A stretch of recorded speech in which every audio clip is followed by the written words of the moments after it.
When a duel is announced between the sons of Duke Vert to determine who will become the next successor and who will be a loser for life, no one believes in our boy. Because before this, he lost every single training duel and was the disgrace of the family. Even Cyan's personal maid suggests that he should just surrender. There's just no way he can win against a genius like Kranz. But our boy simply grips his rapier and locks in. The Duke announces the start of the duel, and Kranz rushes forward, completely sure he'll end it quickly. But to Cyan, his movements are as slow as a snail's. He casually steps aside, making Kranz miss miserably in front of everyone. Furious, Kranz attacks again, but this time Cyan humiliates him even more by knocking the sword out of his hands. Then he strikes his leg so painfully that the loser falls to the ground and starts crying. Now even the Duke is shocked. At this point, Cyan could simply place his sword at his opponent's throat and end the duel, but that won't be enough. In his past life, this bastard Kranz bullied our boy just for fun. So now Cyan makes sure Kranz learns who's the boss here and beats him to a pulp. So who is Cyan? He used to be the strongest assassin, carrying out countless missions to help his brother become emperor. But in the end, his brother grew afraid of his power and killed Cyan with the help of an entire army and a powerful mage. As he lay dying, our guy couldn't believe what a foolish life he had led serving that bastard. Then, in the next moment, he woke up as a child. Shocked, he saw his personal maid pushing him to go train instead of sleeping all day. And now that he's back in the past, he won't serve anyone except himself.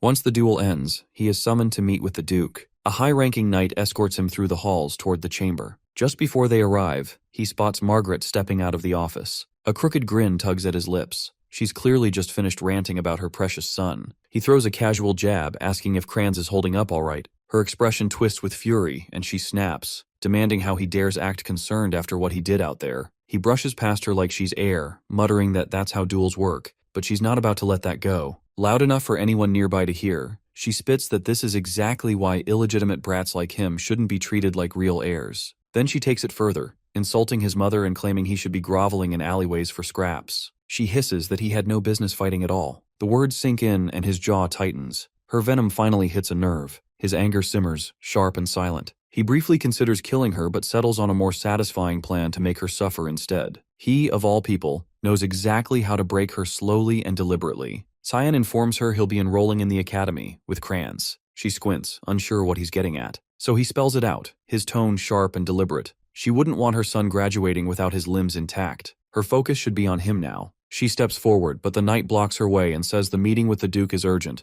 They don't have time to waste. He gives her one last smirk before turning toward the Duke's chambers. He walks into the office and offers a formal greeting. Memories flicker, his father's face. And it's been 15 years since they last met in person. The man, Duke Willius Vert, the mighty feudal lord of Velius, defined by many titles, the continent's shield, the hero who held back the demon onslaught for years with sheer magical might. He carried that burden to his last breath during the demon raid. All he ever wanted was peace across the continent. But Cyan sees him differently. A man who chose to live his entire life as a servant of duty, when he had the freedom not to, is nothing but a fool. The Duke skips past greetings and gets straight to business, telling him that the moment Kranz charged, he locked onto the sword's trajectory and dodged. Then he asks how long he's known how to wield a blade like that. Our protagonist replies that he trained on his own every night. The Duke clearly doubts him and says he's never shown the slightest interest in swordsmanship, so why hide such skill? He answers that he didn't want to attract attention. The man finds it odd that he didn't hold back against Kranz and questions whether that level of aggression was really necessary. Cyan says he needed to prove something, that he's better than Kranz, despite their shared bloodline.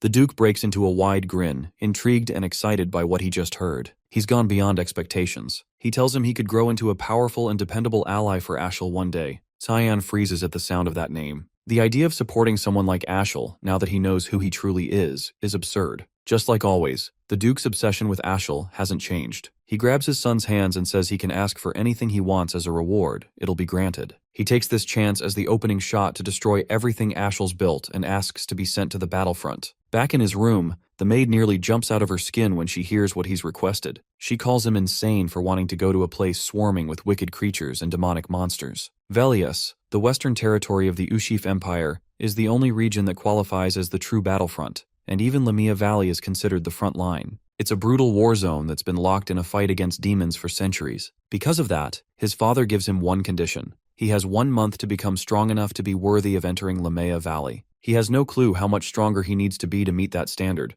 but he knows he has to raise his physical capabilities as high as possible in the meantime. He's still weaker than most kids his age. What he does have is combat intuition carried over from his past life and a faint trace of magic within himself. If he can build up his body, he might actually put it to use, so the training starts now. Alice storms into the room calling his name with fire in her voice. She's already heard the news about his plan to head to the battlefront. She lays into him, accusing him of letting his win against Crayons get to his head. Then she tells him to meet her on the rooftop. She wants to test him, and if he can hold his own against her for 3 minutes, she won't stop him from going. He tries to talk her down, saying there's no reason for them to fight over this, but she shuts him down cold and asks if he's just chasing after her family's legacy. That's when it clicks. He gets why she's so aggressive. But he doesn't give a damn about her family name. His duel with Crayons wasn't even a full day ago, so his body is still wrecked. But she doesn't hold back. She comes at him hard with her broadsword. He reacts just in time, managing to block her strike. She pulls back, taken aback that he defended himself. A 10-year-old with a rapier just deflected her greatsword. She shrugs it off as pure luck and unleashes a flurry of fast attacks. He barely holds them off and takes some hits, but he sees a weak spot in her guard and turns the tables. He parries, slips inside her defense and counters, his blade aiming for her neck. She doesn't have time to dodge the counter, but Cyan twists his blade at the last second, giving her a window to escape.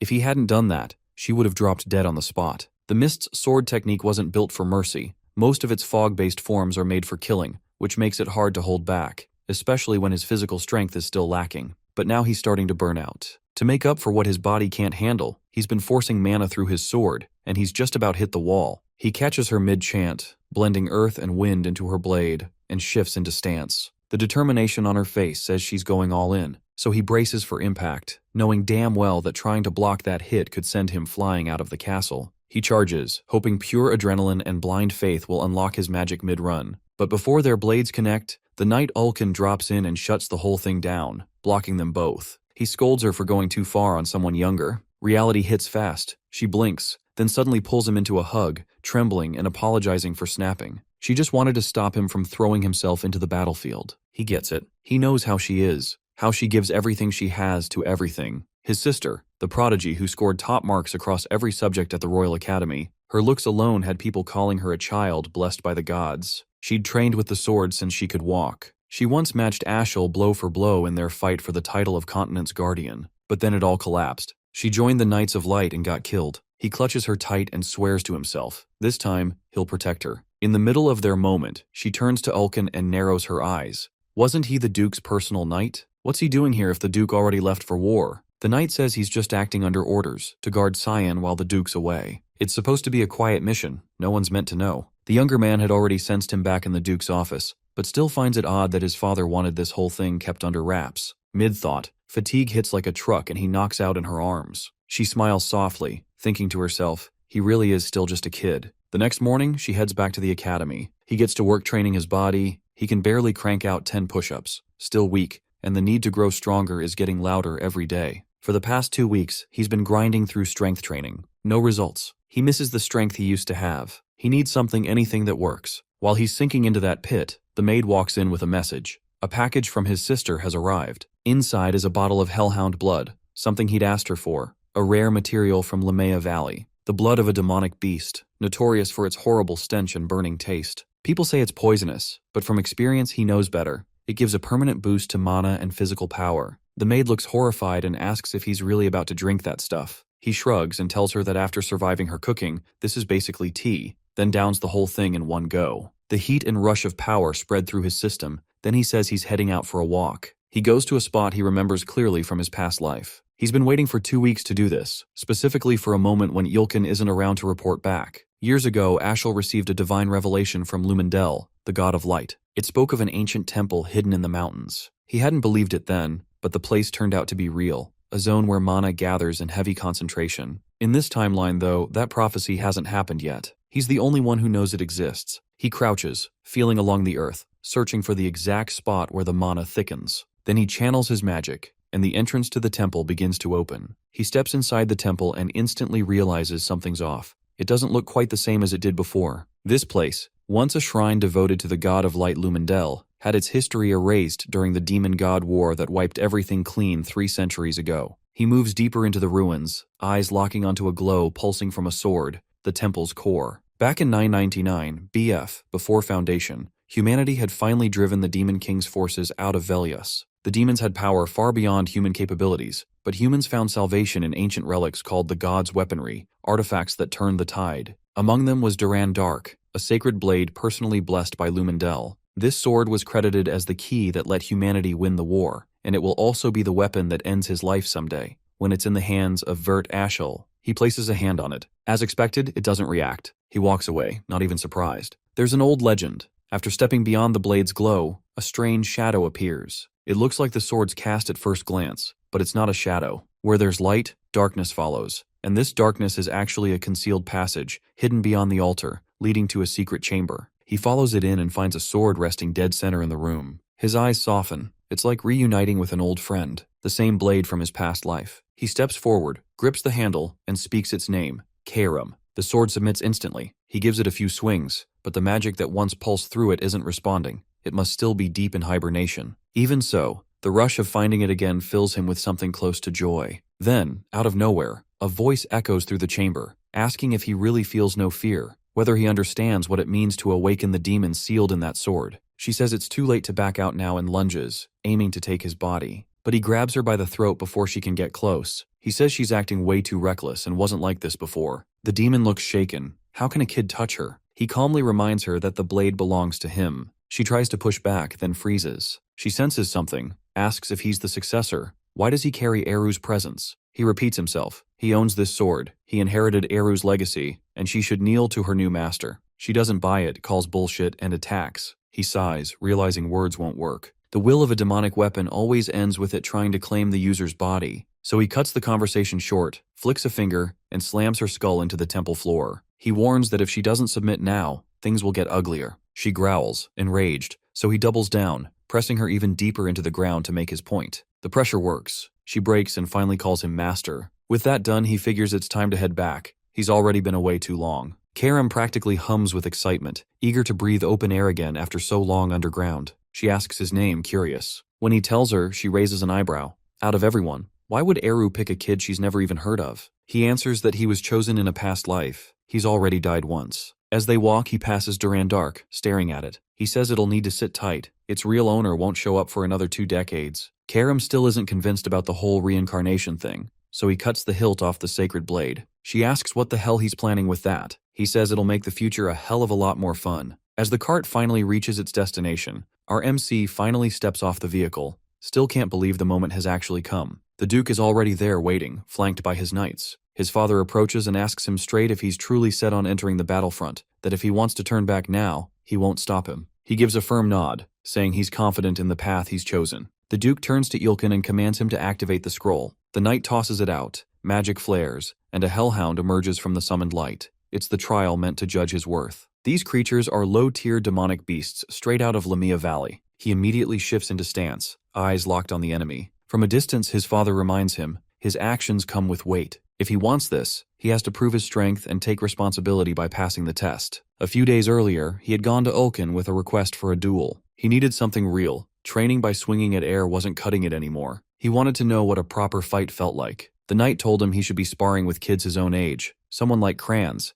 but every time he showed up, Kranz bolted. Still, Ulkin wasn't sold. He had doubts, but eventually agreed, on one condition. He would fight using only the sheath and stick strictly to defense. He agreed to the terms and added one more request. No matter what happened that day, the knight wasn't allowed to tell the Duke. Before he could say a word, our MC charged in with full force. The strike was blocked, but the weight behind it caught Ulkin off guard. He didn't expect a 10-year-old's blade to hit that hard. The kid circled relentlessly, movements fast enough to blur. Ulkin struggled just to track him. Then came a high slash from behind. The knight parried, but there was no room to breathe. Blow after blow came crashing down, every strike backed by full effort. He blocked them all barely. Eventually our MC stopped. As expected, he wasn't ready to win yet, but he thanked Ulkin for the fight and headed off. The knight stood there in shock. The fragile little noble he once knew had changed, grown way too fast. So now, watching him face the hellhound, he's convinced those beasts aren't going to be a problem. He watches it make its move, it charges. He dodges cleanly. Even with how far he's come, taking on a beast like this still pushes his limits, so ending it fast is the only way. The next time it lunges, he sidesteps and drives his blade across its throat, straight into its brain. It collapses immediately. As the blood pools out, he eyes it with a stray thought.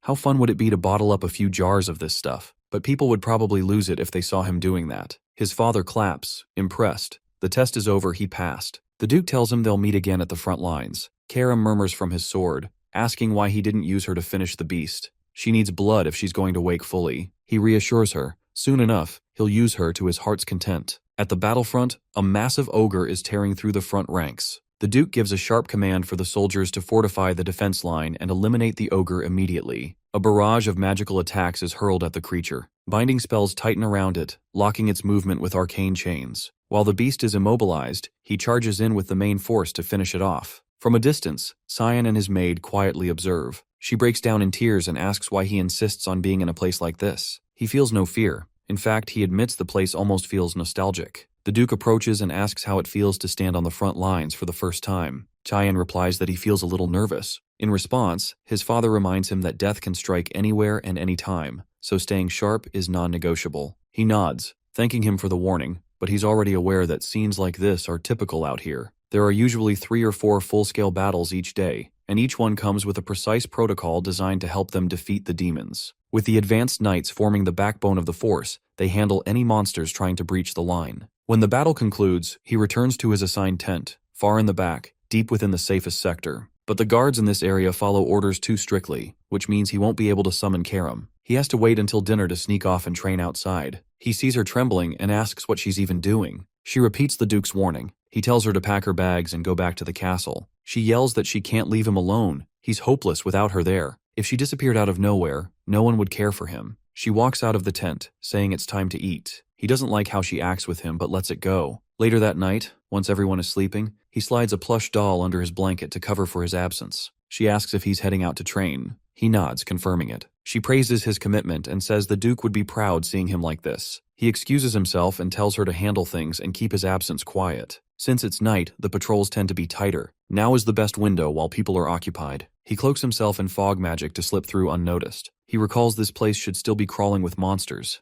the ideal ground for Karam. She smells the heavy scent of blood in the air and can barely contain her thrill. She begs him to let her cut down the beasts. He lunges into the hound pack, ripping through with a sweeping fog assault, tearing them apart without slowing down. He harvests the blood from the slaughtered hounds and drinks it, recharging his mana and body and feeding Karam the power to grow stronger. She starts to get impatient, wondering how many more beasts they'll need to kill to reach their goal. He tells her they'll stay and train here all night. The area will keep drawing in more monsters. Elsewhere, across the front lines, a group of knights is escorting a royal convoy through the mountain paths. The maid seated in the cart tells the young girl inside that heading to the battlefield is too dangerous, and turning back would be safer. The child, with her gloomy look and smug tone, warns the woman to quit treating her like a kid before she pisses her off. She's supposedly the next heir to an empire. The maid apologizes for overstepping and brings up something she heard. The Duke of Vert has brought his youngest son to the front lines, and apparently, he's around the same age as her. The girl reacts with surprise at the Duke's decision. Why would he send someone that young into war? The maid clarifies that the Duke didn't make him go. He volunteered on his own. She repeats that he's probably her age and suggests they should get along if they ever cross paths.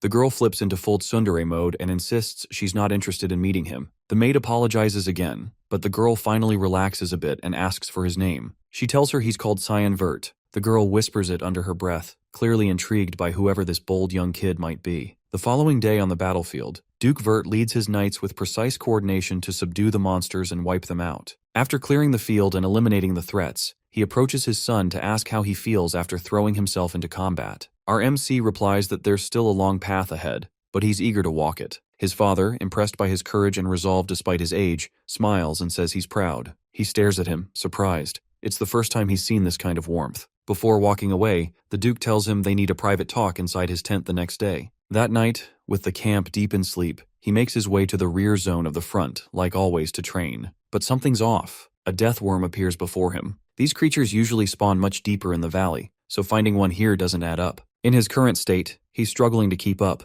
and Karam urges him to hand control over if he wants to survive. He knows her too well. What she really wants is full access to his body. She keeps pushing, telling him those weak swings won't do anything to a worm that can heal every wound in seconds. He has to one-shot it to end the fight for good. He hears her out. This fight could drag on forever if he keeps going solo. Even though he's consumed an absurd amount of demonic beast blood over the past month, he still feels miles from being truly strong. Letting her take over might be his only option. He steps forward, allowing it. With the 9th form of thick fog, demonic sword manifestation, she unleashes her full speed and strength, slicing the worm into pieces with almost no effort. Meanwhile, the Duke, accompanied by several of his royal trainees, passes through the area and spots the scattered corpses of hounds that were slain earlier. They immediately pick up on the dense mana lingering in the space, and it raises suspicion that a demon might be responsible. He orders the group to search the scene and get it secured quickly. This kind of thing can't be left unchecked, especially if there's demonic activity. As he studies the cuts and marks on the bodies, he notices they resemble his son's fighting style, but shakes the thought off. They sweep the area and end up finding a massive dead deathworm. A new question is raised. Who could have taken down that many beasts solo? He starts forming a theory. Some kind of secret organization might be behind these incidents. Back in his tent, our MC lies on his bed, thinking back on the last time he used the demonic sword manifestation. It's the technique that lets Karam fully take over and unleash her powers with no restraints. But the risk is steep. If he slips, she could remain in control permanently. That's why he can't use it on weaker monsters. The cost is too high. Fatigue sets in. His body's sore and heavy. If he hadn't been drinking all that demon blood during his stay here, he'd have collapsed long ago. As he's trying to rest, she appears, telling him she finally understands something. On the inside, he's clearly mature, but his body's still stuck in a kid's form. His instincts, awareness, and fighting skills don't match his age at all. He moves through Lamia Valley like someone who's trained for decades, and the way he uses a sword only adds to that. It's almost like he's had 30 years of experience. And after hearing what he said before about dying, she's now fully convinced. He must have come back from the future. He gives her a tired look and tells her it should have been obvious from the start. She, being the loud beast she is, yells in frustration. But once she calms down, she begins digging into the details of his past death. It must have taken someone damn strong to kill him. Her theory? He was taken down by the wielder of the Duran Dark, either lost in a duel or was betrayed by someone close. She leans toward the second one. He asks how she's so sure. She explains that earlier, she saw him looking at that sword like it meant something to him, like it carried a past. And if that's the case, he's probably out for payback. Her tone shifts, and she growls that if he ever dies or gets defeated again, she'll devour him whole. He knocks her on the head and reminds her who's actually in control, but inside, he's quietly relieved. She hasn't changed a bit since the day they met in his previous life. Later that day, something feels off. People are acting jumpy for no clear reason. He heads out to figure out what's going on and runs into Emily. She tells him that news just came in. High-ranking monster corpses were discovered in the valley near the rear camp, the same area he's been staying in. He instantly realizes she's talking about the creatures he's been taking out every night. He asks if any other rumors have started spreading, but before she can say more, Yulkin interrupts, saying the Duke wants to speak with him. He knows he's screwed. He handled the corpses just last night. He walks into his father's tent and greets him like always. There's hesitation in his chest.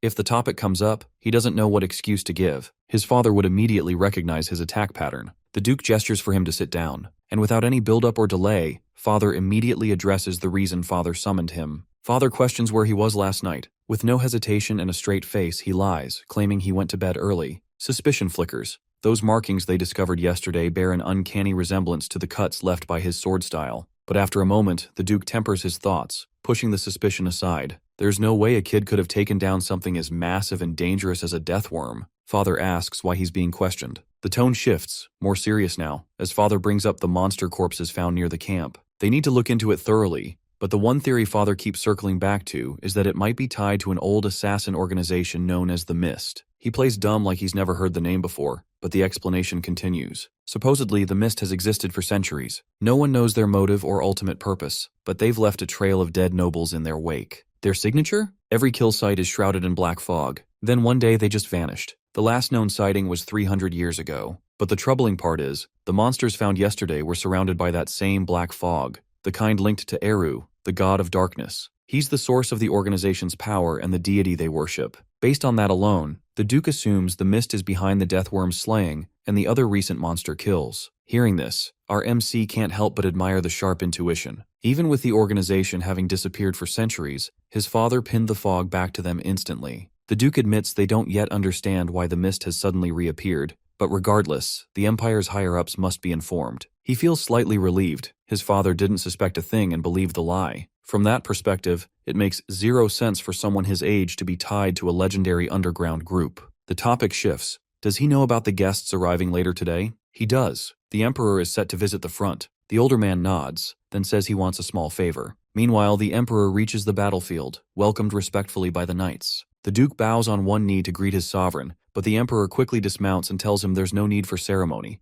They've been friends for years. He then spots our MC nearby and introduces him as the youngest member of the Vert family. The Emperor seems genuinely pleased to see someone so young surviving in the brutal environment of the front lines. He finds it astonishing. Now he understands why his father wanted him present for this visit. This was the first time he was being formally introduced as the Duke's son. Back in his past life, whenever the Emperor came by, he was always told to stay locked in his room. But now, he feels real happiness, finally being recognized publicly with pride. The Emperor then gestures to his young daughter, introducing her. The white-haired girl from earlier is none other than Arryn Severs, the 5th princess of the Ushif Empire. He immediately identifies her. She's infamous as the tragic 5th princess. The favor mentioned earlier was about her. His father wanted him to ensure her safety. Since they're the same age, he could look after her, keep her company, and stay close. It would help to build a bond now, especially since they'll likely see each other again at the academy. He mentions it's a smart move to be on good terms with a member of the royal family, and hopes they'll get along. He isn't exactly eager to befriend her, but he gets where this is going.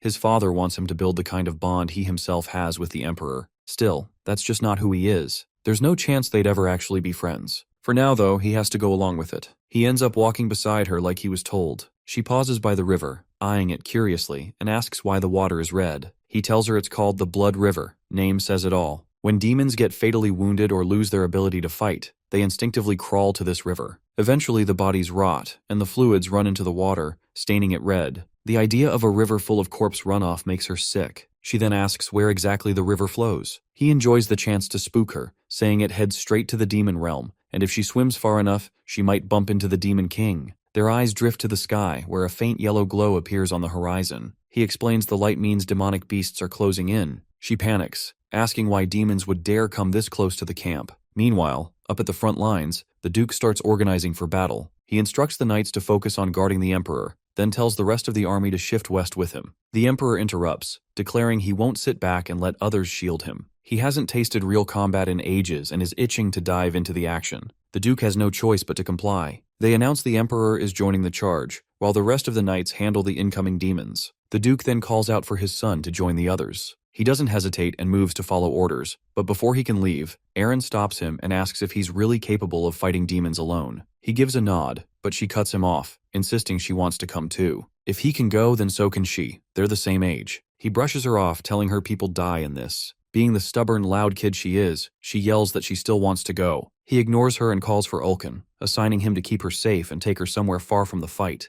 Furious, she starts yelling insults at them for treating her that way. He walks up to her with that cold stare of his and tells her straight, if she keeps throwing herself into things like this, knights will die. Maybe dozens, maybe hundreds. Is she ready to bear the weight of that? Her eyes well up. That hit too deep. He turns and starts to walk away. Before leaving, he tells her to pack up and go home if she's just going to cry like a child. Back in the camp, high-level demonic beasts begin their attack. The Duke commands the army to prep for battle and wipe out every last one. The soldiers respond with fire and charge straight for the demonic snail. The ruler of Ushif, Emperor Dionys Varus, has taken 2 wives throughout his reign. The first, Diana Kozel, passed away years ago. The second, Cassandra Nepellis, currently serves as a royal judge within the Empire's court. Diana bore him 2 daughters, the Empire's first and second princess. Cassandra, on the other hand, gave birth to the 3rd and 4th princes. But then came Arryn, the 5th princess, born not of nobility, but from a commoner woman. A child born out of wedlock, her existence has been treated like a blemish,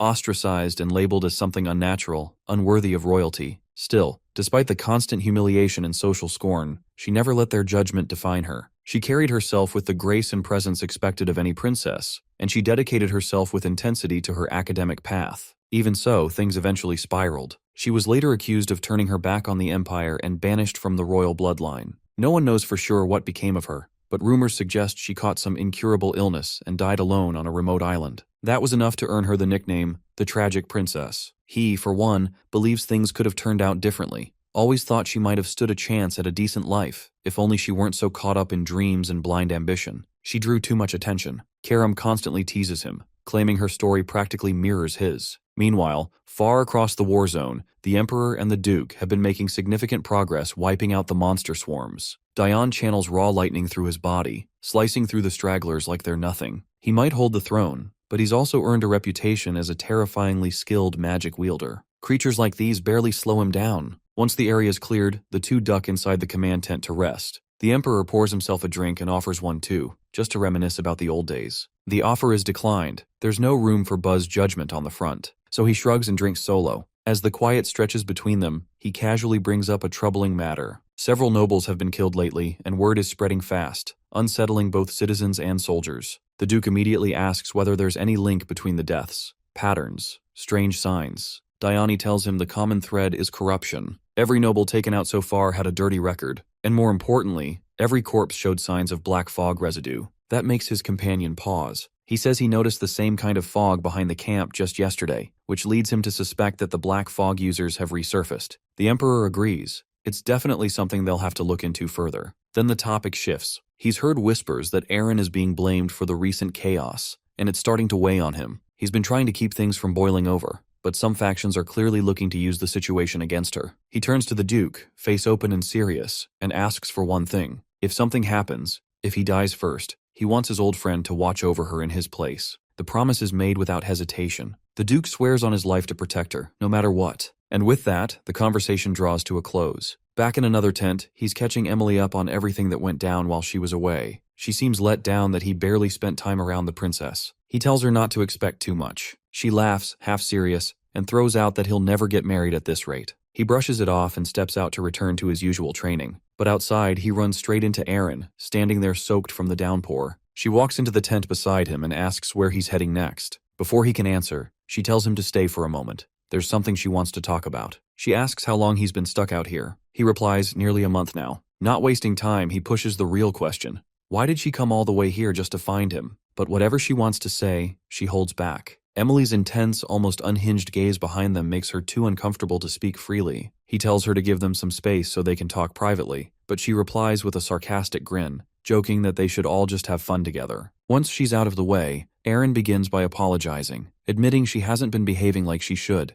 hasn't lived up to what's expected of her. He accepts it without hesitation and admits he might have gone too hard on her earlier. Her voice lowers, weighed down by emotion. She says he's well liked by everyone, that he carries himself with more maturity than she does. He instantly notices the shift in her demeanor. She brings up the fact that he's probably heading back to the academy soon, but he stops her before she can finish. He already knows where she's going with this. She wants to ask if they can be friends once they're there, but he cuts it off. Looking her straight in the eye, he tells her if she came here looking for friendship, she's wasting her time and should walk away. Trying to hold it together, she says she wasn't looking for that, just hoping to be on good terms, and says he's being unnecessarily cruel. With tears starting to fall, she says he probably sees her like everyone else does, a fake, undeserving princess. She takes a breath, pulls herself together, and apologizes for showing up at all, says she overestimated him and walked away with nothing. Then she mutters that he's nothing like his brother, Ashel. That name hits hard. He grabs her arm without thinking, demanding to know how she even knows him. She tells him she ran into Ashel during a walk near the Royal Academy. He told her not to worry about other people's opinions,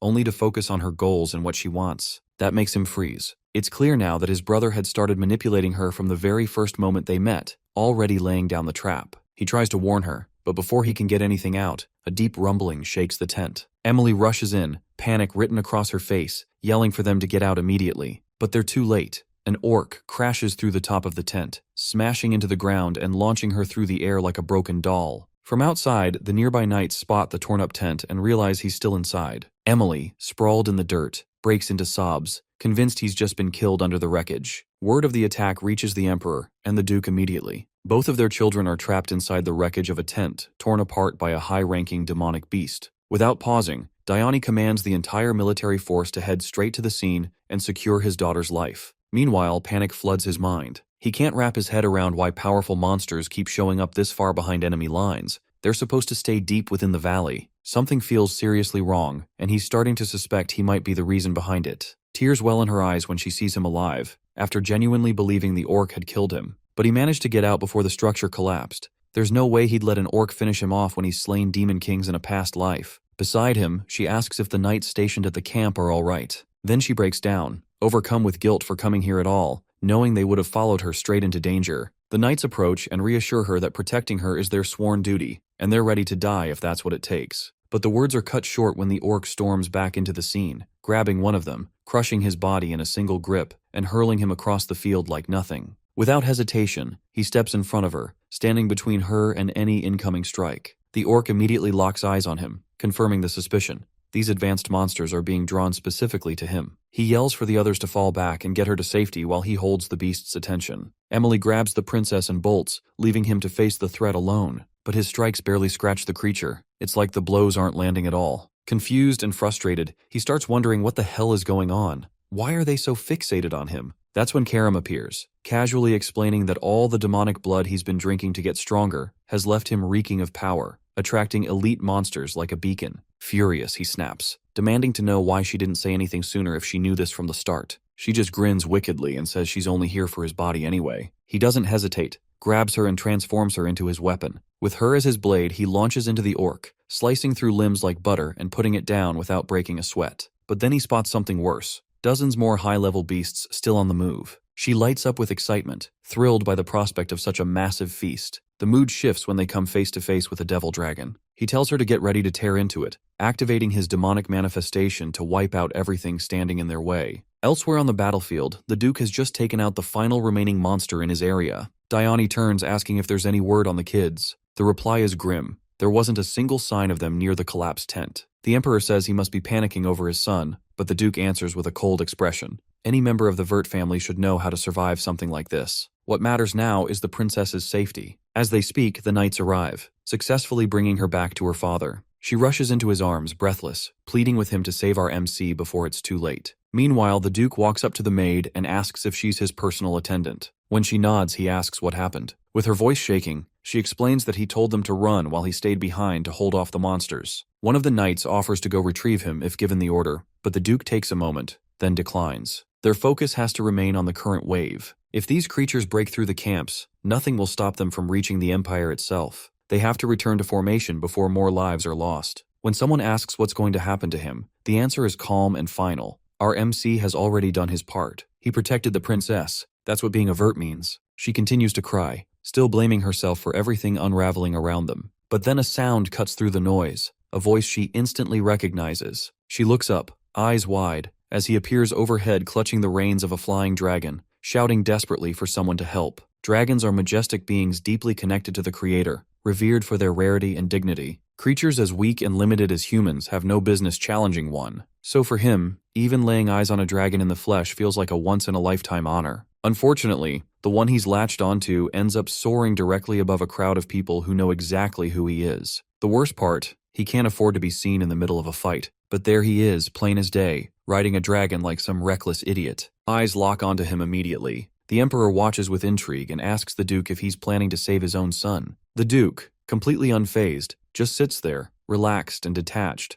observing how our MC handles the mess he's gotten himself into. Meanwhile, he's barely hanging on, regretting everything. He curses himself for being greedy enough to even think about tasting dragon blood in the first place. Before all this chaos began, back when he was still holding off the army of monsters, he had slashed through them quickly, not even sparing a thought, until all that remained was the dragon. Seeing it up close had him practically vibrating with excitement, staring at the mythical beast with wide, awe-filled eyes. But the moment didn't last. It went aggressive fast, blasting a column of fire his way. He dodged and scrambled for the high ground, launching a flurry of attacks in return, but each strike only pissed it off more. Then came the tail swipe, hard and fast, smacking him through the air like a rag doll. Before it could follow up, he switched to martial arts, pounding it with heavy, rapid blows across its body. Still, it wasn't enough to bring the beast down. As he prepped for his next move, something unexpected happened. It stopped. Then it simply turned and flew away. But of course, being the impulsive little gremlin he is, he leapt after it without thinking, grabbing onto its side like a maniac just to steal a taste of its blood. That's how he ended up stuck, clinging to its back, powerless and exposed. She demands to know why he hasn't used her to fight back.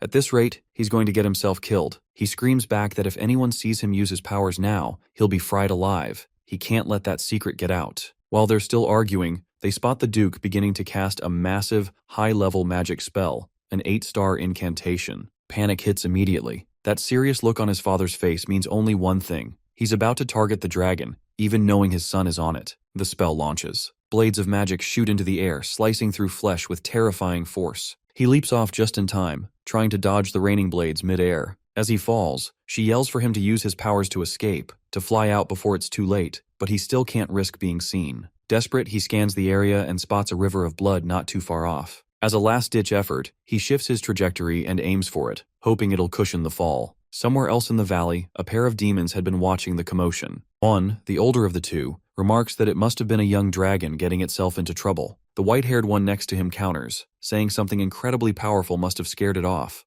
Only a high-level beast could do that. But the elder casually corrects him. That section of the valley is populated solely by humans. Still, If curiosity's got him, he's free to check it out for himself. Just try not to massacre everything in sight. The younger nods, spreading his wings and flying toward the chaos. Back near the river, he somehow survives the fall. Crawling out of the bloody water, breathless and drenched, he drags himself onto the shore to rest. He quickly checks on her, making sure she's alright too, but she's too furious to even speak. He tells her to relax, promises they'll head back soon, but she snaps at him to be careful. Right now, they're standing in the middle of demon territory. He laughs it off, saying there's no way their luck is that bad. Not enough to run into a powerful demon this late in the day. But right on cue, fate slaps him across the face with a voice he knows far too well. A voice burned into his memory for years. The voice of Valkyrian, the Demon King. In the past, everyone who had ever laid eyes on him said it felt like staring directly at the personification of darkness itself. That very presence now looms before Kyan. Instinctively, he shifts into a defensive stance. With a furious tone, Valkyrian demands to know if he is a human. Too tense and hyper-focused to respond, he keeps his silence. In an instant, the Demon King blinks toward him, clearly extending an invitation to fight. Cyan reacts immediately, slashing with Karam, but only manages to shear off a bit of his hair. Valkyrian appears intrigued, impressed even, by the speed of his movement. Karam quickly asks who the hell he's trying to fight, and Cyan answers with a weighty pause. It's the Demon King. That alone sends her into a panic. She says there's no way he can beat someone of that caliber at his current strength. Now stuck in a dire situation, he realizes he's got no real chance of winning, and even escaping could end with him being caught. He locks up briefly, trying to process what to do, but then Valkyrian surprises him by calmly telling him to relax. He claims he won't lay a finger on a kid like him. He even lies down casually, suggesting they just talk for a bit. Cyan finds this strange and out of character, completely baffled by the Demon King's demeanor. Once again, Valkyrian asks if he's really a human and how he ended up here. He answers that yes, he is, and that he ended up falling into the Blood River, which dragged him all the way to this place. Valkyrian, however, isn't fully convinced. He senses something odd emanating from our MC and asks if this is truly his first time here. Cyan nods, but the other still isn't buying it. He then questions whether our MC has seen him before, to which he firmly denies. That answer, however, does feel genuine enough that Valkyrian believes him. After all, how could a human possibly know him when the latter had never even met a human before? Still, Cyan remains unsure, his mind racing to figure out if this really is the same Valkyrian he remembers from his previous life. He decides to ask why he's even here. The Demon King replies that he sensed an unusual surge of energy from this direction and came to investigate, explaining that as ruler of these lands, it's only natural for him to look after them. Our MC's lack of surprise actually reinforces his suspicions. His unbothered expression makes it seem like he already knows him. Valkyrian continues to talk, clearly thinking aloud, but Cyan isn't really listening. He's too caught up in how wildly different this man is from the version he once knew. If everything unfolds the same way it did in his past life, the demon invasion will begin soon. But looking at him now, he just doesn't seem like the type who would trigger such chaos. If this is his real personality, then something must have gone wrong to alter him. So Cyan takes a risk and asks what he truly wants to achieve as Demon King. Amused by our MC's boldness, he says that all he desires is to ensure safety and prosperity for his people, and if anyone threatens that peace, he won't hesitate to wipe them out. For a split second, Cyan glimpses the real core of Valkyrian, a raw force of evil restrained deep within. Something must have set him off in the past to awaken that beast, and our MC knows he has to prevent it from happening. He warns that soon, either Valkyrian or his empire may face a dire turning point.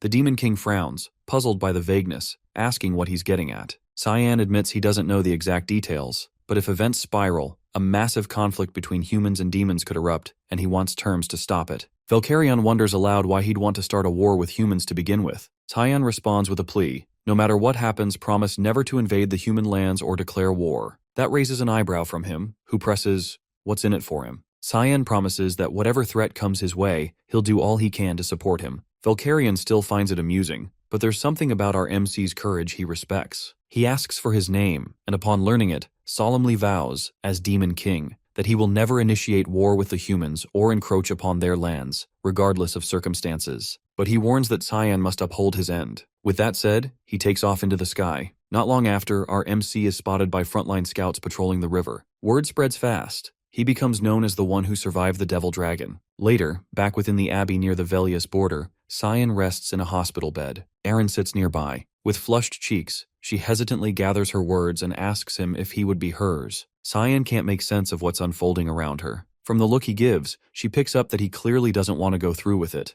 and it hits her hard. Tears start building as she admits it actually tracks that he'd avoid someone like her, just a useless royal with no power to offer. Her reaction starts to wear on him, her mood, her desperation, the way she's laying it all out. It's beginning to grate. Deep down, he already knows she's got nothing practical to bring to the table, but her emotional mess is tugging at his patience. She quickly brushes her tears away and forces a smile, insisting she just needs to level up, get stronger, become powerful enough that someone like him might finally look her way and accept her presence. She locks in that goal, swearing she'll grow so terrifyingly capable that resisting her won't even be on the table anymore. Just before stepping out, she pauses at the door and throws a quiet thanks his way for not dropping dead on the front lines the other day. Some days later, off in the shadowed edge of the forest's rear border, a man slips through the trees, making sure no one's trailing behind. He pulls a cube from his pack, arcane and faintly glowing. The moment it's exposed, dark chains of cursed magic lash out, locking his limbs in place. A voice cuts in behind him, Cyan's, remarking in disbelief that Reynold Crimson was the rat all along. The smuggler immediately launches into a frantic explanation, rambling about how the cube's no ordinary item. It's packed with enough raw mana to give it near-limitless storage, a design straight out of the Garam Kingdom's mage labs. The assassin yanks the cube away and pulls off his mask, revealing his face and casually reciting his full name like he's reading it off an arrest warrant. Reynold freezes, stunned that Cyan's the one who got the jump on him. He demands to know what brought him out here, but the other man doesn't even acknowledge the question,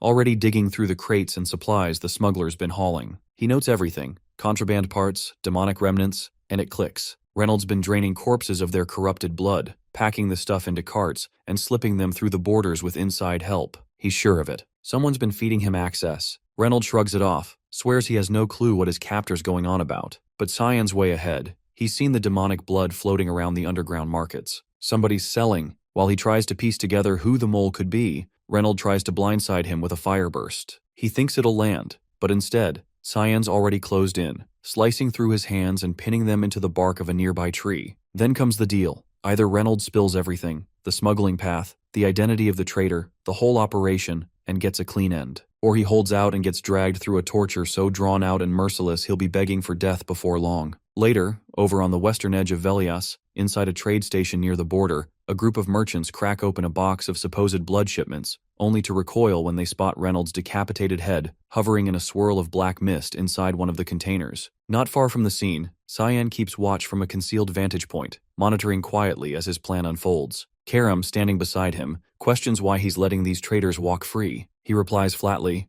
"They just need something to shake them." A warning. He remembers all of this from his last life. Reynold Crimson, deep in bed with Garam's government, had been trafficking corrupted blood right under everyone's nose. Every shipment led back to Garam's mage society, the same people fanatically obsessed with unraveling magic's source and stretching its limits beyond reason. Right now, they're still focused on creating handy tools like the Dimension Cube. But he knows what comes next. Soon they'll push further, start crafting horrors with that blood, twisting magic into something far worse, and he's dead set on stopping that spiral. Karam throws in a jab, mocking him for suddenly doing the Empire a solid after swearing he was done with all that, said he'd live for himself this time. Back in one of the estates owned by the Ushif, Ashel lounges in a room, having just wrapped up some private time with a woman. His attention perks up when she mentions something. Cyan apparently went off to the front lines, and he took their father with him. That's all it takes. Now Ashel's ready to pay his brother a visit. The bastard's been getting on his nerves lately, and he's not letting that slide. Emily lets out a loud cheer the moment she's finally off the front lines and safely inside the castle. The relief is real, and she practically shouts her excitement. She turns to Cyan, saying the academy's going to be a total upgrade compared to this grim place they're stuck in now. But he doesn't share that energy. His face says it all. He already knows what's coming, what's waiting inside those academy walls, and it's nothing like what she's imagining. Truth is, that place isn't the bright new chapter she's hoping for. It's a maze of backroom politics and shallow alliances.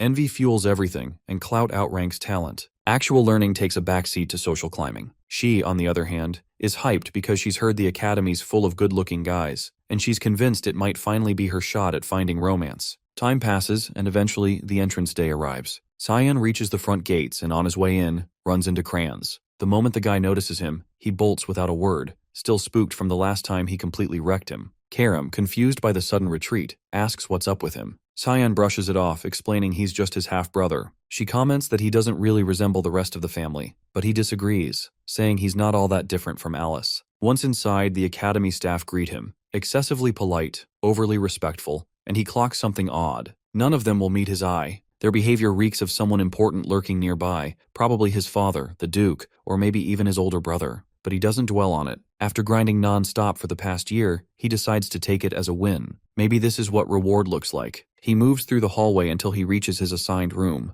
Before he even opens the door, a familiar aura cuts through the space. It's strong, unmistakable. Ashel is on the other side. He already knows. And right on cue, as he pushes the door open, there he is, his older brother, standing there with a smug, been a while greeting. Cyan keeps himself in check, trying not to do anything reckless. Ashel comments that he probably doesn't even remember him. It's been years, not since before he entered the academy. That flicks a switch. Cyan snaps, fury rising, and moves to grab Karam for a counterattack, but she intercepts him just in time, urging him not to lose it, reminding him that one wrong move here could get him killed. He listens, barely. Instead, he greets Ashel through clenched teeth, saying he'd never forget his older brother's face. The elder laughs and ruffles his hair, pleased he still remembers. Then he strolls deeper into the room, casually mentioning that he's heard Cyan's gotten way better at fighting this past year, and that maybe now he might actually be of some use on the battlefield. Cyan bites back the disgust, says he's looking forward to it too, but the hatred in his eyes says something else.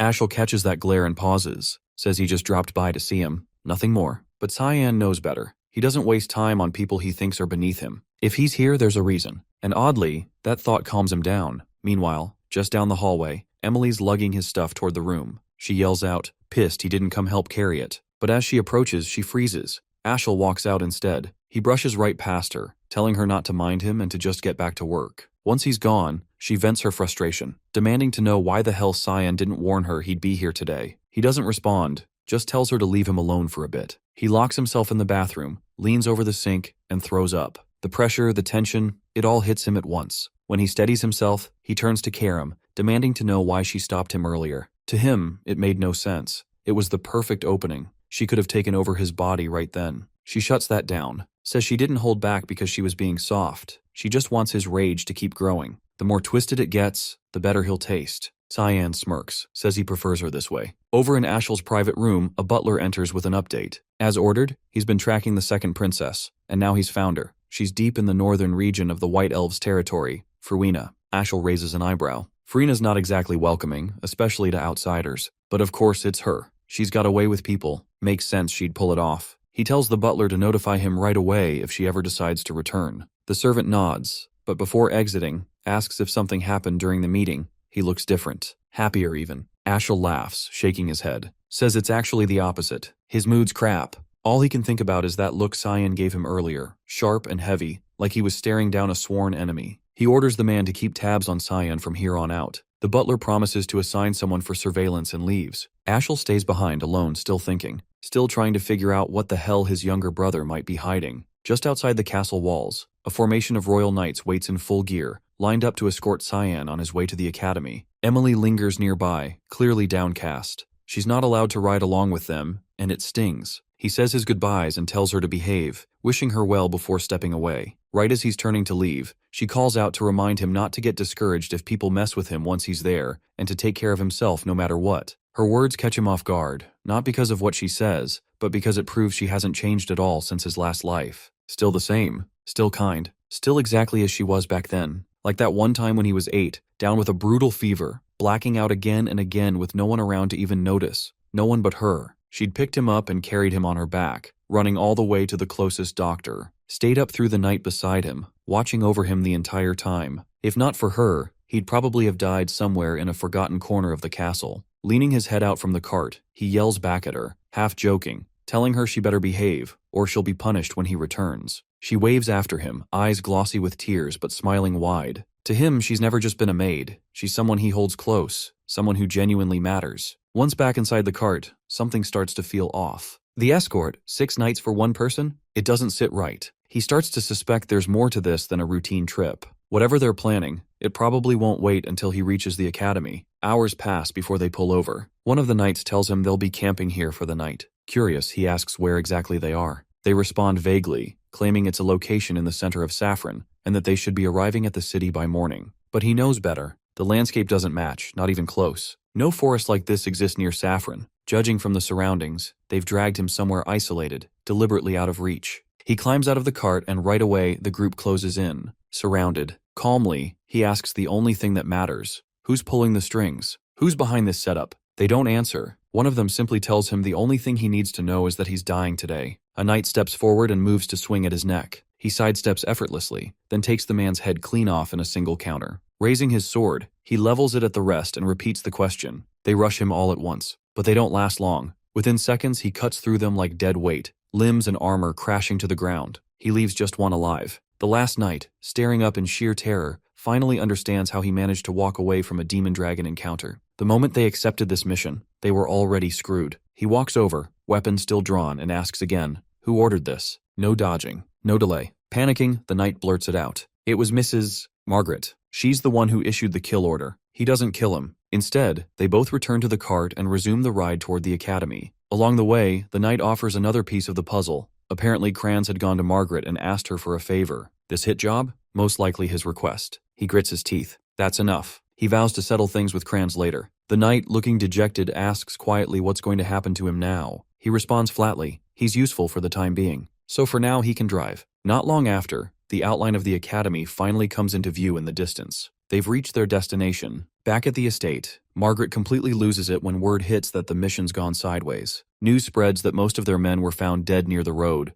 their corpses discarded like trash. Yet somehow Tyan survived, and worse, made it to the academy. Her nerves spike, disbelief setting in. None of this tracks. The butler calmly suggests they may have misjudged his abilities, but the idea that a kid pulled this off doesn't sit right with either of them. He figures there has to be a hidden hand orchestrating this mess. He floats the idea of sending a cleaner to the academy to finish the job. She cuts him off before he can finish. If they try that, he'll go straight for Kranz. She orders a full blackout. No retaliation, no leaks, no word of today's incident. The servant bows out and leaves, but outside the room, Ashel's butler has been eavesdropping the entire time, undetected. It's been 10 days since Kyan and Brian rode out from Saffron. By now, they've probably figured out he's still breathing. That means the road to the Royal Academy is finally safe. But now he has to figure out what the hell to do with Brian after this. Not long after, as he lounges in the back of the cart, soaking in the quiet, the escort gives him the heads up. They've arrived. He glances out and spots the academy building. Nostalgia hits hard. A flood of memories comes rushing in, some good, most crap. He walks in and hands over his credentials at the front desk. A wave of whispers follows. People stunned to hear the name Sion Vert. He's instructed to head to his dorm and wait there. In 2 days, he's expected to attend the entrance ceremony and elemental assessment. The staff hands him an ornate key paired with a sealed letter. He gives both a once-over, baffled, then stunned when he learns he's been assigned a royal hall, all to himself. No one in his bloodline has ever gotten that honor, so clearly someone's pulling strings. Brian steps inside with him, still trailing along. Tyan turns to him. Now that the escort gig's over, it's time to settle things. The guy freezes, convinced his time's up. But instead of a blade, he gets a hefty sack of gold, payment for his work, more than enough to start over somewhere. Caught off guard, his eyes well up. He drops to one knee and begs to serve for life. The request throws Kyan completely. Why would anyone want that? So the man explains. His father always told him, if you ever find someone worth your loyalty, don't hesitate. The whole thing annoys Tyan. He thinks it's a stupid way to live. How can Brian be so sure he won't get betrayed down the line? The answer's simple. If it happens, it happens. Tyan shrugs it off and decides to skip the ceremony. He's going straight for the elemental test. Meanwhile, inside the dean's office at the Royal Academy, the man sifts through the latest elemental results. This year's batch brought in plenty of impressive candidates, like Aaron, who scored 2-star mana and shows a 50% alignment with the light element, and more beyond her. He's honestly impressed with what the kids are packing this year, but one name jumps out above the rest. Cyan. 2-star mana, S-rank physique, and most shocking of all, 92% darkness affinity. Not even his sister Alive Ver, the so-called child of God, hit those numbers. She only scored 88 in water when she graduated. He admits it's wild. None of the other prodigies match up to her little brother. Instructor Sarika points out that his element is still darkness. He knows, but she should also know that he was granted a royal hall on direct order from the Emperor. The kid earned it after saving Aaron from a monster attack at the front lines. Now the Emperor's thinking about marrying them off. He asks Sarika what she thinks would happen if the overlooked 5th princess married into the Vert family, known for churning out elite talents. The answer's obvious. Succession drama, empire-wide chaos, maybe even civil war. She cautions that pushing things too far could shatter the realm. But he brushes it off. No need to get ahead of things. He wants to see how this plays out, whether Cyan becomes the empire's savior or its downfall. Elsewhere, Cyan paces the halls, going over his elemental results in his head. He's still stunned by the numbers. He only had 80 in his past life. He figures guzzling all that demonic blood must have given him a boost to 92. Out of nowhere, he runs into Kranz, who looks like he's seen a ghost. The guy clearly thought he was dead. Right next to him is a chubby jerk from back in the day, Popper Panarin, another asshole who used to make his life hell, just like Kranz. Cyan practically lights up at the chance to deal with him early. Popper charges forward trying to start something, but doesn't even get the words out. Cheyenne slams him into the wall with one clean kick before the guy can make a sound. He leaves Popper knocked out cold on the floor, then turns to Kranz, asking for a quick talk. Stepping in close, voice low and smile unsettling, he says flat out, he doesn't give a damn what schemes the guy runs behind the scenes, but if he lays eyes on him again, he's leaving the academy in a wheelchair. Kranz's legs give out. He drops, eyes watering, completely broken. Cyan walks off grinning wide, pride practically spilling out of him. Sarika, still lingering on the dean's words, replays the whole conversation in her head. She's now convinced she needs to keep tabs on him, tight ones. Just as she goes to pull a book from the shelf, she notices it's gone. Behind her, his voice breaks the silence. He's holding it, asking if she was searching for this. She whirls around, caught off guard. She didn't sense him get that close. She reminds him students aren't allowed in here and tells him to hand over the book. The second she gets it back, she strikes. Black fog lashes out. He narrowly sidesteps the hit and calls her out as the hall master of the assassin group, Mist. That throws her. She has no idea how he knows that. In his past life, their first meeting had felt completely normal. She'd casually asked about his day, assumed he wanted to be done with counseling fast, but insisted it was for his own development. Back then, it made zero sense. What growth was she expecting from someone constantly humiliated by his own brother in front of the whole school? She'd admitted she found him intriguing. Not every day someone shows up with an 84% darkness element, but he'd always been told darkness wasn't worth much. She disagreed, said that was just because humanity barely understands it. His potential, she claimed, was limitless, and she was looking forward to seeing what he became. Her sweet tone and soft smile had fooled him completely. The whole instructor act? Just a cover. She's hiding out in the academy, smack in the middle of royalty and nobles, while working as a real assassin. Her demeanor shifts. She tells him they'll continue this in her lab. He's a bit thrown off by how calm she is. Inside, it's just like he remembers. He takes a sip from the tea she pours and instantly knows she laced it. She laughs it off, but he shrugs. Poison doesn't work on someone who's been chugging demonic blood. He tells her she'll need a better recipe next time. She asks how the hell he knows all this, especially the fact she gets her orders from specific books in the library, the exact spot he went for. Now she's suspicious he might actually be Mist too. He tells her there's no better proof than that. That pisses her off. He brings up how, before he left for Chatan, someone questioned whether one night would be enough. Nobles have been dropping like flies lately. He grins and casually asks when the purification project kicked off. She plays dumb, claiming she has no idea what he's on about, but he calls her bluff, says he's on to the assassinations. She warns he's going to regret running his mouth. They both gear up to fight. Fog thickens around the lab as she suddenly hurls the table at him. He doesn't dodge, just drives his fist straight through the wood, splitting it in two. He tells her he's already shown more than enough to prove who he is. No reason to keep this going. She ignores that and keeps the pressure on. Even if he was part of Mist, she'd know. She's the hallmaster, and she's never seen his face. No way she's letting him walk. He draws Karam, slicing through every strike she throws with clean, quick counters, saying he'll give her all the proof she needs. That's when her eyes land on the weapon, the demonic blade. Only someone chosen by Eru can wield it. She freezes, rattled. He tells her he knows Mist is still searching for the successor. They can stop. He's standing right in front of her, and he wants her to take him to Eru. In a shadowy valley tucked somewhere deep in Lewin, Sarika pushes open a hidden basement door, revealing a tunnel that dives far beneath the surface. She finds it odd that Cyan doesn't seem remotely surprised that Mist's base turns out to be in such a grim, back-alley place. From this point on, she tells him, he's on his own. He'll have to walk to the altar alone, just like he wanted. He steps through the doorway, letting it shut firmly behind him. What lies ahead isn't ordinary space. It's a constructed realm formed from the god of fog's power, which makes the interior stretch far beyond what the entrance suggests. He already knows what time each group of Mist operatives appears. 2 show up at 4 p.m., 3 more at 11. As he walks down the dim path, a barrage of flying daggers comes at him out of nowhere. With a sharp swing, he bats them away cleanly. Honestly, this kind of violent greeting is exactly the sort of thing Mist would pull for new arrivals, though this might be a little much, even for them. A cluster of masked assassins leap from above to catch him off guard, but all they land on is his afterimage. He's already out of range. They throw another round of blades, but he isn't stupid enough to fall for the same gimmick twice. Hell, it didn't even work the first time. This time he swats the daggers back mid-air, sending them straight into the ones who threw them. They pause, clearly impressed by his reaction time and control. Now serious, they spread out and encircle him, ready to strike from every direction. He unleashes his fog magic, Bloodthirst Wave, a special mist-only technique that channels killer intent into a physical force to restrain opponents. The red mist wraps around their bodies, squeezing so tightly they can't even breathe. One by one, they crumple to the floor, passed out. But not all of them. One remains standing, unaffected by the spell. He clocks right away that this one is clearly higher ranked than the others. He gears up to cast Unshakable Roots, something more powerful, but the assassin blitzes in before he can finish, cutting him off. The attacker's mask falls in the scuffle, and it turns out it was Sarika the whole time. She inserted herself into the fight to personally test what he was really capable of. A total combat freak obsessed with powerful mages, she just happens to see him as the perfect target. He knocks her back using Karam, but she's still too hyped up to quit. While she keeps rambling about how skilled he is and how badly she wants to keep going, he abruptly takes off. He already knows what kind of lunatic she is, someone who fights for the thrill and doesn't stop until either she or her opponent drops. Only people who've faced her firsthand would understand.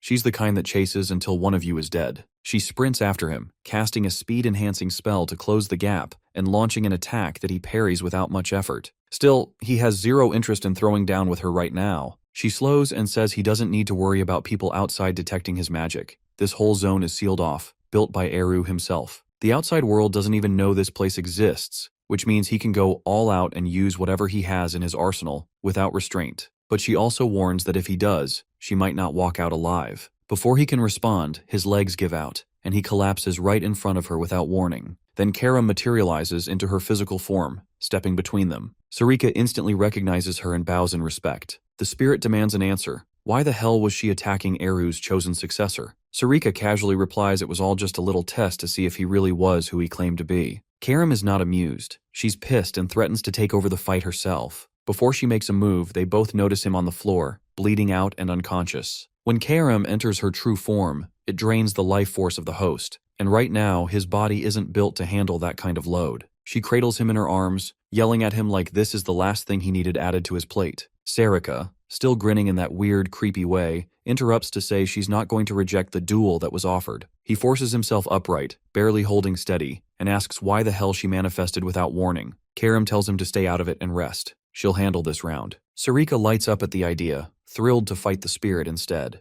They square off, and she's clearly loving the threat, acting like a full-blown masochist. Before they can trade blows, Eru's voice cuts through the realm, booming from a portal overhead, ordering them to knock it off and send Cyan to the altar. Finally, things might go as planned. He's about to meet the god of darkness. People from long ago speak of the god of black fog as a heartless force, one who takes lives without pause or reason. They defend it as an act of mercy, twisted in a way only they seem to understand. It was their will, their call, what they claimed to want in the end. They insisted no one else had the right to define right or wrong on their behalf, and if killing was the only option to protect your beliefs, then fine, so be it. Most folks label that mindset insane, totally unhinged, but in truth he has been shielding the vulnerable this whole time, which to Cyan just makes him a deluded fool. He steps through the portal, heading straight for the altar where Eru resides. The moment he arrives, he's asked if he knows who stands before him. He answers without hesitation, Eru, the god of black fog. Even though he's technically the chosen successor, the god has never heard his name before and wants proof, something solid to back the claim. But the fog energy already pulsing inside him says enough on its own.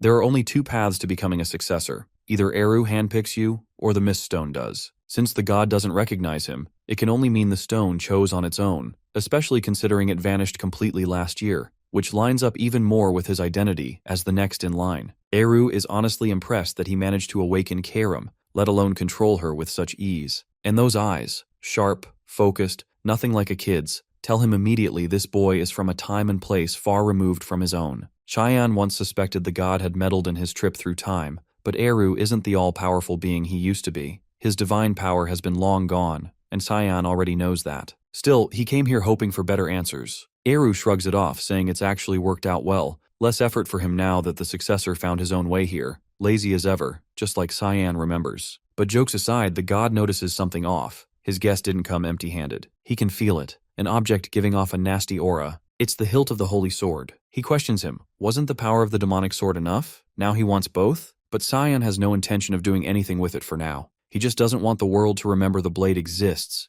Let it fade into irrelevance. The way he thinks catches Eru off guard, but he doesn't press further. It's none of his business. Still, tradition is tradition. He has to ask the successor what he intends to do with the power he's about to receive. This isn't the first time Cyan has faced that question. Last time his answer was dumb, live for his brother. That answer got him betrayed, got him killed. What's strange is how no one seemed bothered by it back then. Eru even warned him not to put blind faith in others, almost like he already knew how pathetic that ending would be. But this time things won't play out the same. Cyan isn't chasing some grand mission or noble dream. He'll use that power for one reason, himself. Eru tells him it's on him to figure out what's right or wrong, but he'd better think carefully. Depending on his answer, he might not leave this place alive. Cyan doesn't flinch. No fear, no second thoughts. He decided from the start he's done following orders, done living by someone else's rules. Now curious, Eru asks what he's planning to do with that kind of freedom, but he refuses to answer. It doesn't matter. As long as he fulfills his duty as successor, the god won't pry. He gets the message and doesn't bother asking anything else. He turns to Karam. He's got something to say to her. She's his daughter after all. The scary god routine drops immediately. His whole vibe softens as he cups her face and gently asks how she's been managing under her new owner. On her end, she hasn't changed a bit. Still sharp-tongued and cold like always. He leans in and plants a kiss on her forehead. It isn't just a kiss.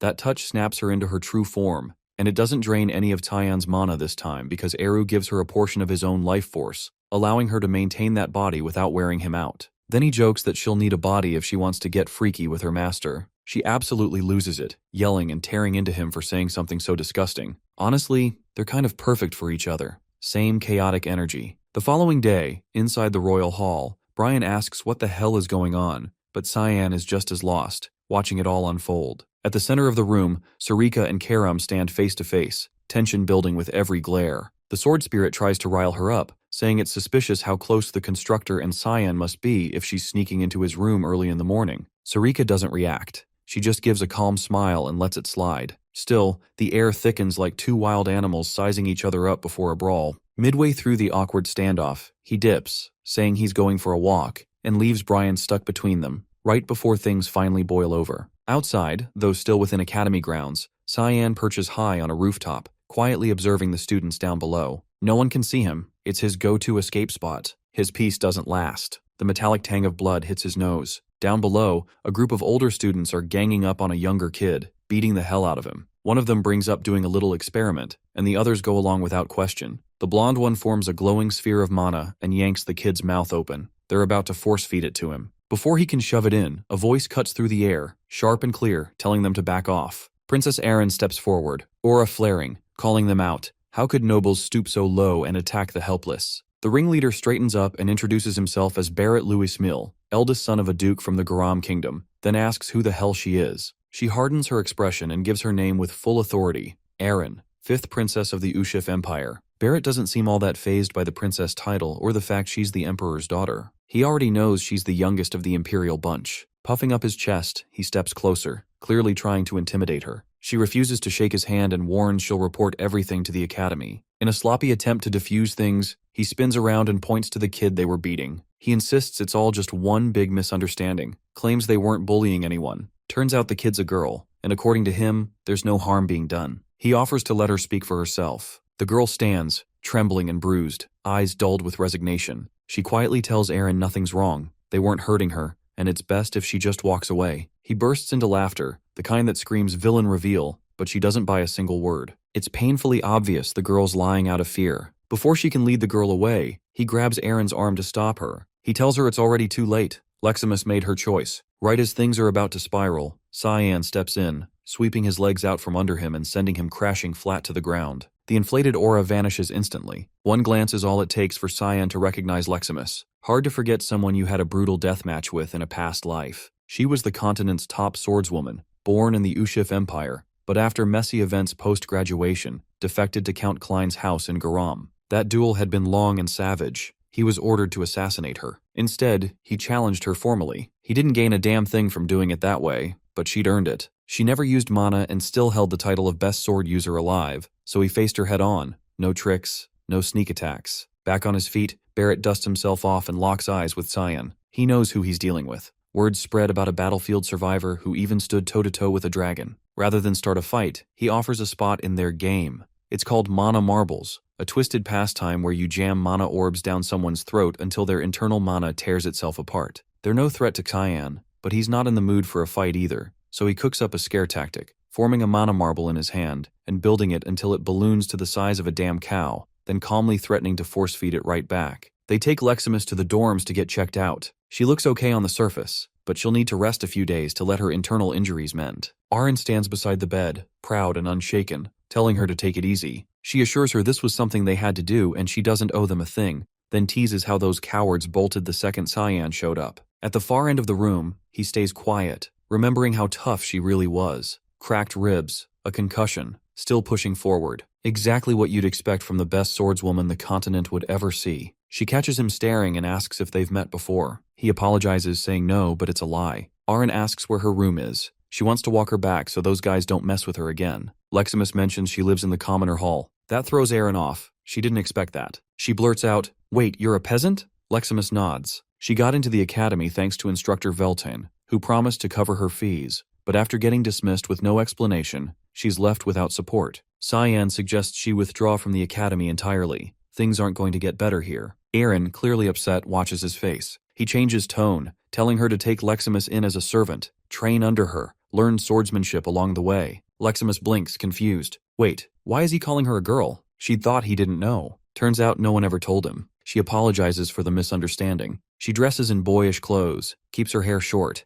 It's easy to see why people assumed wrong. Aaron is embarrassed but shakes it off. She actually likes the idea. Having Leximus under her wing means no one will dare mess with her again. She can stay in school, study, live comfortably, and train in peace. Leximus thanks her and swears to grow into someone worthy of that protection. She turns to thank Cyan too, but he's already gone, slipped out without a word. He's done enough. Aaron can handle what comes next. And now he finally understands why Leximus abandoned the Empire and defected to its enemy. It was because of Barrett. He was the reason she lost her mana, but now she hasn't lost it. So the question is, how powerful could she become with both sword skill and mana? Maybe strong enough to give even him a hard time. Still, that's a concern for another day. He's just been given his first mission as a member of the Mist. Earlier that morning, Hallmaster Sarika handed him the target. A new assassination awaits. She'd already given him a hell of a first mission to start with. He's already stressing out, wondering how much worse it'll get from here. As he moves through the corridor, a sudden crash rips through the silence and part of the wall explodes outward. A massive figure steps out from the debris, towering and broad-shouldered. His first thought is that some kind of demon creature has broken into the academy. The guy calls out, asking if he's Cyan Vert, the famous one with an S-rank body type,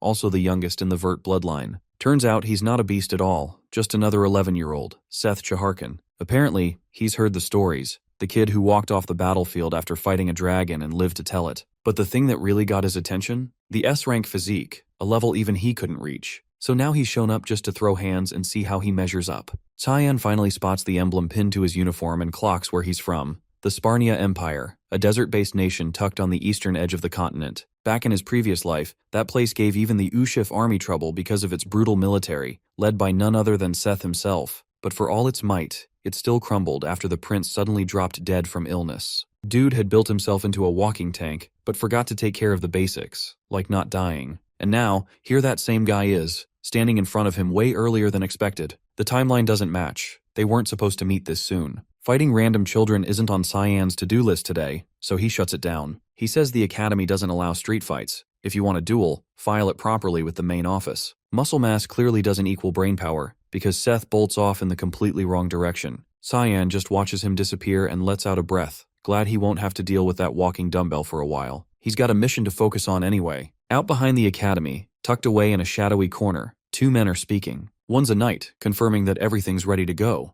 The other gives him the order to move, deliver it to the buyer immediately. This man is Zickerman Albus, one of the richest three on the continent. On the surface, he looks like a saint, donating to charities and handing out cash like a hero. But in reality, the man's a monster, the kingpin behind the slave trade. He runs it, manages it, and even breeds creatures specifically to sell them off. Today, he's about to unveil the jewel of his twisted collection. He shouts at the staff to handle it with care. This one's his masterpiece. From the lack of guards, Cyan figures this is probably the best chance he'll get for a clean hit. But just as he's about to move, Karam senses something odd, an energy she doesn't recognize. There's something unusual here, something that isn't human. Albus, meanwhile, is too distracted admiring his captives to notice anything wrong. Then it hits. A pressure in the air, and dark mist begins curling through the space. One of his attendants suddenly drops, his head gone in a flash. Before anyone even thinks of reacting, Cyan's already sliced through the rest, silent and precise. In a matter of moments, every last bodyguard inside and out has been dealt with. Albus, now pale and shaking, begs for his life. He pulls out money like it's a shield, offering it desperately. Cyan isn't impressed. He responds by severing the man's hand. For someone who's tortured and trafficked lives, built a business out of breeding and breaking others, death is the only sentence that fits. Still, he gives him 60 seconds to confess, say his piece, and go out without screaming. The man crumples, bawling. He knows how this ends. He starts ranting, saying he was just filling a need. It's the buyers who are the real villains, says the demand's out there, and he's just the supply guy. Cyan isn't moved. That pathetic excuse isn't even worth a reaction. He had his shot at redemption. Now he'll bleed for it. Cyan opens him from the torso down, letting him writhe and slowly slip toward death. He then scans the room,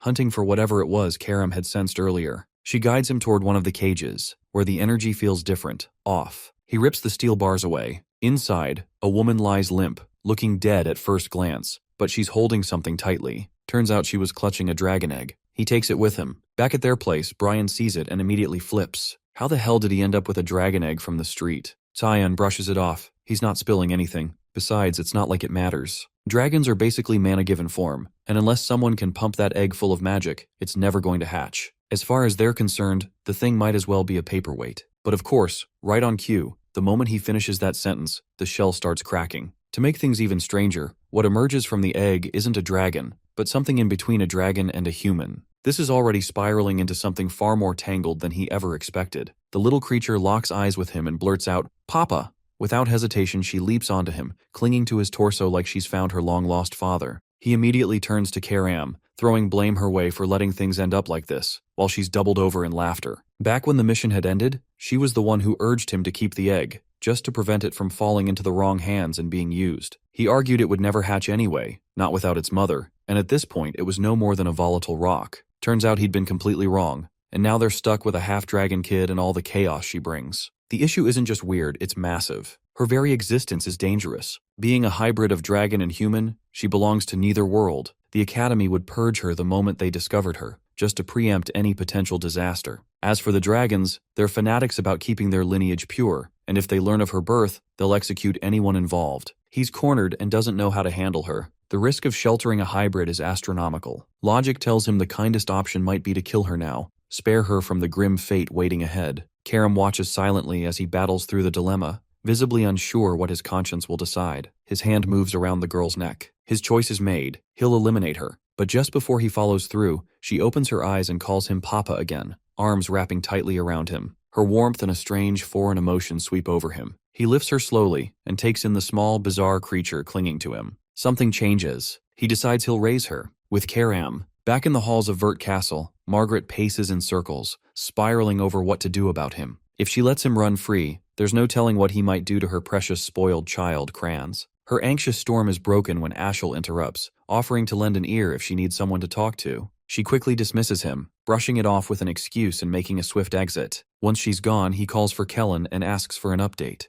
The report says 6 of their knights have turned up dead in the Velius forest. The only survivor appears to be in Lewin, most likely staying close to Cyan. The person who orchestrated the assassination? His mother? The most recent update says he has been taken into a royal hall, but after that, all communication was cut. None of this surprises Ashel, and he's clearly let down that after all this time, they still haven't uncovered anything new. Kellen asks for permission to head to the academy personally. He promises to dig up something concrete. Ashel gives the go-ahead. Find out what Cyan is keeping hidden. Back inside his royal quarters, he's midway through feeding the dragon kid when Sarika barges in. She spots the child and starts questioning him, but he cuts her off and asks why she's even here at this hour. The reason is urgent. Disturbingly so. Seth has filed for an official duel. She's livid that things have escalated to this point. His actions are now drawing far too much attention. He hadn't actually thought Seth would pull it off, but the request went through. And worse, the duel is set to happen in just 2 hours. 2 hours later, they're both in the arena. Seth looks amped for the fight, though he's a little annoyed by the rules. They only allow swordplay and magic. No freestyle chaos like he prefers. He proposes they ditch magic altogether and fight with nothing but pure skill. The challenge is accepted. Seth launches into the first strike without hesitation. His speed is no joke, and Cyan makes a mental note of it as he blocks the blow with ease, undeterred by the force behind it. He knows strength alone won't win this. What he needs is precision, clean movement, and speed to dodge and counter everything coming at him. Seth pours everything he has into the barrage, but he can't land a single hit. Even though his opponent is only using a rapier, every strike is parried with tight, controlled movements. In one last desperate move, Seth speeds behind him to try and land a sneak attack, but Cyan doesn't even raise his sword. He flips the match in an instant, grabbing Seth's leg without him noticing and slamming him into the ground. Right before he hits the ground, he jerks himself upright and lashes out with a kick to break Cyan's grip. That quick recovery finally manages to catch his attention. The audience is absolutely locked in, watching what feels like a duel to the death. Seth rises, admitting he's lost the edge when it comes to swordplay. Now he's going all in. Whatever he's got left, he's throwing it. He shifts into stance, readying a high-tier spell. Off in the distance, the Dean observes in silence, clearly invested in how this match unfolds. There's a glint in his eye, waiting to see how Cyan reacts to the next move. Cyan may hold an A rank in physical ability, but his opponent sits one tier higher, an S rank. If this were only about raw stats, the outcome would already be written. But Seth carries an ace. His mana rank's a rare 3-star, the highest among any student here. Sarika watches from the sidelines, holding back the urge to yell at Cyan for dragging things this far. Seth summons a magical fist, ready to strike. Cyan barely shifts, dodging it takes no effort. The spell is redirected mid-air, forced to track him, yet he still evades with ease, not even breaking focus. He's studying the way the caster works, and it's starting to click. This guy might actually be channeling above his level, possibly a 4-star spell. Pissed, Seth accuses him of cowardice for refusing to meet the blow head-on. He decides to up the ante, this time no dodging. A 4-star sandstorm tears toward him. Cyan, ever the aura cultivator, plants his feet and takes it full on. Elsewhere, Brian is busy keeping the dragon girl occupied. He's had plenty of practice raising his younger siblings, and that experience is suddenly paying off. But before he can process it, she shoots up in size, now able to stand on her own 2 feet. Back at the duel, the advanced spell hits dead center on Cyan. The barrier around the arena strains under the pressure, nearly coming apart. Spectators shout for the Dean to step in. It's clearly gone too far. He waves them off, insisting they wait. Cyan activates a technique, siphoning the attack into a single point, the Void Sphere. Within seconds, the entire storm is gone, absorbed completely. Gasps echo. No one expected that, not even the Dean. Sarika watches with rising anxiety, worried that move might have blown his cover wide open. A stunned silence falls over the crowd. Cyan turns and asks if Seth still wants to go another round. He concedes and drops, drained, defeated in both magic and steel. Though frustrated, he takes it as fuel to push himself further. He walks over, hand extended, offering mutual respect, saying he hopes they'll meet in combat again someday. Cyan declines the handshake without a word. When he returns to his spot, he's hit with a shock. The dragon girl's not just taller, she's aged up in appearance too. Everyone knows dragons age differently than humans, but watching it unfold in real time is something else. She now resembles a 6-year-old human, and at this pace, she might look his age by the end of the week. She greets him with a bright smile, but all he can think about is how the hell he's supposed to raise her without getting caught, telling him flat out he won't be able to keep her hidden forever. She's still able to shield his identity, but covering for the girl is beyond her. Then she tears into him for putting on such a spectacle during the fight. She also spots how much the girl has grown during the short time she was gone. Still, it's his mess to deal with. He chose this, and now it's his to manage. But dragging something like this around is bound to put everyone at risk. He takes full responsibility for raising her,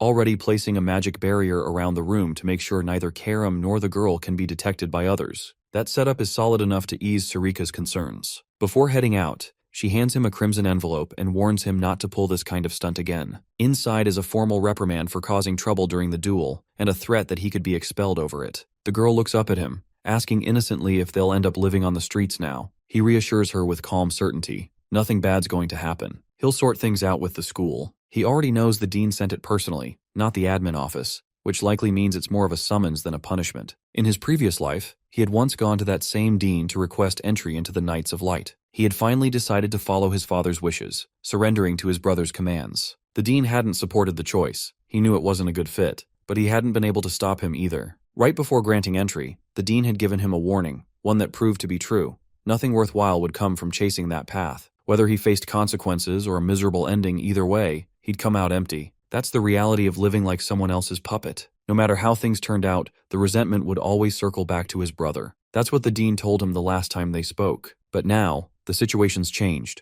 and whatever the dean thinks this time, he's about to find out. Brian brings up a suggestion. They need to stop calling the girl Kid and just give her a name already. Without hesitation, he casually names her Nana. Brian snorts at how basic it sounds, but she lights up at the name, running in circles and repeating Nana Vert, completely delighted. Back in his office, the dean is still mulling over what happened during the duel. He already had high hopes for Cyan, but what he saw today shattered those expectations, absorbing a 4-star spell with a 1-star technique and doing it without breaking a sweat. The kid's raw potential is too massive to ignore. He wants to know exactly how deep that power goes. Kundal Kuzel once trained Emperor Dayan himself, and also taught the father of the last empress. He's one of the rare few alive who hold a 9-star mana rank. But after his sister Dana died, he stepped back from the battlefield and focused solely on running the academy. Even so, there's one thing Cyan has always wondered. He's never actually seen the man fight, and assumed he was a peaceful figure. But in this lifetime, Quizel has thrown himself into the royal succession crisis, yet his personality doesn't seem any different. On his way to the office, he runs into a dense wall of magic blocking the path. The dean clearly expected him to show up, and this 9-star ward was planted as a test. From his office, he waits to see how the challenger handles it. Only a capable mage could break through. He acknowledges the challenge, but instead of forcing the barrier, he circles around the building and hops in through a rear window. He introduces himself face to face and says he's here to formally complain about the warning letter. The dean accepts the confrontation and asks what the issue is. Cyan points out that the letter came straight from him, but after seeing the tomb, he's certain now it was just bait to test him. The dean doesn't deny it. He admits the trial was excessive, but Cyan passed it, no question. Still, the warning stays. He repeats it. He's not retracting the warning. Cheyenne insists on asking something first. Does the dean want to expand the empire, or protect his family's legacy? The older man replies, calling it a gutsy question, but claims he doesn't care about either. Cyan isn't buying it. He presses further. If Emperor Dayan dies and the 3rd or 4th prince makes a play for the throne over the 1st, wouldn't the dean pick a side? The dean's tone sharpens. He's clearly pissed, and calls him arrogant for pushing the question. He says Cyan was a pawn for Ashel, but from where he stands, the dean isn't any better. In his previous life, he had been just another puppet for Ezreal, and nothing about the man in front of him seems any less controlled. The dean slams his desk, voice rising. Does he really think a century of peace is that easy to break? He thought Cyan was a prodigy, but now sees nothing but a naive idiot. Then he throws another question at him. Does he honestly believe the mother of the 1st prince and 2nd princess just died of illness? Does he think the 3rd and 4th princesses are fair competition for the 1st prince? The Napules family, the one Empress Cassandra comes from, is notorious for hoarding power. That clan would do whatever it takes to stay at the top. In Cyan's view, peace in the empire is already collapsing, and once it does, the academy goes down with it. And the dean? He's scared. It's hard to believe a kid barely 11 is analyzing politics like this. He seems to understand the whole mess like someone twice his age. The dean asks what he wants from sharing all this. He says it plain. He wants to negotiate. He's willing to help preserve the academy's future and the safety of the dean's family, but he wants the warning rescinded in return. The dean just laughs. He casts a spell above, conjuring magical restraints that snap tight. Chains wrap around Cyan, locking his movements. Then the dean stares him down, wanting to know what kind of power he thinks he holds to even dream of offering a deal like that, because now he's going to learn what it means to screw up. The dean activates his spell, latching Cyan in place with his chains of judgment. Magic coils around him, restricting movement entirely. He looks confident, convinced the protagonist won't be breaking free from a 9-star spell like the Chain of the Tower. He quietly wonders if he might have given him too much credit, but that thought doesn't hold for long. Cyan calls on the Void Sphere. To his shock, the supposedly weak 1-star spell starts pulling in the high-rank magic. Cyan meets his gaze, asking if he still seems useless now. The dean admits it. He's impressed. And yeah, he'll revoke the warning. But that can't be the only thing the kid wants from this, right? Meanwhile, Brian has stepped out to grab food for Nana. He ends up buying a random collection of sweets, already picturing how happy she'll be devouring them. But something's off. The streets are unusually quiet for this time of day. He brushes it off, assuming it's nothing. That is, until he feels something strange coming from a shadowed alley. He calls out, telling whoever's hiding to show themselves. When they do, his eyes go wide. He recognizes them instantly. Before he can react, they take him. Back at the academy, after wrapping up his talk with the dean, Cyan decides to attend his final class of the day. He's there, but mentally, completely checked out. It's hard to stay interested in material he already mastered 30 years ago. He tries to sneak out mid-lesson. No assignments today, planning to head straight to training. Aaron catches him mid-exit, asking where he thinks he's going. Class isn't over yet. He throws out the bathroom excuse, hoping to slip past, but she's not buying it. Wrong hallway for that excuse. Leximus chimes in, reminding her to carry herself like a proper princess. She ignores him and presses Cyan again. If he's not going to the bathroom, then where? He tries switching topics, asking why she lets Leximus speak to her so casually in public. She shrugs, saying she only allows him to use her first name in private, then adds that Cyan should do the same, since they're friends now. He replies that he's just some nobody while she's the Emperor's daughter. She calls him too uptight. Before their exchange can go further, two upperclassmen step into view. Aaron freezes when she sees them. One smirks, saying it's been a while. Pavian stands in front with his brother Nerovian beside him. She bows politely, showing deference. Nerovian mocks her, asking why she's running around with peasants she once had chained up. Cyan clocks them immediately, the Neptune brothers, her half-brothers, and they're clearly not fond of her. Then they notice him. He steps forward and introduces himself as Cyan Vert, youngest heir of the Vert family. They nod, saying they'd recognize a duke's son anywhere, and mention they caught his duel earlier. It left an impression. They tell him next time there's a gathering, he should come. Might even become friends. Then Pavian turns back to Aaron, telling her flat out to stay in her lane, drop the arrogance, and remember her place. With that, they leave, dragging her pride along. Leximus looks over, confused, asking if those two were really her brothers, and what the hell's wrong with them. She keeps her voice calm, saying they're still family. She can't just abandon blood ties. Cyan disagrees. To them, he says, she's beneath dirt, less than a stranger. Blood or water, it means nothing without power. That's why they treat her like that, because deep down, they're afraid of her. This is just their way of keeping her in check. So she has no reason to hang her head. The words hit harder than she expected. She goes bright red, clearly moved, unable to believe he'd say something that kind to her. He returns to the royal hall and immediately notices something's off. No one's around except Nana. He calls out for Karam and Brian. Only Karam responds. He notices she's in fireball form, hovering. When he asks why, she says it helps conceal her energy whenever she needs to stay hidden, then asks what's so urgent. He says he needs her to track Brian. She pauses, focuses, then says she can smell blood. And it's coming from the direction he went. Elsewhere, Brian is getting slammed around by a group of thugs clearly working under Barrett. The man crouches nearby, sneering that Brian should have listened when they were still playing nice. But now they're done holding back. They're going to cut him up and mail the pieces to Cyan like a present, all because he dared act bold in front of him. Brian just laughs, unshaken, telling him he's still got nothing. That's the last straw. Barrett loses it and gives the order, kill him. Now, they raise their swords, ready to strike, but Cyan cuts in with a sharp question. What exactly do they think they're doing? Barrett freezes the moment he hears that voice. He knows who it belongs to. The S-rank mage turns his attention to Brian, who looks absolutely wrecked, barely able to speak. The eldest Louis Mile sees the moment as perfect. This might be his shot at payback. He growls out a threat, saying he'll rip out Cyan's organs. The other boy cracks a smile, welcoming the fight, then unleashes Thick Fog, 8th form, Assault, slicing the knights into bloody fragments in an instant. Barrett stands stunned, speechless as every mercenary he brought drops dead in seconds. There's no chance he can beat someone like that. It's beyond what his brain can process. Cyan's strength is too unreal. He tries casting a spell in desperation, only to get cut off by a brutal kick to the gut that sends him flying. The mage glares down at him, asking if picking on weaker people is what he calls fun. The would-be noble coughs and laughs it off, saying it's just one of his hobbies. He wants to know if Cyan's really going to kill him over that. Barrett, the eldest heir to the Louis Mile family, is effectively the shadow ruler of the Garum kingdom. His reputation for being twisted is well known. Beating people up was the least of his crimes.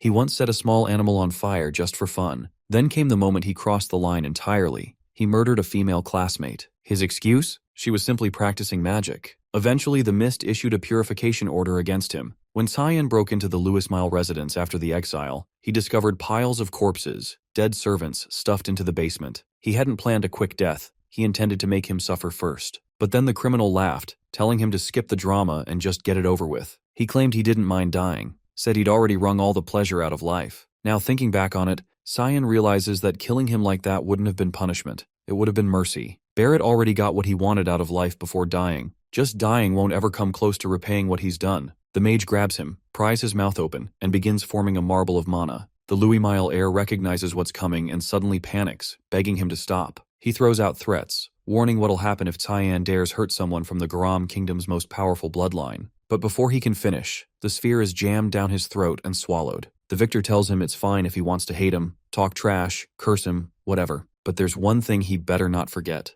Never lay a hand on someone under his protection. Barrett writhes in agony as the mana marble detonates inside him, permanently shattering his internal mana flow. From a nearby rooftop, Ashel's butler has been watching everything. He's stunned. Cyan's power far exceeds what he expected. He realizes he has to report back to his master immediately, before the mage ruins everything. But he doesn't even get the chance. A cold blade presses against his neck. It's Sarika. She's finally tracked down the stalker who's been tailing her student for days. Meanwhile, Cyan heads over to Brian, checking him for injuries. The injured man apologizes, saying he didn't expect them to gang up on him like that. The mage straightens up and asks if he truly sees himself as a subordinate. Then why the hell was he fighting a losing battle? He says charging into a hopeless fight might be noble, but it's still dumb. A dead loyalist is useless to him. He cuts the scolding short, telling him they'll finish this conversation back home. He then calls out, demanding Sarika reveal herself. A group of mist assassins appear, with the woman leading them. She's impressed. He noticed them despite their perfect concealment. She drops down, dragging the butler with her, saying she brought him a present. But Cyan already knows the guy's been shadowing him for a week. The assassin acknowledges his growing capabilities,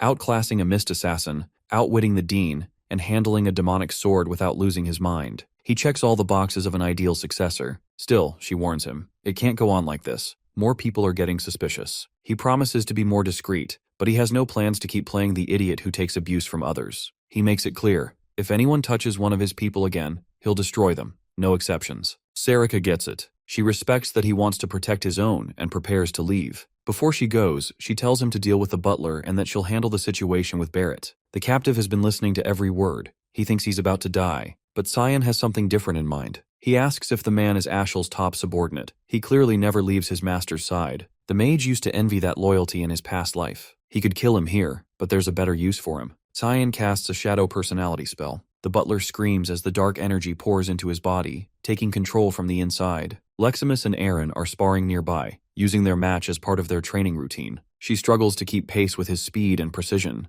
Eventually, he slips behind her, gently placing the blade near her head and declaring the match in her favor, still addressing her formally as Your Highness. She yields, accepting the loss, but insists he should drop the title and just use her actual name instead. Elsewhere, they hear Brian groaning through clenched teeth as he trains with Cyan, who's been running him into the ground. He's taking hit after hit but holding up thanks to his high stamina and brute strength. Cyan's already considering he might be a decent asset down the line. He checks if Brian wants to pause for a break. The other boy brushes off the pain, pretending he's still fine and ready to continue. Not that it would have mattered. Cyan would have kept going regardless. He knows there's no telling when someone like Barrett might strike again. Brian needs to be prepared to hold his own. Brian brings up Kellen, asking if he's really alright after the spell was used on him. Cyan tells him not to stress about it. Kellen's with them now. He explains the spell. It hijacks a person's personality and puts them under external control. He's only used it once before, back in his previous life. Cyan questions Kellen directly, asking who he is now. The knight answers without hesitation. He's Kellen Diego, a guardian from Velias, assigned to monitor Cyan. He pushes further, asking who his master is at the moment. Kellen says it used to be Ashel, but that's changed. He wants to serve Cyan now, and asks to stay under his command. Cyan gives a sly smile and tells him to deliver his next message exactly as dictated, word for word. Kellen nods, fully on board. Back on the field, Aaron asks if Cyan's here to train. He gives a nod and returns the question. She says she trains here every weekend with Leximus. Lately, she figures it's a smart move, especially after last week's chaos. Barrett had been found collapsed outside the infirmary, completely unhinged and covered in bruises. No one's been able to get a word out of him about what went down or who was responsible. Thing is, it's not that he's unwilling to talk. Sarika straight up erased his memory, and just to twist the knife, he's now permanently blocked from using any form of magic. Still, what throws Cyan off is Leximus's reaction to hearing all this. He expected her to be satisfied, but something in her expression says otherwise. His thoughts are interrupted when Nana drops from the sky, screaming his name. Apparently, Karam left her unsupervised again. The little half-dragon crash lands straight into Aaron's arms, still shouting Papa, while staring at Cyan. Aaron stares at the kid, baffled, and asks what the hell is going on. He gives her the whole backstory, start to finish. Once she understands, she's clearly relieved.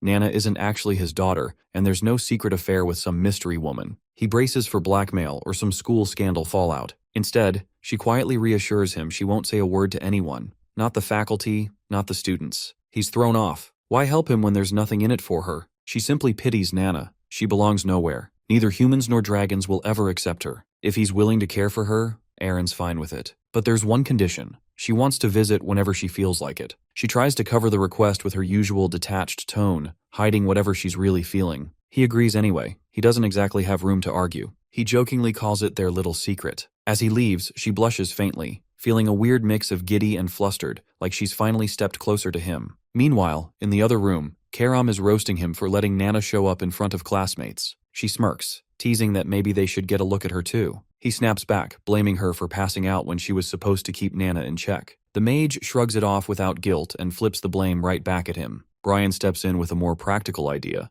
Maybe some walks around the grounds would help Nana unwind instead of keeping her locked inside all day. Cyan agrees. It's probably for the best. Above the academy, 2 dragons glide across the sky. One of them halts midair, catching a stench that turns his stomach. He turns to the other, Catalina, and asks where they are. She tells him they're flying over Lewin's domain. He scowls, saying he needs to drop by the academy. There's a foul presence down there, and he's not about to let it fester. Brian and Cyan head out together late at night, bringing Nana along for a walk in hopes of shifting the atmosphere a little. During the outing, she figures out how to use her wings and speak clearly, now zipping around wildly through the air without any control. She seems completely drawn to wide-open spaces, darting from one spot to another without slowing down. He watches her with a quiet grin, clearly enjoying the sight of her having so much fun. He's brought her to a secluded area far away from the academy grounds so she can move freely without drawing attention. Karam notices the unusually big smile stretched across his face and throws in a sarcastic comment, telling him he might as well go get Aaron as her mom since he already looks the part of a dad. Their moment of peace doesn't last very long though.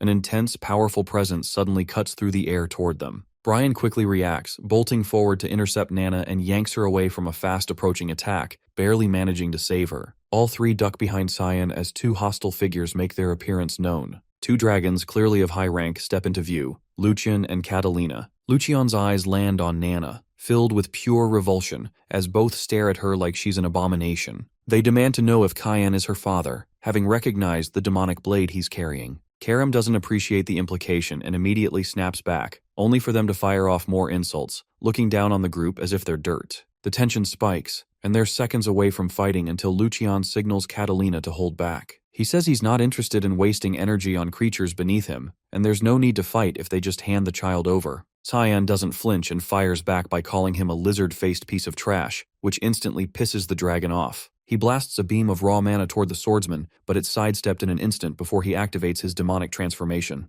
They both instantly recognize the aura. This is the power of the exile. Even so, they don't take him seriously. But he moves faster than expected, and closes the distance without Lucian even noticing. The dragon just manages to block the incoming blow and create space between them for a moment. He fires off a shockwave spell, catching his opponent off guard, but the impact doesn't seem to do anything. Cyan breaks out of it almost instantly. Before the dragon can react, the swordsman sweeps around and attacks from behind, only to be blocked by Catalina's shield. Lucian tells her to back off, warning she's no match for him, but she holds her ground, trusting that her shield, reputed as the strongest among the dragons, will be enough. It isn't. He makes one clean movement, cutting straight through her magical barrier like it's nothing, and slashing her apart using one of his fog-based techniques. Lucian is left stunned. He can't wrap his head around how a human is wielding this level of strength. Even the god of fog has already lost his dominion, so it shouldn't be possible for anyone else to channel that kind of power. He demands to know who the man really is, but the swordsman keeps quiet, refusing to say anything at all. Desperate to turn the fight around, Lucian activates his polymorph, transforming into his full dragon form in one last effort to win.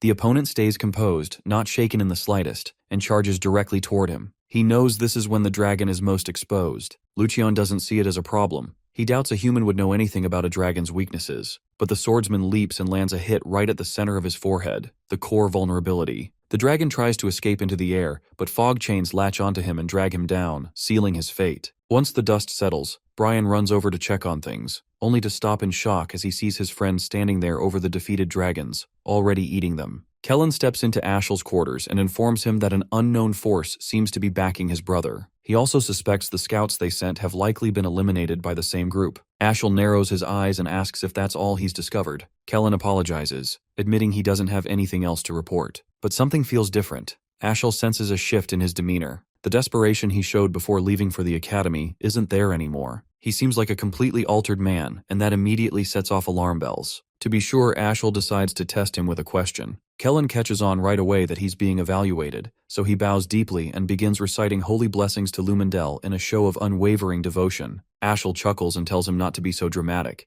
It's just part of standard procedure, nothing personal. He waves a hand, dismissing him from the room. Kellen exits, quietly noting to himself that he'll need to tread more carefully next time. If suspicion grows even slightly, he won't be walking away so easily again. Just as he opens the door, he almost bumps into a young girl. He instantly recognizes her. She's Cyan's personal maid. Curious, he asks what business brings her here. Before she can respond, Ashel appears behind him and places a hand on his shoulder, saying that he's the one who summoned her. He flashes a polite smile and gently requests her help with something. She looks puzzled at first, but agrees, ready to assist however she can. Elsewhere, the dragons hold a private emergency meeting. They've realized that Catalina and Lucian have gone completely off the grid. The last trace of their presence was a massive divine power surge recorded near Lewin's borders. After that, nothing, just total silence. What's alarming is that both were above 8-star rank, and their mana cores were shattered. All that remains of the battle site is raw destruction. No bodies, no clear evidence, just overwhelming magical residue. Whoever killed them went through the trouble of wiping every trace clean with magic. That suggests a dark element caster was involved. The only one they know of who could kill both is Kundal Kazeli, but Kundal doesn't possess dark affinity, which leads them to one conclusion.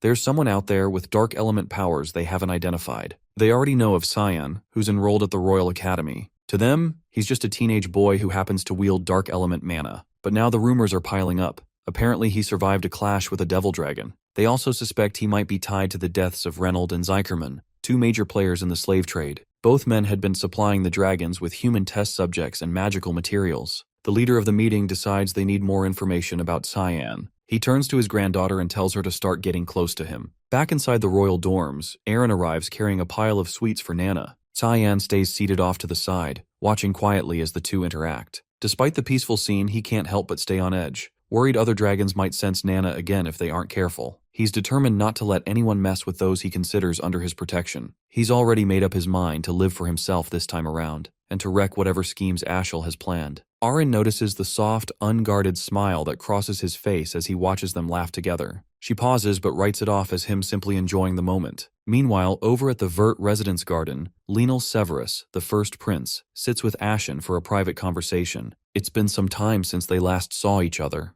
Lenal leans back and asks how long he plans to stay cooped up, wasting away out here in the middle of nowhere. He's also heard rumors that Alice left on some kind of journey. Ashen confesses that he's genuinely worried about her, but admits he has no idea where she's gone or what she's up to. Lenal smirks and teases him, suggesting that maybe he's more concerned about his influence and position than he is about Alice herself. Ashen warns him not to discuss sensitive topics out in public, but the prince shrugs that off, saying they're close friends. It's fine to be honest with each other. He then asks if Ashen's brother is named Cyan. Apparently, the Emperor is starting to take an interest in the protagonist. He's even been thinking about arranging an engagement between Cyan and Aaron, the fifth princess. Lenal admits he's not sure why the Emperor is so adamant about it. Maybe it's his way of trying to shield his daughter. Ashen advises him not to act impulsively. He believes the more attention Aaron gets, the more her value and influence will rise, and the more useful she'll be to them. Lenal raises an eyebrow and chuckles, clearly entertained by his calculated approach. A butler arrives with drinks, offering them politely. Ashel, who's now joined them, glances over and asks who this knight is, as he doesn't recognize the man.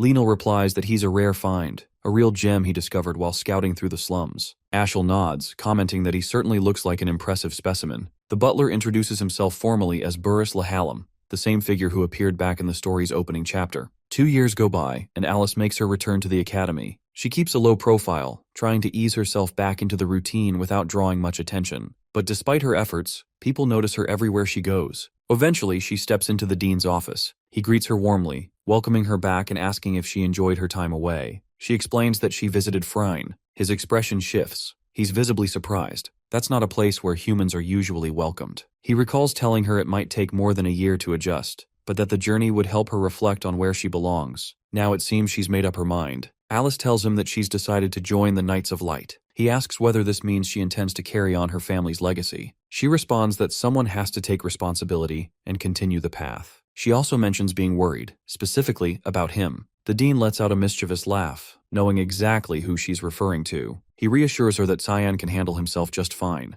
And right then, Cyan shows up behind her. She turns and stares, caught completely off guard by the sudden reunion after all these years. She notices he's gotten taller, broader too. He now stands nearly level with her, maybe even poised to surpass her any day now. He teases her, saying maybe she's just shrinking instead. The date is July 2nd, year 988. He remembers this exact day from his previous life too. That was the final time he saw his sister alive. She asks if he's planning to return home for summer break. He tells her no one back home would even bother welcoming him, except for her. She's caught off guard by that. She asks if that's why he's avoided coming home for 2 years. The truth is, his reasons for staying away run much deeper. Ashel is one of those reasons, and the Duke's wife has been hunting him down, grasping at every opportunity to end his life. And their father? He does absolutely nothing about it. Going back would be no different than signing his own death warrant. He's made up his mind to stay away until graduation. She then asks if he's gotten close to Crayons. He replies that there's no chance of that, at least not right now. She reacts with visible surprise. He explains it's because the guy has been nothing but hostile, even tried to kill him once. She freezes in disbelief, shocked silent. Brian steps forward then, ready to confirm every word. She asks who the man is. He introduces himself plainly. Brian Kendrick, a guardian knight. Cyan walks her through everything, how things played out between him, Kranz, and their mother. Her expression twists with a mix of emotions, mostly rage, completely blindsided by the truth. But he is quick to tell her it's not her fault. Even so, her anger only keeps rising. She asks if he's told anyone else about this. He answers that there's really no point.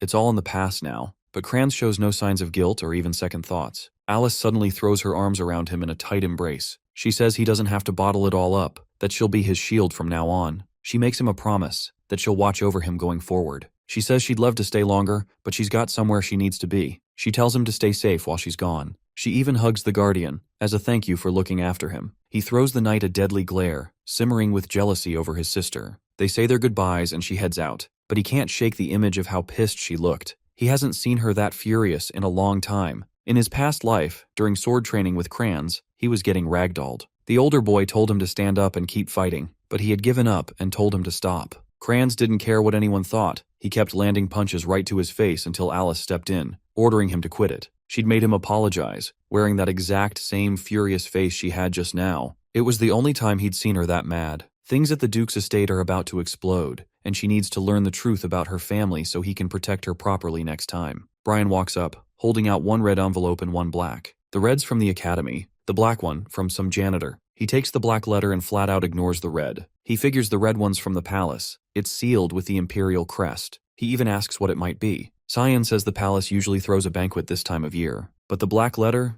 That's something far worse. It's an assassination contract targeting the Drenian Nephilis. It had caused major chaos during the banquet back then. Considering the man is the younger brother of the reigning empress, it's no surprise Karam is stunned to hear he's attending, especially since he already has other matters lined up. But when Cyan thinks back, someone else pulled off that mission in his past life, which makes it pretty clear the Hall Master is showing him favor. Karam opens the red letter and finds it's from Princess Erin. She jokes about how he's not a kid anymore, even if he still acts like one. Basically, it's a confession letter disguised with jokes. In response, he activates the demonic sword's curse to give her a light punishment. She just laughs it off. The letter also talks about prep for the upcoming palace trip. Suddenly, the doors slam open. Nana charges in, loudly announcing that she's starving. Everyone turns to look at her, all of them stunned by what they see. She now looks like she's their age. The speed at which she's grown is wild and hard to believe. Meanwhile, back at Vert's castle, Alice storms into the royal hall, every step loaded with fury. She demands to know her mother's whereabouts. One of the servants quietly answers,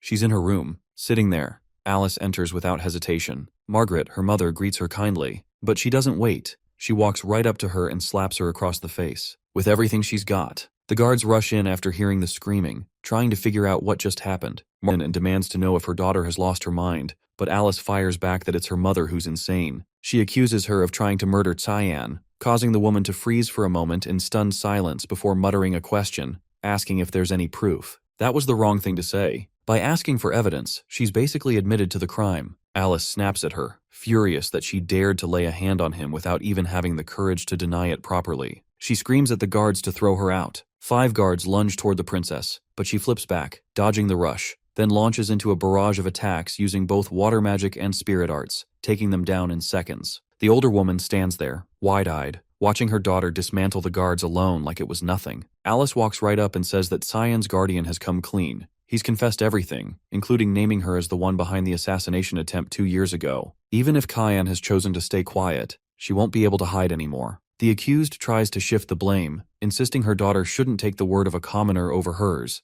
but Alice doesn't care. She calls her by her full name, sharp and cold, then says she'll inform her father, and once he knows, she'll see what real consequences look like. Alice leaves the dormitory feeling victorious, believing she's finally bested her mother. But the woman only grins behind her, amused by how clueless her daughter still is. Even after all these years, Alice hasn't figured out the truth. The Duke has never cared about Cyan. His only priority has always been Ashel. She barges into her father's office and spills everything she's just found out. But the Duke doesn't look angry. He stays perfectly calm and tells her he already knows about the assassination attempt his wife made. Alice stares in disbelief and says his child almost died. Shouldn't he feel something? He replies bluntly that he doesn't see a problem, so long as Cyan ends up dead. She snaps that 6 knights were surrounding her brother, and he would have been slaughtered if Brian hadn't stepped in. The Duke laughs and corrects her. Brian didn't save him. He's just an errand boy. Now she's truly confused. That would mean Cyan took out all 6 nights by himself. Her father lets out another low chuckle, realizing she doesn't know her brother at all. He hands her a red envelope,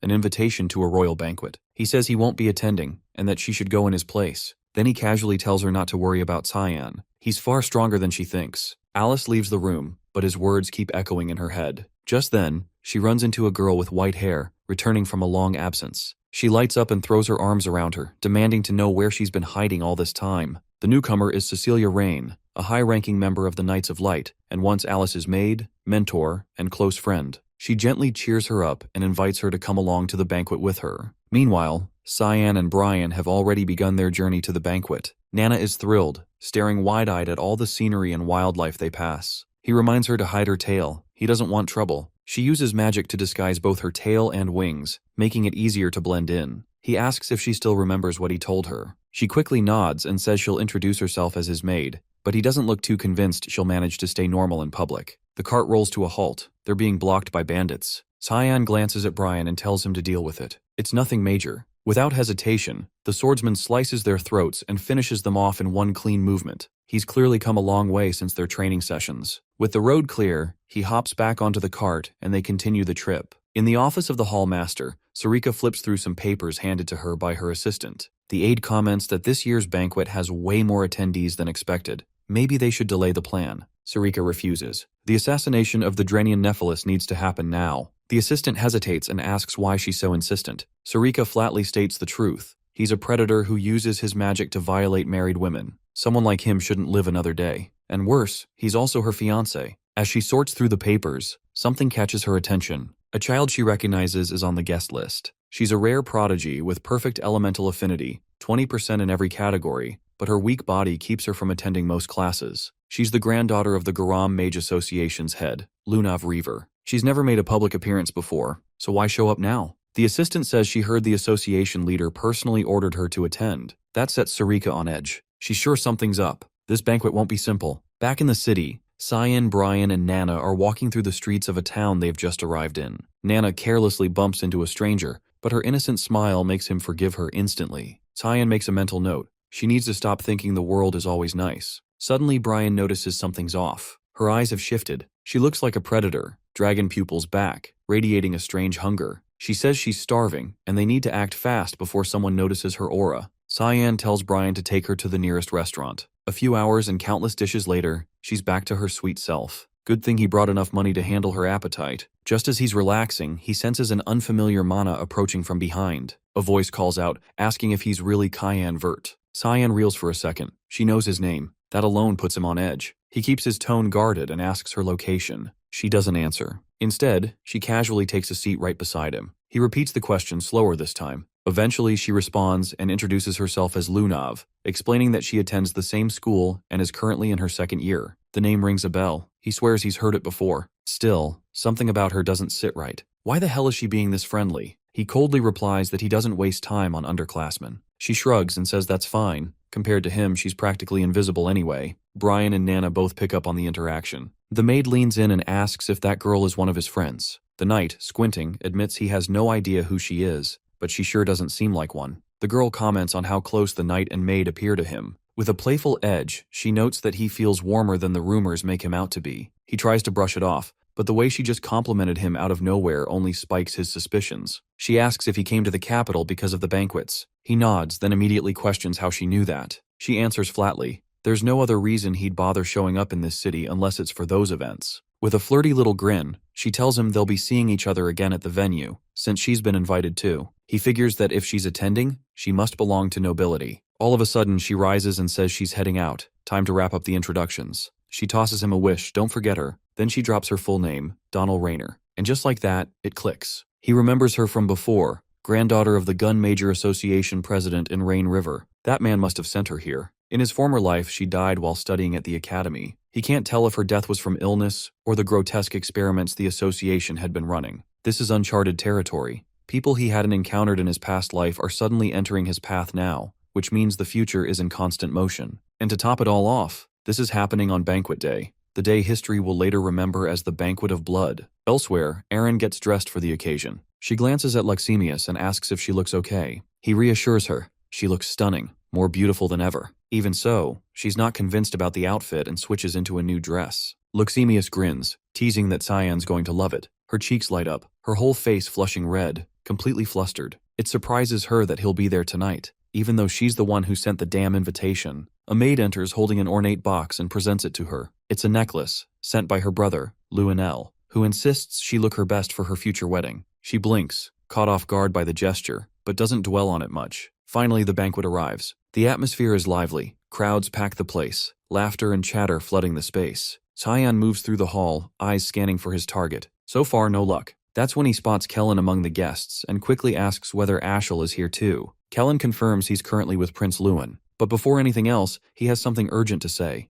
urging Cyan to get out of there immediately. He pauses and checks what's going on. Kellen doesn't doubt the intel, but says that if Cyan stays, he and plenty of others could be at serious risk. Ashel had personally warned him to leave the palace before the event began, mentioning he was preparing something. Unexpected. That final piece falls into place. Cyan finally sees the full picture. The one pulling the strings behind the Banquet of Blood is Ashel himself. Kellen admits he couldn't stand the idea of him getting hurt, so he begged him to leave. But Cyan tells him not to worry. He'll be fine. Kellen, on the other hand, better watch his own damn back. He heads off, mulling over what kind of stunt Ashel is cooking up now. Every passing day proves his brother is even more unhinged than he thought. Kerm shows up, casually mocking him, asking if he's suddenly grown a conscience about innocent lives. He shoots her a look and says, nah, it's just that the plan's kinda cute in a twisted way. Still, if things spiral, it's gonna get real ugly. He needs to intervene before it's too late. Using Ashel's astral lens, Cyan taps into Sarika's psyche and nudges her thoughts. He starts with a compliment about her dress. She immediately catches on that he's manipulating her mentally and cuts to the chase. What's he after? He tells her to delay the purification mission. She wants to know why. He says he got a tip-off. The banquet's about to go full massacre. He promises to explain more later, but right now, they need to confirm if any monsters have infiltrated the venue. She questions whether the intel is legit. He assures her he even knows who's pulling the strings. The dread's been creeping up for a while now. That scream in his head hasn't shut up. He didn't have full confirmation until now. He tells her to forget the target for the moment. With a smug tone, he adds that her creepy fiancé is probably going to die in the chaos anyway. He walks off while she stares after him, clearly pissed. Alice sees her and calls out. Sarika hears the voice and turns. She didn't expect to see Alice here. This wasn't part of the plan they agreed on. Alice replies that she just wanted to step out and get some air. But this isn't good. Alice is about to get caught up in the shitstorm. Sarika grows anxious about the mission. Then another voice cuts in, addressing her as Miss Sarika and calling out to Alice too. His tone practically drips with sleaze. And just when things couldn't get more chaotic, the target makes his grand entrance. He introduces himself with a smirk, Drainian Nephilis. That grin says it all. Trouble. Meanwhile, Cyan pulls Brian aside for something critical. The knight perks up, eager to jump in. Cyan can tell he's getting more into this protector role lately, probably the excess dragon blood. He gives him orders to check the palace's underground tunnels. Brian takes off, ready to go. But before Cyan can say anything else, he stops him with a reminder. This isn't a game. The mission matters. Before he finishes, Brian picks up on movement behind him. Cyan immediately senses the presence, but before he can react, the knight leaps into action, assuming danger. He crashes into the figure. Turns out it's Emily. He stammers an apology as she hits the floor, unconscious. While that mess plays out upstairs, someone is already deep inside the palace's lower levels. He performs a ritual, issuing commands. Dozens of armed fighters begin to stir. The room is filled with shadows ready to strike. Inside the banquet hall, Princess Erin stands still, visibly irritated. Cyan and his group are nowhere to be seen. She had gone out of her way to invite them personally. This wasn't the response she expected. Out of nowhere, Lunav approaches, offering a polite greeting and saying it's an honor to meet the princess. Aaron turns to her confused and asks for her name. She responds with a proper introduction. A moment later, Erin places her, same academic year, back at the academy. She remarks she could never forget someone that brilliant. With a dignified tone, she welcomes the girl to the event on behalf of the Empire. Lunav seems genuinely moved by the kindness and remarks aloud that Cyan should see how thoughtful the princess is. That catches Erin off guard. She hadn't expected her to know him. Lunav casually mentions they spoke just yesterday. Without meaning to, Aaron blurts out the question, are they close? That's all Lunav needs to confirm her theory. So the princess is jealous, and in love. Their conversation is cut short by a woman's scream from across the hall. She yells for help, begging the guards to protect her, but it's already too late. A soulless fighter from the depths of the palace slashes her throat clean. Aaron stands frozen. A monster has made it inside. The killer turns his head and locks eyes with her. There's no doubt she's his mark. Elsewhere in the palace, Cayenne is in a side chamber, introducing Nana to Emily. He refers to her as his mate. Emily collapses to her knees, stunned. It hits her like a truck. He swapped her out for a younger, cuter maid. He doesn't humor the idea. He moves on, asking if Ashel was really the one who brought her here. She nods and says Ashel was so desperate to have her, he even offered her a job. She recalls how, a few days ago, he summoned her to his office. He asked her to work as his personal maid, claiming that since Cayenne was away at the academy, she must be feeling lonely. She had declined, saying she'd rather stay and wait for him to return. He narrows his eyes and asks if she's absolutely sure, but she doesn't have any more answers. That's all she knows. He turns to Brian and tells him to stay close. Emily and Nana aren't safe on their own. Brian checks if he's heading out. Cyan confirms it. Emily wasn't supposed to be part of this timeline. Now, with spies crawling around and Ashel clearly pulling strings, he sees the whole play. His expression turns sharp. Ashel's crossed a line. Without another word, he storms off, set on reaching Aaron and whoever else is in danger. After he leaves, Emily breaks down crying. She clutches a bow tie tightly, the same one Ashel had asked her to give to Cyan. As she weeps, Nana senses something off. The gemstone on the bow tie radiates a faint, unsettling magic. She stiffens. Something about it feels wrong. Meanwhile, in a private chamber, Ashel and Prince Luenel talk in hushed tones. They both know the mission is officially underway. After everything, the moment has come. Luenel's gift is about to be delivered. Ashel gives Boris a nod of approval, calling him surprisingly effective. The prince grins and says, "This is only the beginning. Their unit will become even more valuable from here on. They're not just disrupting a party. They plan to tear down this peace-soaked empire and remind it exactly who it needs." Back in the grand hall, panic ripples through the crowd as the monster's attack causes chaos. Aaron keeps calm, helping direct people toward safety. Lunav urges her to leave while she still can, but she shakes her head. She won't leave until she's made sure everyone else is safe. She insists on staying to help. The creature overwhelms the frontline guards with ease. Then it splits. Identical copies spawn into the room. One clone grabs a guard and rips him apart before he can even scream. While everyone focuses on the copies, a demonic beast breaks through from behind. It tears through half the defense force in seconds. Despair sets in, but a new figure steps in, Sarika. She cuts down one of the beasts with expert precision, immediately commanding the remaining guards to focus on evacuating civilians. Then Alice appears, seamlessly entering the fight. Together, the two begin clearing out the enemies. The head guard tries to pull everyone into a coordinated retreat. Meanwhile, they hold their ground, preparing for the next strike. But to their shock, the creature doesn't even glance at them. Its focus is locked solely on Aaron. Just before its tentacle can reach her, a guard throws himself forward and slices it off. He dies instantly. A cluster of tentacles tears through the guard's body, killing him instantly. Aaron rushes to catch him, trying to keep him upright, but he's already gone. Tears run down her cheeks as guilt sinks in. She blames herself. Meanwhile, Lunav pushes back the advancing monsters, launching bursts of aqua blast mixed with gusts of wind. She turns over her shoulder and shouts for Aaron to get to safety. They'll handle things from here, and she's not letting that captain's death mean nothing. While they beg her to go, the princess stares one last time at the fallen guard. She whispers a promise that his sacrifice will count. The creature's roots are soaked in lethal toxins. Just brushing against them would mean instant death. This shield will block the poison. She commands the survivors to stay alive and fight back. The guards, fired up, charge in. Swords flash as they slash at the enemy, pushing through injuries and exhaustion. Even with her spell, the tide starts turning against them. That's when Alice steps in, releasing a freeze spell to halt the advance. One of the royal guardians pleads with Aaron again. She needs to evacuate, but Sarika finally reveals what she's really capable of.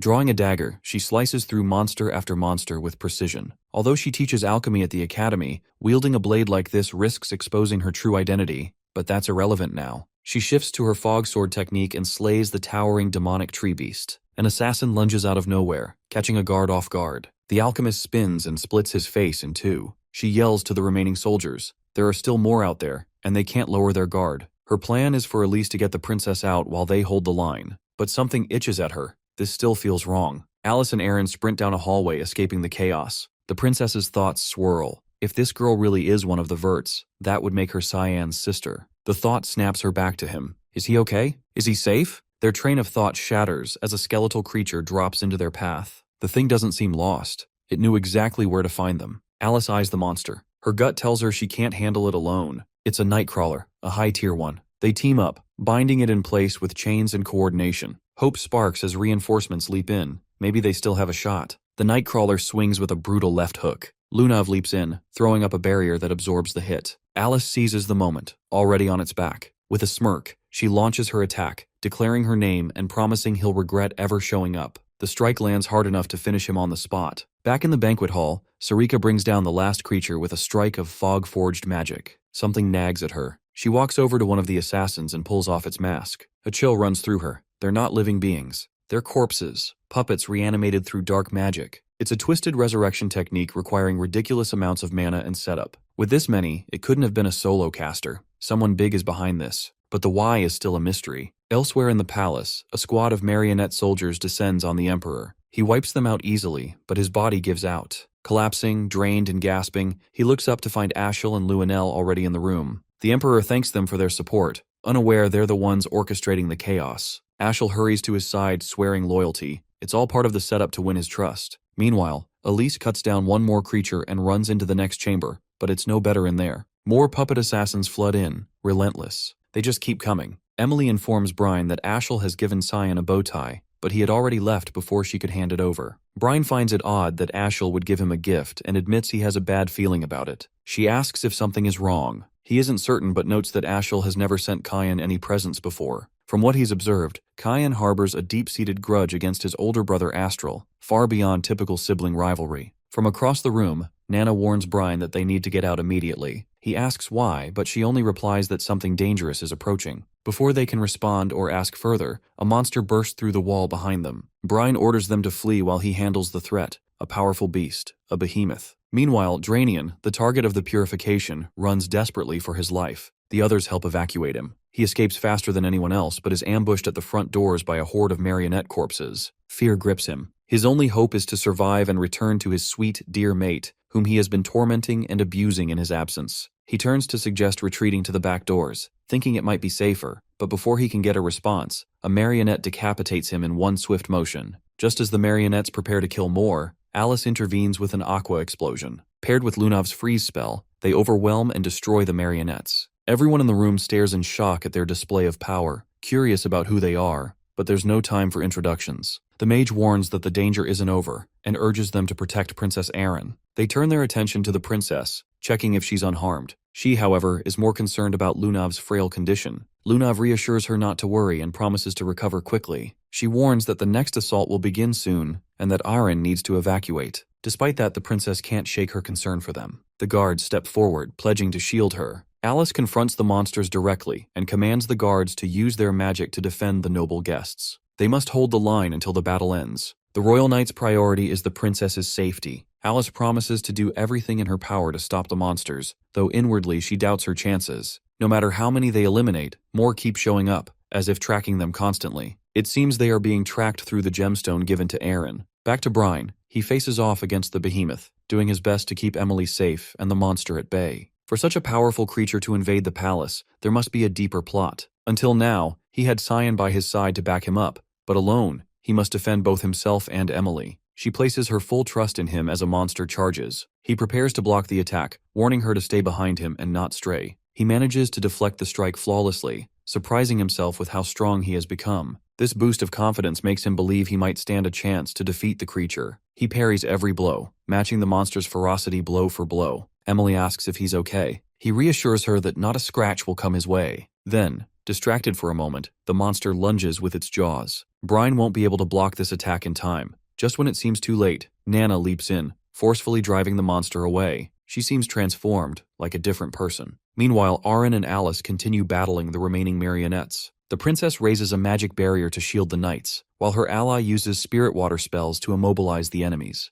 The fight feels endless. Whoever masterminded this is unknown, but clearly planned thoroughly. The knights will wear out eventually, and they need another strategy. In the heat of battle, a mask is knocked off, revealing the corpse beneath. Alice realizes these are essentially marionettes, reanimated by dark magic. To counter them, they need something that opposes dark magic. The first thought that comes to her is Lumendel, the god of light, and his light magic. If someone can wield it, they might have a chance to turn the tide. She calls out to Princess Erin, asking her to infuse her sword with mana. Erin replies that she can't. Doing so would break the protective spell cast on the knights. The guardian knight consoles her, saying they'll be fine without it. She hesitates but knows they have no choice. She proceeds to bless the sword with the blessing of light. Although combining two mana types is difficult, the princess channels the blessing of light into the blade. Spirit magic flows through the sword as smoothly as water, giving it a tangible mana form. Alice isn't fully confident this will work, but is willing to take the risk. On the other side, Cyan had already eliminated most of the marionettes in his path and quickly realized these enemies were nothing more than puppets and mandrakes. Apparently, he had begun assisting Ashel. This was also when Boris officially became one of Ashel's subordinates. Karim expressed surprise that humans still practiced necromancy-type dark magic, such an ancient and forbidden art. He acknowledged her observation and mentioned there was a particular individual who frequently wielded it. He explained how the use of dazed stones accelerated the monster's strength and that the mana within those stones attracted beasts. She confirmed she could sense the dazed stone's mana emanating from a specific direction. He urged her that they needed to move faster, warning that the palace was turning into a slaughterhouse,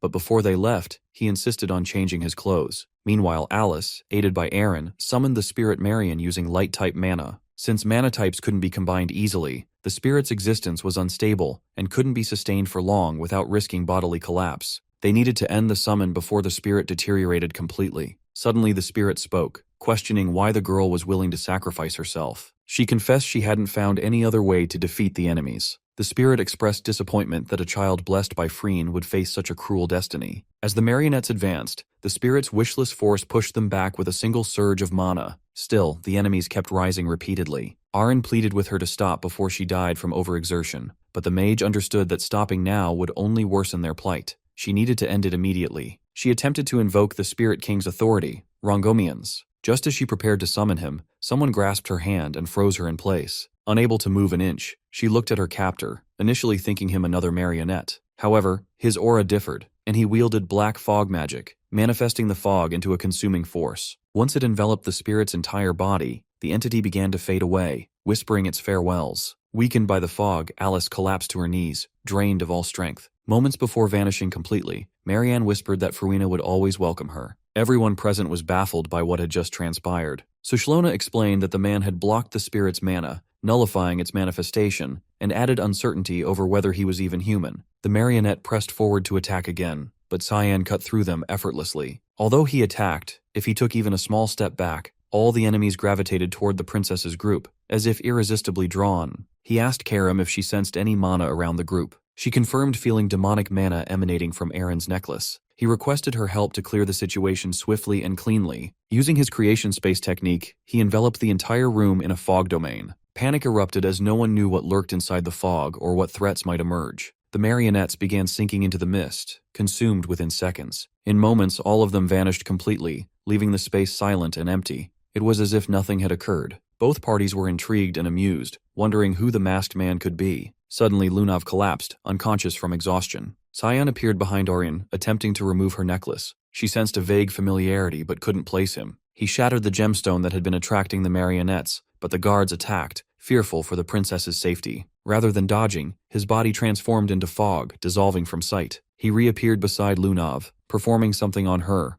but Aaron counterattacked with her light stinger, also turning him to fog without harm. Employing psychological manipulation, he spoke, assuring them he meant no harm and was there to help. He had destroyed the druids, so the monsters should no longer be drawn to them. He urged them to exit through the front gates, assuring the path was cleared. The fog domain dissipated, revealing the original room. The guardians checked on the princess, but she told them not to worry about her and to assist Alice and Lunav. The mage confirmed she was fine and insisted they recover and leave through the front gate as Cyan advised. She silently resolved that ensuring the children's safety was her top priority, leaving the mystery of the masked man's identity for later. Lunav had sensed his mana and had concealed his presence. In a separate room where Emily and Brian fought the monster, Nana had already slain it and was now devouring its corpse piece by piece. Emily was horrified, questioning if the girl was really a maid. Brian shared her confusion, having never seen her act like this before. She had transformed into a small dragon, radiating a powerful aura. Rumors swirled around Cyan's past life about the banquet flood incident that claimed many lives. Whispers blamed the fifth princess of the empire, Erin Severs,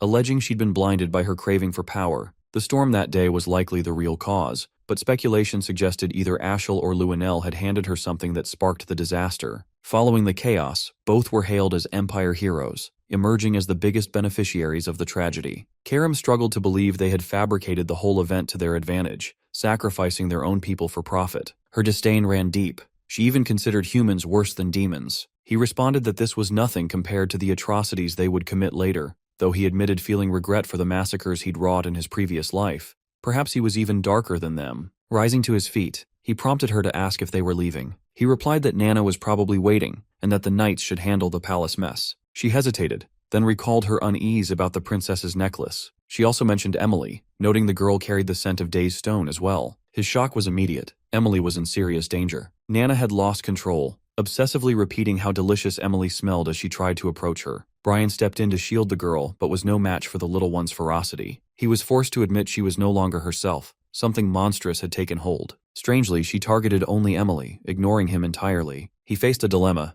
He needed to stop her without harming her. Both feared their end as Nana lunged forward, but Kyan arrived just in time, intercepting the attack with his own body, sacrificing himself to save them both. Emily grabbed the bow tie from Nana and destroyed it instantly. Karam shouted at the girl to snap out of it, reminding her that her father was here. The words broke through. Her awareness returned, and she understood what she had done. He stood, a large slash across his back, assuring her it was fine and didn't hurt. Since she hadn't meant it, she hadn't done anything wrong. She collapsed to her knees, consumed by regret over her actions and the destruction she'd caused. The aftermath of her assault had demolished half the room. He turned away, telling her they needed to get out. Meanwhile, Luenel and Ashel assisted the Emperor's escape. They were surprised the rest of the palace appeared untouched, as if nothing had transpired. Both expressed relief that the crisis was resolved but sensed something was off. The Emperor heard Aaron's voice calling out. She sprinted to him, clutching him tightly and thanking the gods he was safe. During this heartfelt moment, the princess noticed Luenel standing behind him,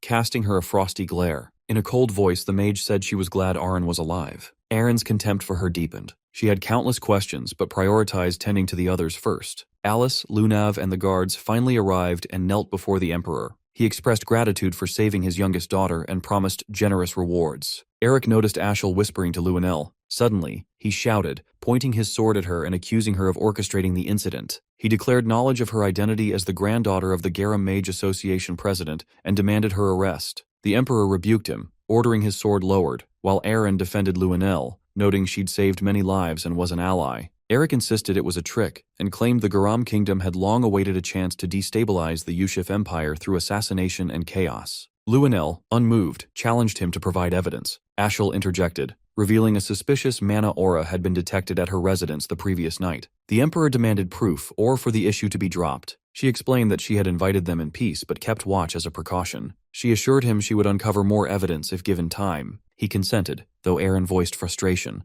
Luenel remained uncertain whether this was a trap or part of her grandfather's design. Lunav of Rain Reaver and her group from the Garam Mage Association were imprisoned for investigation. Meanwhile, Luxemius, separated from Aaron, collaborated with other knights to safeguard nobles and oversee funerals for Marquis Dranian and many others. Funerals took place openly on the streets. Cheyenne had prevented far more deaths than in his past life, yet the event would forever be remembered as the Banquet of Blood. Still, it could have been much worse. Alice tended to his open wounds, cleaning and bandaging them. He protested that she needn't go to such lengths, but she insisted it was her duty as his sister. She remarked on how dangerous the situation had been and was grateful he had escaped alive. She mentioned the masked figure. If not for him, she would have perished. His identity remained unknown, but his height was close to Cyan's. Realizing how much fitter he'd become and noting the fresh scars from training, she reached out teasingly, but he shrugged her off and walked away. Then Ashel entered, his fake cheerfulness casting a darker shadow. Cyan's wariness grew. Alice noticed and suspected he knew of Ashel's cruel and vile nature. He inquired about the progress of the investigation. Ashel said he'd come to discuss it. He revealed that a bracelet containing a day's stone had been found in Lunav's room. She claimed it had been given to her. Cheyenne suggested whoever gave her the bracelet should be a suspect. Ashel nodded and asked if he recalled receiving anything during the banquet. Recognizing a trap, he denied knowing. He then asked if Ashel knew who had given Lunav the bracelet. The man replied that someone had died in the palace today, prompting the investigation. He repeated the question. Cheyenne understood this wasn't about the investigation. Ashel was setting him up as a scapegoat. This realization meant Emily was in grave danger. Cyan clocks it, it's a setup. Someone wants him dead. He slumps back, feigning dizziness, one hand brushing his forehead like the pain's real. Alice steps in without missing a beat, backing him up. She reminds Ashel how much he's already been through and adds that the doctor's advice was clear. He needs rest, not stress. Pressuring him like this isn't helping anyone. Ashel seems to buy it. The act is good enough to ease his suspicion. He suggests heading out, but before turning, Cyan finally gives a reply. He says he doesn't recall receiving anything, and even if someone had tried to send something, they probably didn't make it through that hell alive. Ashel gives a slow nod, acknowledging the answer. Something about it satisfies him, maybe because it means he no longer needs to take him out. Still, a part of him regrets it. This was his best chance to erase him. Cyan stays on alert even once he's gone. Alice forcibly pushes him to lie down, insisting he rest whether he likes it or not. Elsewhere, a maid runs through the halls in a panic, Boris not far behind. She keeps shouting that she did exactly what she was told. She gave the necklace to Aaron just like they ordered. She doesn't even know what the damn thing does. Her voice cracks as she begs for her life. Boris catches up and, almost calmly, tells her she didn't mess anything up, but there's still something he has to do. No choice. He slits her throat without hesitation. As she crumples, he quietly curses how all his careful planning just went to shit. Before leaving, he summons a demonic hound from the dark. It snarls, then starts tearing the body apart, erasing the evidence. Far out in a secluded forest, Emily and Brian lie low in a quiet wooden house, far from any eyes. He walks over with a handful of apples and offers her some. Dropping down beside her, they snack in silence before conversation picks up. She asks how long they're supposed to stay hidden out here. He says Cyan gave clear instructions. They're staying put until told otherwise. There's no timeline. It's open-ended. Back in the palace, just before their escape, she had handed him a gift, the bow tie Ashel meant for Cyan. He stared at it, then torched it to ash without hesitation. He told her plainly the palace and the Vert estate weren't safe for her anymore. She had to disappear, at least for now. He turned toward Brian and made it clear he had business to handle, so protecting Emily was now his job. Then Cyan crouched in front of Nana, gave her a small pat on the head. With a rare smile, he reassured her he wouldn't be gone for long. Even Brian blinked, caught off guard by the warmth in that smile. Now back on the forest bench, Emily glances over, asking if Nana's all right. He answers she's had a rough stretch, but she's looking better lately. Emily still can't wrap her head around it. She always thought that girl was just a maid. Turns out she's something else entirely. A dragonic hybrid. Emily knows she has to step up, do more. Their eyes meet, and something unspoken passes between them. Together, they quietly make a pact. They'll give Cyan everything they've got. Inside the castle, Luanel storms into the throne room, shouting. He rages at Emperor Dion for letting the suspects off so easily. Dion fires back, telling him to lower his damn voice. His decision is final. The prince snaps, dripping contempt. How's he supposed to rule the whole continent with that kind of weakness? What the hell is it about the Garam Empire that scares him so much? A flash of blinding light cuts the air just past his head, shutting him up. The emperor speaks coldly. Conquest sounds noble, sure. But the Ushif Empire borders more than just Garam. There's also the Demon Realm, Sparnia, and Fruina. If Garam becomes an enemy, they'll lose the only buffer keeping demonkind in check. That floodgate opens, the whole continent drowns in monsters. Even if they could seize power, the death toll would be unthinkable. Anyone who wants that kind of blood-soaked rule doesn't deserve the title of emperor. They're just a monster. Luanel tries to pivot, redirecting the topic back to the suspects. Dion cuts him off again, this time mentioning the Dazed Stone. The prince stiffens. He didn't expect his father to know about that. His agents shouldn't have gotten that far in the investigation yet. Dion catches his expression. It says everything. He's known his son long enough to know that once he wants something, he doesn't let go. He looks at him, disappointment heavy in his gaze, and mutters that Aaron would make a far better emperor than Luanel ever could. And with that, he walks away, adding he has no desire to see him again. Hearing Aaron's name praised like that makes Luanel boil. He lashes out in anger and storms toward her dorm without wasting a second. He slams open her door with heavy, furious steps. Inside, Leximus immediately steps between them, warning him that Princess Aaron is resting. Luanel couldn't care less. He punches the guard straight in the face to shove him aside. Then he turns to his sister. She looks at him and asks, calm but wary, what reason he could possibly have for barging into her room. He gives a crooked, malicious smile. Says he just wants to have a little chat with his dear, sweet sister. Leximus steps forward, firmly reminding Luanel that if he keeps pulling this aggressive crap, the princess will have no choice but to act, even if he is royalty. He doesn't flinch. That same twisted grin spreads wider as he turns to her and casually threatens to wipe out her entire bloodline over a few reckless words. But before it escalates, Aaron interrupts, voice steady. She tells him to cut the nonsense and asks why he's really here. Tilting her head slightly, expression unreadable, she asks if there's something specific he's expecting to hear from her. He falters, picking up on the shift. She's not the shaky, submissive girl he used to push around.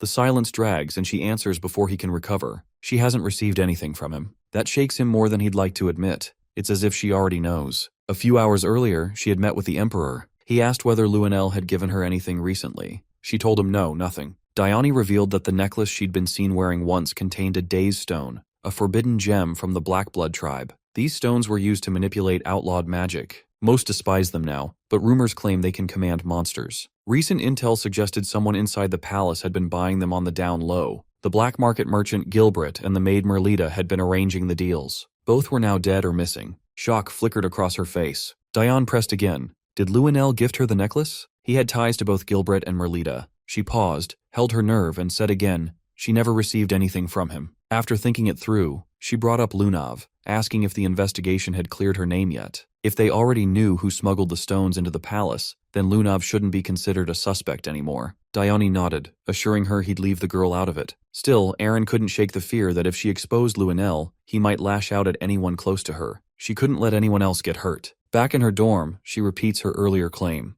He remains quiet, still thrown off, but doesn't deny it. This was what he came for. Even so, her sharp tone bruises his ego. He threatens to go after Leximus instead. She holds her ground, completely unfazed. She informs him calmly that she has a guest right now, and he should leave. He raises an eyebrow, asking who it could be. From the far end of the room, Cyan steps into view. He's been standing there the whole time, silent, unreadable, not making a sound. He casually says he heard everything. Luenell stares at him, dumbfounded, not sure what's worse, Cyan's stealth or the fact that he didn't notice a damn thing. He scowls, annoyed that the knight's treating the whole thing like it's a joke, but Cyan doesn't react, not even slightly. He moves to stand beside Aaron and, unfazed, asks if Luenell plans to come at him next. The prince hesitates. There's been talk that Cyan and Aaron might be engaged, and pissing him off would be stupid. He's the son of one of their father's closest allies. What Ashel had said earlier still gnawed at him. A few days ago, he had asked why Ashel was so dead set on eliminating Cyan when their father clearly trusted him. Ashel told him straight. Cyan irritated the hell out of him. He was hiding something big, and the not knowing was driving him insane. Now Luenell gets it. That presence Cyan carries, it's unsettling. He suddenly tones it down, backing off and claiming he was just messing around. Now that the misunderstanding is cleared up, he says he'll be on his way. Cyan finds the whole thing weird. Luenell Severus, the one history once called the Insane Emperor, actually seems reasonable, at least compared to the one from his previous life. Before leaving, the prince glances toward Leximus and gives an apology for the earlier hit. The knight, still stiff from the punch, apologizes back for what he said. Once Luenell's gone, Leximus mutters that he's a piece of crap. He thanks Cyan for showing up, but Cyan shrugs it off, saying Aaron handled everything just fine on her own. Without warning, he drops down beside her. She stiffens, cheeks flushing. She points out that he's sitting way too close. He just glances over, unbothered, and asks if he's not allowed to sit there now. The teasing tone flusters her more. She doesn't even try to hide it. Cyan had one goal, make Luenell believe he and Aaron were a thing. Now that the bluff worked, the prince wouldn't dare touch her. With that handled, he gets up, ready to leave. Leximus watches him go, visibly confused by how casually he's bowing out. He's done his part. He walks away without looking back, while Aaron quietly sinks deeper into her feelings for him. Luenell storms into Ashel's office, slamming a fist against the stone wall. He demands to know how his ally plans to fix the mess. The plan was supposed to be airtight, so why are all their targets still breathing? Even worse, he's lost his father's faith. Ashel was supposed to be the shining hope of the Yushif Empire, and now everything's falling apart. Boris enters, interrupting with a calm tone. He mentions that there's been some progress. He introduces himself and offers a polite greeting. The prince glares, asking where the hell he's been this whole time. Boris explains that Ashel had sent him out on an errand. He also brings news. Emily has vanished. Ashel asks what kind of success he's talking about. Boris pulls a small, glowing pyramid from his coat and holds it up. He says they've underestimated the people closest to Princess Erin. Luenell asks if they're supposed to reflect on that. Boris shakes his head. It's not about reflection. It's about facing the evidence. Inside the crystal, faint traces of mana swirl. Most of it is ordinary, but there's something else. Black fog creeping along the edges. That specific aura belongs to the demonic sword, which means someone in Aaron's inner circle is wielding forbidden power. Back in the royal dorms, Emily sets down a steaming platter. Dinner tonight, a monstrous, demonic-looking scorpion. Brian stares at it like it might lunge at him. Meanwhile, Nana and Cyan eat like it's no big deal. Brian pushes his plate away. Cheyenne's already finished, brushing his hands clean as he stands. Emily asks if he can stay longer, maybe eat a bit more. He declines. If he sticks around, Ashel might find him, and that would put all of them in danger. He says he only came to check on them. Emily still can't go back yet, but Brian can handle errands if needed. Cyan quietly assures them that he's stationed people nearby. Right now, this place is safer than anywhere else. He tells them he'll be back later, then heads out. Just as he steps outside, Sarika, the hallmaster, blocks his path. Her voice is laced with sarcasm as she comments on his adorable little family. Then her tone darkens. She wants answers. How did he know about the banquet of blood? Or the death of her fiancé? Everything about him screams foreknowledge. She gives him one warning. His answer will decide what comes next. Depending on what he says, she'll either mark him as an ally or label him a threat. Her voice drops, serious now, as she asks him directly, no more games. Who the hell is he, really? Who is Cyan Vert? There's no way he could have known who her fiancé was, let alone that he died. Cyan tells her straight, Drenian, her fiancé, was bound for purification regardless. It shouldn't matter. She doesn't buy that and suggests he might actually be part of another faction, one that's been spying on them. He stays unfazed and asks her directly, if he were a spy, what kind did she think he was? Her only reply is a dagger hurled at him in a flash. Karam bats it away mid-air, stepping between them and snapping at her for daring to attack her wielder. Sarika holds her ground, not backing down when there's a chance for a real fight. They throw themselves into a clash, sharp and fast. The blade spirit breaks away just enough to ready a technique, then unleashes a dense sphere of black mist straight at her. She narrowly twists out of the way, and everything the attack touches is obliterated behind her. Had it hit, or worse, had she tried to deflect it, she'd be dead on impact. Now she gets it, why Karam stays in sword form so often. It's the only way to keep her strength in check. If she went all out, she could level the whole city. Only another demon lord could go up against that kind of power. Their standoff resets, eyes locked, both poised to strike again, but Cyan cuts in first. He activates demonic control over Karam and shuts the whole thing down. He warns them both that this much noise is going to get them noticed. They've blown their cover, and now Emily and Brian need to relocate. He steps inside the small house, ready to tell them the plan, only to freeze at the sight of Lunav, sitting casually at the table with the others. She's bypassed the barrier completely, not even a ripple of detection. She's way more dangerous than he'd guessed. He questions how she found this place. She shrugs it off, says it's just one of her little talents, and assures him no one else knows. She came alone, only to thank him. He brushes that off. He doesn't think he's done anything worth thanks, but she insists. From the moment his energy entered her, she recognized it. Everyone turns to him, confused, none of them realizing she's talking about the day in the palace when his mana surged into her body. She explains she can manipulate all types of elemental magic, blend them, and shift them. She can even trace a person's unique mana signature, a gift passed down from her grandfather. He disagrees, calling it a curse. Her body's already cracked under the strain. Her expression shifts, half wonder, half gratitude.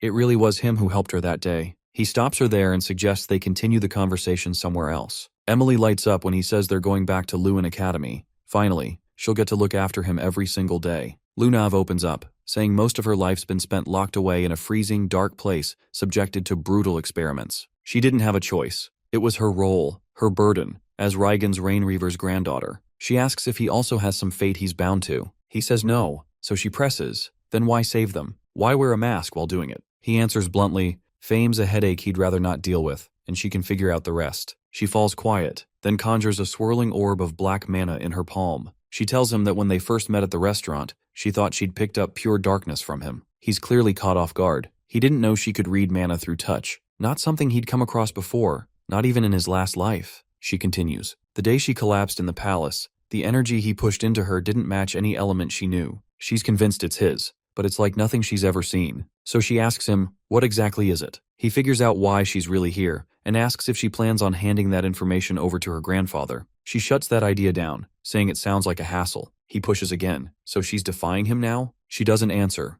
just leans in and wraps her arms around him, thanking him again quietly. Her body had become a volatile mess, like a boiling pot overloaded with all types of mana. Someone had slammed a lid on top, trapping it all inside. The heat built up until the pressure began to smother her life force. She'd been standing at death's door. All he had done was poke a hole through that lid, enough to let some of it out, just enough to relieve the pressure. In his eyes, she looked like someone else's pawn, and that hit a nerve, because she reminded him of who he used to be. He gently pushes her back and tells her she owes him nothing. He asks her to keep it quiet. He's gotta go. Just before leaving, he turns and warns her not to overdo it again. Next time, it might kill her. A soft look crosses her face. Now she's sure he really is a good person. Meanwhile, deep within the Garam Empire, inside Reigen's chamber, the Emperor's expression twists with fury the moment he hears the news about Lunav. His butler tries to calm him, saying no formal charges have been filed. But that's not what's eating at him. She still hasn't returned home. He orders them to track her down and bring her back, no matter what. Cyan and the rest of his group finish gathering their things, preparing to depart, and begin making their way back toward the academy. Among them, it's Emily who stands out the most, her mood brighter than anyone else's. Curious about her enthusiasm, he looks over and asks what's gotten her in such a good mood. She happily responds that it's because she gets the chance to serve him again, just like before. But then she adds something else, reminding him that the academy has a strict rule against bringing in maids, and wants to know what exactly he's planning to do about that problem. He explains that the headmaster might allow it just for him, though he's definitely not in favor of the idea. If the principal lets it slide, he'll take responsibility and make sure no one notices her at all. He then adds that he plans to ask for special permission, but only for himself. The dean replies by asking why he should even consider making such an exception in this case. Trying to find a quick deal, Cyan offers to never skip class again, hoping it would be enough to win him over. But the man isn't impressed. That's clearly not good enough. Instead, he shifts the topic and asks why Cyan has shown up with 2 maids instead of just 1. He then presses further, wondering aloud if this has anything to do with the incident known as the Banquet of Blood. He doesn't believe for a second that the request would be made unless there was something more behind it. Cyan suggests a trade. He'll give him the answer, but only if the dean agrees to his request first. Condell gives a nod and agrees. In turn, Cyan admits that it's not easy to explain the situation at the moment. However, there is one thing he's absolutely sure of. He had nothing to do with the Banquet of Blood in any capacity, and he knows full well that this is the answer the dean was waiting to hear. The older man asks for confirmation, still not quite convinced, and wants to know if Cyan is truly certain about that. Although his reaction shows skepticism, he doesn't press further. The conversation ends on a relatively positive note. Even so, Cyan can't shake the thought of what might happen if the truth ever came out. If Condell realized that the real person behind the Banquet of Blood was none other than his own grandson, things would fall apart. From what he knows, it couldn't possibly have been Lionel, too sloppy for something that precise. He's pretty confident it was Ashel who came up with the plan, while Boris likely worked things from the shadows, pulling strings as usual. That's always been the pattern. Ashel runs the front while Boris manages things behind the curtain. Later, when Cyan returns to his dormitory, he's surprised to see someone outside his room doing push-ups on the floor. It's the same guy who challenged him to a duel a few years ago. As soon as he spots him, the guy jumps up and immediately asks for a rematch. Apparently, he's been showing up every single day for the past 2 years doing this routine. Cyan doesn't even acknowledge him. He just walks past and enters his room without a word. Inside, he stops when he sees Brian lying unconscious on the ground. Turning to Emily, he asks what's going on. She calmly explains that Brian passed out after eating some cookies she'd given him earlier. She then offers Cyan one, asking if he'd like to try them too. He immediately shuts her down, telling her not to feed Brian anything again, ever. Dropping onto the couch, he's ready to finally get a moment of rest. But his mind won't quiet, already stressing about what kind of chaos his new group might bring. That's when he notices a white envelope sitting on the table. He asks aloud where it came from. Opening it, the first thing that catches his attention is that it's from Lunav. Before he can get past the first line, she walks through the main door in person, stepping in casually and asking how things have been.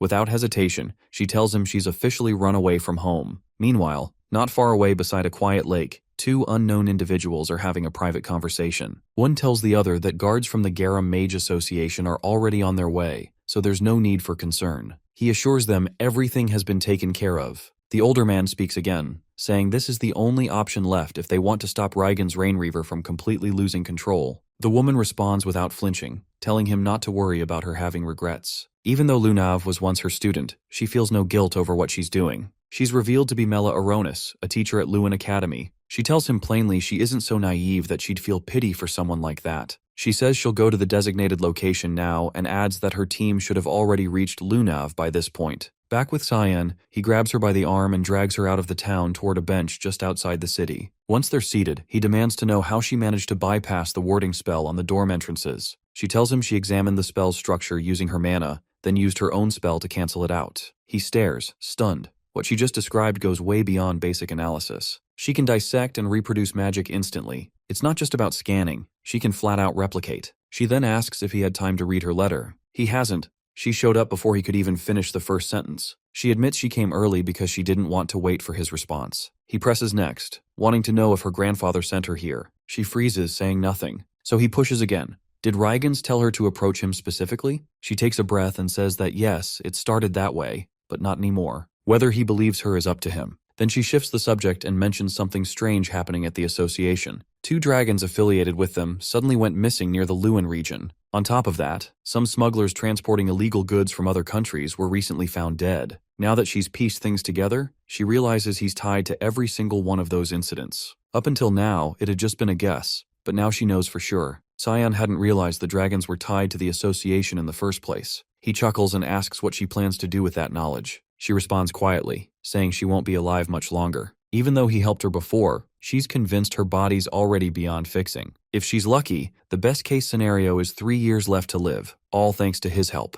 He doesn't accept that and asks how she can be so calm about dying. He doesn't understand why she isn't reacting or breaking down. She smiles faintly, saying she wishes she was capable of feeling something, anything at all. That irritates him. Getting up, he tells her it's not his problem and she should go back to where she came from. He walks away, saying he's not interested in being dragged into another mess. They part without another word. Karam shows up beside him, asking if he's really just going to leave her behind like that. He figures that's the best move. He's already sensed the Garam Association lying in wait nearby. Right on cue, a squad of guards in all-white uniforms appears and surrounds Lunav. She watches them close in and mutters that she thought she'd done a better job escaping, saying they showed up way too early. The guards order her to return with them, telling her that her grandfather is looking for her. She narrows her eyes at them, guard rising as suspicion creeps in. Something feels off. She points out that it's always Victor who comes to pick her up, not a bunch of unfamiliar guards. They explain that he's caught up with something important, so they've come to take his place today. That response confirms her doubts. She's never known anyone named Victor in her life, let alone from Garam. Without hesitation, she unleashes a gust of wind, using the brief distraction to bolt away. She manages to break free from their grasp and slip out of sight,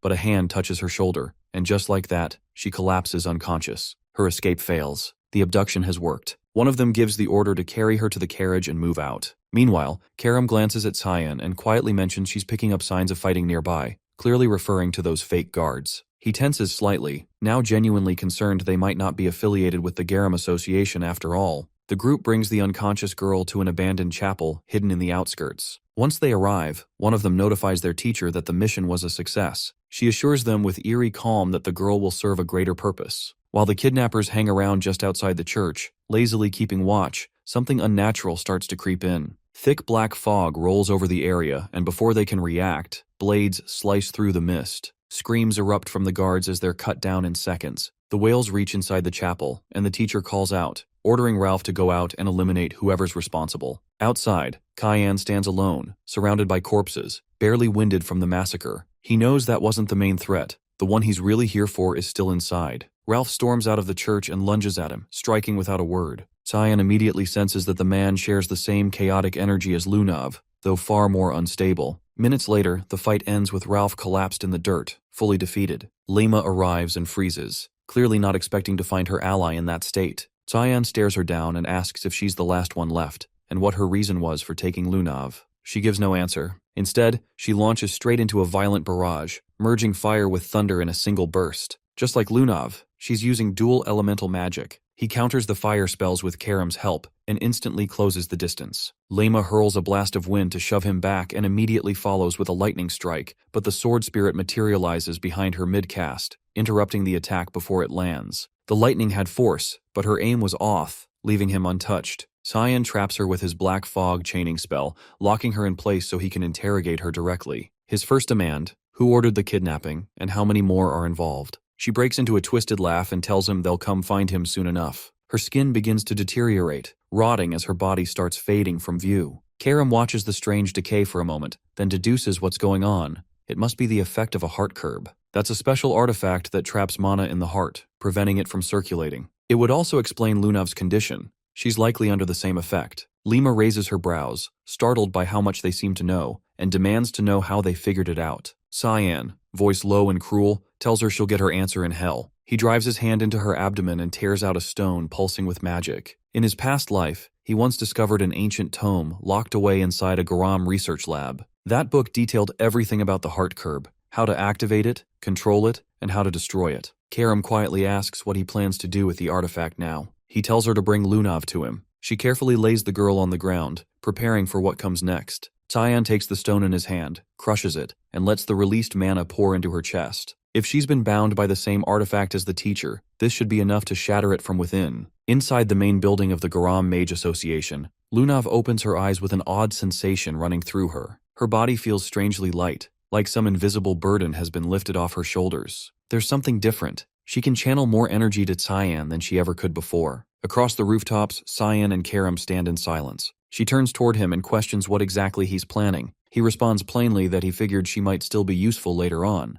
Killing her would have been a waste. She scoffs at that, throwing it back at him. So what now? He's doing charity work? Then she hits him with a pointed question. What happens if she stabs him in the back? Funny, considering it's the same one trying to hijack his body. She waves it off like it's nothing, and he cuts the chat short, saying it's time to move out. There's nothing left for them here. Meanwhile, over in the Garam Kingdom, Reigans is boiling with anger after hearing what she had to say. She admits she remembers nothing after the moment she was snatched and later dropped somewhere near the royal grounds by some unknown figure. She stands by that explanation, but he doesn't look convinced. He tells her the kingdom's already in chaos. People are calling it the Banquet of Blood. She's being careless with her words, and the butler steps in, apologizing. He says he should have gone to find her sooner. Regressed shakes his head. It's not his fault. She just acts on her own whims. He walks closer, claps the man's shoulder, and remarks that things only work because of his granddaughter. Then something shifts. His palm ignites, searing into the man's skin. He glares at him, saying he's known for a long time that the butler was a traitor. Now, he won't let that betrayal slide, not after what happened to her. The man drops to his knees, pleading for his life, insisting it's all a mistake and begging for a second chance. But Regressed shuts that down cold. No more talking. Flames erupt inside his body, consuming him from the core outward until only ashes remain.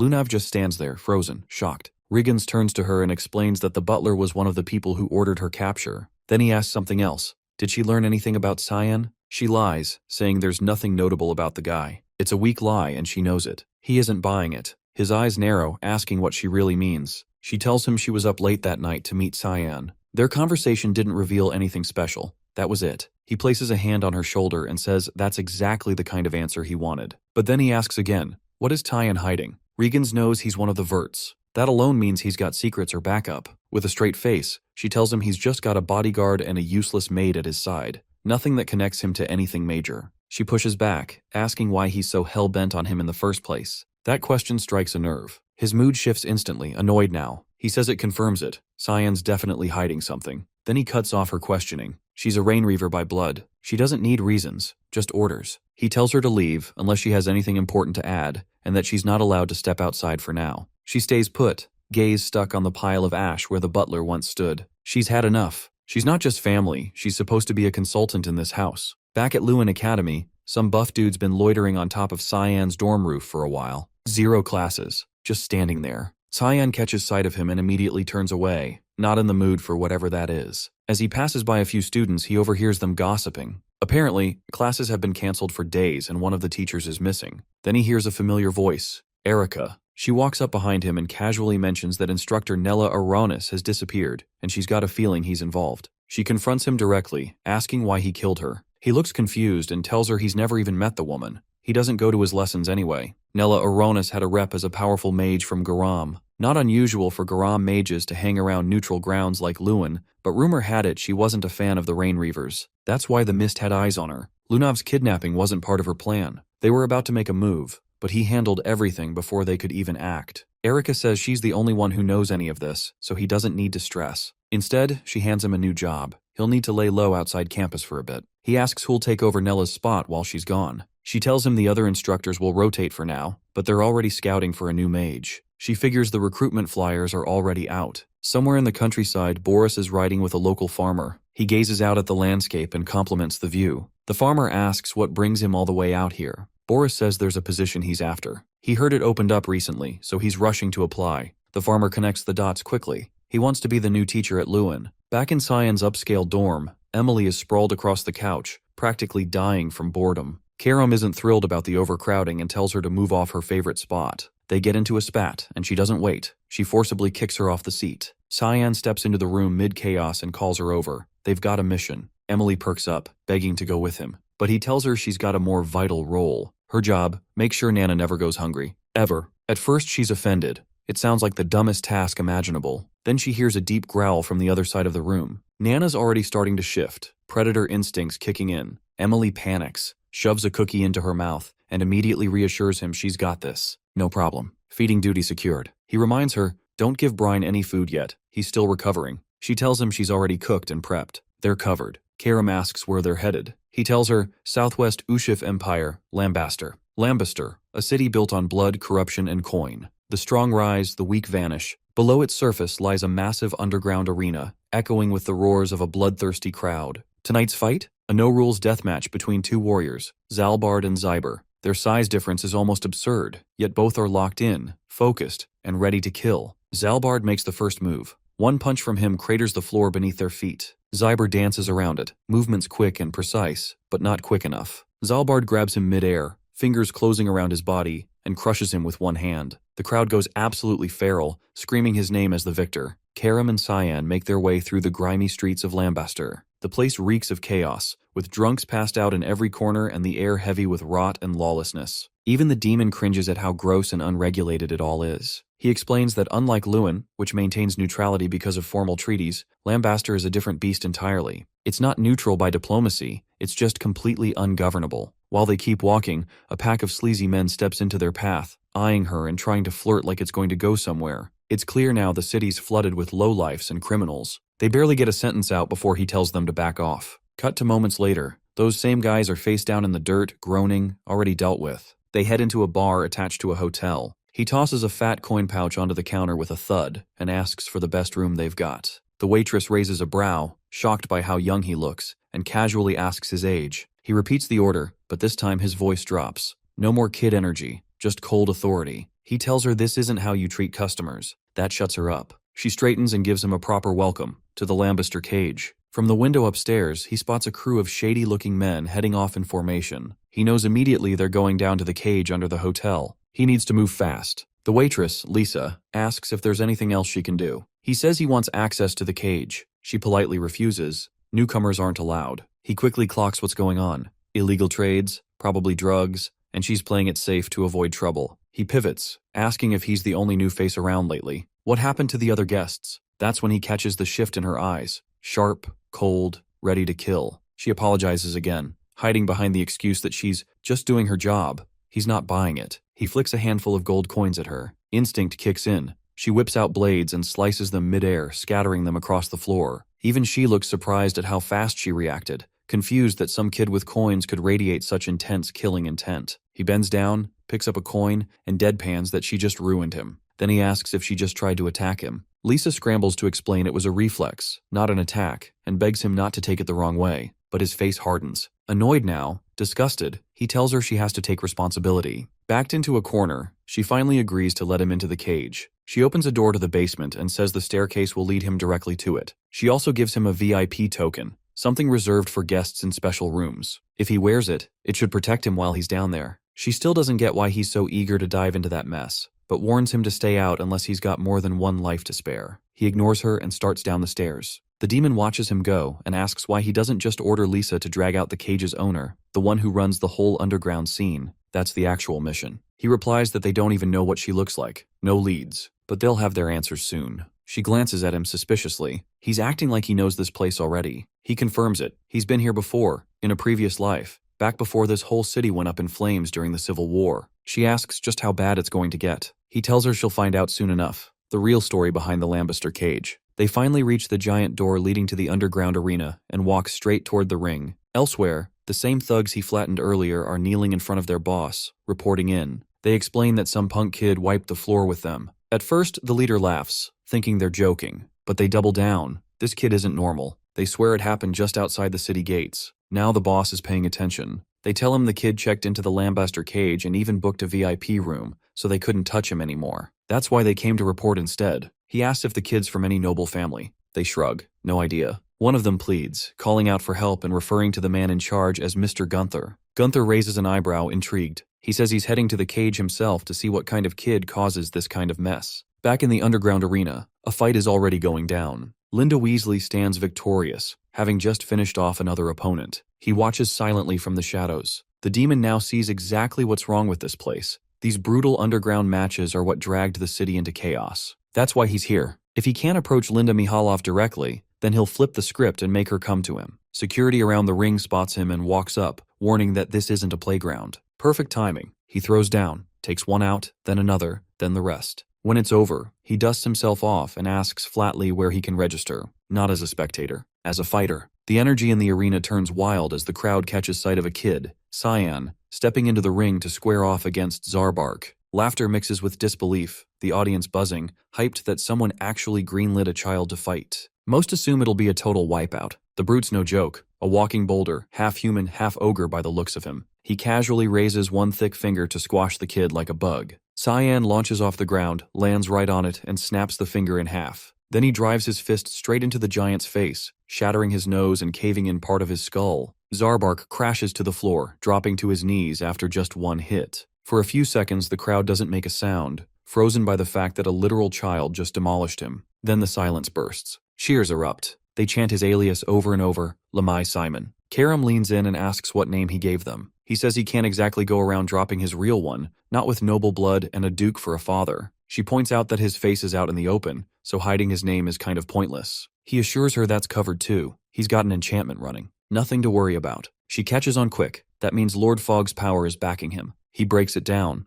Unless someone directly interacts with him, they can't recognize who he really is. Even if they do, their memory won't hold on to his face. That's the spell at work, erasing all trace of his identity. From the shadows, Gunther watches everything unfold. But instead of being pissed, his curiosity only deepens. He's locked in, fascinated by the way this kid moves. Controlled, precise, deadly. A smile creeps across his face. In that moment, he makes a decision. He wants to fight him. Cyan's his next target, and he won't stop until they face off in that cage. Back at the hotel lobby, a tall blonde storms in. Delkia, head of the red light district. Her voice cuts through the air as she demands to see Cyan, accusing him of stirring up chaos in the underground matches. Lisa denies everything, claiming she has no clue what the woman's talking about, then firmly tells her to leave. Delkia doesn't back down, threatening violence and saying the incident happened on Lisa's turf, so she's not stepping aside. The hotel owner stands her ground, not about to let anyone cause trouble in her building. Tension spikes as the intruder's crew starts shifting, waiting on her signal to attack. Lisa's caught,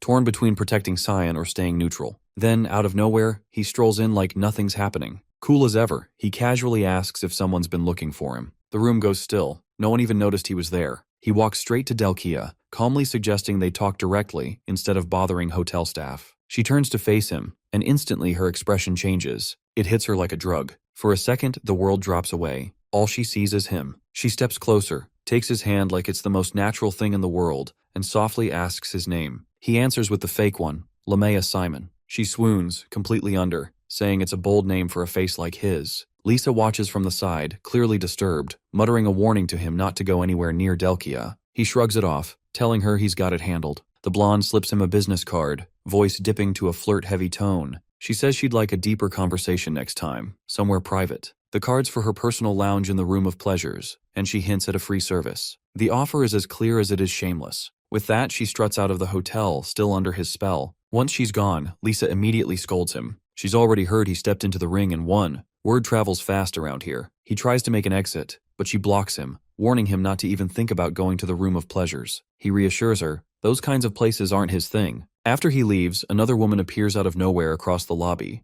Her presence sucks the air out of the room. It's Linz Mahaloff, the owner of the Lambuster Cage. Lisa's eyes widen. She didn't notice her arrive. Linz asks if Delkia backed off on her own. Lisa fumbles for an answer, saying she treats Cyan like any other high-tier guest. The cage owner narrows her eyes, saying she heard Lisa even gave him advice. The hotel owner jumps to defend herself, insisting it wasn't personal. He's just a kid. Then Gunther steps in, laughing under his breath. He mocks Lisa for calling him a kid. Clearly, she has no idea who she's dealing with. Linsa swings her gaze to the fighter, eyes sharp and deadly, and demands to know why he showed up solo in her domain. He brushes it off, strolling in further and claiming the place feels ancient, saying it could use a serious update. She fires back, accusing him of being summoned. He confirms it, saying she's the one who called him to arrange a match, for him. Lisa cuts in, reminding them both that he got kicked out years ago. Linsa looks at him and asks who he plans to fight. He steps forward without hesitation. He wants Lamai Simon. Gunther's dead serious. He's ready to take on the kid, and he pitches the fight as a huge payday. Meanwhile, back in her velvet-cloaked hideout, Delkia's in meltdown mode.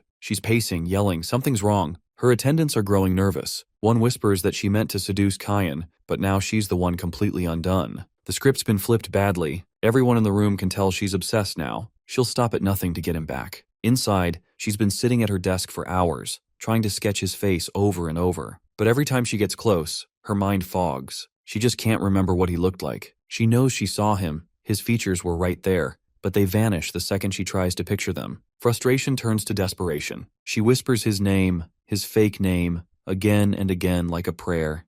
Lamaya Simon. To her, he's already hers, whether he knows it or not. Booze, women, and high-stakes games. The red light districts of Lombasa are notorious for indulging every vice imaginable. Cyan never willingly sets foot in a place like that. He expects trouble, but Delkia proves even more unpredictable than he anticipates. Her reputation for questionable appetites has always circulated in whispers, but he doesn't have time to dig into that now. He needs to investigate other regions for any trace of Linza. As he cuts through a crowded alleyway, he bumps into a young girl and accidentally knocks her off her feet. She drops what she's carrying and immediately bows her head, apologizing in a panic. He blinks, confused, thinking she is saying sorry when he's the one who ran into her. Crouching down, he helps her gather her things, a bundle of cigarette packs scattered across the dirt, and asks if she is hurt. She shakes her head, still bent in a respectful bow, saying she's fine and thanks him for his mercy. He hands her the scattered packs, eyes narrowing, and wonders if she's selling them. She nods and says they're specialty smokes from the Gru Merchants Union, even offering to sell him one. He declines since he doesn't smoke, and he doesn't recall ever hearing of any Gru merchants. Before she leaves, he asks where she plans to sell the rest. She answers honestly that she'll be in the alleyways just west of the red light sector, and if she's lucky, she'll sell out before sunrise and be able to go home. Realizing she can't go back until the entire batch is sold, he pulls out a gold coin and flips it to her, saying he'll take the whole lot, then adds a second coin just for her. A huge grin breaks across her face as she clutches the coins tightly and runs off, calling out her thanks and promising never to forget his kindness. From behind, Karam shows up and smirks, asking if he's sure he isn't a charity foundation disguised as an assassin. He doesn't respond, instead watching where the girl went and noting that she's heading toward the dump zone, saying they need to follow her. They slip through the alley just in time to spot her cornered by 3 thugs, the same ones he'd already beaten up near the city gate. They yell at her, calling her a liar and threatening to teach her a lesson. She's on the ground, begging for her life, insisting she didn't steal from them. Before any of them can move, he appears behind them like a shadow, his voice cutting in cold as he points out that she's asking them to believe her, so they should just stop. The men freeze, recognizing the voice of the kid who flattened them earlier. He steps closer, mocking them for stealing from kids. One tries to play it tough, but the fear in his eyes gives him away. In seconds, he sweeps his legs out, stomps one into the dirt, and disables the other 2 with brutal efficiency. On the ground and whimpering, one asks why he's doing this, and he grabs him by the leg, saying he likes short bursts of torture, especially for creeps like them, before snapping the man's leg. The scream echoes down the alley. He turns back to the girl and gently hands her the coins the thugs dropped, telling her they won't bother her again and to be more careful next time. Before she can thank him, a slow clap breaks through the silence as Gunther steps out from the shadows, grinning and calling it a performance. He turns, tense, wondering if the guy knows him, thinking he shouldn't be recognizable under the spell cloaking his identity. Gunther laughs, saying there's only one guy who fights like that, calling him Lemai Simon and introducing himself as Gunther Lictus, the one who controls this corner of the city. Seeing perfect timing for questions, he figures Gunther may have answers. The man glances at his broken henchmen, scoffs, and mutters that they're trash before casually killing one on the spot without hesitation or regret. The girl recoils in terror, and Tyan flinches, saying it wasn't necessary. Gunther shrugs, wiping blood from his fingers, saying he got carried away and just came back from chatting with Linza Nihilov to set up a match. The name catches his attention, and without warning he throws a punch. Gunther blocks it, smiling wider. Tyan tightens his stance, feeling the resistance in the block, realizing this guy isn't just showboating. Gunther's fist comes flying back, he dodges by inches, and the ground behind him explodes from the force. Gunther leaps forward again, pumped full of adrenaline, saying his opponent is even better than he thought. He isn't fighting for dominance, he's fighting for fun, completely unhinged. Tyan tries to counter but gets caught, the heavy punch slamming into him and launching him into the dirt. Far away, in the pocket realm of the god of black fog, Sarika meditates in silence with thick clouds swirling around her. Uru's voice echoes nearby, noting the task she gave Tyan, but pointing out the name on the mission doesn't show up on the altar. His tone is curious, not angry, saying he isn't here to scold her but that she's pulled Cyan into something personal. She opens her eyes slowly and smiles, admitting Linza Nihilov is a threat they'll eventually have to erase and calling the mission a test. Uru questions her, and she confirms it's to see if Cyan is worthy of inheriting what they've built, or if he'll fall down the same path as Linza. Uru seems intrigued. Back in the alley, Cyan peels himself off the ground after taking Gunther's full force and surviving. Gunther is impressed, saying his opponent is still standing and grinning wider as his thirst for battle grows, urging them to keep going. He slams a series of heavy blows into Gunther, each one packing more force than the last. The impact sends the man skidding backward again and again, barely able to hold his ground. Mid-combat, Cyan demands to know where Linza Nihilov is, but the fighter deflects the question, clearly uninterested in discussing her right now. Trying to regain control, he reinforces his arm and launches a strike, but it's sidestepped effortlessly. In that brief exchange, Cyan catches something troubling. His attacks aren't leaving a mark. That arm is tanking the hits, and he's charging forward without even slowing down, ripping through anything in front of him. Cyan realizes he misjudged the guy. Gunther isn't just strong, he's something else entirely. He leaps high, using elevation to create distance and scanning the man's movements from above. Before either can land the next blow, a voice cuts through the chaos. Lisa's arrived. She tells them both to stand down. Cheyenne brushes her off, stating it's personal and she should stay out of it. She ignores him and tells Gunther to back off, saying he's fighting someone marked as a VIP guest. He tries to defend himself, claiming Cheyenne started it, but she isn't in the mood to entertain excuses. The two of them bicker like siblings caught fighting in the living room while Cheyenne stays silent, just watching them go back and forth. Eventually, Gunther gives in and walks away,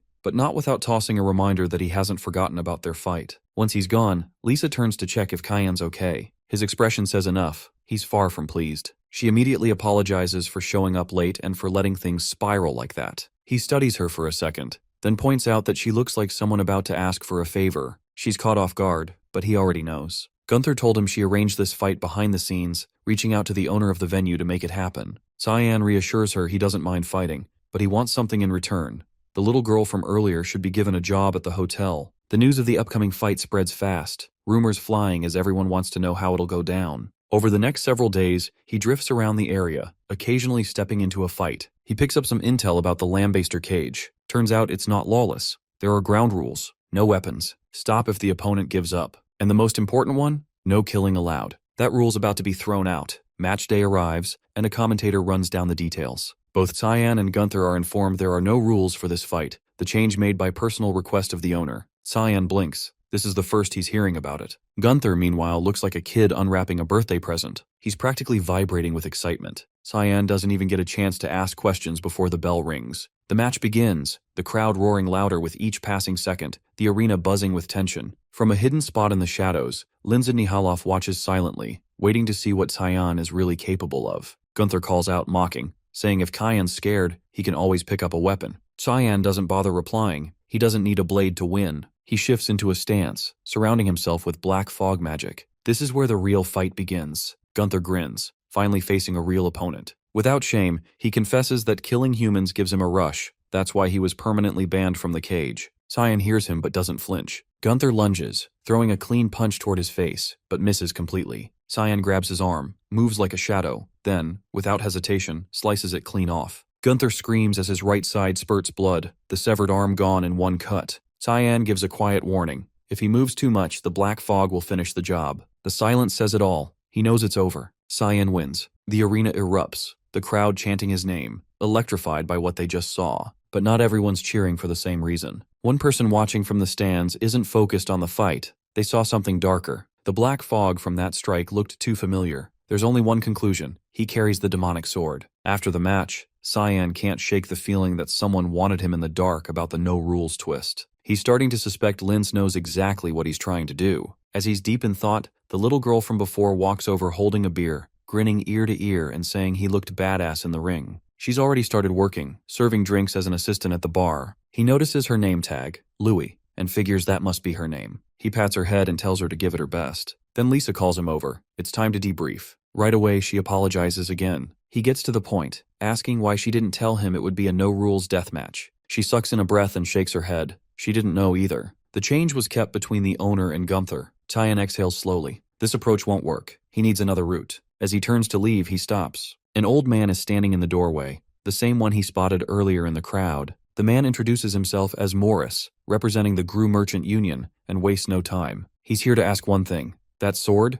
Is it the demonic sword? And if so, would he be willing to sell it? He gives nothing away, brushing off Morris's comment with a flat denial, claiming not to know what he's talking about. The merchant isn't buying it, saying there's no reason to keep up the act and that all he's interested in is the sword. Leaning in slightly, voice smooth, he adds, there's no shame in wielding something demonic. If anything, it shows style. Cheyenne doesn't reply, just watches him, eyes narrowing. Unbothered, Morris grins and says they'll cross paths again very soon. With that, he turns and exits, security detail flanking him. Cheyenne's thoughts drift to the Gru Merchant Union. He remembers now. That group didn't exist until after he killed Zickerman Albus. Lewis approaches, eyes glossy, and shakily asks if he's okay. He gives her head a gentle pat and tells her there's nothing to worry about. Then he faces Lisa. His expression hardens, eyes sharp. He wants something and he doesn't ask. He demands. He wants to meet the owner immediately. She freezes, stunned by the sudden shift in him, unable to find the words. Elsewhere, deep in the rundown backstreets of the city, Gunther is unraveling. His rage spirals, smashing everything in reach, wrecking the alley as if that'll fix what happened in the ring. People nearby try to calm him down, telling him to stop moving before his injury tears open again. He ignores them and roars the name Simon into the air, vowing to kill him.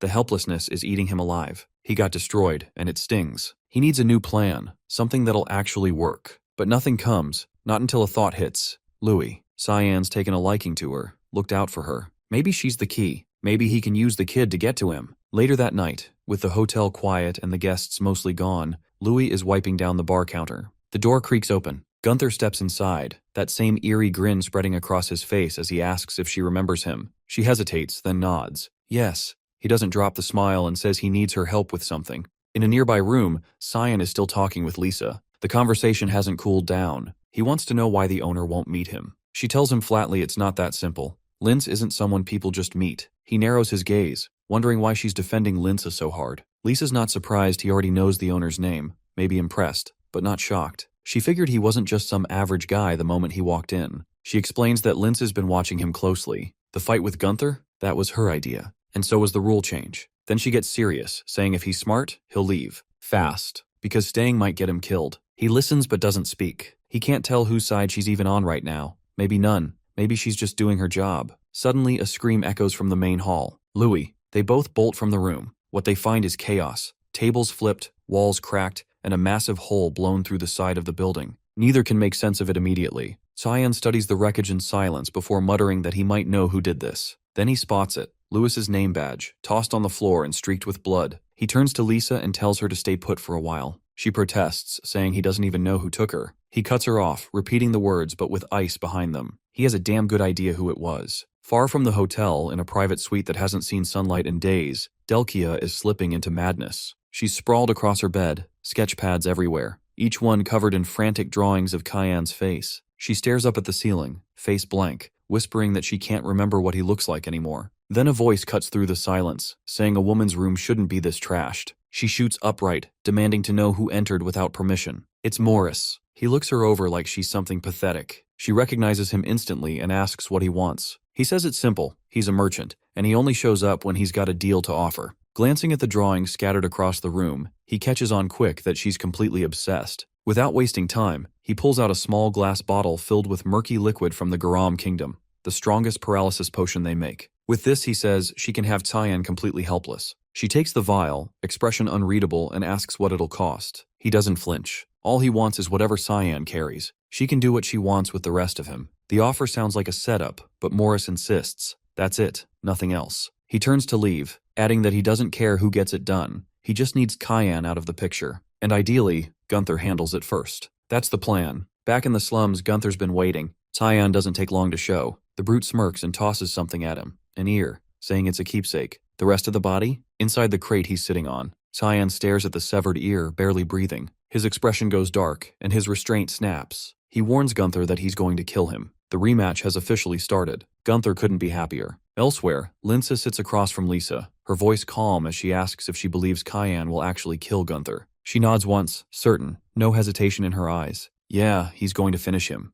Lince tilts her head, curious, and wonders aloud if she's worried about him. Lisa's tone stays even, saying whatever connection she had to the fighter died out a long time ago. Then she pauses, something lingering on her mind, and finally asks why the obsession with Cyan. Lince chuckles under her breath and says, if she's that curious, she'll ease her mind. Then she asks something strange. Can Lisa remember his face? The question lands hard. She blinks, then blinks again. Slowly, she realizes she can't. She can picture the man, his movements, his voice, but no matter how hard she tries, his face won't come into focus. Lince smiles and tells her it's a side effect of one of Eru's divine powers, one of the authorities of the god of fog. Lisa's eyes widen at the name, Eru. Lince laughs again, entertained, saying it seems fate's digging up old roots. She says it's funny how her past is circling back like this. Lisa's voice drops, quietly asking if she's in danger. The other woman waves it off, saying no, not danger. They're just about to receive a guest worth keeping, and she plans to treat him right. Back in the junk district, the fight is reaching its peak. Gunther stands amid the ruin, a manic glint in his eye. His arm, once torn off, is now reforged with raw mana, reinforced by scraps around him. He hurls it, sweeping destruction through the air, the swing crashing into Cyan.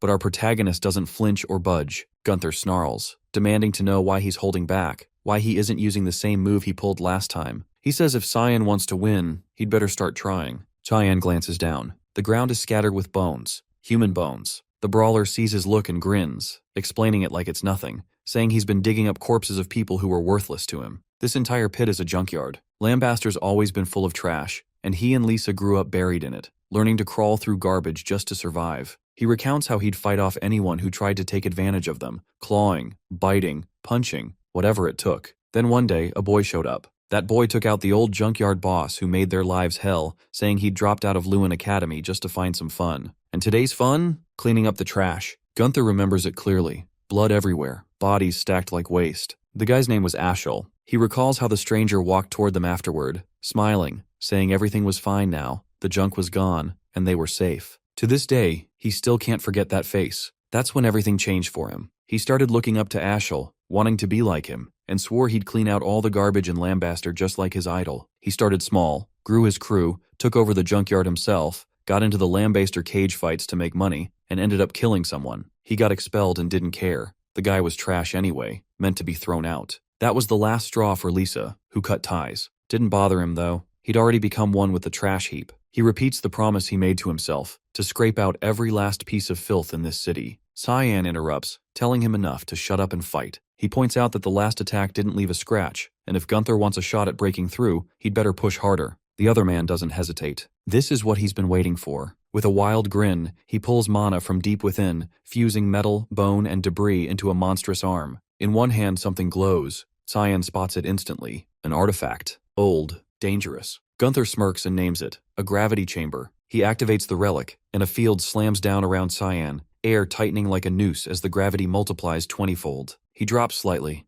boots sinking into the dirt like the planet itself is trying to crush him, then launches forward while his opponent's stuck. Karam's voice cuts in, offering backup, but Cyan refuses. No need. In the blink of an eye, he tears through the field and reappears right in front of the other man. Gunther barely sees it before the punch lands, sending him airborne and spinning. Cyan jumps after him, promising to shatter every piece of him, everything except the ear. He kicks him mid-air, then finishes with a crushing blow that spikes him into the earth. The impact rattles the entire zone, scrap metal bursting from the ground as dozens of shards pierce his body. He's not getting back up. Breathing ragged, he looks at Cyan and says he always knew this is how it'd end, but he's got no regrets. He mutters that Louis will probably end up like them. Like him, like Lisa, trash. That's just how things work in this city, rules set by the one in charge. Blood fills his mouth, but he asks for one last thing, for Cyan to stop that from happening. Our boy doesn't answer, just stares, stunned, then runs to the box Gunther had been guarding. Inside, Louis lies unconscious. Time passes. Lisa arrives with a group of guards, eyes sweeping the wreckage. She sees the corpse but doesn't react much, instead ordering her team to check on Cyan.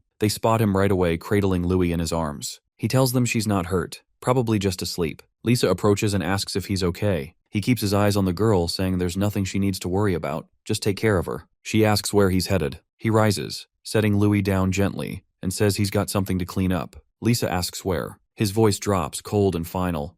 Lambaster. He's already walking. Lambaster is carved into 4 main sectors, with the infamous Lambaster cage planted squarely at its heart. To the west sprawls the junkyard, the commercial hubs stretch eastward, and the entertainment strips occupy the southern slice. The city has no official law enforcement, but there's a loosely kept order managed by the heads of each district, who handle just enough to keep things from falling apart. In the past, Cyan glances at Ashel, questioning how he plans to gain control over a place this chaotic. If this were just a regular state, they could storm in with force, but that option's off the table. Instead, he suggests going solo and taking down the district heads directly. Ashel grins, brushing off the idea, saying there's no need. The city's already on the brink of collapse. Even if they sit back and do nothing, Lambaster will still tear itself apart. They just need to show up at the right moment to claim it. Cyan eyes him, skeptical, wondering how he can be so sure. The reply is simple. He's seen it, and the rot runs deep. That confidence still nags at Cyan to this day. He'd inspected the place back then, and Ashel hadn't been wrong.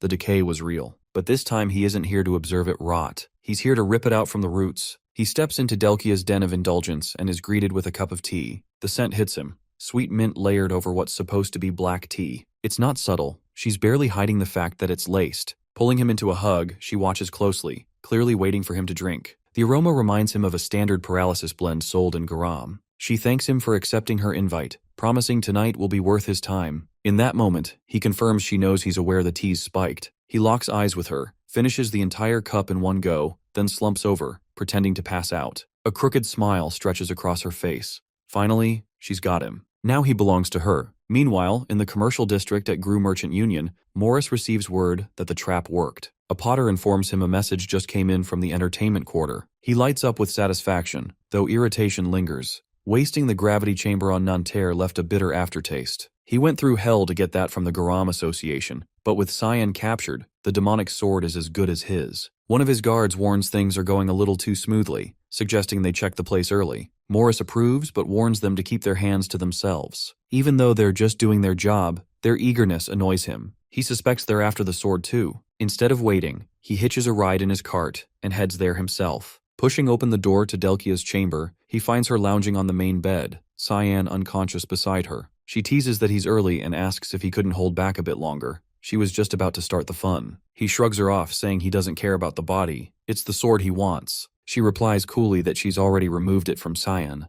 That gets his blood racing, and he urges her to hurry and hand it over. She tells him not to rush, then yanks a rope. What he sees next sends a jolt through him. Bodies, all stuffed and propped up, clutter the room. At the center lies another Delkia, bloodied, beaten, unconscious. He's stunned. The first one peels off her disguise. It's Karam, the living embodiment of the demonic sword he's been obsessed with. The sight still shakes him. He hasn't gotten used to the sword taking human form. A voice rises behind him. Cyan. He says Morris knows too much to walk away. Panic flashes across the merchant's face as he calls for the Shadow Assassin Squad, but a fist drives into his throat before he can finish. If he's so eager to see his men, Cyan says, he can meet them the hard way. Creation space flares to life, unleashing the fog swamp technique. Black shadows swirl around Morris, creeping up as they begin devouring him alive. Cyan calmly tells him he knows about the artifacts given to Gunther, and the paralysis mix passed to Delkia. The man stammers, begging for mercy, and swearing he'll never pull anything like this again. But once the fog swamp takes hold, there's no crawling back. The shadows drag his body into a limitless sea, drowning him alongside his guards. With Morris erased, only Delkia remains. Sarika steps up, offering to handle her so Cyan can go. He warns her not to overdo it. She smirks, saying there's no need to worry, then strides over and glares down at the woman, accusing her of laying filthy hands on her master. Sarika announces she knows Delkia is fully conscious and better get ready, because she's going to slice her into 1,000 pieces. The pleas come fast, but Sarika doesn't buy them. She slams her fist into her face, shattering her nose. Cyan steps out of the chamber. Halfway through the hallway, a ripple in the air shifts, and he senses a familiar mana. An instant later, the surroundings twist, and he finds himself in a different space. It's the fog doom technique, only this time someone else is using it. A voice cuts through the fog, mocking his stunned expression. She introduces herself. Linza Nihalov, one of Lambaster's district heads. The name stops him cold. This is the one he was supposed to purify, and it turns out she's part of the mist. She materializes in front of him, casually noting Sarika must have missed her. He thanks her, saying it saves him the trouble of hunting her down. As far as he's concerned, she's just another backstabber. He cracks a smile, saying he's not in the mood to fight, but danger spikes as he catches an attack just in time and knocks it away. What really stuns him, though, is that Lisa from the front desk is here, and she's siding with Linza. She goes in for an attack, but Cyan blocks every strike, keeping her blows at bay with sharp precision, and tells her to step aside. He states plainly that his objective is Linza, and she's not even supposed to be involved in this situation, but she isn't responding, forcing his hand. Left with no other option, he activates a hidden spell called Bloodthirst Wave, blasting her back and freezing her in place momentarily. He finds it genuinely impressive that she's able to take the hit without collapsing. Whoever trained her clearly did an outstanding job. It takes serious discipline to withstand that spell. Suddenly, she reappears behind him and speaks, saying he could have ended her just now. She asks why he didn't go through with it. He ignores the bait and questions how long she's planning to hide in this damn fog. She starts laughing like a maniac, amused, saying she's curious about Sarika's so-called disciple and wants to see how he stacks up against Lisa, the one she personally trained. He furrows his brow, genuinely confused how she even knows that much about Sarika, and wonders aloud what kind of relationship they had. She gives him a playful nudge and tells him he should be worrying about something else. The mage is now preparing a heavy-hitting spell, one strong enough to require a full wash afterward. Dozens of blades materialize and shoot toward him, but he dodges all of them, moving like wind through thread. Lisa follows up with a leaping strike from above,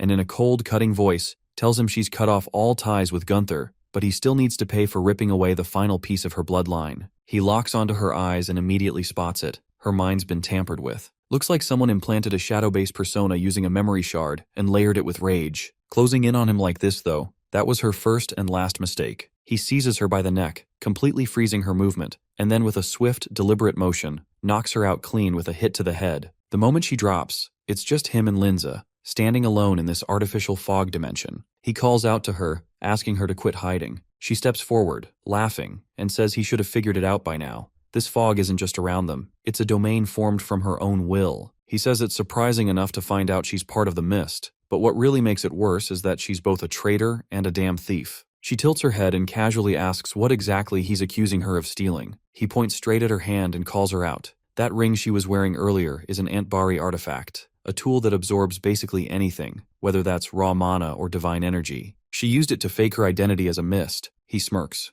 ridiculing her without holding back, calling her nothing but a knockoff, a fraud wearing borrowed power. That pisses her off. Her composure cracks, and she unleashes a forbidden spell, but what she doesn't realize is that she's walked right into his trap. She taps into the power of the Black Fog God and summons Absolute Flag, her trump card. The fog bends into a sealed sphere, locking them into an isolated pocket space. Within this space, only she has freedom to move. This world is hers. But then, a new voice breaks in. Karam, sharp and sudden, calling out that she's finally located it. A tear rips open across the rail, and through that tear steps Kira, calm and ready, asking if Linz is really aiming for her master. Linza freezes completely, eyes wide in shock. She just watched someone slice open her domain like it was made of paper. She can't believe it. Kira's power is rivaling that of the Black Fog God. Her brain stalls trying to process it. Excluding Uru, there's only ever been one person who could pull this off, and there she is, the blade-turned being. With a calm, vicious glint, Kira playfully asks how many parts Linz wants to be cut into. She snaps her fingers and tears down the entire fog barrier with a single gesture. The woman stumbles back, mouth open, reeling from how casually Kira just walked in,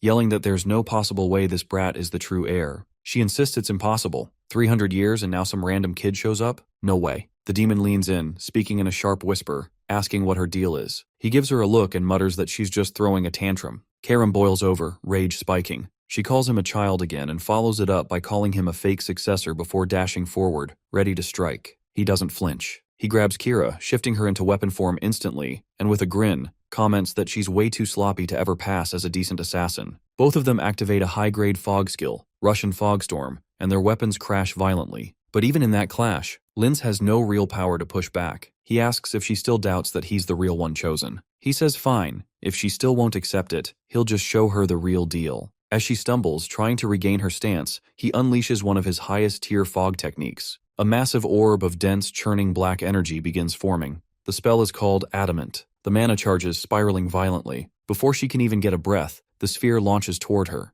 Flashback, years earlier, at the Temple of Black Fog, Sarika looks at her and asks if she's really going to walk away now. The woman replies that she's sick of waiting for a successor who may never appear. She turns her back and asks if Sarika plans to kill her. The priestess calmly denies it, saying there are far worse people in the world, and no reason to kill her yet. Still, the second she senses the fog has corrupted her soul, she'll eliminate her without hesitation, and when that time comes, she'll also reclaim every piece of stolen gear she took. The woman shrugs, almost smug, saying no one even knows she stole anything, so there's no need to be nervous. She offers a farewell and says to stay decent, as if they were still friends. That was the last moment they shared. She left behind an empire's shadow and built a faction in secret, her goal being to create a system where strength got noticed. She didn't want to rot in silence waiting for someone else's legacy. She truly believed she could have been the chosen one herself. And now, this is where it ends. Half her body is burned away, completely gone from the blast. She didn't have a prayer of dodging it. She drops to her knees, breath shallow, life slipping. She asks him to pass a message to Sarika, tell her she was wrong, and finish it. He honors the request. Using her own fog, he dissolves what's left of her body in silence. No one sees their downfall coming. Not hers. Not even his. Following Linz's death, her domain begins to unravel and dissipate. As a result, it collapses into a space just outside the hotel, cutting down the time Cyan would have otherwise spent traveling. Lisa breaks the silence, asking why he let her live. After all, she had tried to kill him and clearly knew far too much about the mist. There was no logical reason for her to still be breathing.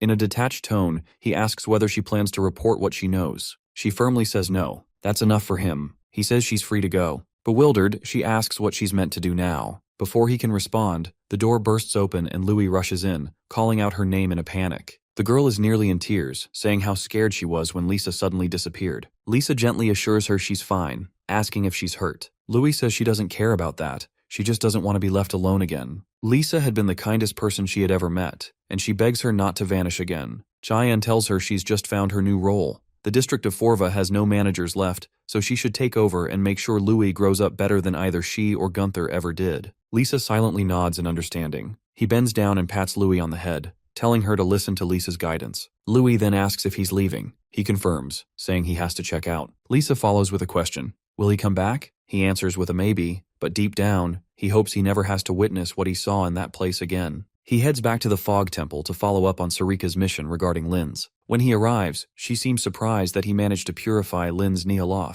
She asks whether it was difficult. He gives a dry response, stating she already knew how hard that mission was. Sarika nods and notes that he seems to have some questions. He asks about her past connection to Lin's and whether she was ever part of the Mist. She confirms they trained together but left when she disagreed with where the Mist was heading. She even took the Hallmaster's ring with her, something passed down through the Order. Cyan pulls the very ring out of his pocket. She tells him it was supposed to be hers, but she wants him to keep it. He's confused, since that ring was only meant for Hallmasters, but she says she no longer needs it. She's strong enough without such symbols. He admits he thought her true motive for sending him on that mission was to retrieve the ring. He hadn't expected this. Karam materializes nearby, remarking that Sarika probably resented Lin's, which explains their dynamic. She says she was only keeping a promise, and that most people eventually break under the ring's power. He wonders aloud whether this is a test to see if he too would be corrupted. He asks if she plans to warn him like all the others, that if he succumbs, he'll be purified just the same. Then he questions whether she even accepts him as the next successor. Sarika grins slightly, saying she's simply watching to see whether he becomes a menace to humanity or a hero. Testing a successor is a tradition. She even admits Karam may have chosen wrong.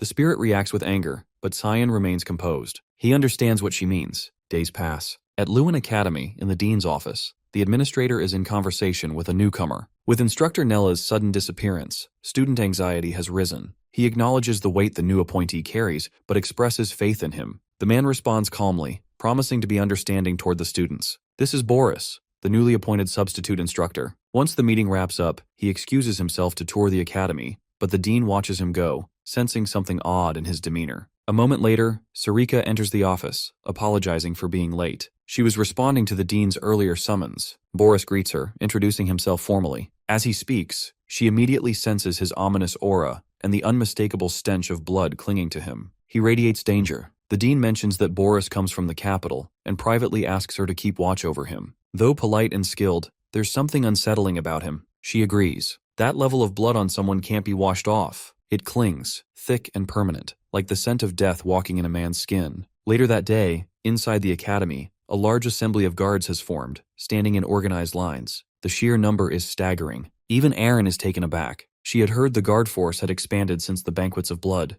but this is excessive, overwhelming even. Suddenly, a voice calls out to her. She turns and recognizes Lunav, who approaches with a warm smile. They walk together, chatting. Lunav expresses her gratitude and happiness, saying she's been doing well lately, all thanks to Aaron's help. Aaron, being modest, returns the compliment, saying her friend has done a lot for her too. Then she introduces her to Leximus. The three chat and laugh together as they wander, but then they run into Boris. He introduces himself as the new instructor, asking specifically for Princess Aaron. She greets him with a polite smile, mentioning she's heard quite a bit about him. She inquires if he's teaching mana application. He then makes a casual request. Could she spare a moment? He claims it's nothing urgent. He just wants to assess her mana levels. He asked her to produce her mana sphere. Without hesitation, she creates and presents the sphere. Leximus and Lunav exchange wary glances. Something doesn't feel right, but Aaron brushes it off, insisting it's just a routine check. What could possibly go wrong? As Boris prepares to do something with the mana, a blur of motion interrupts. Cyan appears beside her, grabbing her hand just in time. His expression darkens, eyes sharp as blades, fixed on the instructor. In a low, threatening voice, he asks why the hell he's in Lewin. 1,000 years before the founding era, the Demon King's army had already launched its brutal campaign. On the front lines, human soldiers struggled to withstand the relentless onslaught, desperately casting barrier spells and defensive wards, only for them to be torn apart almost instantly by savage blows, like those of a giant demonic spider. The casualties climbed quickly. They scrambled to regroup, trying to re-establish order in the chaos, but the enemy pressure didn't let up. As they faltered, a blur of motion caught their eye. A figure approached at speed. Cian. In one swift move, he severed a monster's leg clean off. He'd finally arrived. The rumors weren't lies after all. Though they had believed he'd been deployed to the Western Front, the stories were true. He always showed up when it mattered. He pointed toward the wounded, telling them to fall back. He'd handle things from here. The demonic spider charged up and fired a laser blast directly at him, but he leapt aside just in time, landing clean. Excitement flickered in his chest. He'd hoped it would be a special class monster, but it was too slow to be worth the effort. Disappointed, he summoned the void sphere and obliterated the creature in one blow, vaporizing its head entirely. Moments later, he caught the sound of clapping. It was Boris, clearly impressed, grinning as he commented that no wonder Sir Ashel kept him close. He had assumed Cyan was stationed in the rear lines, same as him, but had come north after hearing this front needed reinforcements, only to find the situation already wrapped up. Cyan noted the obvious. These soldiers had been seconds from being wiped out. This war wasn't ending anytime soon. It had been a full year since the Vare family ordered the elite knights on the front to relinquish their power to Emperor Luenel. The monsters seized that moment of vulnerability and began their advance, resulting in an unbroken war ever since. All of it, a direct result of Luenel's greed. Cyan admitted that if Ashel hadn't personally asked him to show up, he wouldn't have bothered. Boris let out a low laugh, admitting he was pushing his luck by saying that aloud, but he understood. He was in a similar boat. Cyan assumed Luenel had sent him too, but the other man corrected him, saying it was his skill set that got him picked. Even so, his values aligned more with Ashel's than the Emperor's. Cyan tilted his head, asking what sort of skills Boris even had. Boris lifted a hand, pulling in mana from the surrounding air. Cyan watched as he pulled residual traces of his own magic, compressing them into a dense sphere. Something about the sphere's energy felt off. He studied it, then admitted there was something in him, maybe even what he'd been looking for. Looking back now from the present, that might have been the moment the hunt really started. He wouldn't let himself slip up again, which was exactly why giving mana access to someone like Boris was a terrible idea. Boris recoiled at the sudden shift in tone. The aggression caught him off guard, unraveling whatever plan he'd been running. Leximus stepped in, shielding Princess Erin and snapping at Cyan to rein it in. Boris tried to smooth things over, claiming it was just a misunderstanding. As a newly appointed instructor, he'd only meant to assess student aptitude. Cyan wasn't having it. That was a weak excuse. He'd never heard of that kind of protocol, and he'd only just learned about the appointment. Boris shrugged, saying he'd step back if they felt pressured, adding a half-hearted apology if he'd made anyone uneasy. Cyan gave a curt nod, accepting the apology but telling him to get lost before things got worse. He kept hold of Arin's hand as he said it. With no room to argue, Boris turned on his heel and walked out, thoroughly thrown off by the hostility. Lunav blinked, clearly puzzled, whispering to herself, wondering if she'd ever even heard of that instructor's name before. Cyan released Erin's hand and muttered an apology for snapping, but she brushed it off, saying she understood and trusted he was on her side. Her cheeks lit up mid-sentence, and flustered, she grabbed Leximus's hand and bolted, muttering something about urgent business. Once they were gone, Lunav turned to him and asked if he knew Boris personally. He said not really, just barely. That surprised her. She'd never seen the guy before. He cut her off, warning her clearly, "Don't dig into him. Don't approach him. Stay the hell away." Later, back in his dorm, Cyan cast a candy waterfall spell, thanking Emily and Brian for holding things down while he'd been out. Brian perked up, but Emily looked annoyed, complaining that he kept interfering with her cooking. He smirked, teasing that he thought she liked being cooked for. She shot back that it felt like her job had been yanked out from under her. He turned toward Brian. Training time. They headed to the academy's practice field, but they were late. Someone else had beaten them there. Leximus was already mid-drill, her claymore nearly as tall as she was, moving like it weighed nothing. Cyan wasn't shocked. Impressed, sure, but not surprised. She was bound to be called the continent's top swordsman one day. He grabbed a wooden practice sword and told her to show what she'd learned. She paused, confused by the challenge. He rose to his feet and gave her a slight nod. First strike was hers. She hesitated. She had a real blade, he was holding wood. That didn't feel fair, but before she could finish the thought, he lunged at her. She barely managed to parry, rattled by how a wooden weapon could hit that hard. He adjusted her stance, correcting her form. Leximus grit her teeth and launched back at him, warning she wasn't going easy anymore. She charged at him, swinging hard, but he intercepted every strike without breaking a sweat, redirecting each blow with practiced precision. As he parried, he casually threw in a few compliments, admitting he was genuinely surprised at how far she'd come. His tone shifted as he started messing with her, poking at her rhythm, asking if that was really all she had. He told her to stop holding back, to come at him like she actually meant to kill him. She kept going, attack after attack, her breathing picking up. Fatigue crept in, but she refused to let up, still unable to close the distance or land a single cut. Desperate for an opening, she leapt high, aiming from above, but he cut her off midair, slamming her back to the ground. The spar ended with her on the floor, and his sword aimed straight at her face, making it clear who the winner was. He pointed out the obvious. Letting her emotions spiral opened up a dozen weak spots, all of which he had just exploited. She dropped her voice, admitting she didn't even come close to his level, then quietly muttered how nice it must be to have that kind of strength. He reassured her right away, saying she had skill, real, rare skill. Not everyone could handle that kind of sword, especially not as smoothly as she did. She was doing something even veteran knights still struggled with. If she kept up at this pace, he honestly believed no one was going to be able to match her in a duel. She blushed a little, caught off guard by the praise, especially after getting wrecked like that. He shifted the subject, asking Brian to start training with her from now on, then paused, thinking for a second. Of course she was confused. He explained, a little awkwardly, that regardless of her current ability, he had other matters to handle and couldn't train Brian himself right now, so he was leaving him in her care temporarily. She nodded, saying she'd bring a wooden sword next time so they could get to work. Brian piped up, asking where Cyan was headed. He just said there was somewhere he needed to be. Leximus looked more than fired up to get into the next session. As Cyan walked away, that eerie sensation he'd felt earlier still lingered, creeping around the edges of his awareness.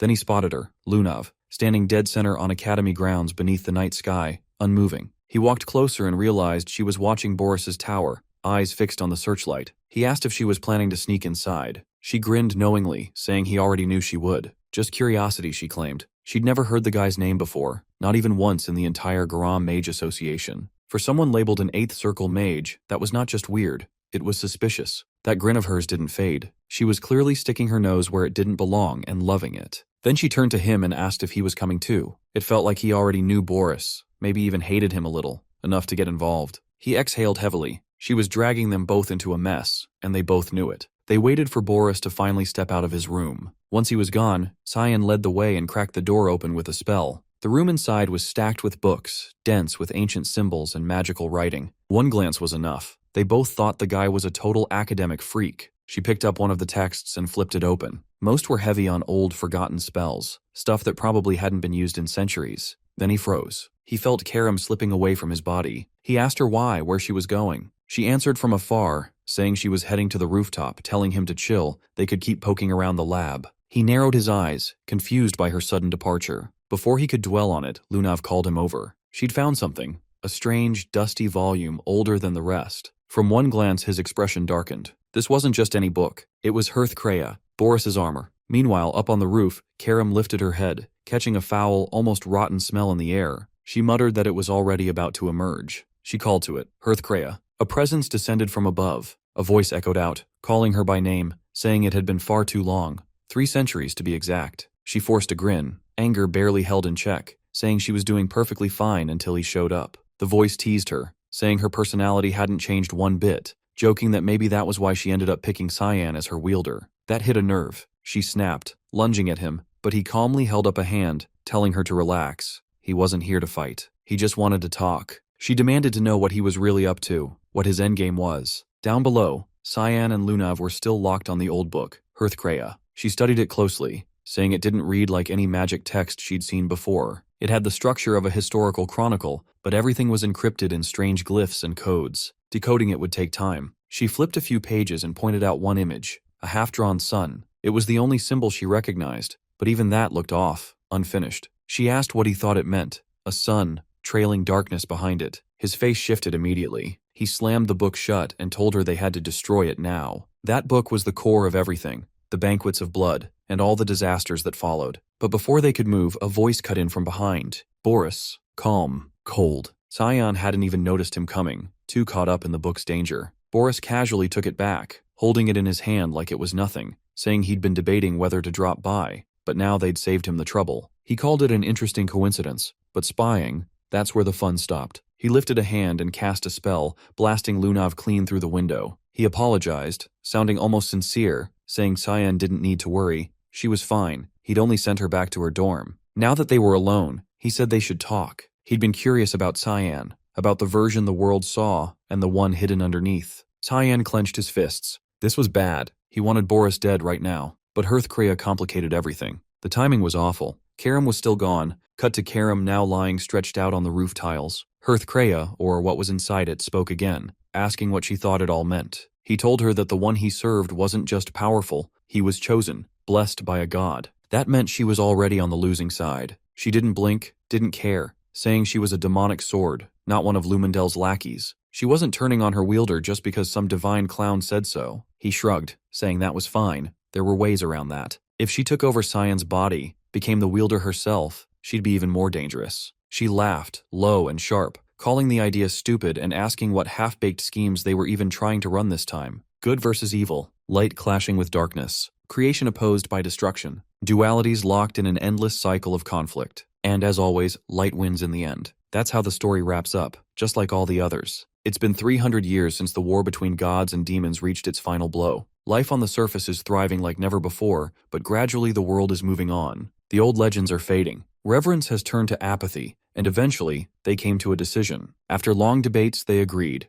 Maybe what the world needed again was darkness. Darkness to make the light shine brighter. Karam scoffs at the reasoning. So what? She takes control of Cyan's body and goes berserk, and then Hearthcrea and Lumendel show up to end her and be crowned the new heroes? That's the plan? He nods, grinning, saying that's exactly it. She doesn't take it well, swiping at his face with disgust and calling his whole pitch complete bullshit. Hearthcrea sighs, clearly disappointed. He figured a demonic sword's fate was to one day possess its wielder and asks if she's changed somehow. Her temper flares. She snaps that they were the ones who labeled them evil in the first place. They never once tried to understand. They just handled their own crises and dumped the rest on others. He had hoped talking to her would be as smooth as it was with Eru, but clearly not. So he says farewell and vanishes into the night. She stays there for a beat, rethinking everything he said, and her resentment for Eru only deepens. Back inside the lab, Boris offers Cyan a cup of tea. He doesn't bother responding, cutting straight to it and asking why the man said he was so interested in him. The teacher chuckles, saying it's only natural for someone in his position to take an interest in his students. Cyan raises an eyebrow. He's not even in his class.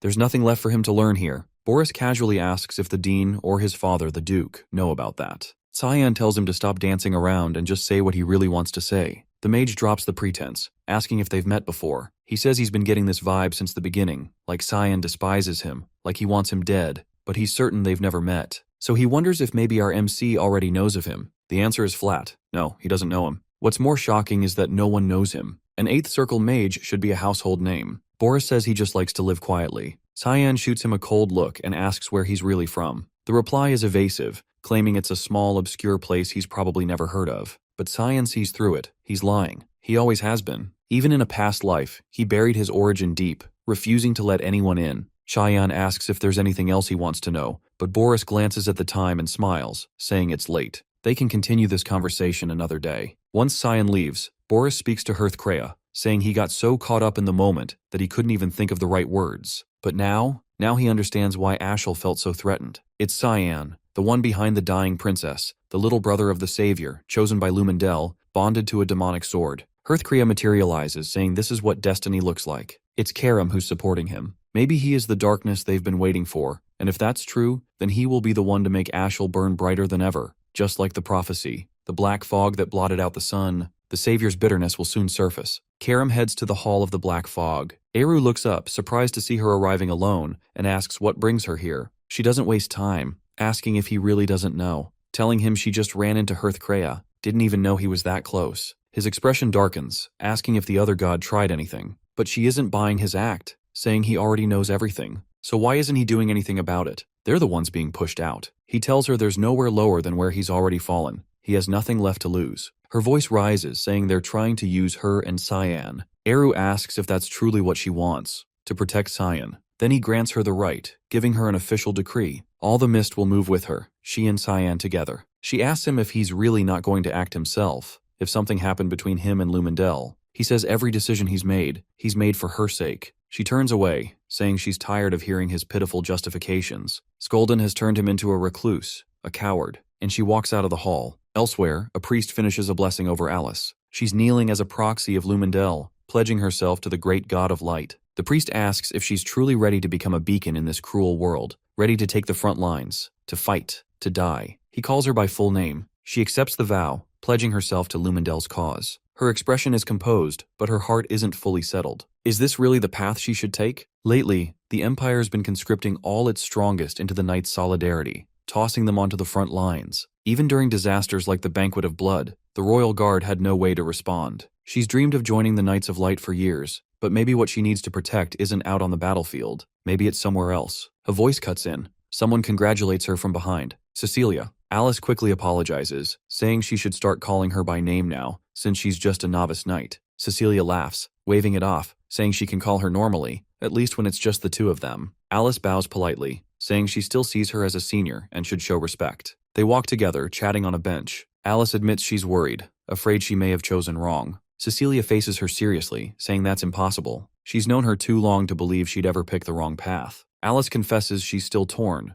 The screams from that day, the ones begging for help, still haunt her. Her companion's voice sharpens, saying there's only one way to be sure. Only one way to know if the front lines are where she's meant to be. Alice leans in, asking how. Cecilia tells her to come with her. When she heads there, join her. That's how she'll find out. They talk. Villiard has given them a mission, a serious one. Their first real assignment. Alice's eyes widen. Her own father? She hadn't expected that. Brian looked like he was gearing up for something major. Emily noticed the sudden urgency and asked where he was off to in such a rush. He shrugged, admitting he had no idea. Cyan told him to get ready, so he did. Nana, sounding unsure, asked if this meant they wouldn't see him for a while. Just then, Cyan stepped into the room and assured her it wouldn't be that long, so there was no need to stress. He turned to Brian, asking if he was all set for the trip and where they were headed. The reply came. Their destination was the Valley of Lamia. At the sound of the name, Emily's expression shifted. She recognized it instantly. It was the same place they had visited last time. Curious, she asked how they were even planning to get there.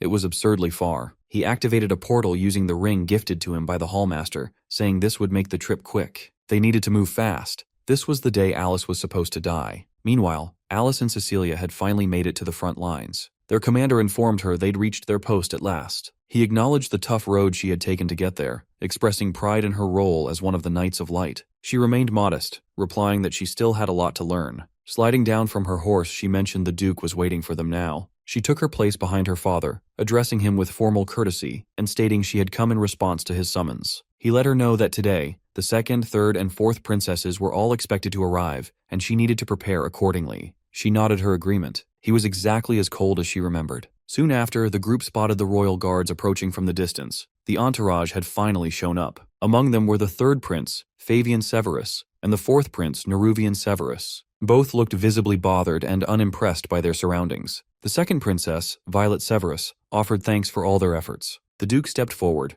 introduced himself properly, and greeted the royals. Neruvian, clearly impatient, complained that they should just get this over with and leave. This visit was purely symbolic anyway. Fabian remarked that no monsters were going to ambush them out of nowhere. The Duke reassured him that the creatures stationed at the rear were minor threats at best. Besides, their top knight was with them, so they were in safe hands. Ashel emerged right then, noting it had been a long while since he'd seen his father. The older man eyed him with pride, expressing confidence in his ability to handle the job. Fabian gave him direct orders to wipe the enemies out before they even got close. Unlike him, their corpses held actual value. The princess shifted focus, asking about Luenel. He wasn't one to skip official visits like this. Ashel replied that Luenel had handed the task off to him due to pressing matters elsewhere. Though still unsure, she didn't push it, remarking that she was lucky to have him as her bodyguard instead. Alice shared the confusion silently. Ashel was always seen guarding the first prince, yet here he was, standing beside the royal daughters. She decided to dismiss it as coincidence. He met her gaze, mentioning he'd heard she joined the Knights of Light at the top of her class. His stare carried a chilling, almost violent intensity, and he congratulated her. The look unsettled her. His eyes held a menace she recognized. It reminded her of her 9th birthday, or close to it.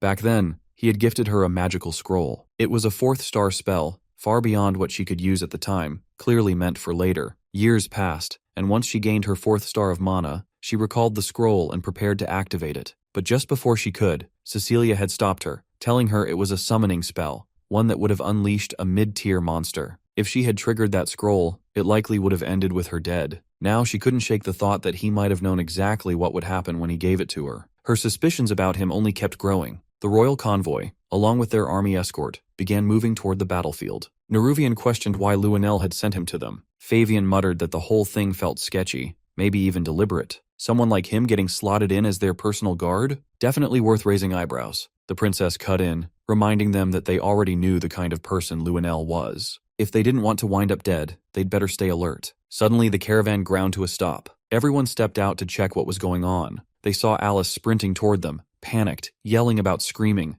An ambush had begun. They needed to get out now. The attack came from a rare creature, a Tsaraerk. The ground dragon let out a piercing roar, sending a wave that hurled soldiers backward. The guards didn't stand a chance. Alice rushed to pull the princesses out of danger. The beast's tail came crashing down, aiming to smash through the guard lines, but she summoned a mana shield to block it. The barrier gave just enough time for the princesses to escape. She couldn't believe it. How had a high-level monster ended up this deep into their secured territory? Something wasn't right. Down in the dirt, the princess heard Ashel speak up, vowing to protect them and urging them to come closer. And that's when it hit her. This whole ambush might have been part of his plan, a way to kill them under the cover of chaos. Right then, Cecilia arrived, launching her Wind Blossom spell to drive the monster back briefly. Alice grabbed the princess's hand, trying to lead her to safety. Something felt horribly off. Back when he looked at Violet, there had been real bloodlust behind his eyes. She glanced back and saw him standing next to the dragon like he belonged there. She shouted his name, telling him to watch out. A barrier flared up around Ashel, launching the monster backward with force. He clicked his tongue in irritation after noticing that both the princess and Alice had already slipped away. The creature lunged again, but he, now visibly pissed, leapt into the air and struck it down in a single blow. Elsewhere, Violet, Alice, and Cecilia were sprinting toward a safer zone. Suddenly, Violet stumbled and collapsed onto the ground.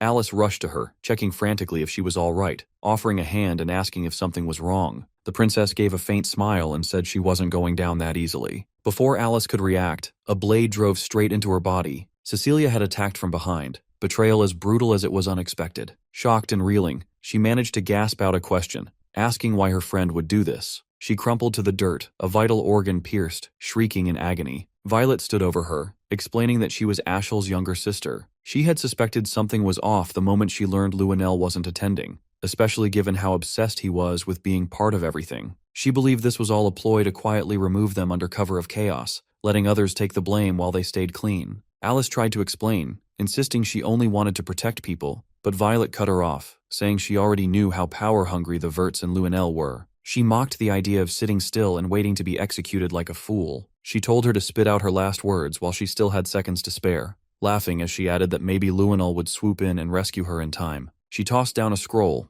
an emergency teleport and summon spell, to warp both herself and Cecilia away. Left behind, Alice lay stunned. She couldn't wrap her head around what Cecilia had just done. Some part of her refused to believe the betrayal was real. Maybe it was mind control. Maybe there was another reason. Tears slid down her face at the thought that her closest friend had turned against her. She glanced around. The area was crawling with monsters. Forcing herself to rise, she whispered that she had to pull it together. This wasn't where she was going to die. She had to survive, and she needed to know why her friend had done this. Blood seeped from her wound, and she used it to enchant a spell, turning it into razor-sharp blades. Meanwhile, Violet and Cecilia reappeared inside a secured safe house. The princess looked much more at ease now. Cecilia was quiet, clearly trying to mentally erase any trace of Alice or their shared past. Violet asked why she'd spared her. There had been plenty of chances to finish her off. She reminded her that the order had been to kill, not let her go. Cecilia calmly replied that Alice wouldn't last long anyway. The monsters would finish the job for them. Back in the field, Alice was holding her own, fending off the creatures with what little strength she had left, but her body kept giving out. She kept thinking, what the hell was she supposed to report to the knights? No one would believe that Princess Violet had tried to kill her. She shook it off and focused on survival. Escape came first. Then she turned and saw it, a lava salamander. Not just any beast, but a top-tier monster. If she didn't get out now, she was toast. The salamander began charging a fiery blast straight at her. Her body wouldn't even twitch. Right before it unleashed the attack, Cyan materialized, slicing through the creature mid-charge with rushing fog sword. The beast hit the ground hard, molten lava bursting from its body on impact. Brine rushed in, catching her mid-collapse and helping her escape to safety. She looked up at him, realizing that if he was here, Cyan had to be nearby. Suddenly, her salamander-affected arm got hit. The two of them ducked behind a rock as lava exploded around them. Before the flames could reach, Karam appeared, summoning a lava wall to shield them. She shouted at Cyan to take out the rest of the monsters. Alice was still stunned by the events, unable to process everything that had just gone down. He leapt forward and unleashed Void Sphere, wiping out all remaining threats in one strike. Once the chaos had cleared, she stepped toward him. She'd suspected the truth for a while now, but seeing it confirmed in front of her hit hard. She reached for the mask and pulled it away. Her eyes welled up. She saw his face. Brian stayed focused, hands glowing faintly as he tried to seal up the gash on Alice's side, while Cyan crouched nearby,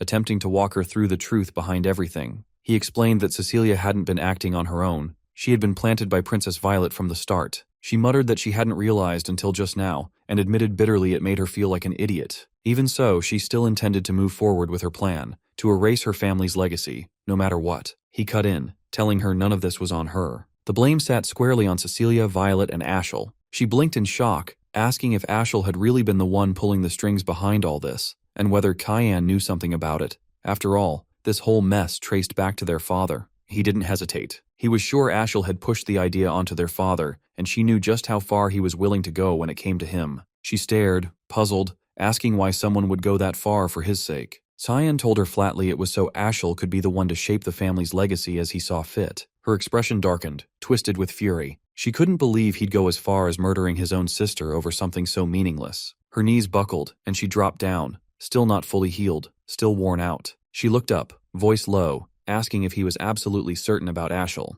She'd thought she was the only one who'd sensed something was off, but Cyan had noticed too. She warned him their father and the others had to be kept out of this for now. Whatever this was, Ashel had a secret weapon she didn't. During the earlier fight, something had felt wrong, like an unseen force was shielding him. Cyan's eyes narrowed. That sensation was way too familiar. He'd felt it once before, in another life, at the moment he tried to strike him down. Something had stopped him before his blade could land. He still didn't know what the hell it was. Some force that reached past the body, messing with the soul. A cursed sword? Something darker? Only one explanation made sense. He said they were out of time and needed to speak to their father now. She nodded, but he shook his head. Their father wouldn't believe them. Not a chance, she pleaded, saying if they both came forward without delay, maybe he'd actually listen. His tone shifted, serious now. He told her to trust him. If she acted recklessly and things went sideways, the entire Knights of Light could turn on them. In his last life, Ashel had always been the Golden One. Everyone had adored him, looked up to him like he was sent from the heavens. Even Cyan had once followed him without question.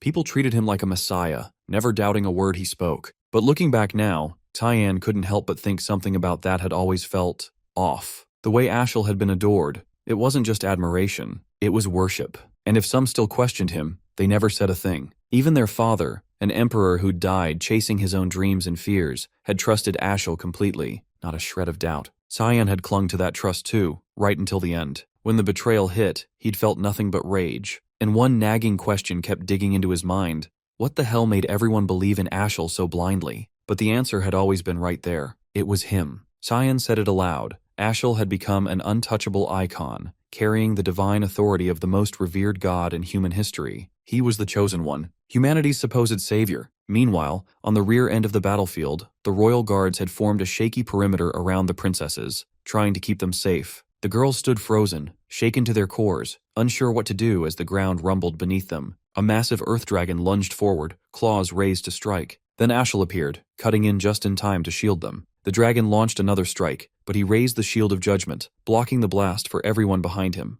Then, in a blur, he shot toward its face and split its skull in one swift blow. The beast crumpled dead. He asked if everyone was all right. Cheers erupted, voices chanting his name filling the air. Even the princesses started singing his praises. Alice stared, stunned. She couldn't wrap her head around it. The savior? Chosen by Lumendel? Cyan, standing beside her, told her plainly. Lumendel hadn't chosen based on character. He just needed a savior. That's it. And since Ashel had been chosen by the supreme god himself, denying it now was basically heresy. She'd risk turning the whole church of Lumendel against her. A weight settled behind her eyes, a slow, sinking disappointment. She'd placed her faith in Lumendel her whole life. And now, this. She turned to Cyan, asking how he even knew all of this. He avoided her gaze, telling her he couldn't say. Not yet. He'd already interfered too much. She placed a hand on his shoulder, steady. She trusted him completely. If he couldn't say, there had to be a reason. But one day, she said, he needed to tell her. He didn't have to carry it alone. Then she pivoted toward Brine, giving him a small nod of thanks for patching her up. Cyan looked at her, asking what she planned to do next. She didn't hesitate. First, she had to deal with this mess. That meant finding Cecilia. She needed to hear the truth straight from her. He offered a hand, literally, summoning a porcelain gate pointing to Cecilia's last known location. Back at Violet's safe house, Cecilia suddenly felt a strange mana signature ripple through the air. Someone was getting close. Violet scoffed. No one else knew about this place. They didn't even have time to blink before a blade whirled through the air, narrowly missing the princess's throat. Cecilia's eyes widened. She knew that sword. It was Alice's. While that played out elsewhere, Ashel arrived at the last known location of Alice and Cecilia. He picked up the remnants of a magic scroll and immediately suspected it had been used for teleportation. Without wasting time, he told the soldiers nearby to sweep the area and check if any shelter was close. One of the guards called out, motioning toward something, and brought up a question. Would Princess Violet be all right? They all turned to see a corridor littered with what used to be salamanders, now ripped to shreds. He issued a sharp order to secure both princesses without delay, then took off to investigate whatever had done this. Over at the safe house, Cecilia had been tailing Cyan for quite a while now. At first, she'd assumed he'd be incredibly skilled. His mana pressure and killing intent had been off the charts, but in the end, he was just a kid. Still, something felt off, like someone else was backing him up. To close the distance, she cast a spell that flung her forward, aiming to catch and strike him directly. But just before contact, he vanished right out of her range, slipping past her blade like smoke. She barked out a question, asking where the hell he'd learned to move like that. Nothing from her world matched it. He didn't respond, not a single sound. She pressed on, demanding to know about the sword and whether he'd saved Alice, but again, nothing. He stood there, wordless. Frustrated, she amped up her speed, attacking in bursts, slicing in from all sides as she circled him. She thought to herself that only a handful in the Knight's Order could keep pace with her, and this kid was managing it. When she leapt to attack from above, he slipped away again like she was moving in slow motion. That's when it hit her. He was faster. Not a little, a lot. And he still hadn't drawn his weapon. The fact that he didn't even bother made her snap. Her temper flared, and she lunged from behind, gripping a jagged rock, going straight for his blind spot. He tanked it without flinching. Before she could blink, he conjured a void sphere, calm as ever, layering it with an obsession spell. The moment it connected, her body started unraveling from the inside.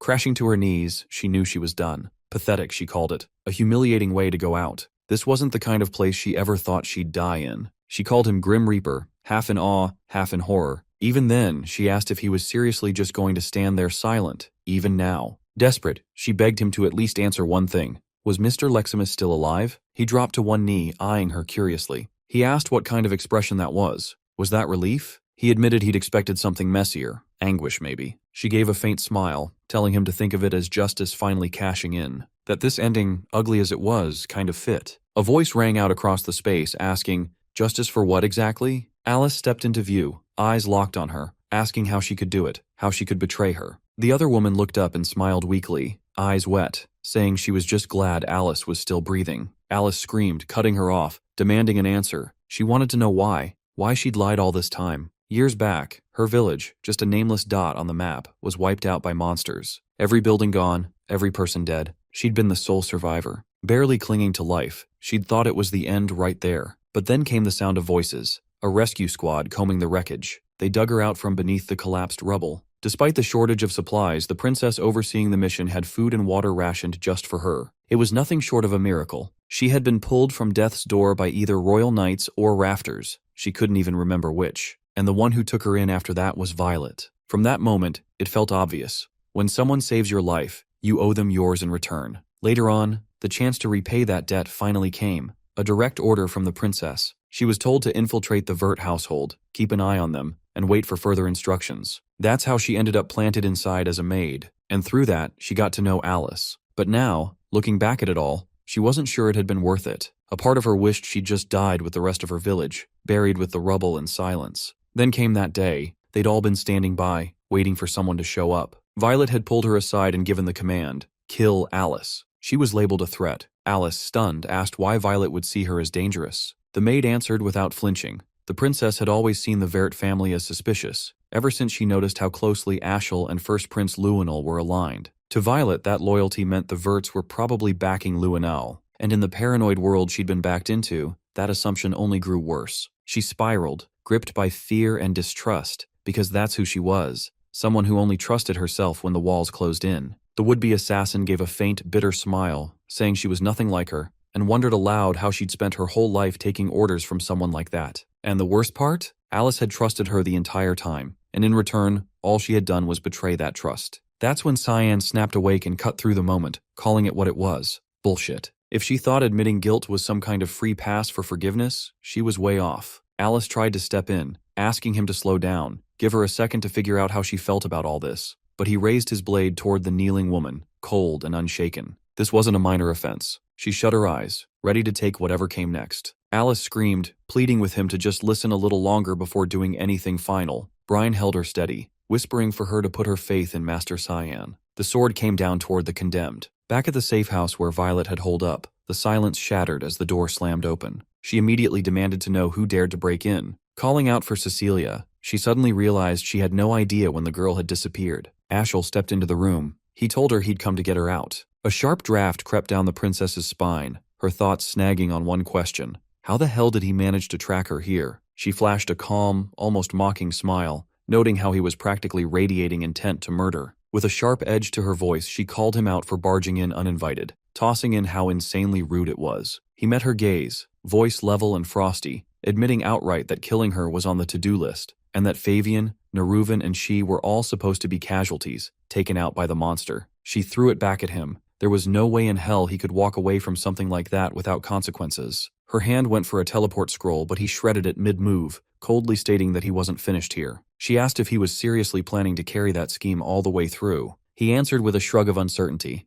Maybe, maybe not. Her eyes scanned the room, and that's when she spotted Cecilia's blade jammed into the wall. He demanded to know where his sister was. She hit him with it. She killed her. She admitted she wasn't entirely convinced the girl was working with Luinen, but blood was blood, and that was enough. Still, no regrets. Then she flipped the question back. What now? Was he here to avenge her? He shut that down, saying he was rethinking the whole strategy altogether. He commented on her composure, how she was keeping it together while dealing with threats she didn't fully trust. Cutting off loose ends like that was a smart call, and he was honestly impressed. She wasn't like Prince Luinol, not even close. That rattled her. She stared, wide-eyed, unsure how he could talk about his own sister like it meant nothing, unsure what his angle even was. He stepped in closer, saying the whole thing was doomed anyway. He planned to report to Luinol and tell him straight up. It all fell apart. She instinctively moved back, asking what the hell he wanted from her. He proposed she side with Enon and join his plan. She raised an eyebrow, confused. Wasn't he backing Luinol? He threw her a casual smile like it was obvious. No one said they were allies. They were just in it for mutual gain, nothing deeper. She sat down on the edge of the bed, skeptical, not buying it. He answered without blinking. Believe it or not, Luinol was part of the plan. She smirked, asking if this was about taking over the Empire, because if it was, she wasn't getting involved. He turned his back, saying he didn't give a shit who ended up ruling. His real mission was bigger. Wipe out evil completely. Strip it from every corner of the world. She laughed under her breath, thinking he was full of crap. But something shifted in the air, and he picked up on it instantly. Evil had just made its presence known. A warped, malicious mana flooded the space, sending chills straight through his bones. Was it bloodlust? It sure felt like it. Whatever it was, he'd never sensed anything like it before. The room suddenly tore apart. Walls, ceiling, all of it, getting pulled into the churning dark energy of the manosphere, the void sphere. Ashel locked eyes on it, frozen. He waited, expecting something, anything, but Cyan didn't hesitate. He launched forward and struck. The other man reacted just in time, redirecting the blow at the last second. He demanded to know who Cyan was. The swordsman responded without blinking. He was the evil Ashel had been chasing, and also the one who'd bring his end.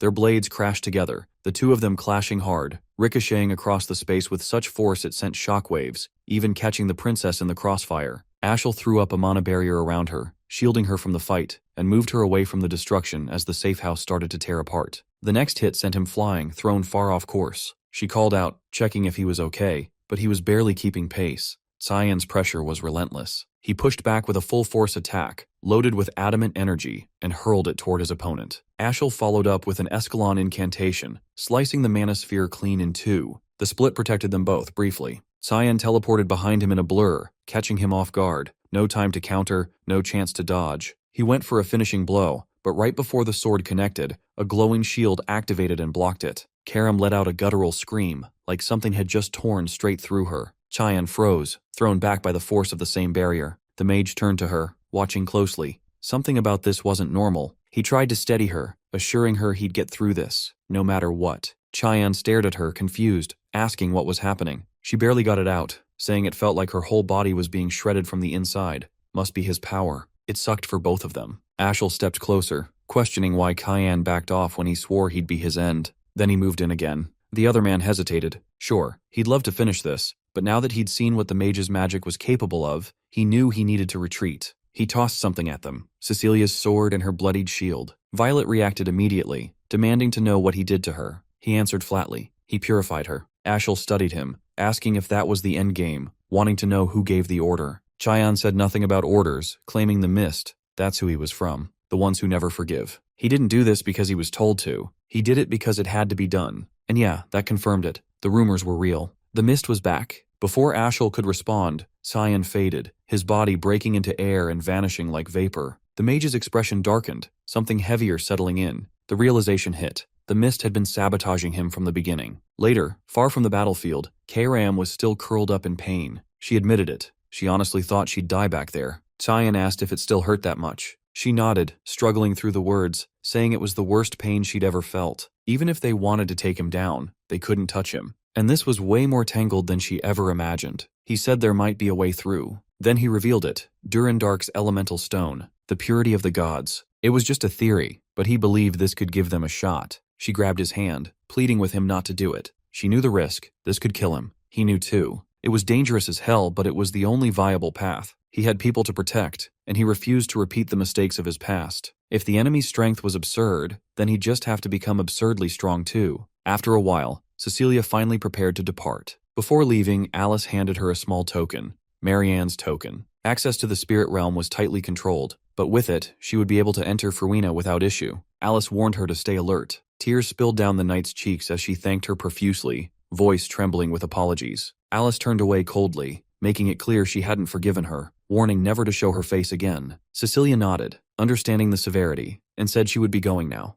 Without another word, she left immediately. Nearby, Cyan and Karam had observed everything. The demon asked if he was certain it was okay to just let her walk away like that, insisting it would be better to kill her now. He responded that in his past life, he had already ended her. Reflecting on it, he realized it wasn't necessary. She was already shattered by the guilt of killing his sister. This time he had eased some of that burden. He was confident she would repay this debt eventually. Hours earlier, when he struck her, he had only wounded her shoulder. He remarked that she had died once just now, but he spared her life, warning he would collect his due later and instructing her to stay hidden until summoned. She remained puzzled about why he spared her instead of finishing her off immediately, as if he could see the future. It felt like he foresaw a moment when she could make amends, and if that time arrived, she vowed to pay him back with her life. Karam kept watching him, asking if he was unwell or something, noting how unexpectedly soft he had become lately. Alice approached, and Karam asked if she had already sent the knight off. She nodded, crediting her for it. Alice apologized for being late, but thanked the demon for saving her previously. She thought quietly that maybe she could get along with the demonic sword. Perhaps it wasn't so bad after all. She laughed softly and asked if Karam was close with Cyan. The demon denied it, explaining their bond was more like master and subject. She fixed Alice with a serious look, warning that his body belonged to her, so Alice shouldn't try to take it away. That instantly killed any hope Alice had of getting along with her. At the academy, Dean Kendall received a message from Cecilia. She explained she had uncovered answers to all her questions, and decided to leave the Knights of Light. Their path had strayed, the people they protected weren't the right ones, and the household's will was corrupted. Even her father was letting it happen. She promised to visit soon, wanting to discuss many things, especially concerning her brother Ashel and Prince Luanal,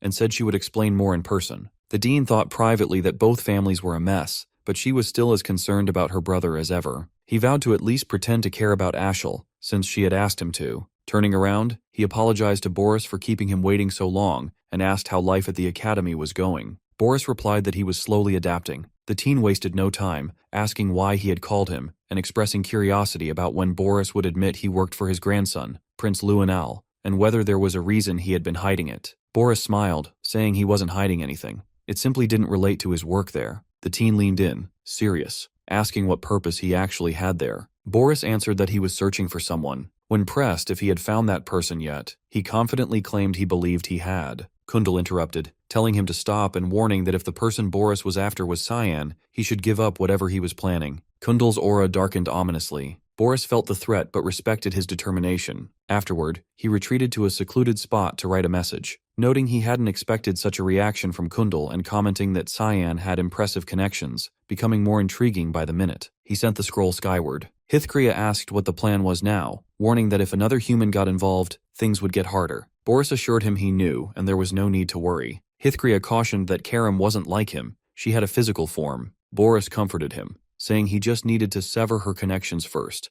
and that it was under control. Suddenly, Hallmaster Sarika answered his summons, asking why he wanted to meet. Boris thanked her for coming. She replied she had wanted to meet him as well. Rising, he mentioned he wanted to ask about Cyan, saying he spent most of his time in his dorm, skipped lessons, yet was extremely skilled. She shrugged it off, calling Cyan a natural prodigy, and asked if that was what caught his attention. He said that initially, yes, he was just interested in our protagonist, but now he was curious about those around him too. Moving closer, he accused her of being a follower of the Black Fog and the Mist. They both shifted into attack stances, but before she could draw her sword, Boris summoned a hellhound that swallowed her whole. Inside the beast, she managed to slice through its insides and break free. Using fog powers, she conjured a domain that enveloped them both. Boris admired her, not expecting such capabilities. She could create an entire new realm, explaining this was how she kept her mana from leaking into the real world. Sarika smirked, admitting she didn't know how he uncovered her true identity, but this revelation would cost him his life. If he desired death, she would grant it gladly. He pulled up Hithkria's book, warning her it wouldn't be as simple as she believed. She smirked, addressing him by name,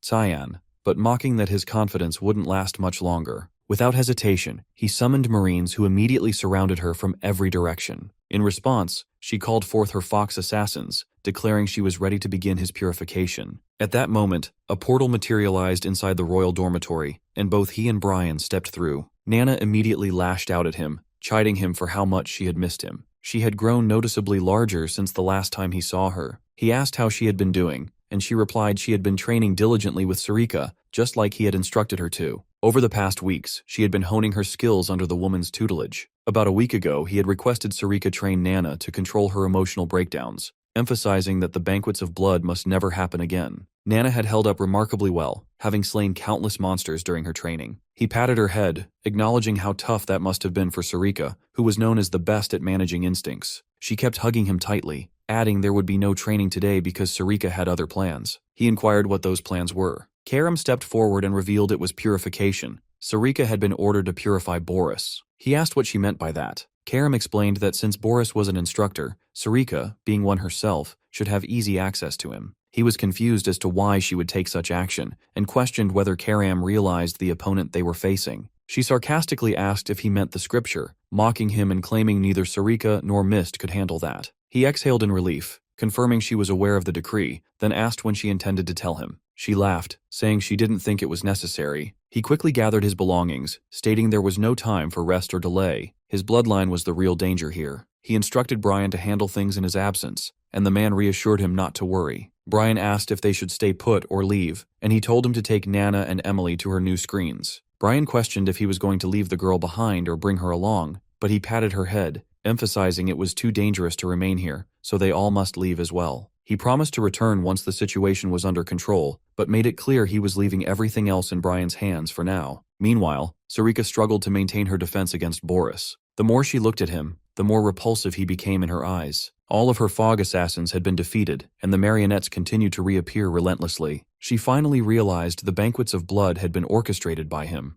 These marionettes carried the same aura as those involved in the banquets, but these were significantly stronger. He laughed darkly, declaring this was merely the appetizer and admonishing her not to tire yet. More marionettes pressed the attack. She wielded the rushing fog stone, slicing through as many as she could to carve out breathing room, but he used scripture spells, sending shafts of light like spears flying toward her. She barely managed to evade most of them, and each time she believed she found an opening to strike, he countered immediately with more advanced spells. The number of marionettes continued to swell, and her ability to dodge diminished rapidly. They were learning her fighting style, adapting to her movements, making it far more challenging to maneuver. When one got close enough, he commanded it to detonate beside her. The explosion hurled her off balance and trapped her within a cluster of others that simultaneously exploded. Exhausted and weakened, she left herself open for an attack. He called upon the scripture to summon a massive warhammer and launched it directly at her. The hammer crashed into Sarika, driving her deep into the ground and shattering everything beneath. She lay there looking beaten while Boris mocked from above, murmuring quietly to herself. She finally understood.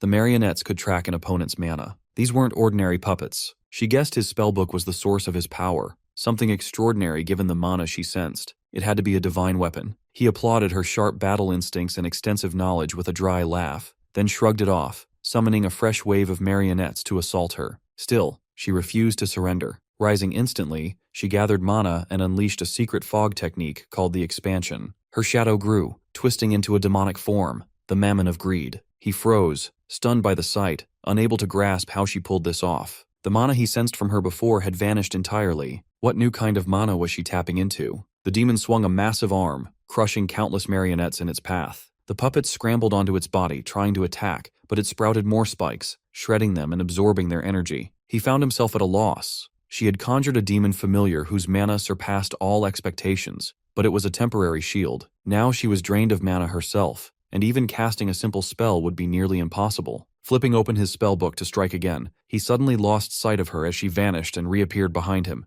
completely silent and impossible to detect. He activated Holy Protection just before she plunged a blade into his back. She unleashed a rapid barrage of strikes, slowly eroding the shield until it shattered. Before he could react, she slammed him to the ground, gripping his face and driving it into the dirt, leaving him helpless to retaliate. Just as she was about to slit his throat, an idea struck: to cast a spell without any incantation. She detonated the ground beneath them, propelling both into the air. He reacted quickly, firing judgment spears, but she dodged every one and teleported close, delivering a brutal kick to his face that slammed him into the earth, obliterating everything beneath. Gasping on the ground and struggling to rise, he heard a voice command him to stop the fight for today. Before he could react, she swooped down with a finishing strike, but the spellbook intercepted the blow. He reflected that they didn't have enough intel on her. He'd assumed she was just another of Uru's countless servants, but with skills like hers, she was likely a high-ranking officer. In his current condition, he stood no chance. She snapped into a defensive stance and noticed black blood trickling from his mouth. She recognized it as the infamous black blood of the tribe once thought extinct. He grinned, admitting this was why he avoided spilling his own. She finally realized the marionettes from the banquet were formed from blood and a tasting stone. The Black Blood tribe had originally created both, and he was the one who massacred them. He didn't deny it, confessing he'd been found out and that continuing his work would be difficult from here on. Launching another attack, she aimed to finish him for good, but as he tried to teleport away, the Mammon Summon remained firmly behind. She and the demon combined their assault on his protection, but even together they couldn't break through, until a portal tore open inside the domain. Surprised that anyone could interfere here, she watched as Cyan leapt through, slicing the protection open and creating an opening for their next assault. The shield abruptly shattered into pieces as Karam materialized, her lips curling into a smile while she watched Hearthcrea struggling to regain his breath. He demanded to know how she tracked him down, and what her purpose was here. She let out a sharp laugh, saying she could smell it, the foulness that a hypocrite like him spread in the air. He reminded her that he had already warned her she picked the wrong side. Without warning, he transformed into a larger, more imposing form, with wings broader than before, surpassing even the authority of the god's top seraphim. The shield surrounding Boris intensified, expanding in size and power, forcefully throwing Sarika out of the immediate area. Despite this, Cyan remained steadfast, resisting the overwhelming force. Even Hearthcrea stood in shock, unable to believe he could withstand the top god's authority, a power the angel couldn't endure even with the demonic sword's aid. Boris offered to assist in defeating him, pointing out that the demonic sword's wielder was right before them and must be eliminated immediately. Hearthcrea tried to intervene, cautioning that they weren't strong enough for this fight. Cyan shouted Boris's name as he tore through the shield and slashed at the angel's book, pushing deeper toward its core, intent on stabbing the seraph in the chest. He finally grasped that the black fog shrouding the sun symbolized Cyan. If this man was a blade destined to become part of Asher's future, then he was a threat that had to be eradicated. He kept repeating to himself that Cyan was someone who must be eliminated. The angel charged forward, preparing a final strike he believed would end him once and for all. Sarika noticed the surge of powerful mana charging in the air and realized Cyan wouldn't withstand it much longer. She knew she had to act before disaster struck. While he and Boris clashed, Cyan activated his Unshakable Root spell, freezing the seraph in place to prevent any escape.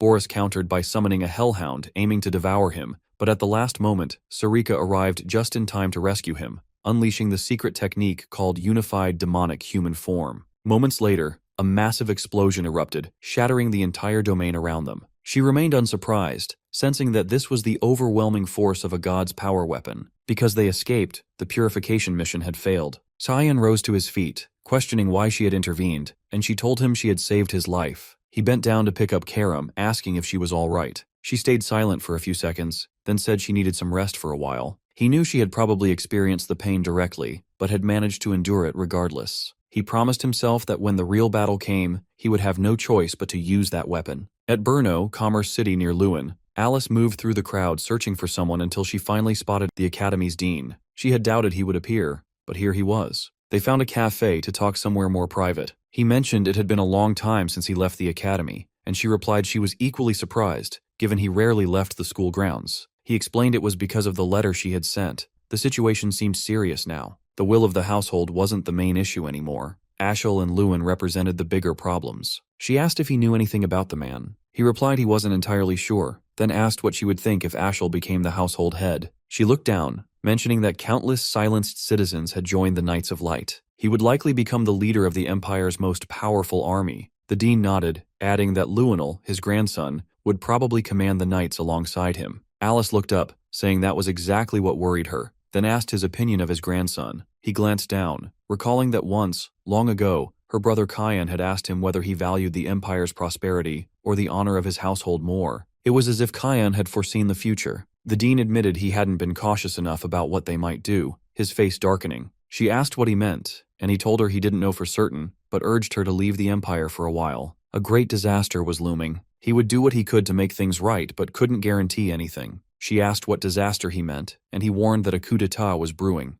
signs of internal conflict aimed at seizing the throne. Alice stood before the window, her mind tangled in thoughts about the coup d'etat warning. She hadn't expected Ashel and Luinal to plot something like this. How did Dean Kendall and Cyan already know? Suddenly the door swung open, startling her as Emily and Brian stepped into the safe house. Approaching them, she greeted the pair and immediately asked if they had been living with Cyan at the academy. Emily nodded, smirking, teasing that young Master Cyan still needed her around. The idea of him sharing the academy with two women unsettled her. Brian explained he had urgent matters and had sent the three of them here. She noticed only Brian and Emily were present and realized Nana was missing. Their hearts sank. Nana had been there moments before, but they hadn't kept an eye on her. Taking charge, she stated that if this person was close to Cyan, then she was important to them too. They needed to search for her together immediately. At Bernea's harbor, a ship slipped away from the dock. The elf confirmed they were ready to depart. The werewolf commented that the bay looked especially nice this time and suggested reporting it to the captain. Before leaving, they spotted someone standing nearby, Nana, confident and serious. Leaning in, they asked if she had been abandoned by her parents. She pointed toward the distance, shouting that she smelled something familiar there. Instantly, they recognized a chance for easy profit and tried to lure her aboard by promising candy and food. Though she looked too old to fall for the candy trick, her eyes lit up at the mention. They put on friendly smiles and laughter, but she recalled Cyan's warning about strangers offering candy. Still, she pushed her doubts aside and pretended to follow them. The basement door swung open for her. Thoughts of him flooded her mind again, reminding her never to enter dark, confined spaces if someone beckoned her inside. Yet she ignored the caution and stepped in without hesitation. Once inside, the door slammed shut behind her. The elf and werewolf exchanged smiles, feeling lucky to have claimed another prize. Her eyes scanned the basement, but no candy appeared. Instead, rows of cages filled with trapped children stared back. Realizing she'd been deceived, tears welled up. Then she caught the same scent as before and followed it until she found another cage, housing a chained, terrified dog-like creature,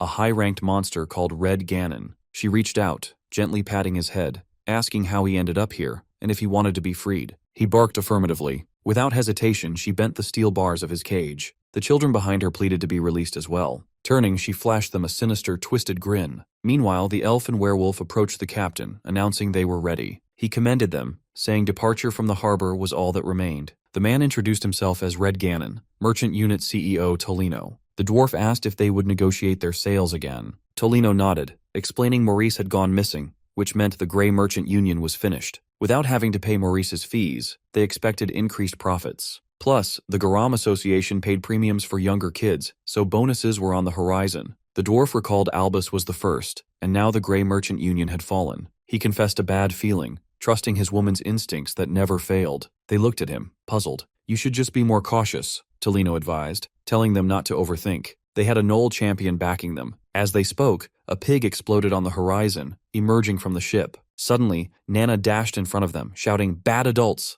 with fury and hatred blazing in her eyes, declaring she could never forgive them. Tolino screamed in surprise and confusion upon realizing she was a draconic human. She pointed at all of them, accusing them of being liars and bad adults. They grew angry and launched their weapons at her, but none were enough to bring her down as she punched and kicked each of them, beating them one by one. At his last resort, the man ordered the monster to bring her to him alive. She quickly ran toward him, wielding a hammer that smashed down and destroyed the ground beneath her. He shouted in frustration, reminding the beast she needed to be kept alive, but she hadn't died yet. The strike hadn't even fazed her as she held the hammer with one hand, effortlessly. She looked at him and noticed the chain around his neck and the symbol on it. He swung his sword again, and she backed away. Dodging all their attacks, he screamed, asking how they couldn't defeat a little kid, insisting he was big enough to win against her. The monster under his control growled and charged a heavy swing, but before landing it, she punched the creature, sending it straight into him. He had no time to react, so the beast fell right on top of him. Elisa and Brian noticed smoke and sounds coming from nearby while searching for her. Brian suggested she might be over there, sensing a surge of mana in that direction, urging them to hurry. Meanwhile, the man was trying to recover from the fall and used a gem, ordering the monster to kill him. His heart dropped when he realized the shackles had been broken,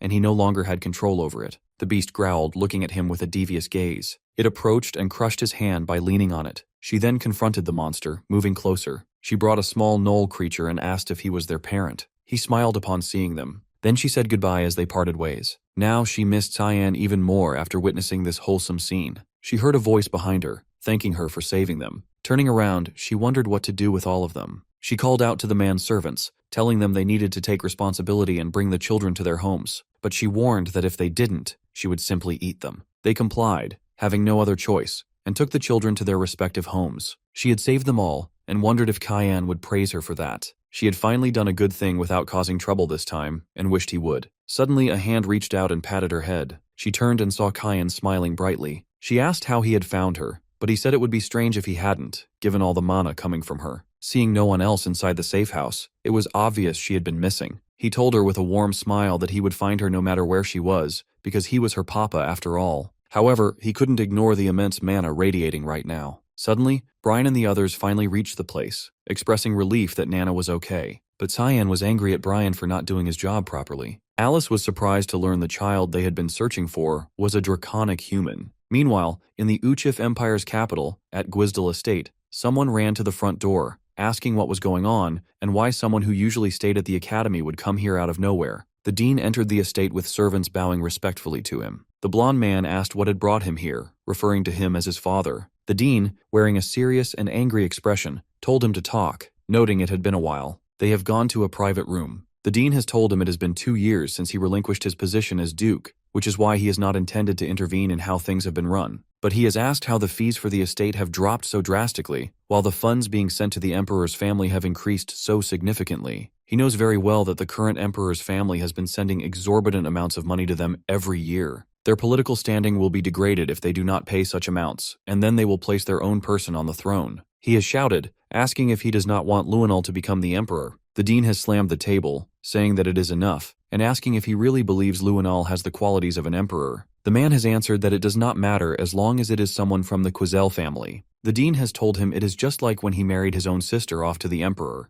but he will say no more and orders that all support to Luenal be cut off. Rising from his seat, he says he will be heading to the palace. Meanwhile, Velius from the Third Estate has been standing by his coffee table, reading a letter. They have finally found the owner of the demonic sword. Although he has been setting plans each time, he is worried they would be ruined once again. Alice's sudden resignation from the knighthood has been unexpected, but he has held a stronger claim when it comes to inheriting the dukedom, which has been good news in that sense. Her eyes, full of resentment, suggest she probably knows something, and that has been starting to get on his nerves. Suddenly, a teleportation circle has appeared beside him, and Boris Lehellam has stepped out, greeting him formally. Ashel has gotten up, asking what this is about and if this is the true appearance of the Black Blood tribe. Boris has apologized for it, saying he had not meant to reveal this form of himself. Ashel has asked who has done this to him, and the other man, with a frustrated expression, has told him that his brother Cayenne has driven him to this point. Ashel has grown angry and frustrated when he has heard that name. Boris has said that at the same time he has been able to achieve his goal, and has pulled out some marble-like mana, saying it is the mana of the demonic sword he found during the Banquet of Blood. Now that the owner of the demonic sword has been found, Ashel should finally understand that Cyan is the one, and has been ruining all of his plans. He has expressed disappointment at being completely unaware of it until now. Boris has admitted he wanted to eliminate Cyan but was not powerful enough. He has urged Ashel to step in, saying he has fought Cyan before and knows it will not be easy, but believes he can do it. Still, he warns it is not the time yet. Since the followers of the Black Fog are with Cyan, the situation has become difficult to predict. Ashel has asked if there is a plan, and Boris has told him to follow the prophecy. The saying will guide him to where the sword is, to where the holy sword lies. He needs to find the holy sword to Durandark. Kellen has been surprised to hear mention of the sword, and has felt the need to report this to Cyan immediately, but before he can move, Boris has appeared behind him, calling him a rat and grabbing him by the neck. Ashel has confronted Boris, saying he has found him very suspicious lately and that he has been fooled for the longest time. Meanwhile, Lunav has been reading many books but has not found what she is looking for. The ancient texts she found in Instructor Boris's lab that day have been written in an ancient language, and if it were not for the spell forcing her out, she could have found out more. What she has managed to learn so far is that only 2 books in the world are written in that language, the Divine Scripture and the Demonic Scripture. It has seemed more like the Divine Scripture, but why would something like that be in his lab? She has not found anything yet about the contents or use of the books. Now she thinks her only option is to look in the Garam Association's archive of forbidden texts. Suddenly, she has been surprised from behind by Princess Erin. The princess has asked what she has been thinking about so deeply that she did not notice her presence. Lunav has asked what brings her here at this time, and Erin has blushed and turned away, asking if she has seen Cyan lately. Lunav has denied it, saying she has been spending most of her time at the library recently. Aaron has smirked and asked if she has missed him. Lunav has disagreed but admitted it feels strange that he suddenly stopped coming to school, her face turning pale like white bread. She has comforted the princess, saying there is no need to worry and that he will come back eventually. Aaron, confused, has asked how she can be so certain, and Lunav has answered that she just knows. Suddenly, Leximus has entered the room, saying there is a big problem and handing her a letter, telling her it is from the palace and she needs to read it. She has opened it after scolding him for reading her private letters, and the first thing she has noticed is handwriting resembling her father's. The letter's content confirms the sturdy relations between the wards and the palace, and notifies her of the engagement between the 5th princess, Aaron Savers, and Sire Cayenne Vert. She is frozen as she reads those words, her cheeks burning bright red, continuing to read. Inside Emperor Dejan's chambers, he murmurs a quiet thanks as Violet hands over a glass of water. She brushes it off, saying there is no reason to thank her, and that looking after him is the least she can do, considering she is his daughter. He waves off her concern, calling it nothing serious, just a common cold. She wishes he would get better soon, saying it stings to see him like this, clearly suffering. He gives her another small reassurance not to stress over it. Then, without a knock or a word of warning, the teen barges into the room. He greets the Emperor and introduces himself without hesitation. Violet quickly rises to her feet, excusing herself so they can speak in private. The dean takes a moment, noting how unwell his host truly looks, cheeks sunken, frame withered, more bones than body. The Emperor acknowledges it, admitting he feels ashamed to receive an honored guest in such a deteriorated state. The visitor asks how long his condition has been this bad, and the ruler replies it started out feeling like a cold, but has not gotten better in the slightest. With a somber expression, the dean says he regrets not coming sooner. The Emperor leans forward, guessing the real reason for the visit, saying he has only ever shown up when the Empire is standing at the edge of disaster. He locks eyes with him, expression sharpening, and asks if this is about Luinal, already seeming to know what is going on. The dean admits it, saying he is in the dark about most of it, but now realizes it is way bigger than he thought. The Emperor charges mana into his palm, confronting him head-on but saying there is no need to panic. As long as he is breathing, Luinal will not be a threat. The dean picks up on the energy swirling in his hand, intense but erratic, and realizes whatever is wrong is not just on the surface. Between strained breaths, the Emperor adds, there is something else bothering him, how Princess Erin is faring at the academy. His guest tells him not to worry, as she is sharp, driven, and packed with talent, and she will grow into a solid ruler. The Emperor softens, relieved, though unease lingers, as she has always been fragile and quick to tears. Still, he is glad she is doing well. He mentions how much she has changed after meeting a certain boy 3 years back, Cyan, and believes that boy will stay close to her. For that reason, he has decided to have them marry. The dean offers a knowing smile, which surprises him, who figured that would be news, but the teacher already saw it coming the moment Cyan was recommended for the royal dorms.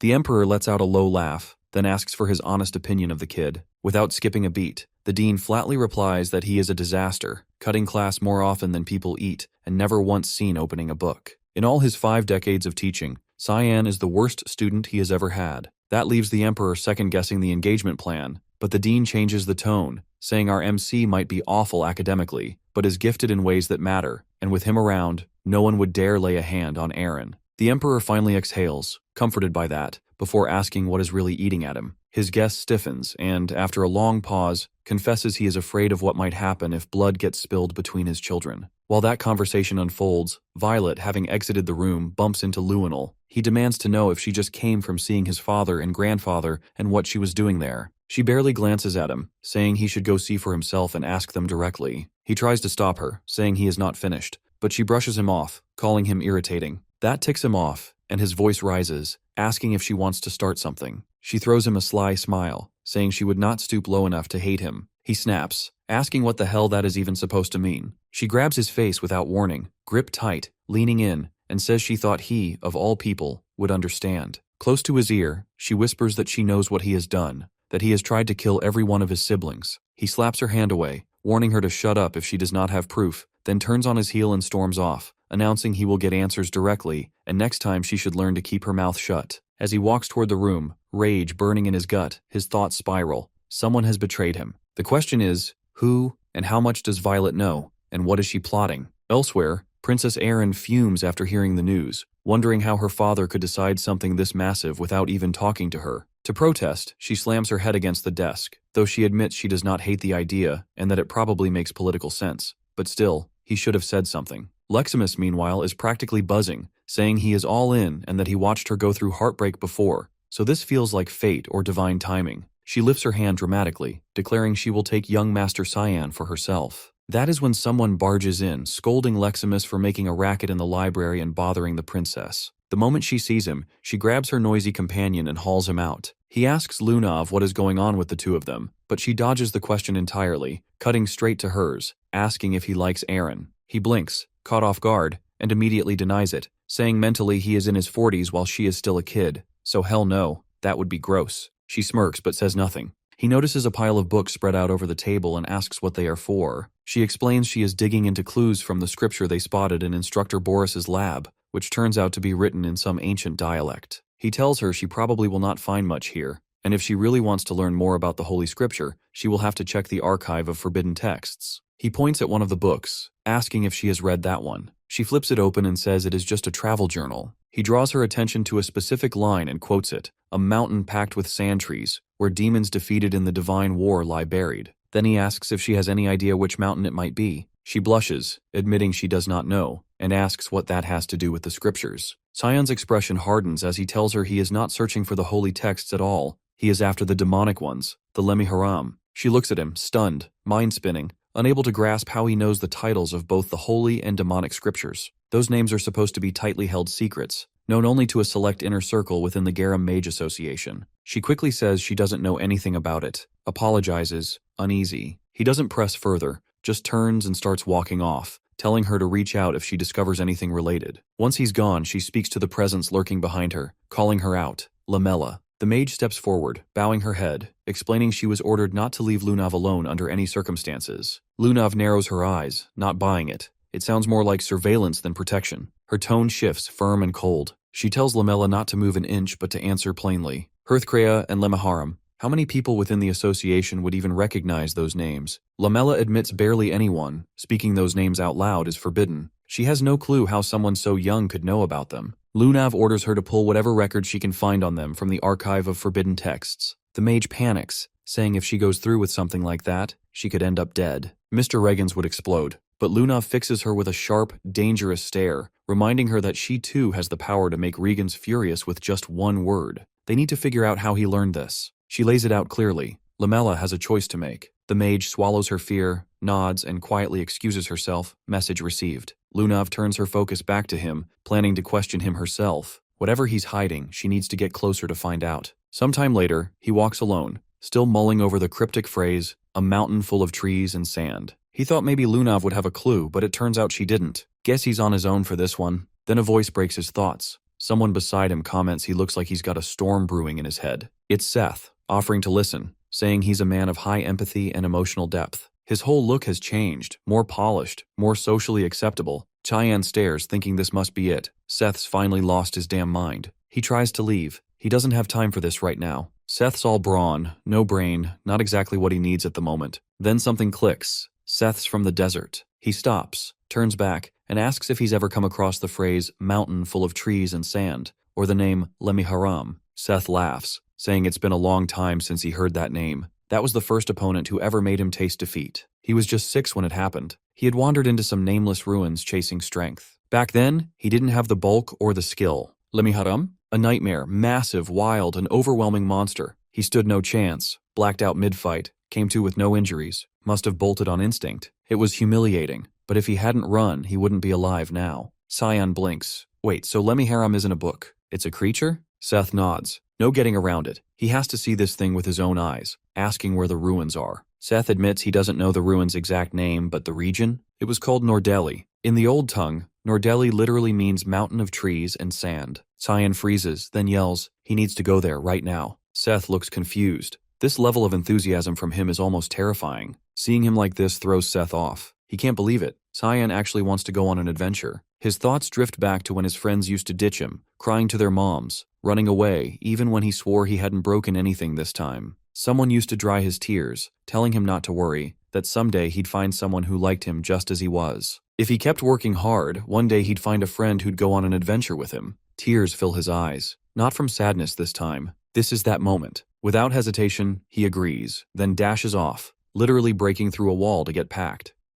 While everyone else was caught up in the moment, they didn't notice Lunav. She'd been listening to them the entire time, from the very beginning. Cyan returns to his quarters. Brian steps forward, handing him a sealed letter. It's from the palace. He opens it, skims the contents, and right there at the top, it hits him. He's been officially engaged to Princess Erin. So that's what Lunav meant when she asked if he loved her. He sighs. Great, another headache to add to the pile. He'll deal with it later. He grabs a change of clothes, preparing for the journey with Seth. As he does, he tells the others to keep an eye on Nana while he's away. Nana's calm, not even worried. Her only question, does this mean she's finally getting a mom? Brian nearly chokes, yelling, wait, is he really planning to defy a direct order from the Emperor? Cyan doesn't sugarcoat it. He says where this road leads, there's no happy ending waiting. He'll either be hunted down for life or executed, either for blasphemy or for killing the Empire's last shred of hope. He won't drag Erin into that kind of ending. Then, without another word, he shuts the door behind him. Gone. Emily's voice trembles. She feels awful, knowing he's carrying this alone. And meanwhile, Ashul, their older brother, is the one playing villain. Brian gently rests a hand on her shoulder, saying they won't let things end like this.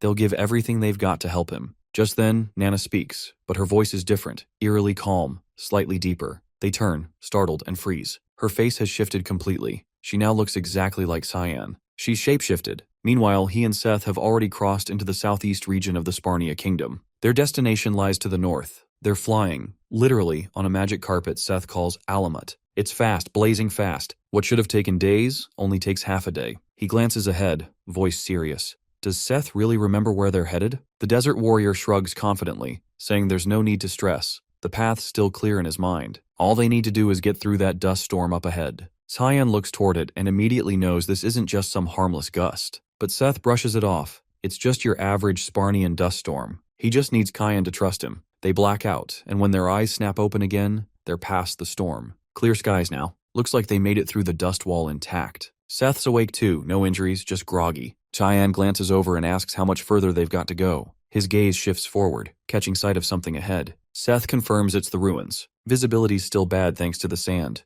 but the place is massive. He mentions the mage is likely the first outsider to ever set foot here, besides himself. Cyan questions that, side-eyes him, not buying it. Says he's picking up traces. Too many people. They weren't first. Tiny figures start moving through the haze, men riding camels and weaving around the ruins, clearly scoping the place. They murmur about heading in and staying sharp. The group halts at an entrance, some sort of door covered in old inscriptions. The pair hang back, watching from a distance. Cyan leans toward him, wondering aloud who these guys might be and saying they should stay on alert. Before he even finishes, Seth breaks into a sprint, diving straight in. The strangers dodge cleanly, unfazed, demanding to know who the hell he is. He stands tall, states his title, Prince of Sparnia, then flips it, asking who they are and what they're doing here. As tension spikes, he blurts out that he's not alone and points toward Cyan's position. They freeze at the name, asking if he's actually present. There's recognition. They clock who both of them are. Now that they know these two are aware of the ruins, they say there's no way they can be allowed to leave. One of them channels energy into his weapon,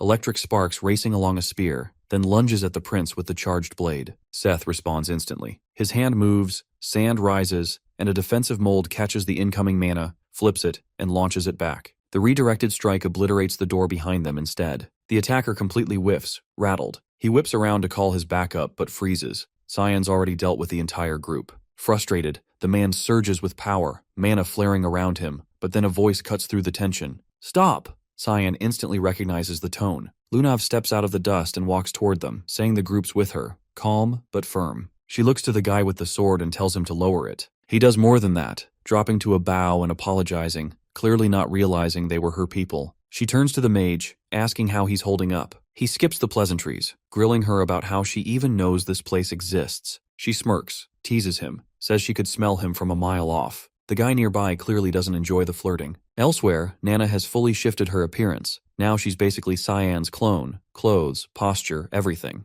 Sarika's trying to explain, saying it's a polymorph spell, meaning the girl's nearing dragon maturity. It's not perfect yet, but she's close. Dragons usually use it to disguise their true forms. She adds that Nana's likely never even seen a fully grown dragon, so her reference points are limited. Sarika looks around, wondering aloud where Cyan disappeared to. Brian shrugs, having no clue. She leaves Ned behind and pulls the door shut. Brian finally spots the mage, muttering that covering for him is starting to be a full-time job. Back at the ruins, Lunav says she wants to explore the interior with Cyan. Karen instantly pushes back, saying it's way too risky. She counters, saying these guys are terrified. No one's ever come out alive from inside. so she suggests they stick together. Karen argues back, pointing out that every person here is over 7 stars in mana power. They're not ordinary, and she needs to trust that. Seth raises his hand, casually mentioning he's already been inside and made it back. Everyone freezes. No way they believe that. He doubles down, saying he's serious and offering to guide them in. Mentions there's a swarm of lizardmen guarding the entrance. Cyan perks up at that. Lizardmen? He hears they've already smashed through the front gate. Suddenly, a giant foot stomps into frame. More follow. Dozens of lizardmen swarm the ruins, charging straight at them. The group readies for battle. Lamella steps ahead, positioning herself between Lunav and the oncoming creatures. Meanwhile, Karen and the other fighters surge forward to engage. They go all in, but even at their strongest, it's not enough. The tide of lizardmen keeps swelling. They're burning mana fast, and it's obvious they won't outlast the wave. Then something shifts. Lunav stiffens. She senses an overwhelming surge of mana. It's heavy, unnatural. Cyan taps into the Sphere Void, the same spell he's used before, but this time he fuses it with division magic. In a flash, every lizardman drops. The battlefield goes silent. Not a single monster left. The entire horde gone in a single strike. No one moves. They're stunned. He just wiped out a squad of high-tier beasts in one hit. Seth breaks the silence, irritated, complaining the wipe happened before he could even get his moment. Cyan shuts him down, telling him to quit whining and lead the way instead. The swordsman pivots and heads into the ruins.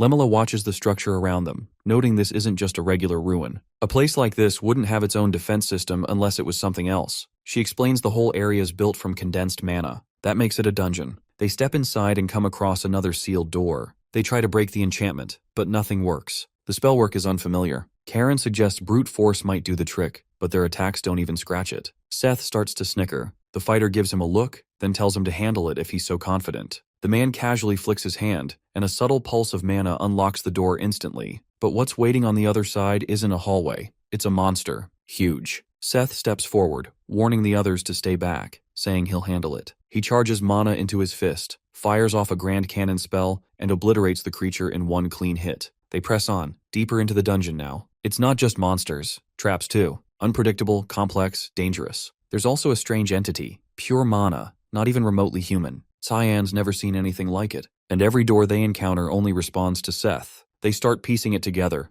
The ruins are attuned to his bloodline. Lunav confirms it, saying the Sharkans are the ones who built this place. She found the info buried deep in the archive of forbidden texts. Cheyenne frowns, not entirely buying it. Something doesn't sit right. She turns pink, smiling, swearing she doesn't lie to people she actually likes. He doesn't let it land, firing back that he doesn't trust logic built on feelings. She sits down quietly, then says something different. The Garam Association's been chasing both the divine and demonic scriptures for decades. She explains they believe the divine armor could push the Garam kingdom to greatness. For her grandfather, it's more than politics. It's damn near a religion. He thinks the armor's the key to ruling the continent. Cyan chuckles, calling it bullshit, saying power like that doesn't save anyone. It gets people killed. Her smile fades. She stares at him, then asks why he wants the demonic scripture. The same question, twice. He smirks, saying he wants to ruin it. Not use it, not fulfill some prophecy, just wreck it. Because wrecking it sounds way more fun than watching another kingdom turn it into a throne. Lunav lights up,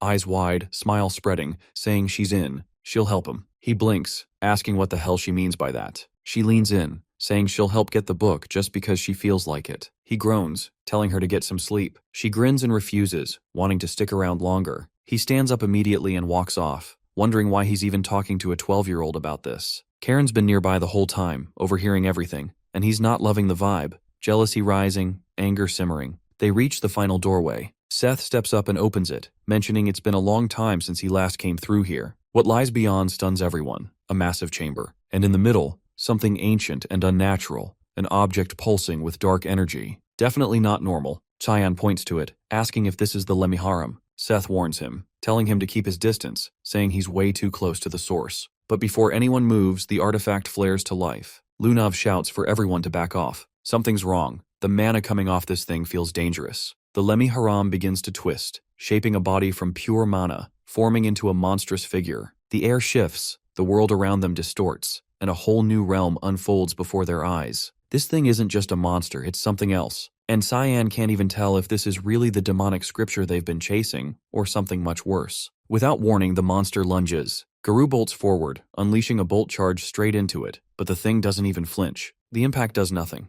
Everyone gathers their magic, synchronizing it into a single concentrated blast. They fire together, the strike knocking it down, but barely. It's still very much alive. Lunav steps in next, casting a freeze spell that locks its limbs in ice. Shouting toward Mela Aronis, she calls her in to land the final hit. Mela leaps high, slashing down with her Nova Brinker at full power. The creature doesn't budge. Then it swipes. Hard. She gets knocked out of the air. Seth retaliates, stomping the ground and channeling his magic into Sandstomp. A whirlwind builds, circling him in a tornado of grit and force. Lunav watches, hopeful. The fight seems within reach, but something feels off. That gut-twisting, sinking feeling she can't shake. The monster smashes through the cyclone with a single hit, like swatting a fly. His magic shatters on impact. It lunges again, but Cyan steps in, activating Obsession Void Sphere. The explosion of dark mana hits clean. This time it falls. No movement. It looks dead. Too dead. Everyone stands there stunned. He might have just ended it, too quickly. Koram watches. So does Garoon, eyes fixed, fists clenched. The fact that Cyan's beside Lunav,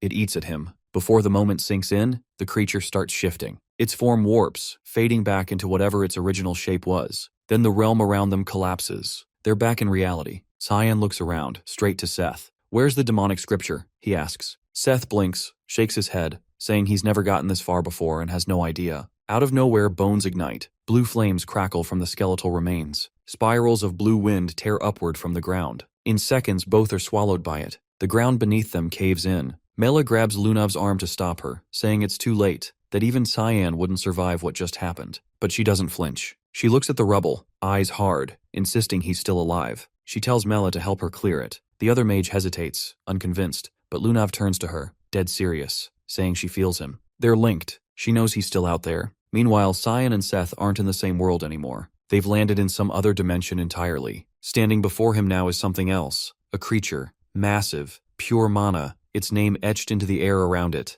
The Palarok. Its presence dwarfs everything that came before. He spins around to check on Seth, but what's left of the kid isn't good. His body's charred, twisted, burned through. The last attack hit him head on. Kid didn't stand a chance. Too young. Too human. His body couldn't take it. Cyan tightens his jaw, fury bubbling. The Palarok lets out a guttural roar. No one can see him here. No one to interfere. No rules. He tilts his head, a slow grin spreading, saying he's in a seriously shit mood right now. So whoever this monster is, it picked the wrong person to mess with. They both rush at each other, practically crashing mid-sprint. Cyan draws the fog sword, activates Fog Storm, and slices clean through the beast's body. But he doesn't slow down. His movements keep flowing, unleashing a chain of strikes, a full combo. He cuts off all its limbs, then takes the head. The creature doesn't fall silent. It speaks, telling him he's the first human to ever reach this point. But none of that matters, because in the end, he's going to lose. It explains that death's off the table for it. Regeneration is constant. He'll run out of stamina before the monster runs out of lives. He responds immediately, casting Obsession Void Sphere. The swirling magic devours the creature whole. Then he steps in and lands one final strike, splitting it wide open. At its core is a marble of glowing blue mana. But before the moment settles, the monster rebuilds, its body reconstituting like nothing happened. It laughs, saying he could keep cutting forever, and it still wouldn't matter. The longer it goes, the more drained he'll get. He shrugs it off, saying he doesn't mind,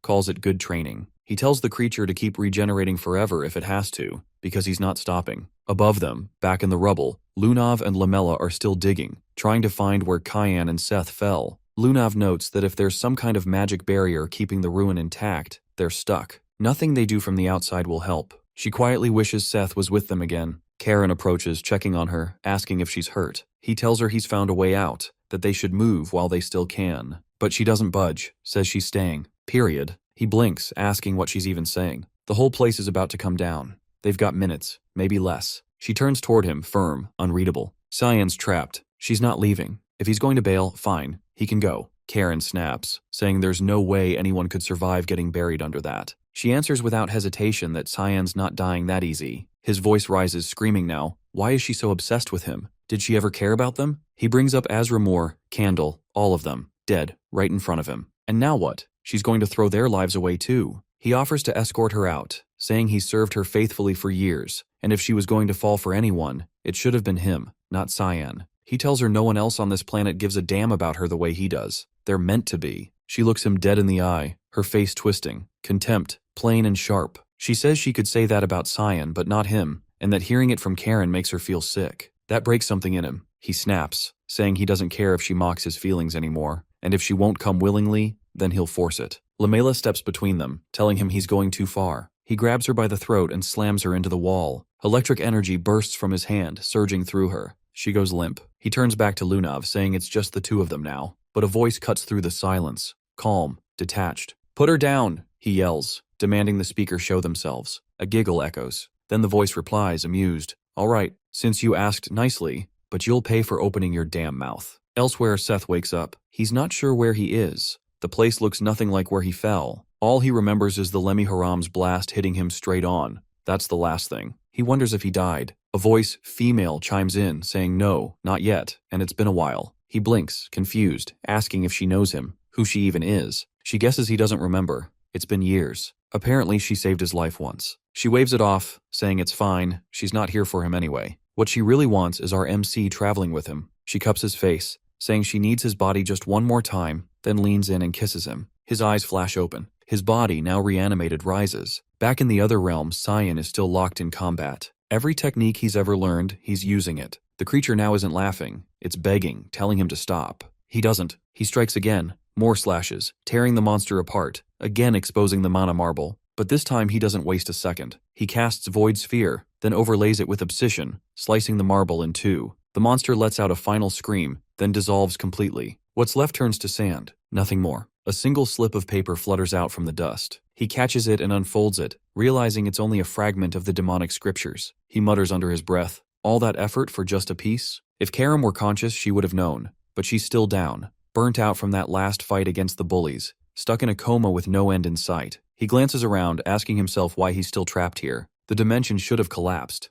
The vessel's gone. But then he feels something. A bloodlust, razor sharp. He spins. Seth lunges at him. He dodges just in time, but the energy coming off Seth is wrong. Completely wrong. Something seriously off. Meanwhile, the voice speaking to Karen and Lunav finally takes shape, condensing into a shadowy figure. Its form pulses with darkness. It tells them it had no intention of getting in the middle of anything, but then Karen tried to hurt that girl. Both freeze, caught off guard. The entity adds that if the swordsman doesn't have a damn good reason, he'll just kill him outright. The atmosphere shifts, heavier than before. Crushing. This energy isn't like the other one. This must be the real Lamiran. Thinking he might still have a chance, Karen reaches for his sword, but doesn't even get it loose. Lamiran clocks the movement instantly, irritation flashing in his eyes. With a flick of magic, he seizes the man's arm and twists it. Bone cracks. He mutters how impolite it is to answer words with violence. Then he snaps his fingers. The limb detonates, blood and bone exploding midair. The swordsman collapses, groaning. But the shadow's not done. He summons a colossal hand of magic and slams it into him, pinning him to the wall like an insect. He asks again, wanting to hear his excuse, but Karen can only whimper, pleading, begging for his life. Lamihran doesn't even blink. He casts Gigant Ixia. The massive spell crushes the man's body completely, ending it. Once it's over, the shadow turns, eyes landing on Lunav. He asks where she's planning on going. She gives a small bow, thanking him, then asks tentatively if he's the Miran, and what he plans to do with her now. He leans forward, saying he's just here to observe. The answer stumps her. She hesitates. He studies her, stepping in closer. His gaze narrows on her chest, pointing out faint traces of heart curb lingering in her aura. But someone else, someone with mana close to his, removed it. And that's why she felt familiar. He's sure now. It's that black-haired guy buried beneath the ruins. She confirms. Cyan? His interest sharpens. He asks if she's close to him. She turns the question around, asking if he's okay. Lamiran assures her he's fine, probably chatting with the spirit who owns this whole dungeon. Then he pivots toward Lamella's crumpled body, asking if it's really all right to let her die like that. Lunav looks down, pain in her voice, saying it's already too late. A wound that deep can't be healed, even with high-tier magic. She takes the blame, saying she'll carry the memory of today until the end of her life. But he offers an alternative. There is a way to bring her back, but it comes with a condition. If she's willing to accept it, he'll reveal the truth she's looking for. Elsewhere, Cyan is still locked in a brutal fight with the possessed Seth. The man's strength is off the charts now. Mana's boosted, physical powers overwhelming. Cyan is struggling, barely able to block the attacks coming at him. In the middle of the chaos, Seth lands a clean hit, nailing him in the ribs and sending him flying. No time to recover, no space to breathe. The possessed fighter even takes flight, hovering above with zero effort. When he speaks, it's not his voice anymore. He says Cyan's the first human to last this long. But playtime's over. It's time for the real fight. Cyan's eyes narrow. He demands to know who this is, but there's no answer. Just the power of the sand god, Apophis, being called forth. He braces himself, but right before the hit lands, he hears her voice. Karam's finally awake. She appears in her human form,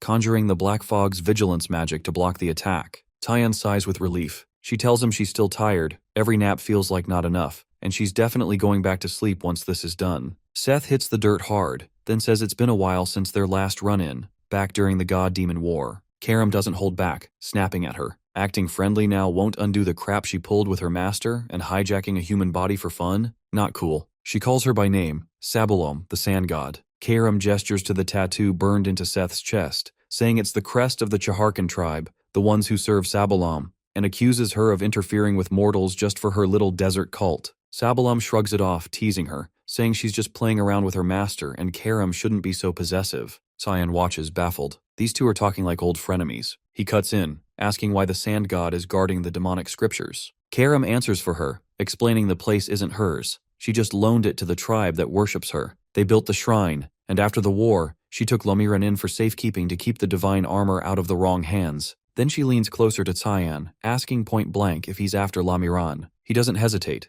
says he needs to kill someone, and for that, he needs the demonic scriptures. Even she's thrown. She didn't expect that answer. She asks again, "That's all you want?" He levels his gaze at her, saying if she gets in the way, he'll kill her too, even if she's a god. She bursts out laughing, but his face doesn't change. He means it. She wipes a tear from her eye, still chuckling, then says fine. She's made her decision. She'll tag along, watch his journey. Through Seth's body, he raises a brow, saying stealing a body like that is kind of messed up. She waves it off, saying she's only borrowing it occasionally and won't overdo it. And while she's here, he doesn't need to worry about Seth dying again, especially not from something pathetic, like a cold. Cheyenne stares at her for a beat, thinking if she's riding shotgun in Seth's body, then he won't die the same dumb way he did in his last life. Not a terrible deal, he agrees. She grins, saying it's time to move. She taps the ground with her foot, and the stone floor begins to rise. Before it lifts too far, she looks back at him, smirks, and says goodbye. The ground beneath them cracks open, then swallows them whole. When it spits them back out, they're exactly where they'd once been,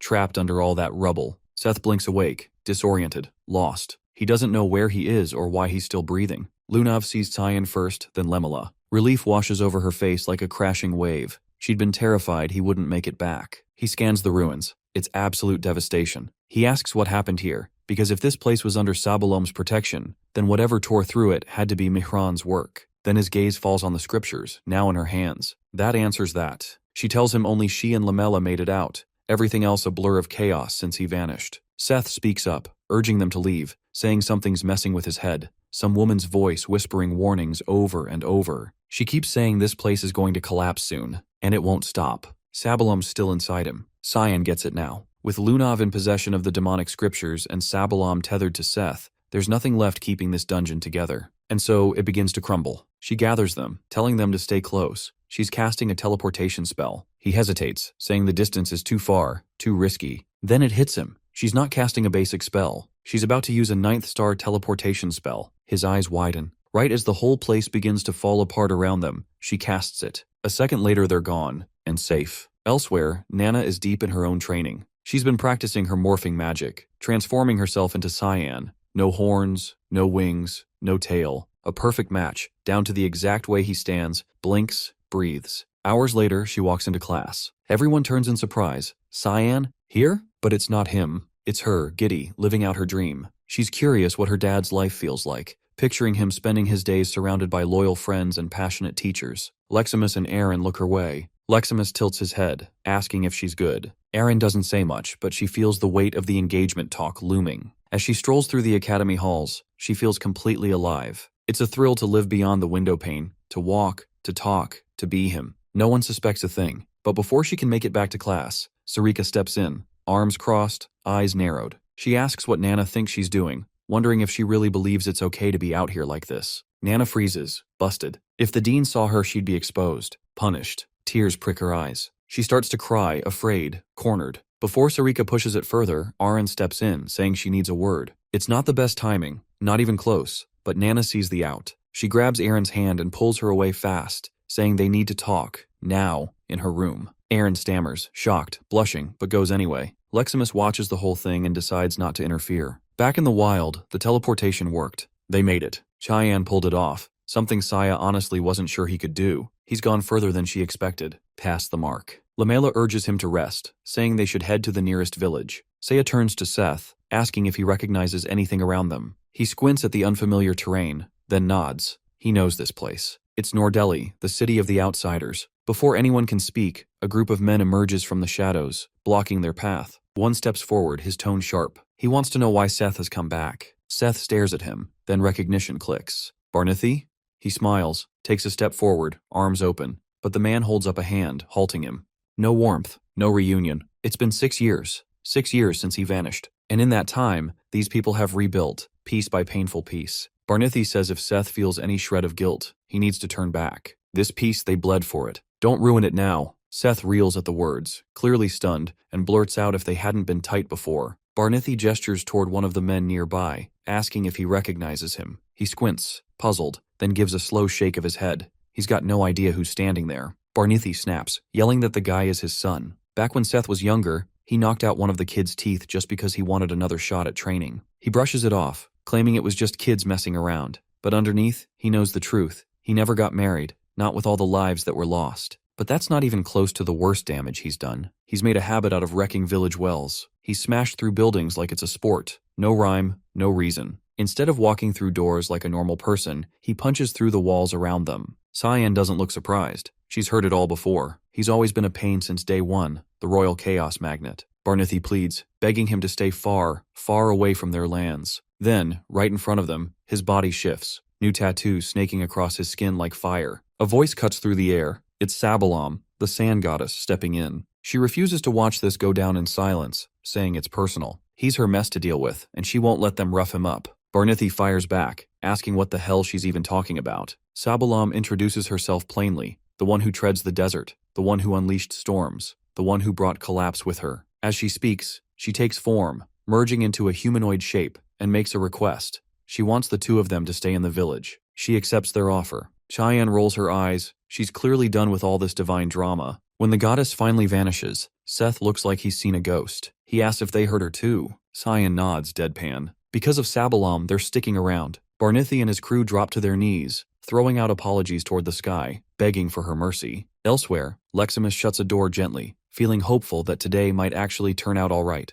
She wishes Aaron a good time with Kyan. Inside the room, Aaron and Nana are still holding hands. Aaron's face glows red, her thoughts spinning, frozen in place. Nana casually mentions that instructor Sariko gives her the creeps. Aaron doesn't respond, still gripping her hand, and turns even redder. Noticing, the shifter lifts a hand to Aaron's forehead, checking if she's running a fever. She jumps back suddenly, but then she remembers. They're engaged. This shouldn't be weird. They're supposed to be close. Trying to gather her nerve, Aaron decides it's time to bring up the engagement. She blurts it out, asking what Nana thinks about it. The girl doesn't hesitate. She says she likes Aaron, so she's all in. Aaron stops, eyes wide, wondering if she really heard that right. For a second, she thinks it's actually Cyan speaking. It feels unreal. Cyan admitting he likes her? That had always felt impossible. She wonders aloud if she has feelings for him herself. But then something shifts. She spots a tail sprouting behind Nana and immediately calls it out. Cutting back to the tin candle, the academy feels unfamiliar, like it's hiding something ancient or dangerous. It's as if a dragon, or worse, slipped through the cracks while it was left unchecked. Inside Aaron's room, things are unraveling fast. She stares, stunned, as Nana morphs back and forth into Cyan. Her mind starts to spiral. The younger girl starts sobbing, apologizing over and over. Aaron tries to calm her, insisting she didn't do anything wrong. Nana offers to pass on what Aaron confessed to the real Cyan, but she quickly refuses. She sits down beside her, finally breathing easier. Nana helped her figure something out, but it needs to stay between them. She makes her swear to keep it secret. Then she asks her to shift back into Cyan one more time. Nana nods and transforms. After a quiet pause, Aaron's face flushes bright pink as she stammers out the words, she likes him. She's finally admitted it to herself. Since the moment they met, her heart's been his. But she's also sure she's just been dragging him down this whole time. Still, she's been trying, pushing herself to change. Tears spill from her eyes as she pleads with him not to vanish again without a word. She begs him to stay. Once she's wiped her face clean, she tells Nana never to breathe a word of this to Cyan. But the girl isn't listening. She's staring out the window, murmuring that something's coming. Something big. Something powerful. Meanwhile, Leximus throws herself in front of the dean, desperately trying to block him from entering Aaron's room. She says Aaron's in the middle of something important. He couldn't care less. He tells her to move, then casts a spell to shove her out of his way. He hits the door with another spell and forces it open. Aaron screams, demanding to know why the hell he's barging in. She says she was having a private talk with her fiancé, no less. The dean calmly tells her to step aside, adding that whoever she's speaking to isn't actually Cyan. She quickly tells Nana to run. Whoever this guy is, they're way outmatched. The shifter tries to bolt, but he grabs her by the throat mid-escape, growling and asking how she dared sneak into his academy, swearing she'll pay for it as he charges magic straight into her neck. He summons the Trinesis Holy Lance and fires a searing beam of light straight at her. It hits. The blast lands hard and she staggers from the impact. Outside, both Emily and Brian catch the flash through the window. At first they think it's just lightning, but something about it feels wrong. The unease pushes them to check Nana's room. She's not there. Brian grabs whatever clothes he can find and bolts out to search. Back at the scene, the Dean's relentless, casting one spell after another, keeping her on the run. Nana dodges every blow like a blur, even after taking a direct hit from 9th star level magic. Even he pauses, surprised. This isn't just any dragon. He pulls at the ground beneath her, then slams twin stone pillars into her from both sides. Still, she's not backing down. He watches her, stunned,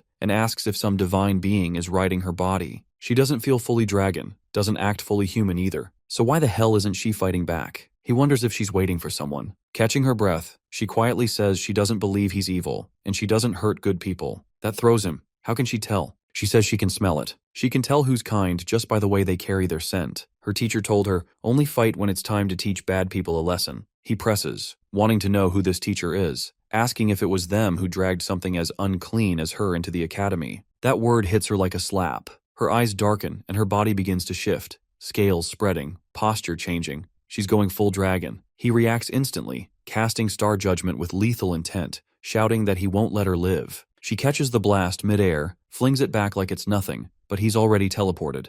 He warps next to her and drives a fist into her face, full force. She hits the ground unconscious. Inside the sealed room, Serena and Leximus are trapped, watching her crumple, unable to move, helpless. The Dean sealed the area with his own barrier. No one's getting in or out. Serena steadies herself and tells Leximus to keep an eye on Nana. She's been close to Cyan. Maybe she'll know what to do. As if on cue, Sarika slips in quietly through the back door, having followed the noise. Outside, Brian spots people starting to gather. He quickly shuts the main door, keeping the scene hidden. The ward seals off the area. It's designed to keep outsiders from interfering. Sarika approaches the window, examining the spell. Leximus asks if there's a way to break it. She says it's impossible for now, but not entirely hopeless. The fused demonic human form shifts, voice flat, warning them, forget everything they're about to see, or she'll make sure they do. Nana's body is broken, her morphing powers gone. She's reverted to her true form. The Dean finally sees her for what she is, a child. Suddenly the barrier shatters. Sarika forces her way through, stepping forward and planting herself between the girl and the Dean. She won't let him hurt her. He stares, unfamiliar with her current appearance,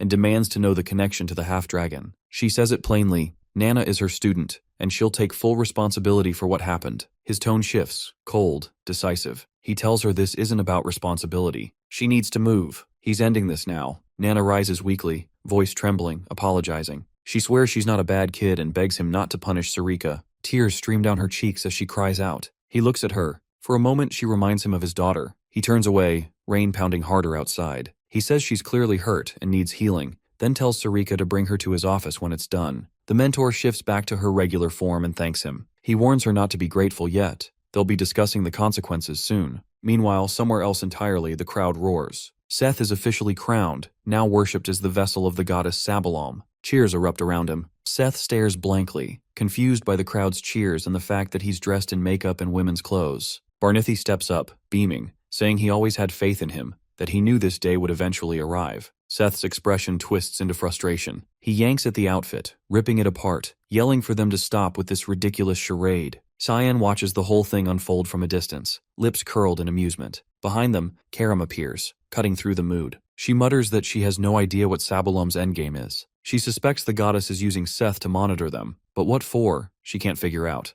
The mage replies calmly that gods aren't allowed to meddle in the mortal realm. They've left her temple. She can't touch them now. Karam shrugs it off and warns anyway. She's possessing his body. That changes everything. He better stay sharp. And, she adds, they're not the only ones being watched. Lunav bursts into the room, surprised to see Cyan already there. She lights up, asking if he's been waiting for her. He nods, saying they need to talk. He asks how Lamella's doing. The girl tells him she was worried. The injuries were severe, but Lamella's pulled through. Another day of rest and she'll be fine. The internal wounds are already healed. Cheyenne brings up the teleportation spell and advanced healing magic. She sighs, realizing why he wanted this conversation. It wasn't about her performance. She was expecting him to ask how she managed to get her hands on Lamerum. In the dean's office, he leans forward, questioning Sarika on how Cayenne managed to sneak a dragonic human into the academy. The instructor looks confused. How does he already know? He says it was obvious. The way Nana endured his spells, only someone like Cyan could handle someone that powerful. She asks, unsure what he plans to do. He says he needs to talk to Cyan,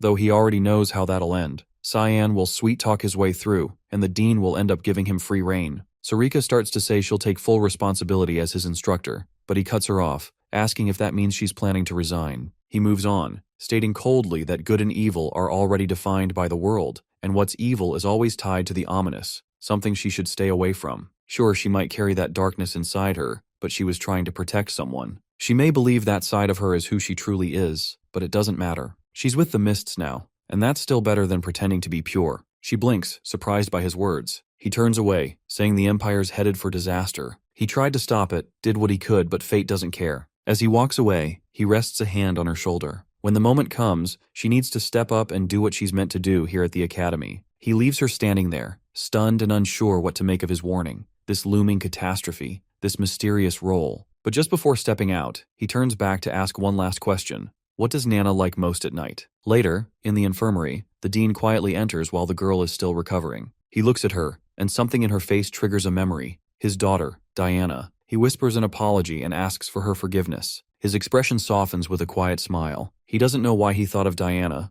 only that he misses her deeply tonight. He gently strokes her face, lingering there for a moment. Before leaving, he places a piece of candy on the bedside table. Elsewhere, Cyan and Lunav continue their talk. He starts to say something, then stops himself. She tilts her head, confused. She thought he needed something. He turns away, telling her flatly that he doesn't need it, not exactly, and she shouldn't worry herself. Unless she's planning to take it to the Garam Association. Lunav shakes her head, she'd never do that. He meets her gaze, cold and sharp, telling her not to let anyone take it from her unless she wants to die by his hands. He excuses himself, saying he needs to return to the academy. She can come by later with Seth. After he's gone, Lamaram speaks up. He asks if she really likes him. She nods without hesitation, then asks if he understands what Cyan's trying to do. She calls him Lem. He says he doesn't fully get it yet. He's still learning about Cyan too. He steps closer. She tells him she's all in. No matter what it takes, she's going to help Cyan. He says she's free to do that. As long as she honors her end of the contract, his truth is hers. Then he raises an eyebrow, asking why she keeps calling him Lem. She grins. Lamaram is just too long. Meanwhile, Brian hasn't stopped training since the dean's attack. He's haunted by what Anstetica told him. He followed every word, gave it his all, and still, it's not enough. He's not talented, and he knows it. He blames himself for being weak. He has to get stronger so he can be of use to his master. Lost in that thought, something dark steps into view. A shadowy entity confronts him, demanding to know where Cyan is. Brian says he's not here right now, but he senses it. Thick, suffocating mana radiating off the figure. He quickly activates an artifact, raising a barrier around them. He attacks, telling the creature to back off unless it wants a fight. Brian blocks a sword strike with his combat counter, slashing through with a counterattack. He manages to wound it, but the thing doesn't slow down. It charges him again, unleashing a flurry of chain strikes. Whatever it is, it's definitely not human. Again it demands, "Give me Cyan." Brian lands a clean hit, right to the face. The helmet shatters. The figure's identity is revealed. He recognizes the intruder, Kellen, a former subordinate of Ashel, but his appearance has changed, drastically. Cyan has finally reached the moment to leave the village alongside Karam. She has asked if he intends to go alone, and he has told her that Lunav can return with Seth once Lamella recovers. But he himself has found no reason to remain any longer. She has given a sly look, wondering if he's fine with Lunav being upset. He has assumed she wouldn't care much. Karam has let out a tired sigh and claimed he's destined to end up alone. He has responded without hesitation. Solitude doesn't bother him. The second he has stepped into the teleportation portal, he has landed right in the chaos, caught between a clash erupting between Kellen and Brian. He hasn't been able to grasp the situation. Blood has covered the younger man, who's already taken a bad hit, and Kellen's appearance has completely altered. Brian has shouted a warning, urging him to stay alert. This hasn't been Kellen anymore. The former warrior has lunged forward, aiming to strike, but Karam has reacted fast, calling on the Russian fog storm and tearing him apart in seconds. Brian has looked completely stunned, barely believing how effortlessly the mage has handled it. All he's managed to feel is that he's become nothing more than dead weight. Cyan has turned toward him, pointing out the severity of his wound and advising rest. He has done enough while Cyan's been gone. Now it's his turn to take over. Cyan has approached the fallen Kellen, breathing hard, asking whether he's still conscious. Using what little strength has remained, the man has warned him to stay cautious. Ashel and Boris have already gotten their hands on the holy sword. The news has shocked Cyan. In his previous life, they hadn't reached it this early. The situation has begun spiraling faster than he's ever calculated. Kellen's form has faded, leaving behind only his warning to stay careful. While Cyan has watched him disappear, offering a silent farewell, he's seen what they've done to Karam, turned him into a puppet. He hasn't had to think twice to know who's responsible. Brian has pulled himself up, asking what exactly happened to him. Cheyenne has crouched by the fallen figure, picking up a stone, the seal of Reuniversal, an ancient, corrupted magic that bends a person's mind, forcing them to turn on their own. They've weaponized his shadow self against him. Regret has crashed down. He's realized he should have killed Boris when he had the chance. As long as that bastard remains alive, this nightmare will keep repeating. He can't afford another repeat of the past. He's made up his mind. Boris has to die. He's turned to Brian and told him to prepare to leave. The other hasn't understood what he meant by that, so Cyan has clarified. They're leaving the academy. Their destination, the Vortsduchy Temple of Lumendel. Meanwhile, Ashel has stepped into the palace and approached a woman standing at its center. She has greeted him, acknowledging the time since they've last crossed paths, referring to her as Nafrudit Iris. The woman has smiled, revealing her face, noting how rarely he's used that name anymore. With a puzzled tone, she has asked if he hasn't come with Prince Luanal. Ashel has kept it simple. He hasn't been involved in that anymore. She has smirked in amusement, teasing that the rumors surrounding Prince Violet must hold some truth. He hasn't taken the bait and instead brought up the revelation she's apparently received. Her laughter has echoed as she confirmed it. The holy sword rests on the hill where the scenery of the Guardian can be seen. She has speculated that this scenery must be linked to the estate of the continent's guardians, which is why she's wanted to meet him. She's believed no one else would know its most likely location better than he does. He's admitted he's had a guess. Still, a question has nagged at him. Why has it been located so close? She has stepped nearer, saying that the truth doesn't always lie far off. That's what Lamenter's love has felt like. At the same time, Cyan has faced the Dean, presenting a stone and asking if he's recognized it. The older man has immediately identified it. Cyan has explained that he's discovered it inside the academy,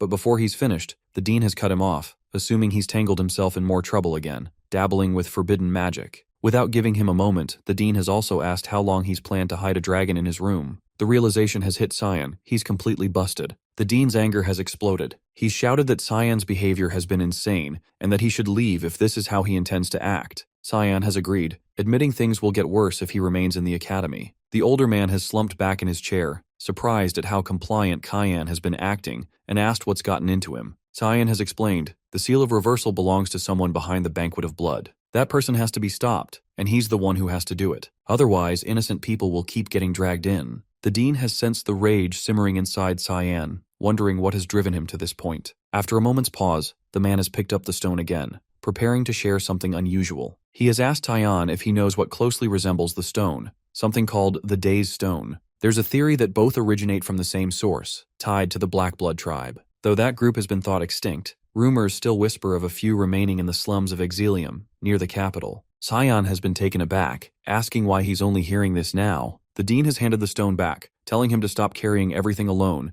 and that he needs to pay attention. The century-long peace that's held the world together is unraveling, and if they fail to protect that one piece, the academy itself will be lost. The older man's voice has gone firm. He must play his part, and the Dean will play his. In a memory from years past, during one of their older conversations, the Dean has warned him he wouldn't find anything good in that place. Whether he faced trials or destiny, it wouldn't serve him. That's what it's like to live as someone else's weapon. Now Cyan has understood those words. His past life has held nothing good. Stepping out of the room, those words have lingered. Don't shoulder it all alone. He has wondered if this has been the real advice the Dean has given him in this life. As he's walked through the corridor, Sarika has appeared, asking whether he plans to leave and whether he intends to kill Boris. She has been listening the entire time. She has stated that Cyan was always going to be a target. He's asked if she plans to join him. The instructor has declined, saying she would like to, but she's had to stay behind and fulfill her role, especially now that the Dean knows her truth. Cyan has asked whether the older man has discovered her real identity,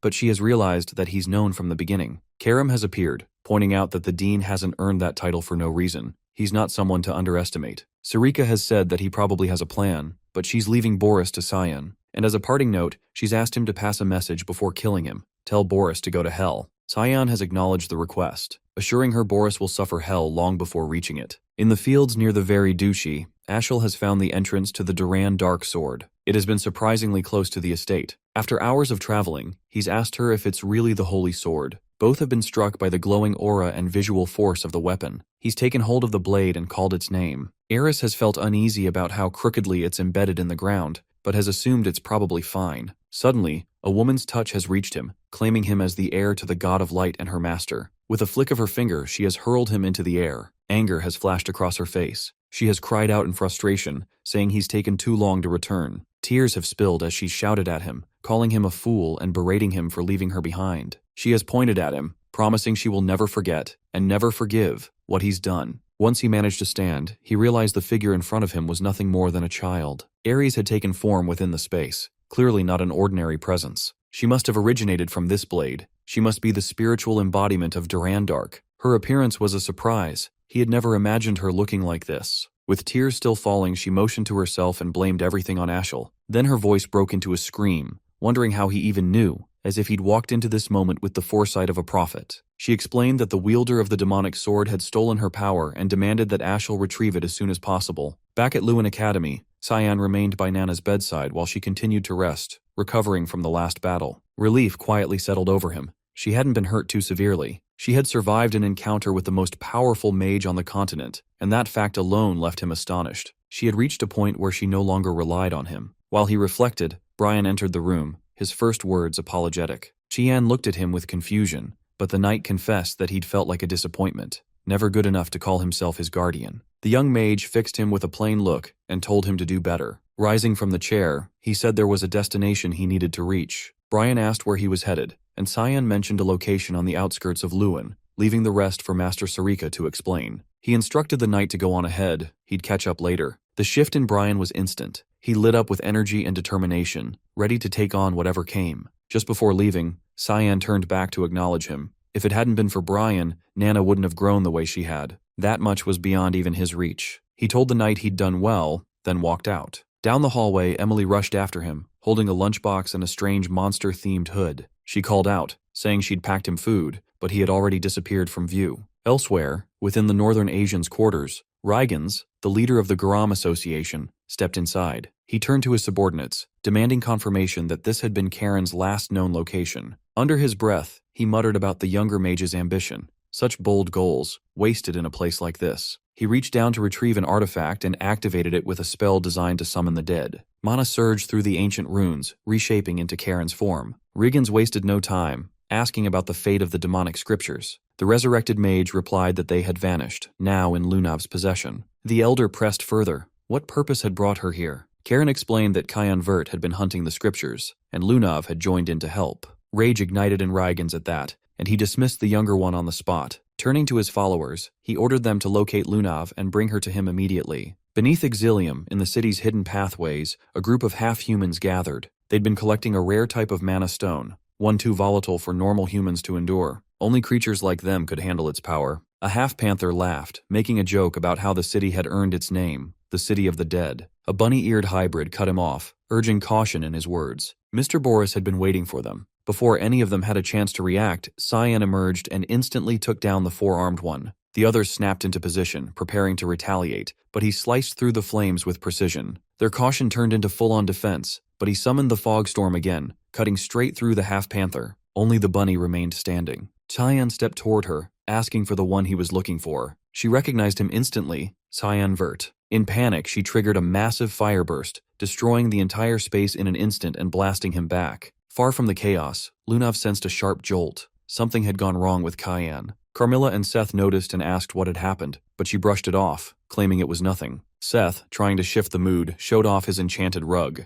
He explained that it was Lunav, the name passed down with the rug through generations of the Shahar Khan family, the Arawats. It could take them to the academy in a matter of seconds. But the young woman had already carried one of her own, meaning they had had no need to share. Lamella added that the artifact belonged to the Garam Association, a group known for gathering rare magical items, so objects like the Arawats were common in her world. Lunav urged them to speed up, pushing to reach the academy faster. Worry tightened in her chest. Something had clearly happened to Cyan, and she couldn't shake the dread. Exilium has been left in ruins, scorched earth blazing beneath the collapsed stone. Cyan stood untouched, shielded by the Void Sphere spell. The bunny hybrid ended her life in a desperate final move, igniting herself in the explosion. Scanning the wreckage, he spotted mana stones scattered across the area. The fire won't die down unless dealt with directly, so without hesitation, he conjured the air void to siphon the flames away entirely. As always, Karam took the opportunity to poke fun whenever he did something remotely heroic. telling her to take a closer look. The half-humans caught in the blaze hadn't died, they'd vanished. She half-joked that maybe they'd been reduced to ash, but even she knew that's impossible, not in such a short span. Cyan believed they'd gone underground, likely through a hidden tunnel. He suggested confirming it firsthand, but before taking another step, a crowd formed behind him. A gathering of beasts, hybrids, and other creatures blocked the exit. Their demand was direct. A human like him had no business here. They told him to leave the city. Karam questioned their attitude, irritated they'd turned on someone who'd just extinguished a fire that could have burned them alive. Cheyenne brushed her off, stating simply that they'd never wanted him here. This land, once a quiet beast village, had lost its peace long ago, shattered during the chaos of the god-demon war, when the demon-dragon Leviathan invaded. Though the dragon had been defeated by Ligvez, the hero of the light god, the aftermath left a worse curse behind. Its decomposing body birthed the mana stones, whose energy twisted everything. Residual power turned Exilium into an abandoned wasteland. The aroma of that mana mutated those left behind, birthing beast hybrids like the ones now in front of him. They survived by mining the very stones that cursed them, all while harboring bitterness toward the humans who cast them aside. One of the half-humans stepped forward, trying to force him out by violence. Karam casually suggested wiping them all out, but she decided it wasn't worth the effort. Too much work, too little payoff. They left instead. Not far off, the bunny hybrid handed the mana stones over to the panther. None of them had perished, not even the four-armed one, who regenerated, his neck fully restored. If not for Boris's enchanted bow, they wouldn't have survived the earlier battle. The mage materialized then, asking whether his involvement had caused them harm, and informing them that Cyan had reached the area too, apologizing for the chaos. They dismissed his concern, saying there was no need. In their eyes, he'd been the aggressor, attacking first. They hadn't realized who they were dealing with until it was too late. As far as they were concerned, Cyan was no match. Boris feigned guilt, but they encouraged him, claiming that without the funds he funneled from his palace work, they would have starved. Now's their chance to return the favor. They had his back. He told them not to overdo it, making it clear he'd be the one to settle things with Cyan.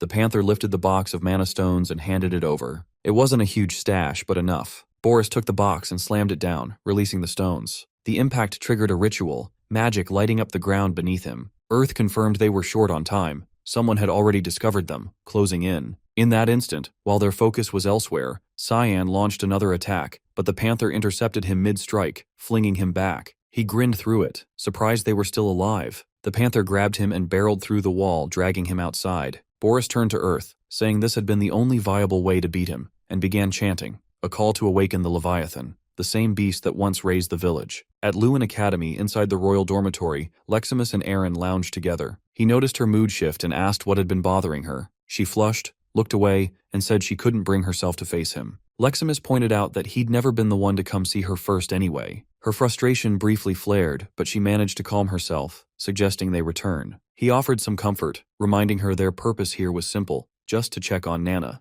Then, just down the hallway, they spotted Seth, Lunav, and Lamella standing near Cyan's room. Aaron asked if they were also here to find him. They nodded but explained he hadn't returned. She tried to reassure herself, convinced he'd come back. He was never good at sharing how he felt, not with words. But this time it was different. His presence, his scent, everything about him had vanished. She began to worry he wouldn't return at all. Aaron ignored him and asked Lunav whether she had any idea where he might have gone. She replied that it needed further investigation, ordering Seth to search the academy for any leads, then sending Lamella to the Garum Mage Association to gather updates. Aaron decided to return to the palace to gather intelligence. Before leaving, Lamaharam approached Lunav, warning the search wouldn't be simple. Every trace had been erased so completely that even Cyan couldn't be tracked anymore. Aaron and Leximus raced toward the palace, urgency pounding in her steps. She couldn't shake the gut feeling that he might vanish forever if she didn't act. She refused to let it happen, vowing to find him before it was too late. Meanwhile, back in Exilium, Cyan engaged the beast hybrids. He started to suspect that Boris had twisted their mutation, no longer a curse, but a power they could wield. No matter how many blows he landed, their bodies regenerated each time. He accused them of being nothing more than puppets, yet somehow they moved with purpose, with free will. The panther grinned, remarking that a human like him could never grasp what it truly means to exist as a monster, or to survive in their world. Brian has been packing the last of his belongings, preparing for departure. He expressed relief that the safe house is nearly secure. Emily praised his efforts, telling him he'd done well, but then hesitated, wondering aloud whether Cyan even knew they were here, and whether he truly planned to join them later. Brian reassured her that Instructor Erica had said so, and that they'd had no choice but to trust him for now. Still, she couldn't shake a creeping sense of dread. Nana's mood hadn't helped. She'd been visibly gloomy, staring out the window for what felt like hours. She was clearly upset, hurt that Cyan had come and gone while she slept, too late to even realize he'd been there. Brian understood that more than anyone, she'd taken this the hardest, and he felt the weight of that moment, especially after Cyan had told him that even he couldn't manage what Brian was doing now. He approached Nana, asking what had gotten her so down. She responded, blaming herself, saying her papa must have run off because she caused trouble. He tried to comfort her, gently placing a hand on her head, assuring her that none of this was her fault. She hadn't done anything wrong. Cyan would return. They just needed to be patient and stay strong until then. As she wrapped her arms around him, she muttered that Cyan was stupid and insisted that Brian scold him later. Elsewhere, Cyan remained locked in combat with the half-humans, struggling to gain ground. They threw everything they had in a desperate attempt to slow him down. The bunny hybrid hurled a Sangu grenade, erupting into a violent blast of fire. She assumed there was no way he could dodge in time, but he reacted instantly, swinging Karam and unraveling the magic. Shock spread among them as they realized someone so young had mastered techniques of a swordmaster. The four-armed hybrid issued the command to strike from all directions, insisting he must have a blind spot somewhere. They were told not to let him counter. Karam observed their movements and pointed out the obvious. They were all following identical attack patterns. Cyan recognized it too and moved to exploit it. He activated the Thick Fog 8th form, Assault, dashing through them and cutting down his attackers. Just before he reached the four-armed one, the bunny launched a flaming arrow at him, warning him to stay sharp. He summoned the Void Sphere to absorb the flames effortlessly. The panther came at him from behind, but he evaded the ambush and appeared behind it instead. In one swift motion, he unleashed Fogstorm, slicing the creature apart. He then decapitated the four-armed hybrid and dashed toward the bunny, splitting her cleanly in half. At last, they grasped the truth. They had stood no chance. The power gap was impossible to bridge. Even so, their bodies began to regenerate, limbs and heads returning. They told him that defeating him was never the goal. Cyan demanded an explanation. If winning wasn't the plan, why start the fight at all? The panther, still grinning, confessed it had all been to stall for time. Suddenly the ground trembled beneath them. He felt the surge of dark mana, a storm of pressure rising from beneath. The ritual Boris had been crafting had finally reached completion. The dragon stirred, and as the sky darkened, Cyan realized the unthinkable. Boris had actually brought Leviathan back, reanimated as a puppet. Karam recognized the beast too, stunned to see it again. Cyan knew immediately that if that dragon ran wild in this era, the consequences would be catastrophic. He decided he wouldn't allow it. The Leviathan awakened in full, and atop its massive form, Boris took control. The first thing the dragon did was snap its jaws shut around the panther hybrid, devouring him in a single, brutal motion. The others dropped to their knees, paralyzed by disbelief. None had expected this betrayal. Even Cyan paused, stunned by the sheer brutality. Karam leaned in to explain that it hadn't merely consumed the hybrid, it had used him as a mana sacrifice to amplify its power. He asked why such a creature would need sacrifices at all. Karam guessed that it was likely still recovering damage inflicted by the divine scriptures. The bunny screamed, horrified by what Boris had done, insisting this wasn't part of the deal. He responded with a smile twisted in madness, claiming it was all for the greater good, even as he laughed maniacally through the explanation. Only then did the remaining half-humans understand. They had been tricked, betrayed, used by someone who never saw them as anything more than tools. Across the wider city, other beast hybrids noticed the dragon's return. Its gaze turned to them, charging energy in its mouth. Boris, still consumed by laughter, pointed toward the city and declared that all of Exilium's people would now repay what they owed. Panic spread instantly. Screams filled the streets as everyone scattered, desperate to escape the impending blast. The bunny begged him to stop and fired off a desperate explosion at the dragon in a last-ditch effort to halt the attack. Boris turned to her with a look of disappointment, stating that he had believed they were friends. Then he ordered the dragon to retaliate with fire. Before the flames could consume her, Cyan stepped in, summoning Void Sphere, predation to absorb the inferno before it could land. The dragon has unleashed another wave of fire, surrounding Cyan and the bunny hybrid in an inferno. He absorbed the flames again and followed up with a clean, forceful swing of his blade, slicing through the blaze and extinguishing it entirely. The arc of the swing hasn't stopped there. It reached the dragon's body and knocked the beast to the ground. Boris stood frozen, stunned that such power had come from what looks like nothing more than a dagger. Earth Decree corrected him, explaining that this energy has never originated from the weapon itself. Cyan altered the form of the blade through his own force, the initial transformation, nirvana of repentance. Launching into the air, he closed in on the dragon. The guy tried to intercept him by activating Flashing Rain, sending a volley of rapid strikes, but Cyan redirected each attack without effort. Following through with another swing, he cut clean through the dragon's arm. The massive limb fell toward the citizens of Exilium, leaving them no time to react. but Cyan quickly initiated the 8 fluttering pearls, slicing the arm into scattered fragments mid-fall to protect the city below. Boris only laughed, brushing off the concern for others and claiming that Cyan is destined to become the next offering in the ritual. The dragon drew in a long, deliberate breath, charging another ominous blast, but Cyan's shield returned to his side. Bracing himself, he engaged a fortified rising fog, neutralizing the magic with a single decisive strike and hitting the dragon in the process. He then leapt straight to the dragon's head, arriving before Boris could even notice. Cyan confronted him, revealing how long he had waited for this chance. There would be no escape this time. Summoning his ultimate technique, Black Fog, Arc Adamant, an annihilating spell capable of leveling entire cities, he landed the attack before Boris could react. Meanwhile, Lamaram and Lunav continued their search for him until Lamaram suddenly picked up on his energy, declaring that he had located him. Lunav asked whether he'd pinpointed the exact spot, her eyes catching on the transformed appearance of her companion. He gestured to the map, stating the coordinates with certainty and naming the location, Exilium. She recognized the name and questioned why he would go to an abandoned slum. Lamaram admitted he wasn't sure but had sensed an ancient dragon there. He was vaguely familiar with it, but would need to see it firsthand before saying anything for certain. Lunav's concern deepened at the mention of a dragon that ancient, but he downplayed it, insisting she shouldn't stress. It was barely more dangerous than an overgrown lizard compared to Cyan's strength. At that moment, Lamela stormed in with a group from the Garam Association. Lunav asked for an explanation, and the leader told her that the Garam faction suddenly forced their way in and announced that the president had summoned her. She must go with them now. Lamela leaned in quietly, confessing she had a bad feeling about all this, and would try to buy some time. Lunav whispered back in surprise, asking why she was helping if she was loyal to her grandfather. The woman looked away, saying Lunav once saved her life, and this was her way of honoring the path of the night. Lunav smiled faintly and asked her to deliver a message to Princess Erin. The Garam subordinates started pressuring her to move faster,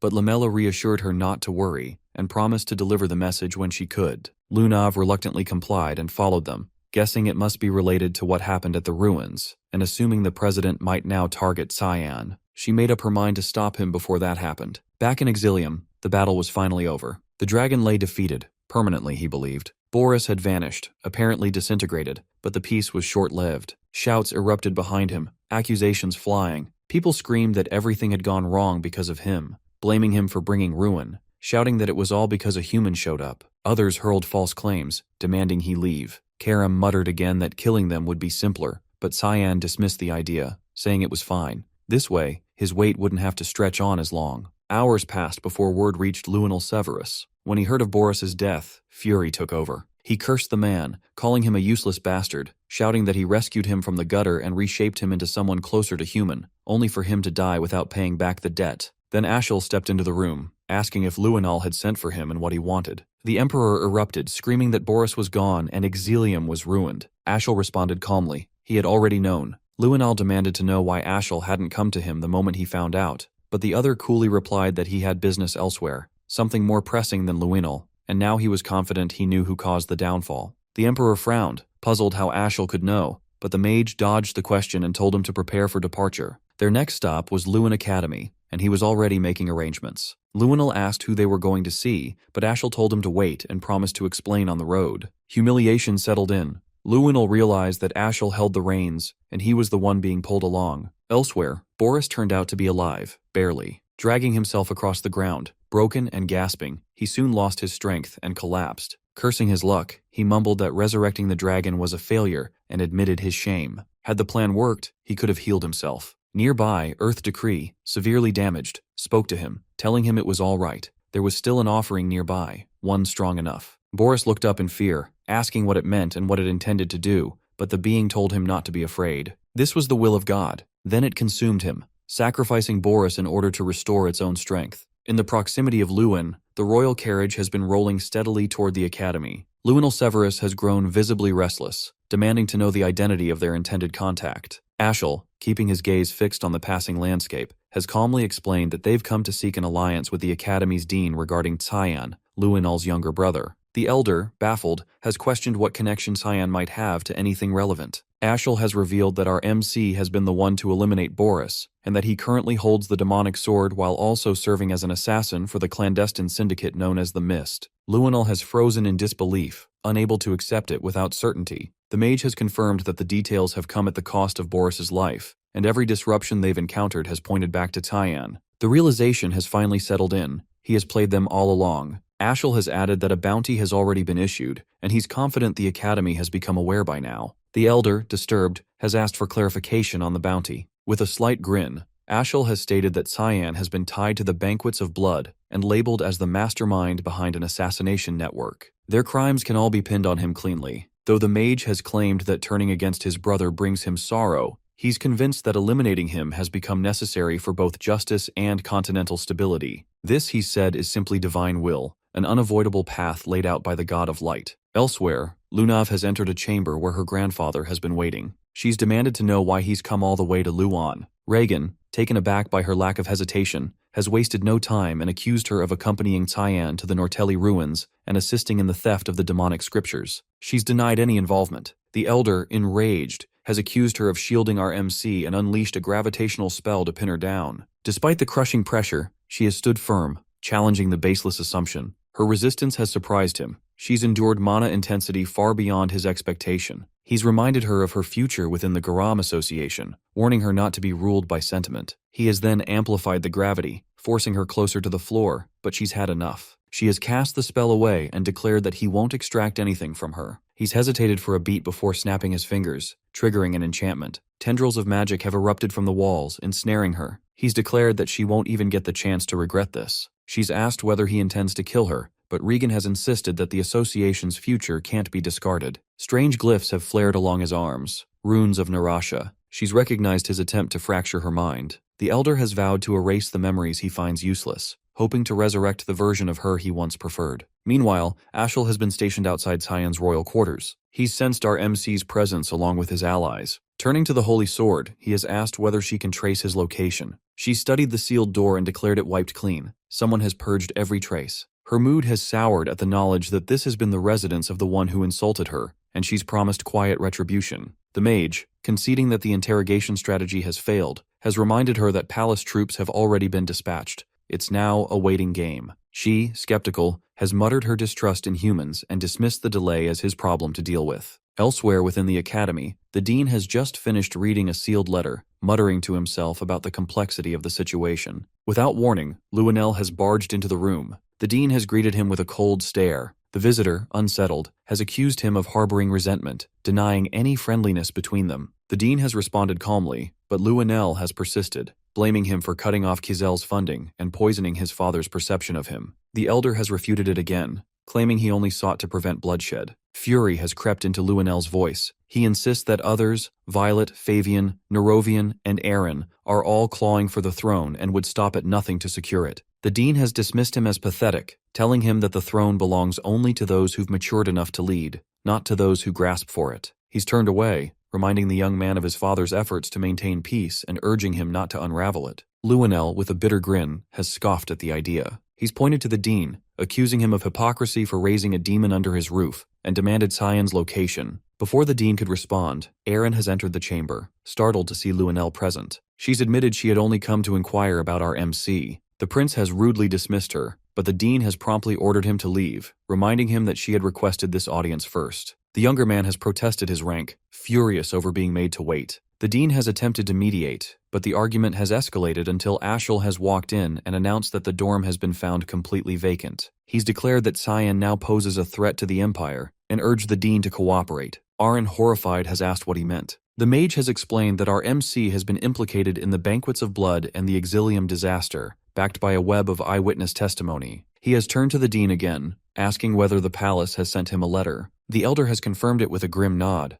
Aaron has burst into tears, unable to reconcile the accusations with what she's known of Cyan, insisting he could never commit such disgraceful acts. Ashel has informed her that a bounty now weighs on his name. Beyond the academy's reach, in a quiet outskirt village, a crowd has assembled around a worn-out wall displaying a freshly tacked-up poster. The youngest heir of House Hertz has become the subject of gossip, whispers of crimes and speculation on whether he might show up here next. As the crowd has dispersed, Cyan has stepped forward to collect the poster himself. Karam, standing nearby, has commented that the portrait does him more justice than real life, and asked whether he's pleased with the outcome. Our MC has let out a wry smirk and said that he is. Now, Ashel will come chasing him, craving the Empire's most expensive bounty, just in time to try and play the hero. In the snowy plains of Rowena, Alice hears Cecilia urgently calling out to her. Cecilia rushes over and shows her something shocking, a report claiming that Cyan is the one behind the banquet of blood. After seeing this, Alice can't believe it. Moreover, Alice insists that Cyan would never do something like that, to which Cecilia explains that she saw the news while patrolling and doesn't know what they should do. Alice realizes this is probably why Cyan told her to leave earlier. He must have known something bad was coming. Instead of panicking, Alice tells Cecilia that they should focus on their training, to which Cecilia is surprised by Alice's calm response, but Alice explains that even though she's not completely sure, she trusts that Cyan will handle things in his own way. Right now, she believes it's more important for her to become stronger, so she can be ready to help him when the time comes. Marion, who's nearby, praises Alice's determination and tells her to continue training. Alice agrees and goes back to her practice. On the other hand, Lunav finds herself trapped by the grandfather, who's trying to rip Cyan away from her mind. Lunav's grandfather warns that resisting will only make things more painful, to which Lunav cries out, refusing to let Cyan be taken from her. Suddenly something strange happens, and the surroundings shift into another realm. The grandfather is shocked. A powerful figure, Lem, appears and warns him that he has entered a forbidden territory. Lem radiates dark mana and reveals the terrifying power of the demonic scriptures, Lemiharam.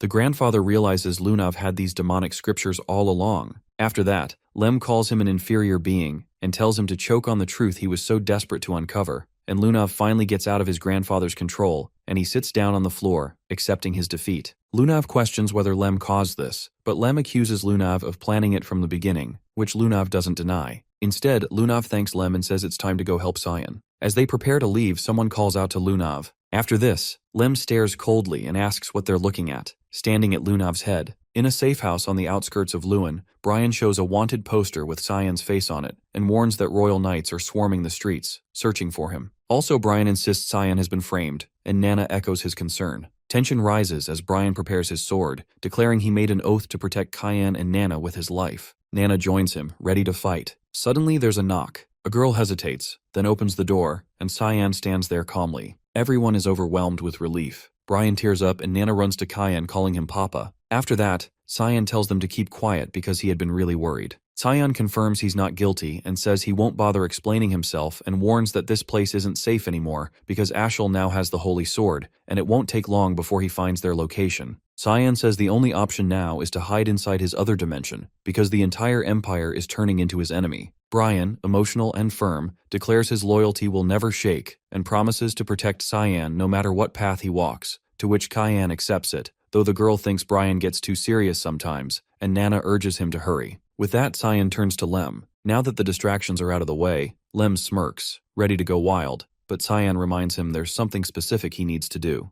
Lem seems thrilled that whatever it is, it sounds exciting. Lunav's grandfather fumes in frustration after learning the truth that he always believed Cyan had the demonic scriptures, but to find out they were with Lunav all along shocks him deeply. A subordinate rushes in, apologizing for returning without the others, and explains that everyone else was defeated by Lunav herself. The old man angrily realizes that Lunav completely outsmarted them. The subordinate anxiously asks what their next move should be, to which the grandfather thinks that Lunav now has the scriptures, and if they continue chasing Cyan, they'll inevitably run into Lunav. Meanwhile, the scene shifts to a quiet night near a tall building. Cyan stands boldly under the moonlight, facing a group of soldiers who came to capture him. Suddenly, Cyan speaks out, almost taunting them, and calls for their attention, acknowledging their presence with a smirk. Then, with absolute confidence, he challenges them, telling them to catch him if they can. The academy feels strangely quiet now, almost as if something important is missing. The spot where Cyan once sat seems to echo with emptiness, and even the surroundings feel like they're grieving his absence. Seth sits there feeling down, wondering if Cyan will ever return. After everything they went through together, Seth can't understand how Cyan could just disappear like that, because the thought weighs heavily on him, making school feel dull and meaningless. Just as Seth starts losing hope, Lunav bursts into the scene with excitement and tells Seth that she found Cyan and urges him to come with her right away. After hearing this, Seth is shocked but quickly lights up with hope, because he also can't help but notice a small, adorable creature resting on Lunav's head. But before he can ask more, Lem steps in and tells him to hurry. Without wasting a second, Seth agrees and decides not to overthink and lifts Lunav in his arms, smashes through a wall, and follows Lem's lead. Also, Lem assures them that the destination isn't far, asking them to hold on tight as they speed toward Cyan's location. Aaron is shocked to hear the news that Cyan is in Exilum. In fact, Lamella tells her that Lunav wanted to pass on this message before she was taken away by Mr. Rygans. After this, Aaron quickly decides to ask Dean Kundal for help, while Lamella quietly takes her leave. But just after Lamella departs, Aaron hears something unbelievable. that Cyan is being blamed for the Banquet of Blood,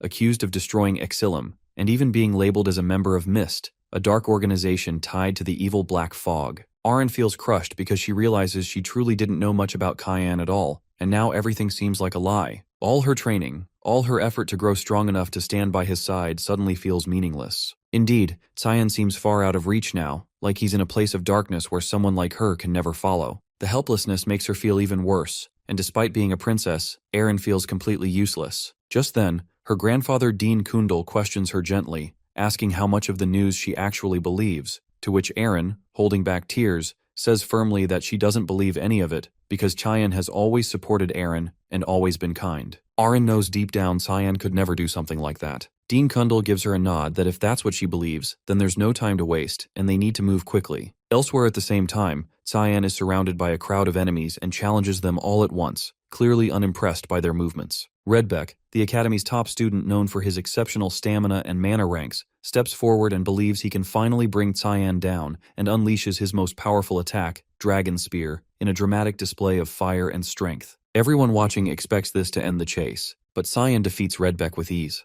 The onlookers are stunned, unable to believe how quickly their strongest fighter was taken down. Cyan sees no reason to stick around if that was their best, and starts preparing something far more dangerous, the opening of the gates to Hell. Elsewhere, Aren flies through the sky, determined not to leave Cyan alone any longer because she's ready to fight beside him. Meanwhile, the battlefield turns chaotic, reinforcements are being sent to Square B, and soldiers are running in all directions. Amid the disorder, Karam keeps the enemies occupied. Cyan, watching from a distance, thinks she's doing a great job and decides to make use of this distraction. While everyone is focused on her, Cyan quietly moves toward the base, knowing that Ashel should have arrived there by now. Also, Ashel Virt gets cursed as a hypocrite. Suddenly, Riggins appears and commends Cyan's sharp reflexes. After seeing him, Cyan is unsure of who this man is, to which Riggins states that while Cyan may not know him, he knows Cyan very well. After that, Riggins introduces himself as Riggins Rainreaver, the president of the Garam Association. Cyan, keeping his guard up, asks what business Riggins has in the Ushif Empire and what he wants from him,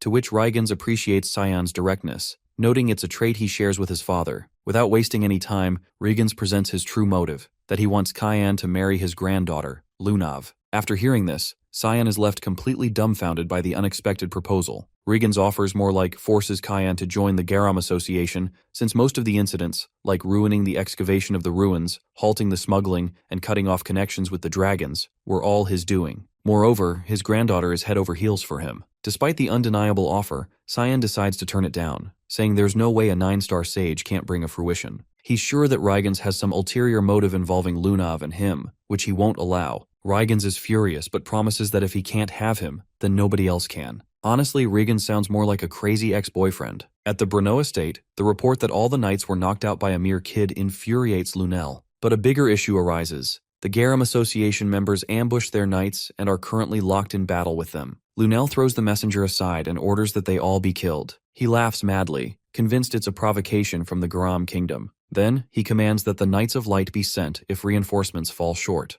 The messenger is shaken, as the Knights of Light are the front lines of the demon realm. But Lunel doesn't care. He's already made the arrangements. Hearing that, the messenger loses his composure, saying it's practically a declaration of war. Lunel then locks eyes with Aren and directly asks if they're there to ruin his plan. Aren holds out a paper in front of his face, a direct order from the king stating that Lewin Academy will assist in searching for her fiancé. Lunel grows furious and demands that Aren prove the document's legitimacy. The old man accompanying Aren intervenes, assuring Lunel that he was sent to support her since the king's health continues to deteriorate. This only enrages Lunel further when he realizes the king gave him no orders. The old man then sternly questions why Lunel is trying to start a war with the Garam kingdom. In response, Lunel instantly orders his knights to attack, accusing them of blasphemy. But the old man uses his barrier magic to defend himself and angrily tells Lunel to stop acting like a brat. He's shocked that Lunel insists on fighting him. After all, he's his grandfather. Lunel's reason is simple. Why is his grandfather trying to stop him? The old man answers that he can't stand by and watch him sabotage himself any longer. Before Lunel can act, the grandfather takes Aren and teleports away. He guides Aren to a location far from the Lord's estate. There, his granddaughter reveals that the royal decree was fake all along, astonishing him. As they make their escape, she asks why he's helping her. His answer is simple. He wants to see the future of the boy who keeps pissing him off. Meanwhile, a man is stuck on a building when Seth and Lunav arrive at the scene.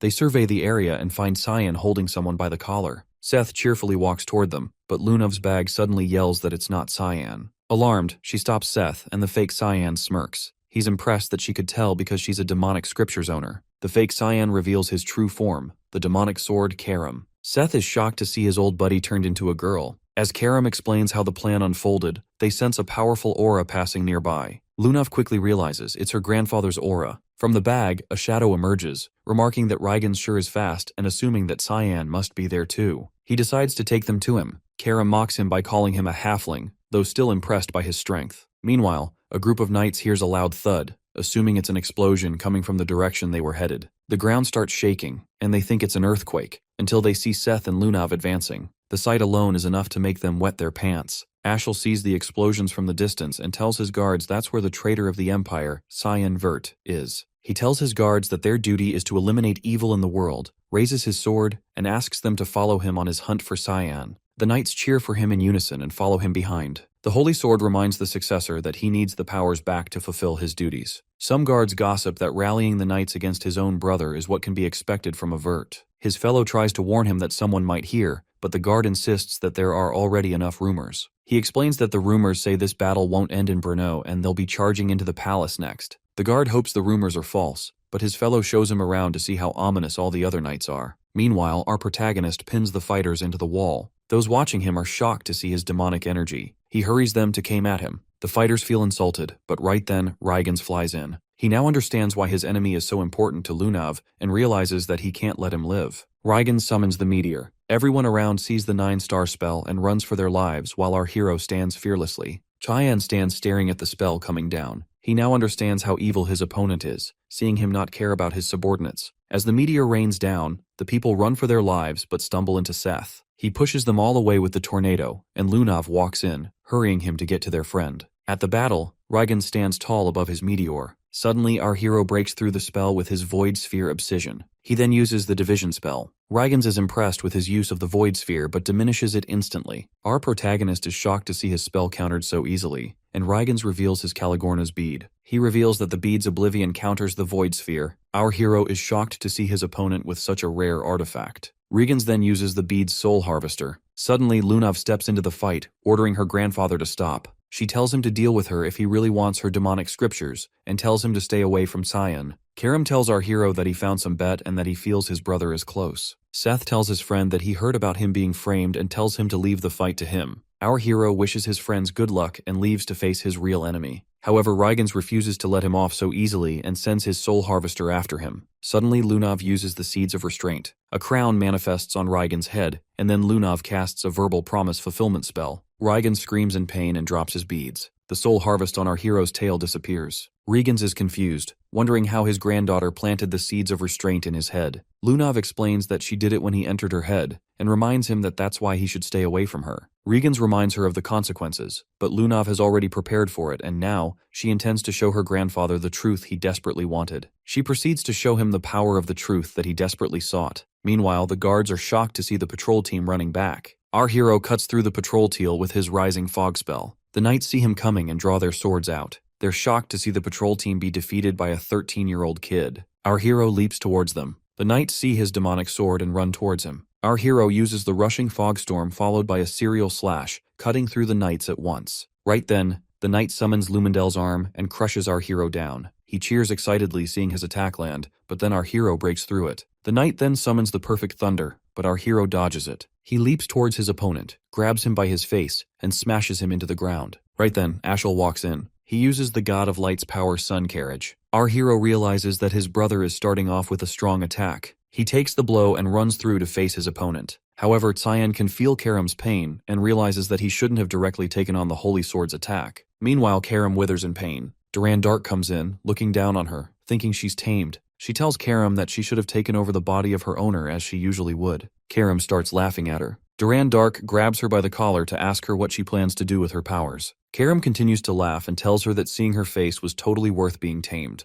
Duran Dark grows angry, wondering how they could find out her location so early, but Karam tells her to just enjoy the battle. She offers to make a bet on who will break first, her or Duran Dark's heir. As our hero uses the demonic sword manifestation, Ashel feels the atmosphere change. Our hero takes a swing and an explosion goes off. Ashel is surprised to see his brother destroy the power of the holy sword. and the power of the demonic sword is released. Our protagonist then uses the Dance of Black Blood technique. However, Ashel still feels confident that the power of the God of Light cannot be surpassed. Our hero mocks his opponent's shock at the demonic sword clashing with the holy sword. Ashel is shocked to see the other half of the holy sword in his opponent's hand. Our protagonist challenges him to take it if he can. Ashel orders his brother to hand it over, but Cyan refuses to just give it away. Duran Dark gets angry, and Karam warns her successor against his opponent. Ashel uses the holy sword manifestation. Our protagonist feels the holy power, and Karam tells him to stay away from the attack. Ashel then uses the God of Light's power. A blinding light takes over. Our hero dodges the attack, and Duran Dark reveals to her heir the half power of the holy sword and orders him to bring the other half back to her. Ashel takes a swing, but our hero dodges. He then uses Rain of Flash, but our hero dodges that and retaliates with Assault. As the two enemies continue to block and attack each other, our hero can feel his sword crumble. Karam assures him that she can endure, and that even if she dies, she will take Duran Dark down with her. However,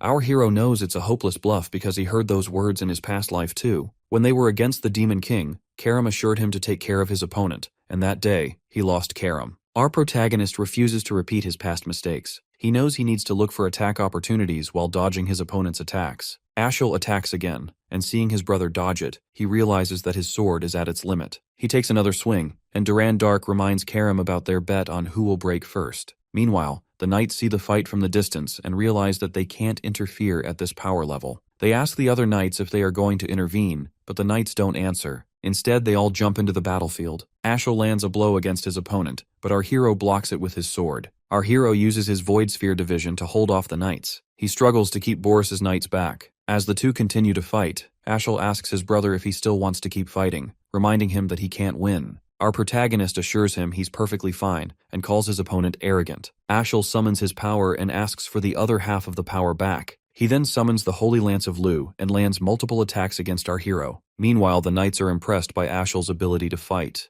Luinel believes that it's not enough and orders them to use the light ray of divine punishment. The guards worry that it'll put Ashel in danger too, but Luinel orders them to do it. On the other hand, Lunav continues to torment her grandfather and thinks that the fighting is enough now. She stops hurting him, and Seth tells her that he's done too because the subordinates are too weak. However, Lunav knows Seth is just strong with a god's support and the people aren't weak. Seth acknowledges that it was the woman's help too. Lunav thanks the woman for her help. The woman takes her hood off and apologizes for jumping into the battle too late, but Lunav assures her that she was on time and she helped defeating the association members quickly. Suddenly, a spell appears in the sky and Lunav realizes that the magic weapon is being activated. Seeing that the weapon is used only in wars, she realizes that they're trying to get Cyan. Luinel stands before the soldiers, activating the magic weapon. He feels eager to get rid of all the people who look down on him. Ashel and our hero are surprised to see the magic weapon. Ashel uses the Border of God and destroys the weapon. As the whole place starts to collapse, Luinel tries to run for his life, but the walls crash down on him and bury him.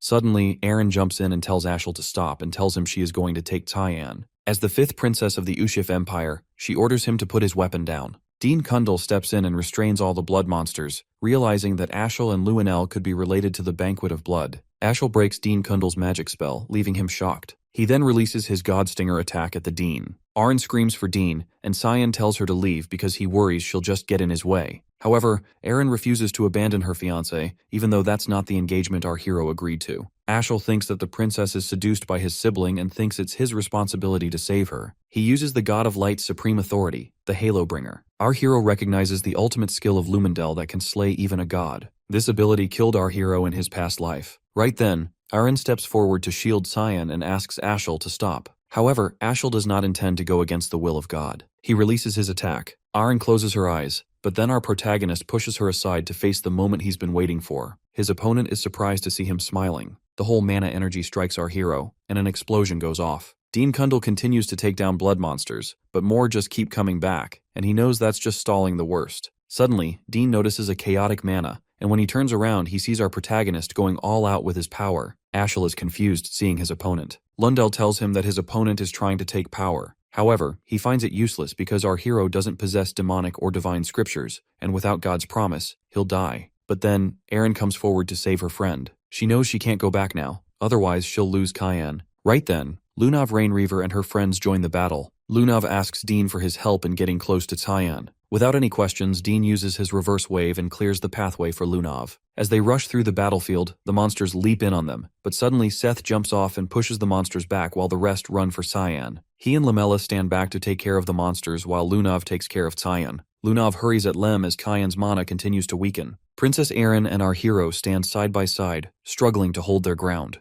Ashel is surprised to see the demonic scripture arrive. Lunav and Lem jump past him and quickly run to Cyan. Lunav hurries to Lem to help their friend. Lem didn't expect our hero to be in this state, trying to kill himself, but he wonders if he had already seen them come. Lem thinks our hero knew he and Lunav would come. He uses the old god's promise to help our protagonist recharge his mana, and the sudden burst of energy leaves Ashel shocked. Ashel is shocked to see his opponent's power. Our hero decides to end things here. He unlocks the other realm and puts Lunav down. Lumendel warns Ashel against his opponent's power. Our hero puts his friends down and tells Lem that he now plans to kill his brother. Lem asks if revenge is really important for him to take on a curse because our hero doesn't know the state he's in. He warns our hero that he'll have to pay a price worse than death for the seal on his chest. The sword now realizes that this was always our hero's plan. When planning this whole thing, our protagonist wondered if Lunav would appear if he fought. He asked Karam to bring her to him. Karam wondered how our hero is so sure that she will come, and he answers that she'll come because she's a stalker. Our hero leaves the princess and Lunav to the demonic scriptors. Lem realizes that the prophecy has come true as he watches the pawns fight each other. As our hero raises his demonic sword, he feels something different about his opponent. He realizes that Ashel's powerful god can no longer protect him. Meanwhile, Lamella uses her glare slash to cut through the demonic monsters. She's surprised to see that the monsters have stopped regenerating,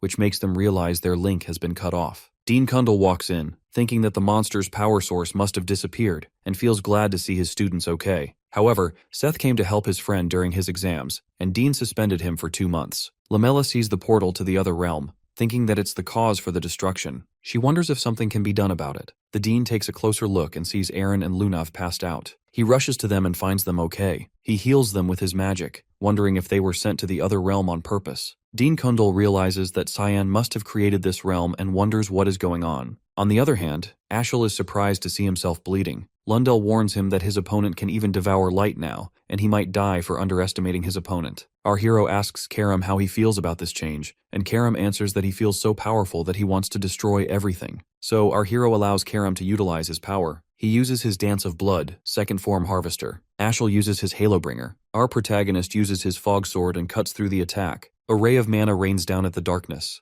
Ashel, still confident that he can defeat his opponent, attacks Cyan. Our protagonist uses his demonic sword manifestation and suddenly teleports behind his opponent. He uses his Fog Sword, Halo, and strikes Ashel from the back. As Ashel withers in pain on the ground, our hero enjoys his enemy's misery. To end his brother's ill fate, he takes a final swing. As the chaotic mana rains down on him, Ashel remembers his mother telling him that he was fated to be the savior. She claimed to receive an oracle from God when birthing him, and said that her son was blessed with so much talent. Ashel's mother was killed in front of him by those who called her a witch. People who were responsible were caught and executed, and that was the only time he had seen his father so mad. His father executed the people himself, but that was still not enough. Ashel believed that evil things should be cleansed from the roots. Poor people or people with inferior genes were those who could fall easily to evil because they would threaten those who had everything, like his mother. However, in his last moment, Ashel realized that it was he who was inferior. Cyan uses his demonic sword union, the God Eater, and lands his final blow. The mana rains down on his enemy, and Ashel screams in pain as the mana decimates him. As he lies defeated, Ashel asks our hero a question. He always saw Cyan act as if he knew the future. He found the holy sword and the demonic sword first, and ruined his brother's plans with the banquet of blood. Ashel wonders why his brother had always hated him. Our hero tells his brother that he knows he must be wishing that he had killed his brother when he noticed the potential. He always hated Ashel's thinking. Ashel asks his brother if they were ever close. In his past life, our hero and his brother were close,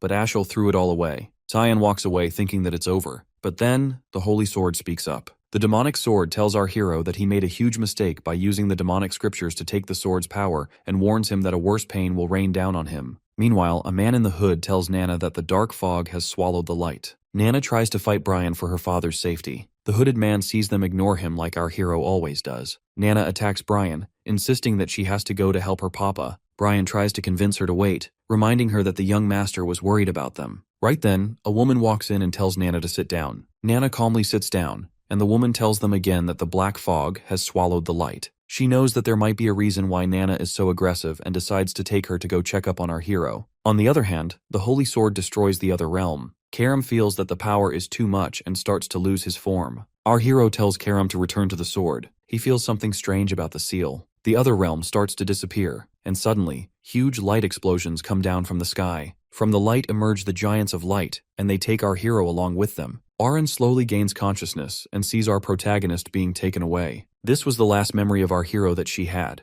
The Giants of Light disappeared fast, and Prince Lunel and Ashel were also missing. The Knights of Light were arrested for going out of line, and the incident that could cause a revolution was stopped. However, Brno, a center of trade, was now turned to ashes. Meanwhile, Aaron wakes up back in her palace, worried about Cyan. Laximus informs her that Lunav has recovered already, and Cyan is missing along with Luenel and Ashel. Aryan feels upset that she couldn't protect her fiancé, and Laximus starts crying that he wasn't with the princess. Aryan consoles him that he had other things to do and asks him how it went. He explains that the king is a lot worse than they thought. Viliarth stands by the king's side, feeling sorry for being late. He feels like he neglected his children while only focusing on the front lines. He's upset that his first son used the Knights of Light for his personal use, and the youngest became the worst murderer of the era. Viliart feels that he would have made up for his mistakes with his life if the king hadn't given him the duties. Ulkin tries to console him, but Viliart thinks of himself as the worst father ever. He blames himself for neglecting his children after their mother's death, thinking that they would learn to be independent. But instead, the two sons made different choices. One chose glory, and the other sought his own growth. As a result, Brno ends up in ruins, and his family's bloodline is at risk. Viliarth asks about Alice. Ulkin answers that no one has seen her after the Northern Gates, and Kraz has gotten into religion and become a monk. Right then, Violet walks in, thanking Ulkin and Viliarth for their service to the king, and tells them that she's brought medicine for him, hoping that the king recovers soon. But the king doesn't seem to show any results. Viliart is impressed by Violet bringing her father's medicine by herself. She pretends to care for the king, wishing for his quick recovery. But after Viliarth and Ulkin leave her alone, she makes the king drink her so-called medicine to put him to sleep forever and rule the empire herself. It turns out that she killed Luenel first. At the battlefield, Luenel was heavily injured, feeling humiliated that they couldn't even kill one kid. Violet tells the guards to look for the injured in the area. He sees her and screams for help. Violet walks up to him and tells him that she has to clean up her brother's mess. Luenel orders her to take him to the palace to get treatment, but Violet refuses to do that. Instead, she plans to clean up after killing him and just tell everyone she couldn't find his corpse. Luenel screams helplessly, but the guards obey her call and kill him on the spot. Back at the palace, Viliarth and Ulkin are both suspicious of Violet's medicine. Ulkin finds her medicine's color and the bottle's shape similar to the elixir Marchand's Sanctification, but he finds the mana very similar to what he felt in the demonic realm. Viliart orders Ulkin to keep an eye on Violet, and strictly tells him to make reports no matter how busy it gets at the front lines. He refuses to let Aaron's security be at risk. After the incident in Brno that killed so many people, everyone worked together to reconstruct the estate. Prince Luenel and Ashel were reported missing, and there were so many rumors of what happened. However, people remember it a bit differently. They believe that Luenel and Ashel died trying to stop Cyan, who went crazy from an evil power. The people saw the battle clearly. They saw how pathetic Ashel looked with the heavenly wings, and how the demon called Cyan took him down. At the end, Cyan brought down the rage of the heavens and met his death at the hands of the Divine's missionaries. To stabilize the chaos in the empire, Violet took over the throne in her father's place, who had grown too weak. Everyone could agree on that decision thanks to Violet's charity work. Aaron knew a different story than that, but she chose to stay quiet because she believed that her silence was the only way to protect our hero, whom she believed was still alive. At the Lewin Academy Great Hall, Erin chooses the magical text as her path. Sarika hands over the diploma to Erin and announces her graduation from Lewin Academy. Dean Kundal is surprised to see that Erin chose the magical text instead of the sword or wand.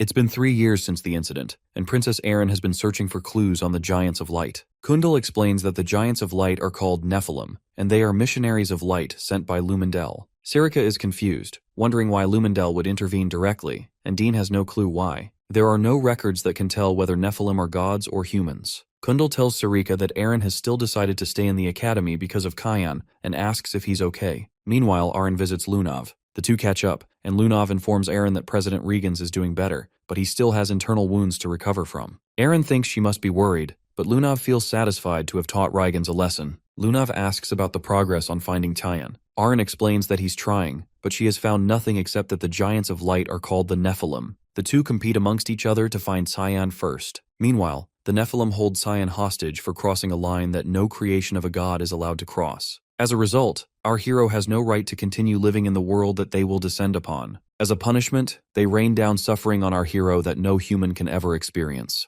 Our protagonist takes a leap and lands an attack, but the Nephilim just recover. He then takes another swing and uses his Void Sphere division. However, his power is useless before the gods. As Cyan lands back on his feet, Seth steps in. The Nephilim punches our hero and sends him flying. As Kundal holds up a barrier, he feels a strong aura from just the existence of the gods, and he realizes that he can't leave Lunav and Aren here. Suddenly, the Nephilim are shocked as Seth starts to transform, and our hero introduces the sand goddess Sabalom. The goddess threatens to teach them a lesson for laying their hands on her successor. Sabalom tells our hero that the prophecy has been fulfilled, and orders our hero to get out, because he can't win against the gods right now. Our hero asks why she's helping him and how it could benefit her. But Sabalom doesn't want benefits because she just needs our hero to keep his promise. Qian is confused, not remembering the promise. The goddess reminds him that he promised to kill the gods and whoever got in his way. Our hero is shocked to realize that the goddess took his promise. She hurries him to leave because she can't hold on for so long. The Nephilim try to attack Cyan, but suddenly Nana jumps in to protect him. As she fights against the gods, our hero tells her that he ordered her to wait. However, Nana wants to help him. Our hero wonders who brought her here, and right then, his hallmaster walks in. She orders everyone to protect the successor, but our hero knows they can't hold off. However, she knows our hero can't even move.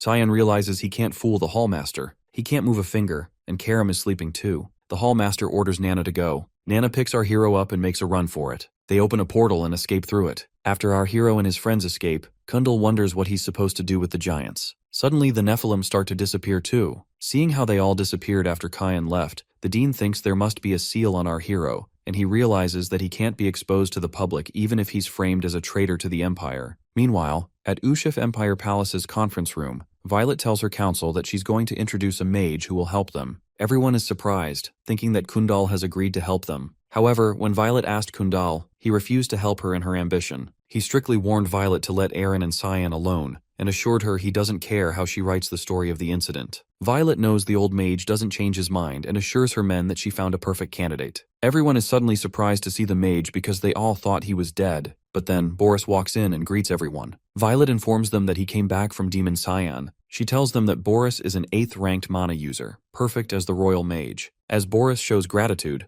Violet is shocked to see someone behind him. But suddenly, the image disappears, and she apologizes to her council and starts talking about business. Meanwhile, Luinel, in Boris's body, laughs at them for being fooled by his appearance and measuring his level. He finds this body easier to manipulate than other human bodies. He asks Duran Dark why he didn't get anything. Duran Dark gets angry because getting his powers was all she could do. She stares at her sword, regretting that the prophecy didn't go as they wished, but feeling glad that they got their powers back. For their next move, they both are still thinking about whether to find a new owner for the holy sword to cut through the fog covering the light or to summon. In the other dimension, our hero stops his training for the day. After 3 years, the exiled god's hypnosis on his brand is showing its effect, but once he's out of this dimension, it'll be over in a few days. However, our hero can't stay any longer, otherwise his body will give up. The exiled god asks what he intends to do because if he leaves, the Nephilim will return again. Our protagonist plans to kill the great god Lumendel. However, Karam reminds our hero that he should be planning something like that after defeating the god in exile. He agrees that our hero couldn't even defeat the exiled god in 3 years. The beings he fought in the past life were at best superhumans, and what he plans to face are those who can oppose gods, and for that, the powers of an exiled god are not enough to face them all. Our protagonist realizes that the exiled god is giving real advice and asks for suggestions. The exiled god suggests a path using a spell passed down since ancient times. He continues throwing knives at the map and after a while, finally lands on the right spot. He tells his cheers excitedly and tells his heir to accept the prophecy with gratitude. Meanwhile, Dean Kundal tells Sarika to take care of Aren because she has been locked up in her room for 3 years and collecting ancient tomes. He worries that she might end up finding Cyan. Sarika knocks at the door. Aren answers the door. Sarika greets her and tells her she assumed Leximus would answer the door. Aren tells her that Leximus is off to another chore and asks why she's here. Sarika tells her that she's come to offer her help, but Aren insists on being alone. Sarika tells her that she'll need help to find Cyan. Aren suddenly opens the door and lets her guest in. Sarika notices the symbol on the board. Aren answers that she found it reading about the continent's forgotten past, and found out that it was always accompanied by the mentions of the Giants of Light. She asks Sarika if she recognizes the symbol. Sarika, remembering it on our hero's chest, lies that she has never seen it. She realizes that the princess has found out more than they expected. Aren then adds that the Giants of Light in Brno called Nephilims are the children of the great god Lumendel, and they are also known as Wardens. She wonders why they would attack our hero simply because of judgment. She wonders if it had something to do with the mist that Cyan was involved in. She believes that Eru is involved, which is why Lumendel stepped in, which means Cyan wasn't judged. She suspects that he must be hiding in the powers of the mist. Sarika is shocked seeing the princess nearly find the answers. Aaron thinks that Sarika must have something to add because she was close to Cyan. Sarika sees Aaron's gaze and thinks she's jealous of her. Sarika tells the princess that she wasn't very close to Cyan and deep down gets angry at our hero. Meanwhile at Eastern Fruina, the little girl stands under the tree. As she learns that the intense light will remain in the world once the black mist lifts, she wonders if such a world is even possible. After quite some time, our hero visits Sarika's lab. He remembers the first time he came to her in this life and she tried to kill him by poisoning his tea. As our hero remembers the good old days, he senses someone sneaking up on him. As the attacker takes a swing at him without being noticed, our hero dodges the attack and realizes that only Sarika can do that. Our hero and his hallmaster give each other a violent greeting, and Sarika decides to test out his improvements during the 3 years he spent away. Our protagonist plays along and uses his void sphere division. The giant spheres destroy everything in the room. Sarika warns him to be careful with his mentor's lab and takes a swing at him. Our hero retaliates and the two attacks collide. Lunav in her room feels our hero's presence, and Lem confirms her doubt. After 3 years, it is finally time, and Lunav feels eager to meet Cyan. However, her excitement makes even the demon scripture scared of her. Kundal feels the disturbance in his office, and he too realizes that our hero has returned. Seeing the mess around her lab makes Sarika realize that her disciple has really improved. She confronts our hero for the destruction of her lab, but he protests that she started it. She then asks if Eru permitted him to come out. Our protagonist answers that he just left because Eru's powers keep the seal hidden for a day. He explains that he's been roaming around all day and tells her that he got tired of hiding. The sky slowly lightens up, and Sarika stares silently at our hero for a moment. She gets angry at him for coming out and forces him to go back and pushes him back into the portal. Sarika gives Cyan a beating for leaving the zone while Eru watches. He gets tired of seeing them create a mess and tells them to stop. But Sarika yells at him to shut up too and blames him for not keeping Cyan back. Eru feels his authority as God Shatter. Our hero speaks up that he now realizes that he can't stay outside for more than a day. Sarika sees the seal heal back up and realizes that it can be covered. However, since it's a powerful god seal, the effect only lasts for a day. Sarika gets close to our hero and tells him that he's almost a man now. Karam gets angry and punches her in the face for flirting with him. Right then, Iru gives our hero the oracle and tells him to go to the eastern lands, Fruina, to find the prophet who awaits him. Our protagonist ignores his call, remembering the blind darts he kept throwing at the wall. Right then, Eru shoots him, shocking Sarika. Eru tells our hero that he couldn't completely cover the seal as he was 3 years ago, but now he has fulfilled the conditions. Now, the cover should last for 2 weeks, which still isn't enough to go to Fruina, but it's better than a day. He reminds Cyan that his death will come again once the 2 weeks are up, and tells him to find the prophet to change his fate. Seeing Eru's authoritative voice, our hero now actually sees him as a god. However, that pisses him off. Meanwhile, in the Luan Eastern region, a guard feels eager to go home, and the other man tells him to not complain so much. He reminds the young guard that it's for the good of the Garam Association. The young guard says that not a soul comes here ever since the incident with President Rygans, but the old man reminds him that they can't ignore the vast magic network system and risk the resources falling into the hands of Ushif or other forces. Suddenly, they see our hero standing in front of them, asking for the warp gate. The guards realize that their opponent is not an ordinary person and draw their swords out. The guard considers letting his hidden powers out and tells our hero that he's responsible for his fate next. However, a moment later, the guards are knocked out, and our protagonist walks in through the gate. The warp gate is an artifact that Rygans Rainreaver often used. It will be our hero's first time in this life to see it. It's his only way to go to Fruina and back in just 2 weeks. Karam feels the mana leaking from the artifact. Our protagonist explains that something like this didn't exist 3 centuries ago. If an energy source with concentrated mana provides energy, then the mana paths made with runes complete the spell. Karam is impressed with humans' ability to find shortcuts. Our hero sets his destination to north of Fruina. The warp gate opens the gate and a gate opens. Our hero opens the door and sees Fruina on the other end of it. Our protagonist walks through the gate and asks Karam if he's ever been to Fruina. Karam explains that he's been here before with her past owner. Suddenly, they both smell blood, and our hero gets ready for action. Meanwhile, the guards report the intruder at the gate and tell their boss that the intruder was covering his face, but an ominous mist covered him all around. The boss asks the guards how the invader smelled, confusing the guards. She then asks where the warp gate was connected to, and the guards answer that it was connected to Eastern Fruina's northern gates. She tells them that she knows who it is and goes to visit the warp gate. However, in Fruina, our hero sees the dead bodies everywhere, and he wonders why the holy knights and white elves would have fought. Karam accepts that Eru gave them a right oracle, and our hero feels like the cause of the battle is the place in front of him. Our protagonist walks into the cave. Karam warns him to not get lost in the layout. After walking straight in a while, our hero still ends up back at the entrance. He realizes that he doesn't feel any mana either. Karam realizes that it's sorcery because it's the elves' territory. Our hero picks up some rocks and throws them at the wall to check. The rocks hit the wall, revealing the location. Our hero takes his fog sword and hits it at the ruins, revealing the actual path. With the path revealed, our hero can now feel the mana, but he feels something strange about it. Karam explains that it's a divine tree where the past begins at the roots and the future concludes in the leaves. The tree is where everything regarding the world is recorded. Back at the tree, the elf kid realizes that the barrier is broken, which only means that its guards have been killed. She takes the knife to protect others and places it against her throat. Suddenly, our hero breaks her knife with a blow and asks her to explain why the humans are after this place. The elf kid walks down from the tree and walks up to our hero, making him wonder what she wants from him. She grabs his hand and tells him that he's going to die soon. Our protagonist is surprised to see her recognize him. She explains that she's the divine tree's prophet, Hastia, and asks him if he's here by following the oracle. Our hero is shocked and realizes that the humans are after this place because they want Hastia's prophecy powers to know the future. Meanwhile, the Saintess's direct affiliate guard knight, Mihan Harcelis, reaches Fruina. He sees the guards and the enemies all dead and orders his men to tell everyone that it's safe. Seeing the blood everywhere, he tries to keep his armor clean, but seeing the enemies and allies all dead, he feels that someone must be alive. Right then, the Saintess walks in and assures him that the divine mission guided by Lumendel will end with their victory. Mihan assures the Saintess that he's faithful. The Saintess leaves him to take care of things outside and assures him everything will be all right. Suddenly, she realizes that the barrier has been broken. An elf's sorcery runes are unbreakable by a human, so she thinks that a non-human entity must be in the cave. She hurries inside to stop the intruder from taking the prophet and orders her men to wait outside,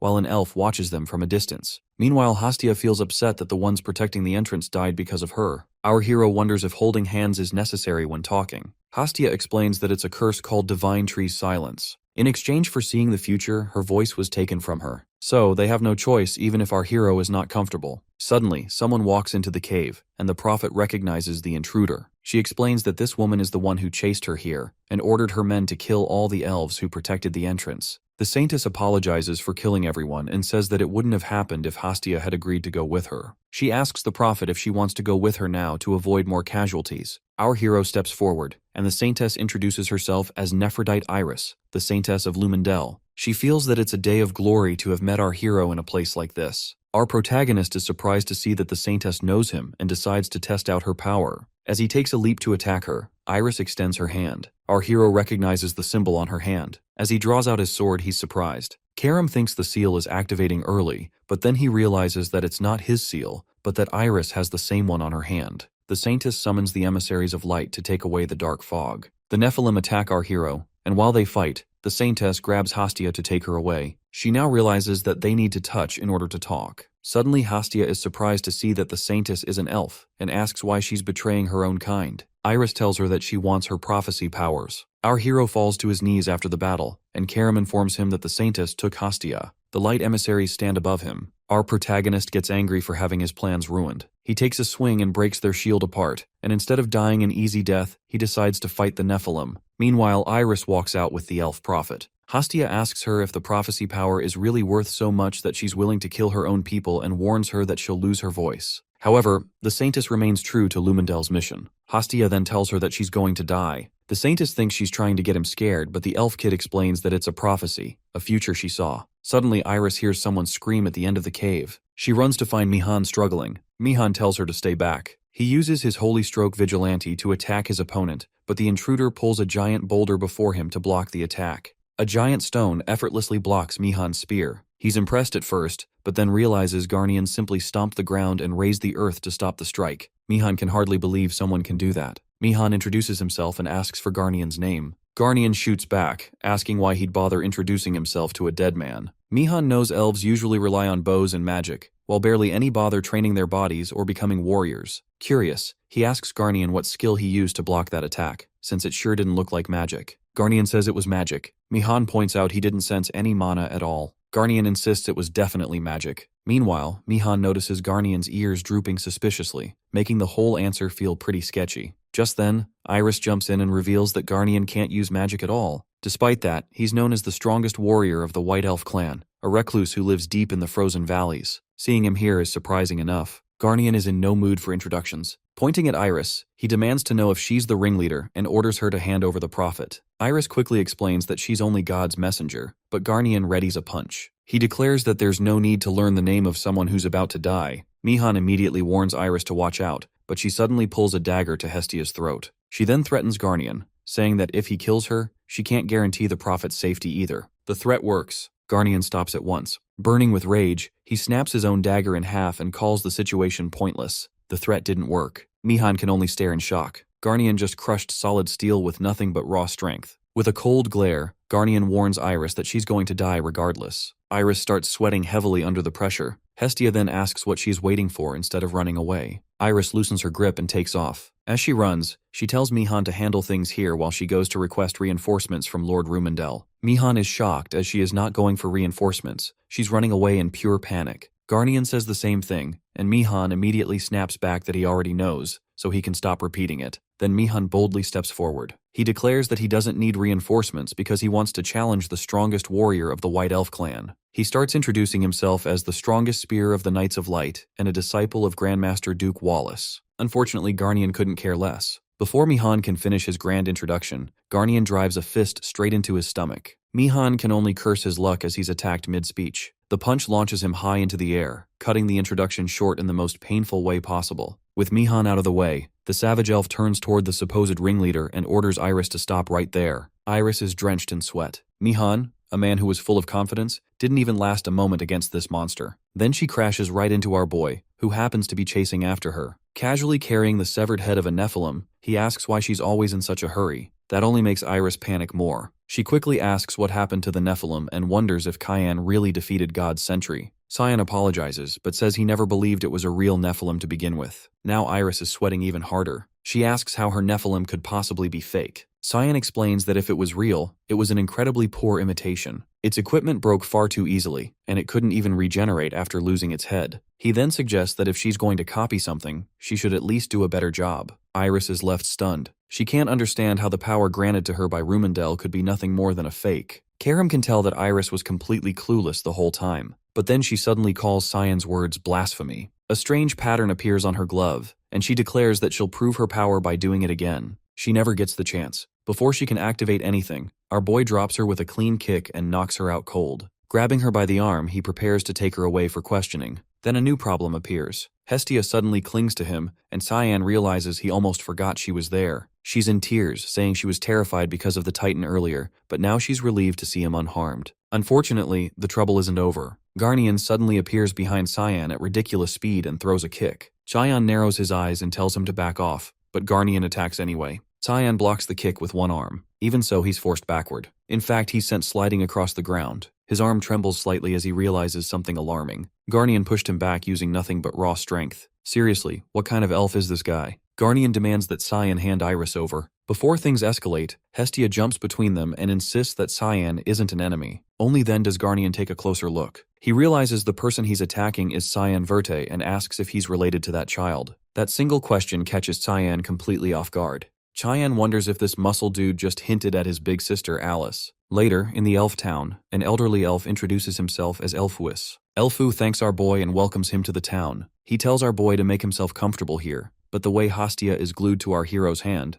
our guy suspects the invitation was meant for her. He asks Hastia what's up with that clinging, and she drops the bomb that he literally has to touch her to hear her speak. Garnian suddenly butts in just to call our boy rude. Our assassin immediately turns to Garnian and asks how he can hear Hastia. Garnian then reveals he received a blessing of foresight from Hastia, which makes him superior to Cyan. Elfu steps in to cool things down, saying Elder Garnian might sound rough, but it's his way of welcoming Cyan. Our buddy clearly isn't buying that, so Elfu respectfully adds that outsiders almost never show up in Elfland, so Cyan can understand the bluntness. Our guy asks about the Saintess. Elfu says he will ask why she stabbed them in the back. Scene cuts to two guards outside a massive cell. Inside, the Saintess sits chained. Elfu walks up and skips betrayal, asking about Cyan Verte. He wants to know why Cyan showed up against her. The Saintess answers with silence. Meanwhile, in the restroom, Karam senses something is off. She asks our boy why he let Elfu meet the Saintess first. My guy shrugs and adds that the Saintess, a key figure of the Night of Light, is a white elf, so it only makes sense her own kind gets the first look. Karam shifts back to human form and pushes the unease. She flops onto his master and casually drops a bomb. Nephilim was fake and had a creepy dark skeleton in its head that looked like an ancient giant, like a puppet. That gets our hero up fast. His mind starts racing with bad ideas, and now both of them are on the same page. Something feels very off. Back in the cell, Elfu repeats the claim and asks if Cayenne is Black Fog. He finds it odd that the one who crushed Rumendel was that outsider. He asks if this follows the Oracle plan. The Saintess replies that even a short while ago she believed it, and never doubted the voice she heard was Lord Rumendel's. She turns her spellcasting hand as she says she is no longer sure. Garnian tells her it is too late for excuses. She has already killed countless of their kin. Elfu asks why she is called Nephrodite, when no white elf uses that name. Elfu demands her true name. The Saintess is about to reveal her true name, then a voice speaks to her. I hereby bestow upon you a new prophecy. Her eyes widen as it calls her name. Elfu wonders if she's okay because her face has certainly turned pale. Out of nowhere, a surge of mana slams into them, so Garnian snaps at everyone to stand back. The voice commands the Saintess to kill. The eyes on her hand glows and she summons a giant skeleton, forcing Garnian to pull back. The monster is so big the huge cell breaks with its explosive force.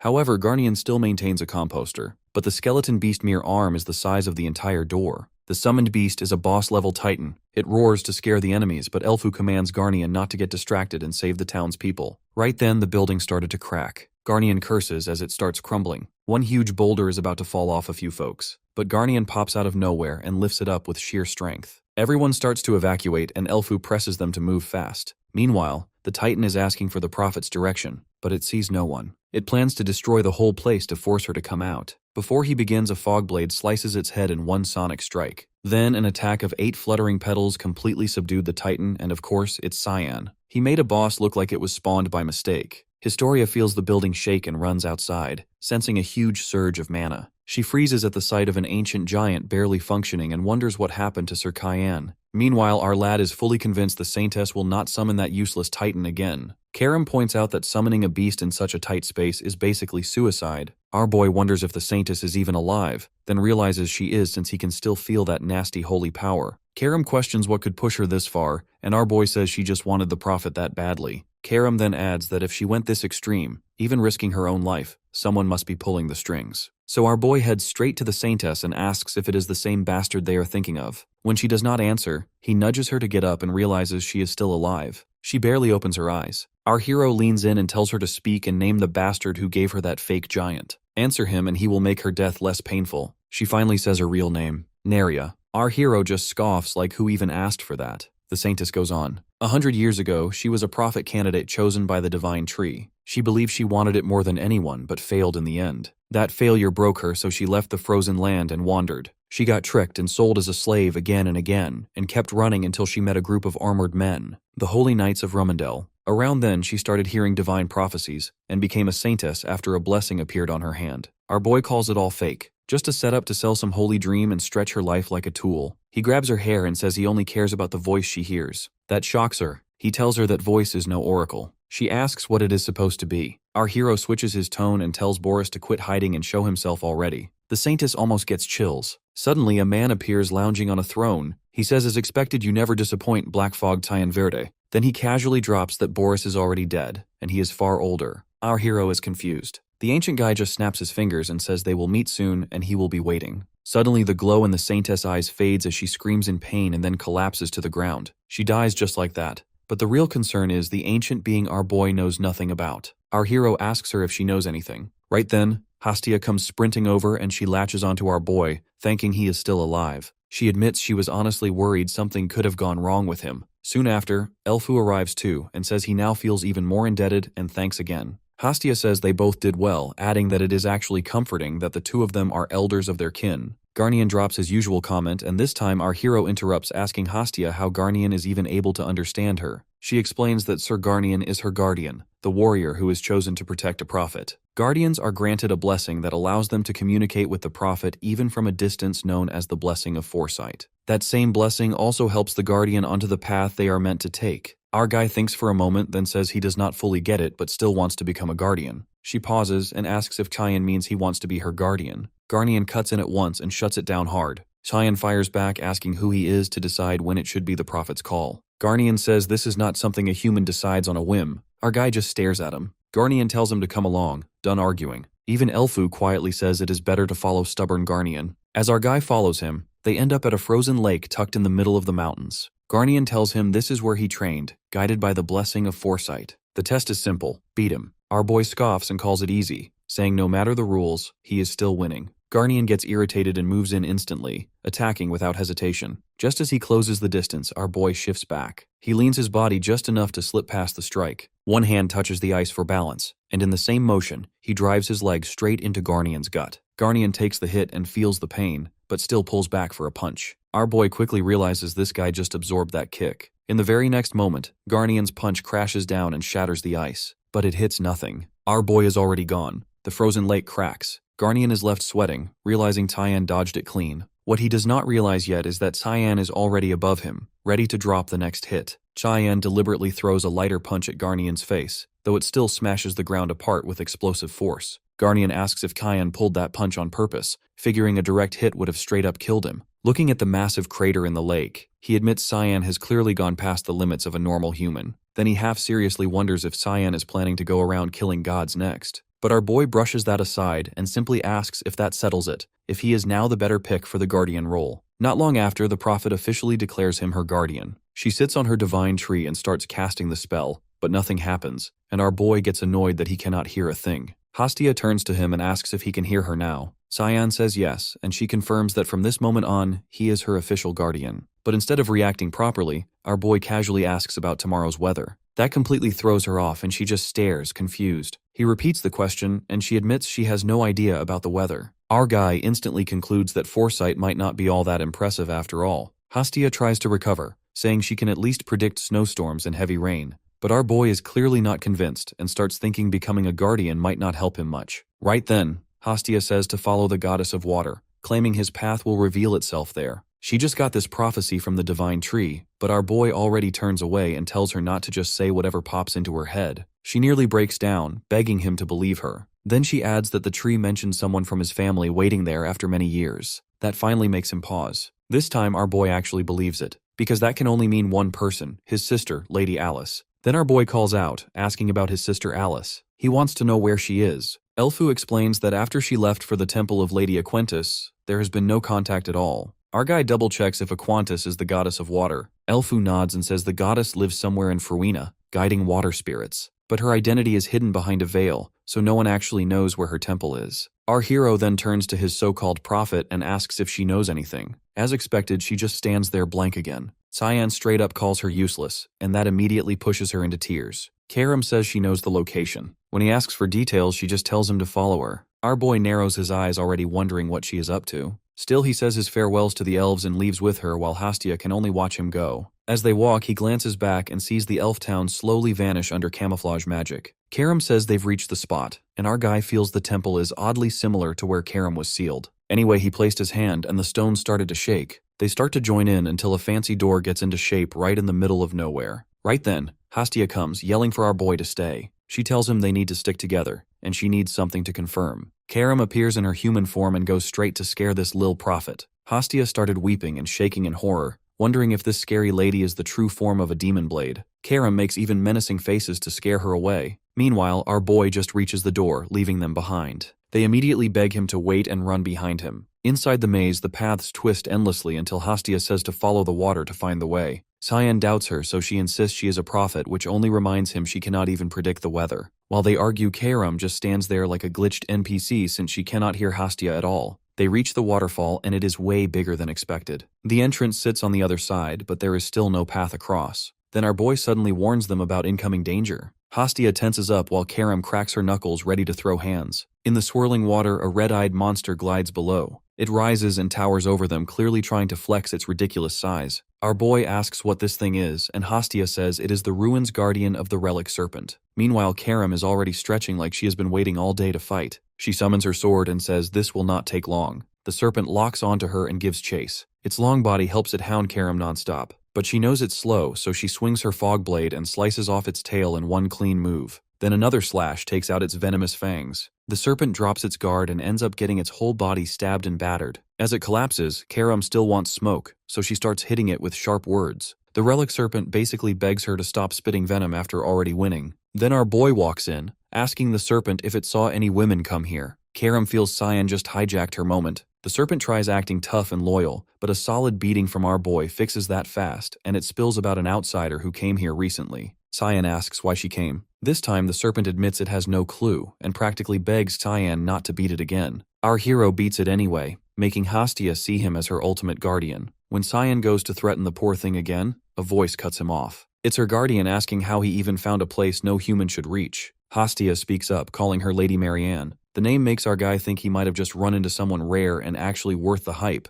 Marianne steps forward and says it's her first time meeting Cyan, but wonders why he feels familiar. All our boy knows is she's the elemental dragon of Fruina, ruler of spirits and the strongest of the ancient dragons. My guy knows she's wrong since they already met in his past life when he entered Fruina searching for Karam. She kicked Cyan out back then. He still remembers her exact words and honestly didn't expect to see her again. While Marianne and Hastia greet each other, Karam starts shaking. Our hero wonders what just happened, but she steadies herself and points at Marianne, telling our boy the reason she brought him here is to kill her. The blade is trembling with rage, so Marianne asks Karam if she hasn't grown at all, and if she's really doomed to repeat the same mistake. Cyan wonders how these two even know each other, and maybe Karam should explain before swinging at anyone. Marianne doesn't wait and moves in to educate Karam. With a lazy flick of 2 fingers, she drops mountain-like pressure on our hero's arm. She praises his endurance, but my guy shuts her up instantly. He couldn't care less about her. He's busy humbling Karam. Marianne is caught off guard since our boy isn't fazed by her divine energy at all. Hastia quickly apologizes, saying his guardian is only here looking for Lady Alice. The moment she hears Alice's name, the pressure lifts off our boy. Marianne asks how he knows Alice. Our guy casually says she's his big sister and asks where she is. Marianne replies Alice was here but left long ago. He asks why she came, and Marianne just shrugs, saying she has no clue. Then she adds this place is the holy water source blessed by Lady Aquinas. If he came for Alice, she suggests he leave. Our boy sighs and agrees there's no point sticking around. Hastia looks at him like that's it, but Cyan says staying longer is just wasting time. Then, out of nowhere, he asks Marianne if she's got beef with his demon blade. Marianne dodges, saying he should ask the blade himself. Our boy notes Karam's been suspiciously quiet lately. Deciding that's a problem for later, Cyan grabs Hastia and launches upward. The speed almost rips his soul out for a quick trip. Just before leaving, our boy glances back but says nothing. As he goes, Marianne admits she had thought about this moment, just didn't expect Cyan to actually show up. Behind the door, a woman notes he's no ordinary guy and has leveled up a lot. It's Alice. Marianne asks if she's still hiding until she gets stronger. Alice admits she used to drag him down, so now she wants to power up before facing him again. Marianne then drops the bomb that Cyan already sensed her presence. Our guy, casually reading her mind, but chose not to call her out since she chose to stay hidden. As they leave, Marianne quietly hopes they'll cross paths with Cyan again soon. As Alice steps into the pure water, she pleads to Lady Aquinas, already bracing herself to take in that power. From a distance, Mariana and her relic serpent watch, stunned that Alice is pushing far past human limits after just a couple months here. It says the water in this temple holds the essence of the first water the goddess gifted with her own hands. If Alice fully takes it in, she'll inherit the power of the water goddess and become her incarnation. But it won't be easy for a human body to endure any further. No matter how much Mariana supports her, Alice can't just ignore her body's limits. Still, Mariana helps however she can. Her serpent then asks if she is acquainted with the demon blade. Mariana admits she killed Karam's former master. Back to our boy, he wonders why his blade is still quiet after sensing Mariana. He casually hurls it at the door and nearly kills Hastia, who was sneaking a peek at him. He asks what she's doing here. The poor prophet says she was just checking if he's okay. Our guy almost snaps, wondering why a tiny pipsqueak like her is worried about him. She says she saw Tyan's future with her foresight. Our hero instantly asks about tomorrow's weather, and she's blank as usual. Not impressed, he tells the little prophet to go take a nap. But Hastia is dead serious, saying she saw a giant clashing with Cyan in battle. Cut to Eru, casually sipping coffee while Sarika worries, clearly jealous of that lazy vibe. But Eru figures this chill attitude is exactly what makes a god a deity. She sighs and says he used perception manipulation on Cyan's brand, but if he's even a little late, things could go wrong fast. Eru smirks, saying she still doesn't trust Cyan that easily. She says it's way too soon to let their guard down. Cyan shrugs and says he'll just prove her wrong. She asks what he means by that. Eru casts a spell and says those 3 years training with Cyan weren't for nothing. The scene cuts to our boy walking, thinking it's pretty disappointing to leave empty-handed. He came here for a profit, but there's no way he's dragging that young elf into his fight. Suddenly, Mariana appears, asking if he is leaving. Our guy wonders if the elemental dragon came just to honor him by seeing him off. She says she is here to send him off by force. He smirks and says he can leave quietly without trouble. She says that is a relief since he is unlike his blade. Our hero asks how she knows his demon blade. She figures he's not on good terms with his blade and tells him to ask for it himself. He's confused, so she adds he might need that demon blade very soon. Right then, a shock hits his body. He drops, thinking the brand has already kicked in. Mariana says the spell she cast when they first met is fading. He asks if the perception trick is gone and if the sky is changing. She smirks and says it means his end is near. Our boy instantly fumes at Eru. Elsewhere, Eru sneezes and wonders who's talking about him. Sarika snaps, asking if he's really trying to kill his own heir. Eru stays chill, saying nothing will happen to Tyann, but Sarika questions his opponent being a god sentinel. Eru is sure his 3 years of training means Cyan won't lose. Eru adds that the oracle already determined Cyan's win. Meanwhile, my guy is struggling with the giant's relentless assault. Our hero is in big trouble as his blade isn't backing him up, and he needs to rely on his human fighting abilities. The giant swings a ground-shattering strike. Our hero uses mist movement to dodge it and uses a rage fog storm on the giant's arm. Our assassin sees no damage to the enemy. Then he barely manages to avoid a surprise spear attack. Our buddy accepts the fact that without Karam's full power, he can't even budge the giants. He wonders if it is really an insurmountable wall for a human. But then something clicks in his mind. Among the giants, our guy almost looks like an ant that could be crushed by Mariana's overwhelming force. She says Tyann can never surpass the supreme god as a human. She asks our boy if he has any last words. Our black fog turns the blade toward himself. Mariana gets confused. Tyann, knowing if he can't surpass them as a human, decides to give up on being human. And that's exactly what Karam wanted this whole time. Mariana gets it. Tyann is entrusting his body to the demon blade. It's too late to figure that out as our black fog already stabs himself with the blade. Hastia gets chills and senses something happened to Cyan, which takes over his body. Cut to the heated combat ground, the 3 giants already positioned tight. We see Karam enjoy her first breath in Cyan's body. The next second, a powerful strike hits one giant, giving it no time to move. One giant goes down just like that. She loves the taste of this brute strength. The other 2 giants take defensive positions. Karam evolves way above her expectations, and it's all thanks to our black fog. Hastia rushes barefooted to see Tyann. In a flashback, she sits on a woman's lap talking about the blessing of foresight. The woman tells Hastia the divine tree favors the guardian to protect the prophet, not wander off. Hastia wonders if Garnian found his way to her. The story reveals she is the 11th prophet Frisia. She says Garnian earned his path the hard way, and foresight only pointed it out. Hastia loves the idea of being a prophet and telling people their path. Frisia replies it comes with a heavy burden, and you cannot reveal every future. Hastia asks if some futures are off limits. Frisia says anyone with authority of a dead god is unreadable. Pick one as your guardian, and even your own future goes dark, so choose wisely. Hastia says she would never pick someone that hopeless. Now she feels like an idiot for doing exactly that and cannot even find him here. She spots giants fighting, sees her boy, and realizes they are from foresight and must be stopped. Marianne cuts in and tells her to drop it or die trying. Hastia asks why she is here. In the middle of the chaos, Marianne says the giants were sent by the god of light Rumendel to punish thine who was branded. Cyan tried to defy fate, gave his body to a demon blade, and if he wins things spiral out of control, so stop him at all costs. Hastia suggests helping Chayan. Marianne calls it foolish as the foresight she got from the divine tree belongs to the goddess of water. Joining now means the water goddess meddles in the light god's execution. She asks if Hastia can bear that risk since it could ruin Frisia and her kin. Hastia lets go of Marianne's hand and Marianne says she made the right call, leaving it to fate. Back in combat, Karam unleashes a fury of strikes. Second giant drops and one is left. Karam knows the drill. She taps the authority of the god of black fog with arch adamant and hurls an energy spear. It rips through the last Nephilim and wipes it out. Karam flexes, then remembers some unfinished business and shoots Marianne a look. Hastia calls it foolish and blocks the Karam attack with a water barrier. Marianne tells her to stay out of it.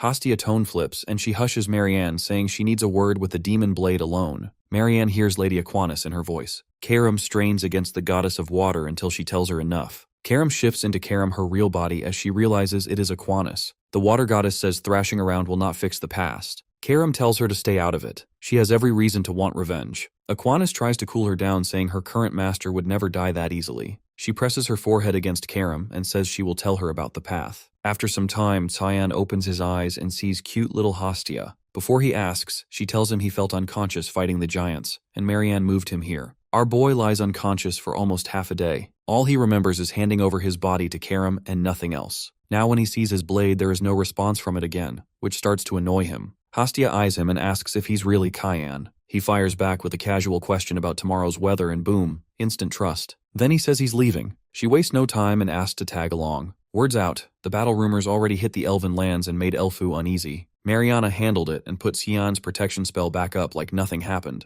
Garnian wants the threat like Cyan to be neutralized once for all, but Mariana shrugs since Cyan is leaving Farina anyway. What she can't wrap her head around is why Lady Aquinas even stepped in. Then boom, a massive presence crashes in and Marianne feels the pressure from miles away. Elfu asks what's going on. She just takes off. No answer, sensing Farina is in trouble. Elsewhere, a new character surfaces calm and scary strong. She says she'll land right on target since Cayenne's scent keeps getting stronger every step. Mariana walks up to the newcomer and says she's only the second human to step into Elfland. She summons a sword and makes it clear she won't repeat herself. She accuses the stranger of carrying ominous energy and orders her to leave immediately. Lunav fires back, asking if this is how she treats first meetings, then says she'll leave once she finds the person she's after. Mariana narrows it down, asking if she means a certain human. Lunav asks if he had a smell. Mariana is lost. So Lunav leans in and asks if he smelled like a huge pool of blood in a dark, damp basement. Mariana is even more confused. Lunav adds it's an oddly tempting scent. That settles it for Mariana. This one is trouble. She points her weapon and says she's too late since she felt that child leave just now. She warns the guards to stay sharp and not let that profane half-demon Rem slip in.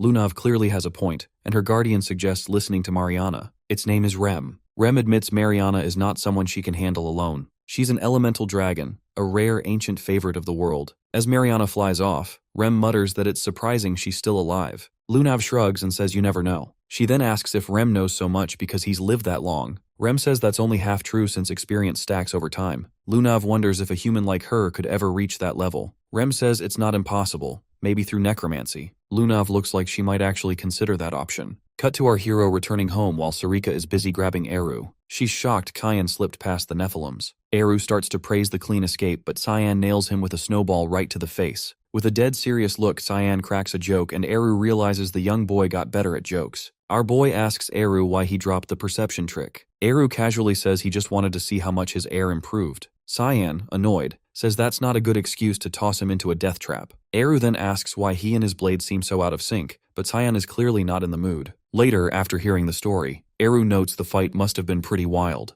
Both Cyan and Sarika silently agree that's on him. Cyan adds Karam has been quiet since then, and wonders if she's asleep. Eru says she likely shut herself off completely and won't wake soon. Plus, she's holding some strange energy. He can't say when she'll return, but Cyan can still use the demon blade, so no issue. Cyan shrugs it off but admits it still bothers him. Sarika then spots a kid behind him and asks what he dragged in. Cyan bluntly says it's an elf and asks her to take care of her. She snaps, asking if she looks like a daycare. The small Hastia tugs her clothes and politely introduces herself. Sarika shuts her down instantly, telling her not to interrupt elders. Hastia panics and apologizes fast. Still irritated, Sarika demands why he brought a prophet kid who should be meditating in the mountains. Cyan says she can see the future, so she might help. Eru suddenly dotes on Hastia, calling her cute and saying she's welcome anytime. Sarika explodes, telling him not to invite more trouble when he already does nothing. She rants that she's buried under the mess he left and losing patience daily, so no more burdens. Cyan quickly agrees, already thinking this won't end well, while Eru happily plays with Hastia anyway. Cut to a stoic statue. Boris reflects that people are painfully simple, loyal to those who hurt them, and he finds it outright disgusting. A woman approaches, annoyed by the meeting spot. He calmly says she has done well to come this far. She reminds him she is a ruling princess and warns him not to waste her time. Boris says he came to honor the dead. She asks who. He drops it plain. Cyan Vert kills the saintess. The blonde recalls the center sent people to Fruina to check ruins. Boris shrugs, says this is only the start. Cyan's blade will turn on the empire that cursed him. Then he asks her where it all ends, since she holds the empire now. She cuts to the point. What do you want and where is he? Boris says he does not know where Cyan is, but he wants full support for a ruin expedition with top Imperial Knights. He believes something big waits there. She agrees easily and guesses the place is the Romar ruins. Boris is surprised. She says someone else is heading there too and asks if he wants to join them. Cut to Princess Erin saying she is ready to leave for the Romar ruins. An old man warns her the plateau will be harsh. She says she has made up her mind. Something there is tied to her past. He hands her a book on the plateau and worries out loud. She thanks him and tells him he has done enough. He still insists on sending someone with her. Later, Reshmus greets Erin and mentions the books. A voice cuts in, saying if Reshmus is coming, this trip might actually be fun. It's Sarika, excited to travel with her own students.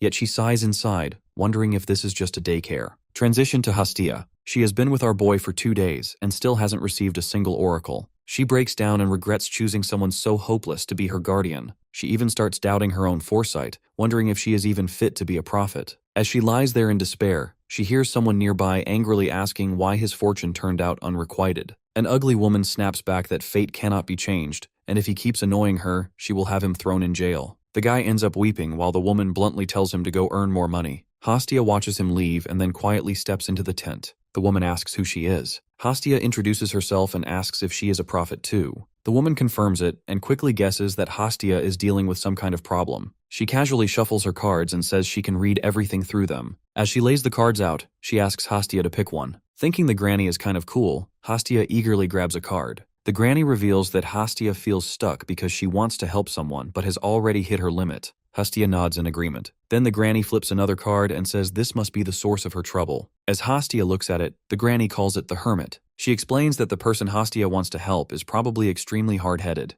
Hastia could not agree more as she quietly thinks about tomorrow's weather. She suddenly grabs the old lady's hand and passionately asks her to teach her this prophetic technique. The woman is clearly caught off guard by the request. Cut to Aaron. Reshmus asks if she is really okay with Sarika joining the journey. Aaron replies that Sarika is close to Kayan, so she should be useful. She also suspects the Chancellor placed Sarika there to keep an eye on things. Reshmus then brings up another issue. Aaron asks what she means. Reshmus explains there has been someone tailing them for the past few days and asks if she should deal with it. Aaron raises her voice and tells the person to come out before her guard forces them to. The man hiding behind a tree freezes. As Reshmus reaches for her sword, he quickly steps out and says he will cooperate, so please lower the blade. Aaron recognizes him as Sir Gale. Gale admits Aaron is sharp and tries to explain he holds no personal grudge and only wants forgiveness. Aaron hears nothing but excuses and bluntly states that she knows he works for Princess Violette. Gale already expected her to see through him, so he shrugs it off as a misunderstanding. In the next moment, Reshmus is right in front of him, sword raised with a clear warning.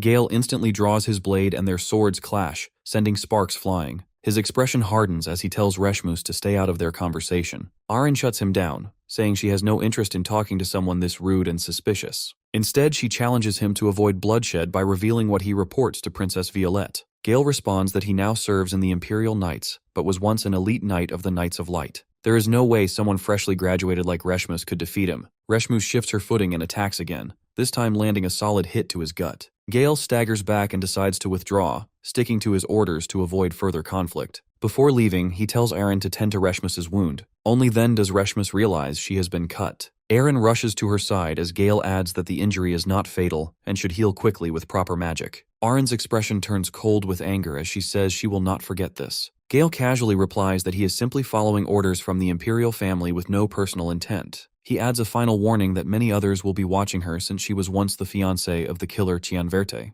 That pushes Aaron over the edge. As Gale walks off, Reshmus apologizes, but Aaron tells her this was never a fight she could have handled alone. It is then revealed that Gale had risen to the level of swordmaster within the Knights of Light. Only a handful in the Empire could stand against him. A little later, once he is far enough, Gale suddenly collapses, trembling from the pain of Reshmus's strike. She had nearly caught him off guard and he barely managed to defend. She was even about to release her sword aura. He never imagined someone as skilled as Reshmus would be serving Princess Aaron. As he struggles back to his feet to report this, our assassin silently appears right behind him. He turns, sensing something behind him, but it is already too late. Our assassin has moved first and struck, leaving him wounded. Gale does not know if his opponent is an Imperial assassin, but he feels far beyond his level, and every instinct in him screams the man's movement and timing are deadly precise. Gale reacts fast and activates Predator of the Abyss, lunging forward in a desperate counter. But our boy meets him head-on with Fogblade Flash. The clash is instant and decisive. Gale's skill is completely erased, and in the next moment he sees his own arm,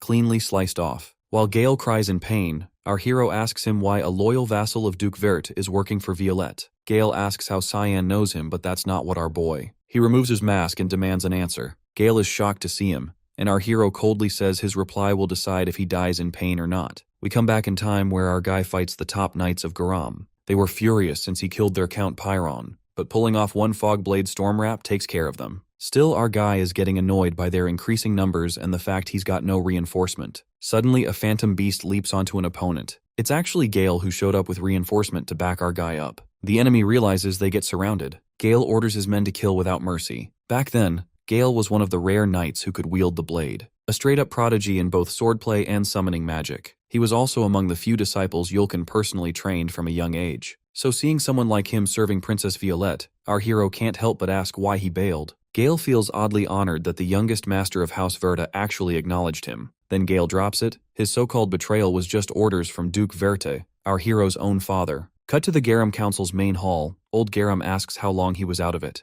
Lunav says over 3 years. He chuckles, clearly proud his granddaughter handled everything without him. Lunav takes over the council and suggests Grandpa should rest more. He asks if she came all the way from Fruina when there's a council assembly today. She says she had her guard knight, Ramella, stand in as her proxy, and she's already dismissed all the chief scholars Garam knew, so it's not really Garam's council anymore. Garam is oddly proud of her and starts laughing. She asks why he messed with Cyan. Garam replies he wanted Cyan to marry his granddaughter, but he refused. Lunav almost loses her sanity, but Garam clears it up, saying with Cyan he could have taken over the entire continent. Now he believes she can control Cyan with Grandpa's intervention. Lunav just glares at him, which reminds him of something interesting. He asks if she's been gathering information on necromancy. She says that's the real reason she came and asks for a proper book on it. Garam tells her all books on necromancy were burned out of fear of its return. Lunav isn't buying Garam's story, so Garam warns her that the end of necromancy brings only chaos, even death for the wielder. She then shows her own power, making it clear Garam has nothing to worry about as long as she stands with him. Garam likes the answer and brings up grimoire. He keeps books long thought lost and dares she has not read any here. He brings a book and hands it over to her. It's a necromancy book. He says he once thought of leaving her the whole library someday, but this is not early inheritance, since she is the type to get whatever sparks her curiosity. Lunav agrees and says she would have gotten it sooner or later even without his help. Dean Kundal turns serious. He warns her not to be consumed by that curiosity and not to end up like her father. Then he tells her she has what she wants and should leave so he can rest. The scene shifts to the Empire's secret lab, where someone suddenly rushes in with alarming news. When Murray demands an explanation, the man reveals that the bastard has appeared once again, instantly sending Murray into a furious rage. Outside, our guy is casually talking with the guards. A girl asks if he is really the one who messed with Garam's warp system. Our assassin questions if they aren't the guys who secretly built a warp on someone else's island. The girl says Chayan talking back sounds cute. She is Annie Murray. She says she isn't like her brother and starts to use mind magic on our boy. Her arm grows purple as she throws a dark spell to swallow my boy's inside out.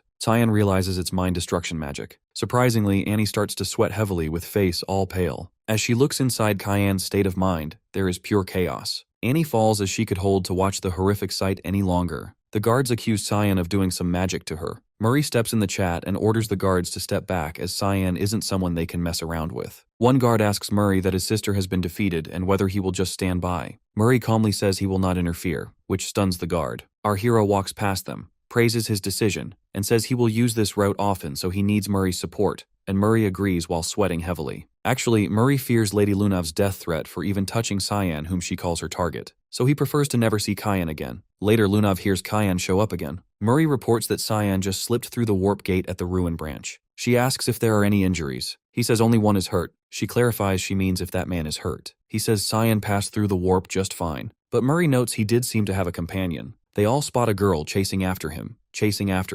Lunav immediately asks where he warped to. Murray says it was the Romar Plateau. As our boy arrives, he remembers Gale telling him Princess Erin had headed to the Romar Plateau. His mission was to keep an eye on Erin and report everything directly to Duke Verte. Our hero had asked what Gale's real goal was. Gale had said he wanted to uncover the truth behind everything happening. The Duke believed the Emperor's worsening condition was somehow connected to Princess Violette. He also believed Princess Erin was in serious danger, especially now that Violette was tightening her hold over the Empire. Chayan had asked why Gale cared so much. Gale had replied that it all came down to a promise. When our boy pushed him for an answer, Gale explained that Duke Verte had rejected every request from the imperial family to deploy the Knights of Light. He always claimed they had once been abused as personal soldiers. Cyan had wondered if that could get the Duke branded a traitor. He could not understand why someone so obsessed with protecting his family would take such a risk. Gale answered that it was because of the Duke's loyalty to the Emperor. The responsibility he carried for his children mattered more than anything else. Cyan had pointed out that it still sounded like a theory. Gale replied that he had fought beside the Duke for over 10 years and understood him better than Cyan. Our hero then cut him off and asked the real question, why Princess Erin was heading to the Romar Plateau. Gale had no clue either, but he mentioned that Romar was rumored to hold ruins containing methods capable of killing a god. Cyan had grown uneasy and wondered why Erin would ever need something like that. Gale was not sure either, but he thought she might have been trying to find Cyan. After all, he had been her fiancé, and maybe she truly loved him. Gale said Erin had been secretly obsessed with gathering information on Cyan. While watching him, she had learned a few things too. Cyan had asked what she discovered. Gale replied that she found out Cyan was not a demon. The real ones pulling strings were Eshelvert and Prince Ruinel. My guy had brushed Gale's findings off as useless, but Gale reminded him about the accusations placed on him and still offered to help despite his terrible condition. Our boy had felt guilty, so he asked Gale if he would ever be able to use a sword again. Gale casually laughed and said he still had his left arm. Now back in the present, our boy feels bad for what he did to Gale, but then he suddenly stops and calls Hastia out for hiding nearby. She asks how Cyan noticed her, and he replies that her sneaking skills are trash. Hastia gets annoyed and asks that if he already knew she was there, why did he not invite her along earlier? Our hero shrugs and says it does not matter since she is going to follow him anyway. He even mocks her for being useless even with her oracle, which instantly pisses Hastia off. She claims she can predict anything, and instantly lays out her cards. Then she tells him to pick one so she can answer whatever Cyan wants to know. Cyan honestly does not expect her to know witchcraft. He wonders if that idiot god actually taught Hastia something useful for once. Still, he decides to play along. He picks the knight card and casually asks where they should head next. Hastia says a group of warriors gathered somewhere ahead, and the place holds the clues Cyan needs. Cyan can barely believe these dead highlands actually have people living nearby. Later, they really do find a guild. Hastia smugly brags about her flawless foresight, but our boy stays ice cold and says even a broken clock gets lucky twice a day. He fixes her hood properly before entering a guild. Cyan quietly scans the area around him while Hastia shrinks a little since everyone there looks rough as hell. Cyan quickly realizes they are mercenaries, though they might still be easier to handle than they look. Then some thug walks over and starts mocking Hastia for looking so pale. The second that idiot reaches for her, a sonic slash slices through his fingers. While the guy screams in pain, my boy calmly tells them to start talking. The guild head instantly shows up and praises our boy's fighting skills. But the second he reaches out for a friendly handshake, he gets a dagger aimed his way. Rick quickly clears things up, saying he only wants to talk and has zero interest in Hastia. Later, they sit around a table loaded with food. Rick asks if this is their first time here because they clearly are not tied to any guild yet. Then he casually offers them a spot in their rusty sword guild. Our hero shuts that idea down without even blinking. He asks Rick if any weird phenomena happened around here. Rick looks a little disappointed in our boy, but he explains that around 3 years ago, strange mutations started appearing near the Ramia Valley almost like demonic beasts. That is when mercenaries flooded the area since civilians kept getting caught in the mess too. Then our boy brings up the ruins, and Rick immediately asks if he means the Romar ruins. Rick says this is not the kind of topic to discuss with half the room listening in, so he takes our boy outside. But the moment they are alone, his whole tone changes. He asks who Cyan really is behind that shady mask. Add in the questions about the ruins, and now Rick is wondering if Cyan might actually be a spy from the Garum Council. Our hero throws Rick's suspicions in trash by overpowering him in a single move, then coldly warns him that if he does not start talking, he is going to lose his head. Rick explains that the Romar Plateau originally had no beasts or even weeds growing around it, but 3 years ago the ruins started leaking some strange energy. After that, twisted life forms began appearing as all kinds of monsters. Once the civilians started getting slaughtered too, the Empire finally sent troops to contain the mess. Now Rick's group guards the area surrounding the ruins. Our hero asks if Rick is secretly the Knight of Light keeping a low profile instead of fighting inside the ruins. Rick ignores the question and says Duke Verta has not been cooperating lately. Then he suggests Cyan travel with his guild since he can guide them through the area himself. Rick also warns them about the monsters nearby, though he casually mentions they sell pretty well to men. Cyan wonders why their blood carries power similar to demonic beasts. Rick suddenly gets weirdly embarrassed and mutters what else could it possibly be. The moment he explains they boost stamina, our boy instantly makes sure Hastia does not hear that disgusting nonsense. Later, while waiting for the guild members, Hastia asks if Cyan really trusts those mercenaries. Cyan flat out says no. He only agreed because they looked easy to manipulate. Then Rick returns with the Rusty Sword Guild and introduces everyone. First is Marina, a poison assassin.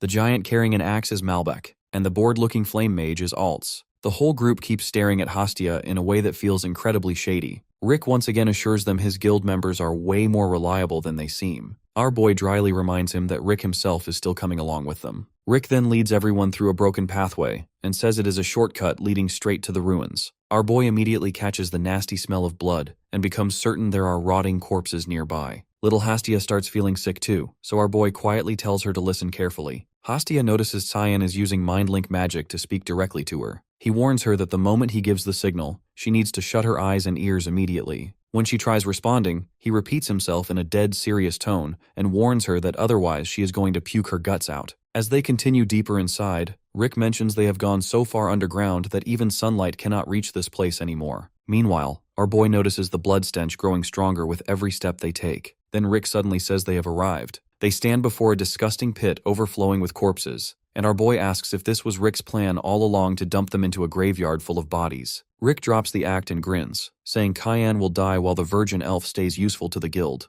Malbec suddenly jumps from behind, trying to end it in one swing, saying it is already too late for him to react. He brings his axe crashing down on Cyan's head, but weirdly, our boy doesn't even flinch and calmly says he knew everything from the start. The axe slams into the ground instead, and in that instant Cyan's body melts into black fog. Malbec instantly realizes he picked the wrong target and starts to feel real dread. At that moment, Hastia drops down and shuts her eyes and ears tight. Our hero activates the authority of the god of black fog. In a single move, he slices through Malbec and a nearby guard, then vanishes again inside mist-like shadows. Rick shouts to capture the elf. Marina grabs Hastia fast, but she tells her to run, which only confuses her. What she sees next is a raging fog storm tearing through everything in its path. Hastia remains untouched while Marina drops dead. Rick orders his mage to buff him and prepares to strike, but the mage cannot even track what is attacking them. Then Cyan's blade cleanly slashes Rick's cheek. The mage's staff falls, and when Rick turns, Altz is already coughing blood after being struck down by Cyan. In seconds, Rick is the only one left standing. Our hero spares him for now, saying he still needs him to find Romar. Rick stands frozen, staring at the masked figure in swirling black fog, wondering if he somehow offended a mist god, while our boy uses the skill of shadow persona. The mist seeps inside Rick's eyes and completely controls his mind. Later, they enter the ruins and finally see the massive Romar ruins. Staring at the abandoned place, Cyan says the place may look dead now, but once it was packed with people. The rumor fits too, since this used to be a temple for the goddess of death. If she was powerful enough to kill gods, then the other gods probably kicked her out themselves. Just then, Rick asks if Cyan has any orders. Acting weirdly polite, Rick tells him to just say the word. Even Cyan looks slightly annoyed by how fake nice he is acting. Hastia whispers that the man feels completely different now, but Cyan tells her to relax since he is on their side. Our boy then orders Hastia and Rick to head back into the cave. Rick instantly complains and asks why he has to go back there again. Cyan casually replies that he does not need a reason and tells him to guide anyone coming this way somewhere else. Rick asks again, so our boy bluntly tells him to send people the opposite direction and avoid fighting if possible. Back at the guild, the members are still furious. The bald guy is especially losing it after Cyan chopped off his hand. He swears he will get revenge personally. Then someone mentions that Cyan apparently left this morning with the Rusty Sword Guild. Another guy jokes that those dudes are basically slave drivers. The bald guy says revenge will feel pointless unless he handles the masked guy himself. Then he suddenly remembers Hastia and mutters that she looked like a white elf. Everyone knows how insanely valuable she is. Even the dagger Cyan carried looked suspiciously rare. Now the bald guy is regretting being careless because all of that could have been his. Then someone from behind asks him to explain more about the raven-haired man. The bald guy scoffs, wondering who is crazy enough to order him around. But the moment he turns, he freezes after seeing a line of Imperial soldiers and a Commander Boris standing behind him. He asks if they are from the Empire. Boris calmly says to tell him more about the dagger user. The bald guy snaps back, asking who the hell he thinks he is. Without even blinking, Boris tosses down a pile of gold coins and says that should be enough to hire everyone there. The bald guy gets humbled instantly and reveals everything he knows. Cheyenne headed toward the Romar Plateau ruins with some kids. Boris immediately realizes the kid must be the white elf prophet. He then offers the bald guy double the pay if he guides them to the ruins. The bald guy jumps up so fast that his chair crashes behind him. The soldiers nearly pull their swords, but their leader stops them. By now the bald guy is completely drunk on greed and rage. Grinding his teeth, he asks what exactly they need him to do. Cuts to Romar Plateau, Warp Gate. Aaron says using the Warp Gate surely saves time, while Reshmus shivers and complains that freezing weather is impossible to get used to. Lunav welcomes them warmly and says they should ask her for anything they need. She even adds that if bringing Senior Cayenne back takes this much effort, then it is worth it, making Aaron shoot her a cold glare. Back then, Dean Kundal asks Lunav why she plans to skip the lectures. He quickly figures out she is leaving because of Cyan, and Lunav gets surprised. Dean Kundal reveals Princess Aaron already informed him about her trip days ago, making everything click for her. He then asks what she plans to do about her classes, since she cannot dump them on her guard knight like the Garam Council keeps doing. Lunav calmly offers a deal instead. She proposes sharing part of the Warp Gate artifact owned by the Garam Council with the Ruin Council. Dean Kundal instantly realizes the rumors were real. Lunav calls it an academic exchange limited to the Ruin region, with one condition letting her leave whenever she wants. Dean Kundal thinks it over, then throws in his own condition. He says an academy instructor must accompany her. As the two keep exchanging icy stares, another voice cuts in. They seem to be getting along just fine. It is Sirika. She reminds them that this journey is her responsibility, and she hopes nobody causes trouble. She comes on Dean Kundal's order, but she is annoyed by the baby sitting on all of them. Lunav knows Sarika's weakness, but she moves along to protect her Nana. Sarika asks Eren if she knows this place, and Eren says she already visited it beforehand. A serious voice suddenly questions why they even came here. It is Rick, eyeing the girls and warning them to turn back while he is still being polite. Otherwise, he says he will not hold back just because they are women from rich families. The three instantly prepare to fight, but Sarika moves first and rushes Rick the moment he lowers his guard. She nearly twists his neck on the spot, making Rick surrender faster than expected. He even offers to guide them, leaving the girls completely confused. Sarika narrows her eyes and asks what kind of trick he is pulling now. Rick quickly claims this place is a nightmare anyway, so guiding them sounds safer than dying alone. Sarika senses zero killing intent from him, which only makes him look more suspicious. Still, she warns him that one stupid move will get his skull smashed in. Rick introduces himself properly, and Princess Eren asks what exactly makes this place dangerous enough to need a guide. Rick explains that taking the wrong path here is basically suicide since the area is crawling with horrifying monsters. Cut to a monstrous vulture chasing our boy while he piggybacks Hastia. Chayan mocks the ugly beasts while Hastia panics and tells him to stop fooling around. Our boy realizes that the second he stepped into the ruins, both demonic and normal beasts rushed him together. Then a giant deer suddenly bursts out of nowhere. Cyan instantly leaps up and smashes it using his fog shadow. Next, he slices through the vultures with his fog blade before hopping onto the back of another monstrous vulture. Meanwhile below, a giant serpent and countless monsters completely seal the entrance. But my boy stays fearless. He kills the vulture beneath him and dives straight into the starving horde below. While Hastia barely hangs onto our boy and cries her eyes out, our hero blasts the door open so hard that every monster behind it gets wrecked together instantly. He yanks his dagger out of a vulture's skull and asks Hastia if she is fine. She is already unconscious, making our boy grumble that she is completely useless anyway. Then he walks toward the creatures to figure out what they really are, because they do not even resemble mutants. They carry absolutely no mana, so our boy casually tastes some blood and realizes they are just normal animals. Hastia wakes up looking disgusted at him and calls him a total brute for licking blood like that. Our boy fires back that he needs answers about these creatures, and if her precious foresight works so well, then she should try using it herself. Hastia pulls out a card and predicts that it says the creatures are not important at all. When our boy asks what that even means, she says they need to revisit the path they came from earlier. Then she points toward a strange structure hidden inside the ruins. Our boy senses faint mana coming from it, though he still doubts it is the correct route. Even so, he releases his dark energy, causing the gate to tremble violently before rising upward. Turns out the Cyan was right about it being a hidden corridor after all, and now a brand new hallway opens before them, overflowing with dense mana everywhere. Hastia proudly shows off her fancy new skill like she actually did something incredible. What she still does not realize is that the fortune teller secretly holds nasty intentions toward her. Yet clueless little Hastia remains completely unaware of it anyway. Cut to the girls wandering across the same plateau, already doubting if they are even heading the right way anymore. Lunav asks Rick why they have been walking the same route forever. Rick calmly replies that no trouble has appeared yet, so obviously they are still on the correct path. Lunav tries to pressure him a little, making Rick wonder if they are starting to suspect him. Remembering Tyan's orders, he decides to quit looping around since he has already stalled enough time. Then he points ahead and says they finally reached the spot. Right before them stands the ruined entrance filled with beast corpses everywhere. Eren wonders if somebody has already entered before them. Reshmus guesses it was the Imperial Army, but Eren quickly points out they still have not arrived yet. Lunav casually says it was Senior Cyan. Eren looks shocked and asks how she can even know that. Lunav explains that she can literally smell Cyan around here. Then she urges everyone to hurry because they are already close to finding him. Rick gets quietly moved by Lunav's absurd tracking ability. Just then, Sarika notices another route nearby. Rick explains that it is the main entrance and says they purposely took a shortcut because entering through there would have meant dealing with the Imperial Army first. Sarika suddenly announces she will handle that route herself. When the others ask why, she simply tells them to move ahead before dashing into the main entrance path alone, clearly planning to stall the army herself. The girls stand there surprised for a second,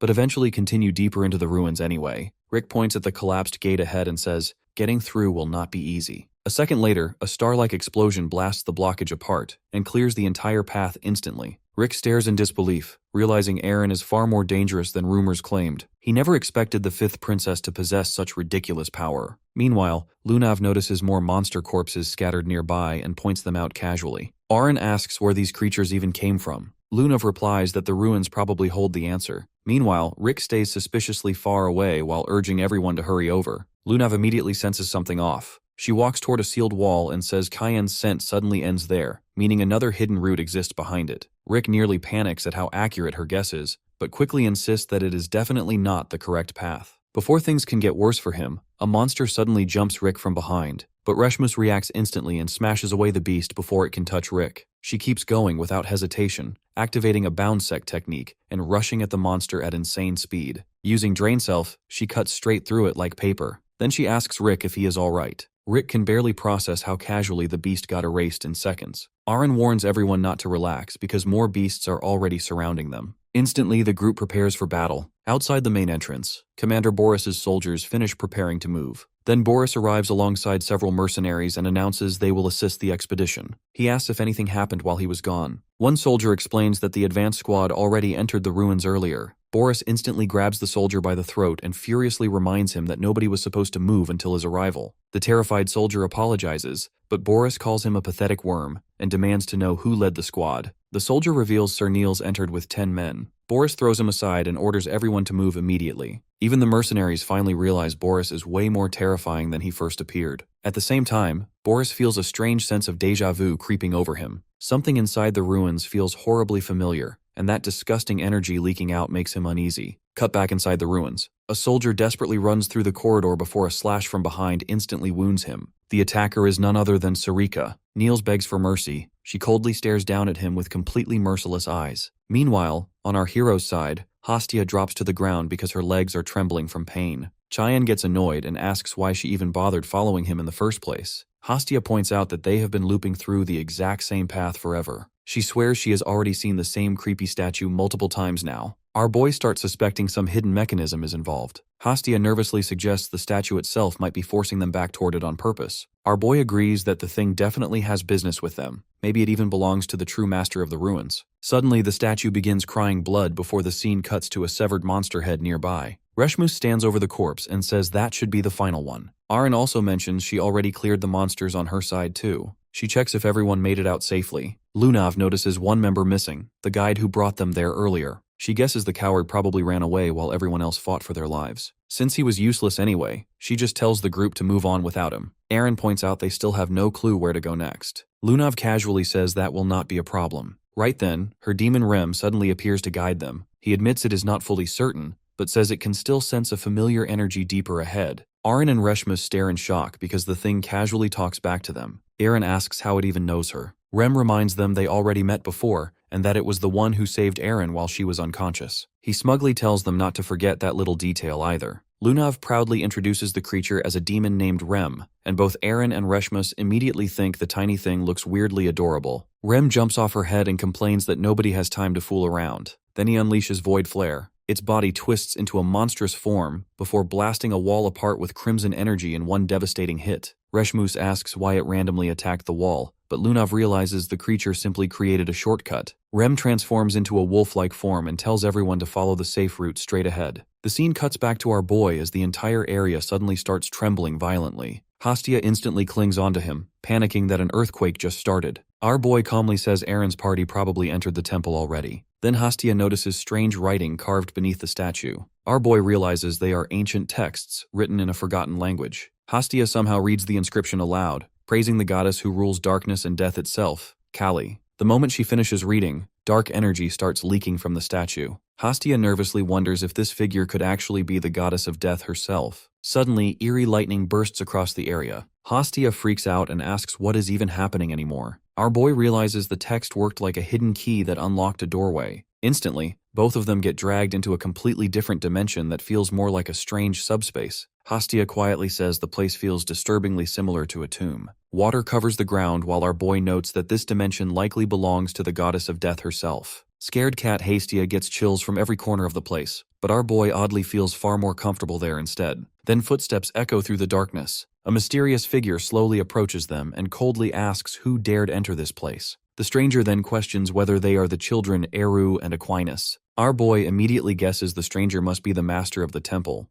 but Hastia just stares in confusion because the terrifying figure looks like a little kid instead. The dark woman calmly introduces herself as the goddess of death, Kali. Then she asks our hero what name he goes by. Our boy gives his name without hesitation and casually declares himself the heir of that fool, Eru. Kali welcomes our boy and asks what dragged him all the way into her domain. Our hero realizes his idiot god is notorious even among gods and bluntly asks how to kill a god. Kali finds the question amusing and calls Tyan interesting. Before answering, she thanks Hastia for guiding Tian to her. Then she slowly steps closer and says she needs to confirm something beforehand. She warns our guy to keep quiet while Hastia almost melts down from the heat. The goddess suddenly leans in and starts sniffing him. Even our hero looks disturbed and asks what exactly she thinks she is doing. Kali quietly calls him a poor little thing before revealing he was rejected by Rumendel too. According to her, that perfectly explains why he wants to murder a god so badly. She explains that the current age belongs to light, while darkness remains hidden beneath it. Killing the god of light would not simply remove one deity, it could destroy the entire era itself. Our boy immediately asks if she is basically saying the god cannot be killed. Kali replies that he is only half right.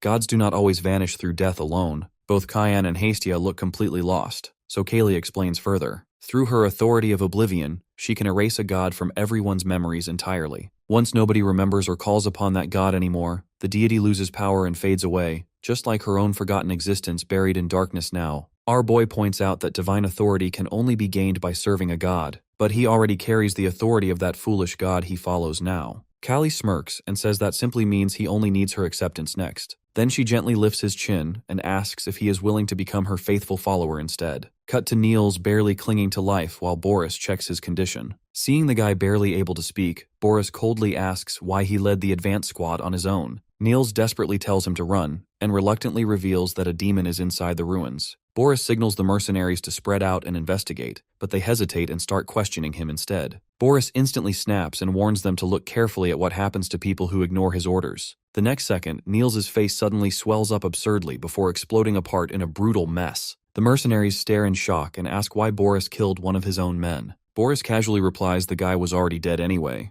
Besides, he was nothing more than disposable bait meant to distract attention for a moment. Right then, a greedy mammon suddenly attacks from the shadows and smashes straight toward Boris's face. Boris instantly summons a holy spear, stabs the creature on the spot, and violently pins it against the cave wall. The bald mercenary stares at the black monster in confusion and asks what the hell it is. Boris grimly says the nightmare is not over yet, so everyone stays alert. Then they notice a glasses-wearing demon silently watching Boris the entire time. Sarika suddenly plunges the whole area into darkness, and the mercenaries freak out when they can't see anything. Out of nowhere, a flash of lightning slices through the dark, taking one mercenary out in an instant. More bodies hit the floor as only glimpses of light can be seen. Boris quickly unleashes his lightning of purification, sending holy lightning crackling through the cave. The light reveals Sarika mid-attack, going at another mercenary. A bald mercenary charges at her with his gauntlet hammer skill, but she effortlessly blocks it with a counterkick. He's stunned. Sarika coolly tells him to scram since she's not interested in lowlifes like him.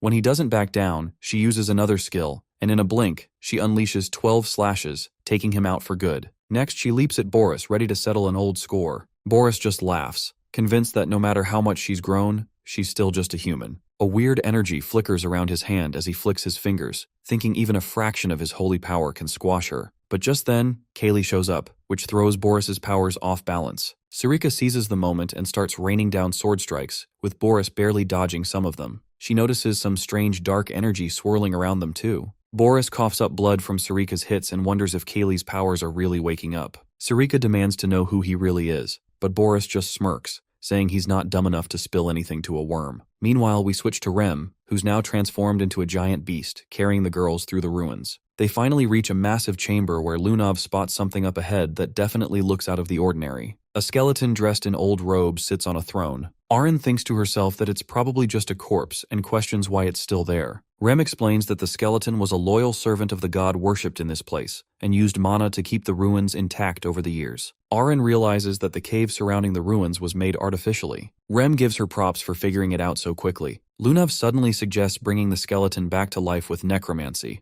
which totally throws Arin off. Rem chimes in, saying necromancy isn't a bad idea after all. But Arin quickly warns Lunav about the dangers of messing with it. Still, Lunav stands her ground. Even Rem backs her up, assuring Arin that he'd never let Lunav die. Then she turns to Reshmus, wondering why she's not stopping this crazy plan. Reshmus admits she just doesn't have the strength to intervene. Lunav opens her spellbook and starts chanting. Magic circles light up around her as she commands the darkness to rise. Suddenly, black flames burst out from the skeleton, and a growling voice asks who dares disturb it. Dark arms reach for Lunav, but she holds her ground. Rem tells her that the veil is against the revival, but it'll help her out, so she should keep going. He even jokingly mentions she can send his regards once the skeleton is up and about, and adds he might need a nap from the necromancy backlash. Curious, Lunav asks if Rem knows the skeleton. He tells her to keep her focus on the spell and just ask the skeleton later. The whole place starts buzzing with dark energy. Aaron warns Lunav that she's pushing too hard. Stubbornly, Lunav counters that the knowledge in these ruins could really help Senior Cyan, so the risks are totally worth it. She then challenges whether Princess Erin's determination matches hers. Aaron falls silent. At that moment, the skeleton cracks open its jaw, rising back to life. Dark energy explodes around the throne as the entire chamber shakes. Lunav suddenly collapses, making Aaron rush over in a panic. Lunav weakly whispers that the revival worked, and Aaron asks what she means by that. Just then, the skeleton asks if she's the one who brought him back. Lunav is speechless as the skeleton declares it's been ages since he was alive and thanks them for reviving him. He goes on about how he feels he didn't deserve it since his life was a failure, and he couldn't protect what mattered most to him, then asks if they're disappointed. Lunav shakes her head, saying she's not disappointed because she actually managed to resurrect an old man. The skeleton laughs and tells her she got one thing wrong. When she asks what it is, he proudly states that he's not an old man. Someone as handsome as him could never be old. The girls stare at him, dumbfounded. Then the skeleton casually asks for a mirror. Lunav hands him a mirror, feeling bad for not restoring his flesh. But the mirror slips from his hands, and he freaks out about how cruel it is to wake him up looking like this. Lunav nervously mentions that her demon Rem sent his greetings. The skeleton immediately recognizes the name. Shocked, Lunav asks how he knows him. The skeleton introduces himself as Varian Arcania, the faithful builder of this temple and the former master of Demon Rem himself. Callie notices our guy is taking his sweet time and asks what's up. She reminds him he clearly wants something from her. He throws out the question of whether she really doesn't care that he's already got another god lining up. Kaylee just laughs it off, saying she doesn't mind sharing, and she's so desperate that she'd take even a two-timer. After all, a god without followers is pretty much the same as a dead one. Eventually, our guy decides to pledge his loyalty to her, and Kaylee's grinning like she just hit the jackpot, telling him he made the right call. But then his eyes go wide. Hastia freaks out, calling his name as he suddenly disappears into the dark water. Now Cyan finds himself sinking through a weird red pool, totally confused about where he is. As he keeps dropping, he feels a ton of people all around him. Looking down, he realizes it's everyone he's ever killed. The undead mock him, bringing up how he thought he could just live peacefully after trampling over them, saying it's the fate he deserves. They curse Cyan and get a kick out of turning their dying hatred into his curse. Callie calmly asks if their words even make sense. Our hero questions if she really expects him to feel guilty now. She explains that those voices are his buried thoughts, and that guilt is now part of his memories. In the end, she asks if he's actually ready to face them. He just grins and pulls out his dagger, saying he hates all this complicated stuff. Kaylee is left stunned as he nonchalantly says it's way easier to just destroy everything. Then he charges forward, hacking through those memories. Even while he's taking down the undead, he shouts that they can curse him all they want because he'll keep slaughtering them over and over again. As he slices through the blonde guy, he decides he's going to be the curse of this world. Meanwhile, Hastia is nervously sniffing around, worried because she never explained this place to Cyan and is clueless about what to do. Suddenly, the water pool bulges out. Someone bursts out of it at full speed, freaking her out. He lands nearby and tells her to stop making noise. Only then does she realize it's Cyan. He asks Kaylee why she keeps showing him those dead guys again and again. Callie says it was all a test to see if he's worthy of being her follower and admits he exceeded her expectations. She adds it's been ages since a human entertained her this much. She says she'll personally grant her authority to the first faithful of this era, the heir of the Black Fog. The scene shifts to an exhausted Rick, who's impressed the girls are fighting monsters instead of running away. He feels relieved his job is done. Now all he has to do is survive and wait. Suddenly, he spots a barbarian lying at his feet. Rick freezes. The dead bodies belong to the mercenaries from town, and he's left wondering how they ended up here in the first place. Before he can think further, something shoots toward him at breakneck speed. He barely ducks in time as three of them slam into the wall next to him. Looking closer, he sees they're just feathers. Rick looks ahead and realizes the pressure is coming from the battle in front of him. He thought Sarika was just an academy instructor, but her presence feels monstrous. Boris is frustrated because he's used almost all his cards, but he can't figure out how this girl is still beating him, even when he's at full power. Sarika, on the other hand, is clearly enjoying the look of misery on his face. He snaps at her to be quiet,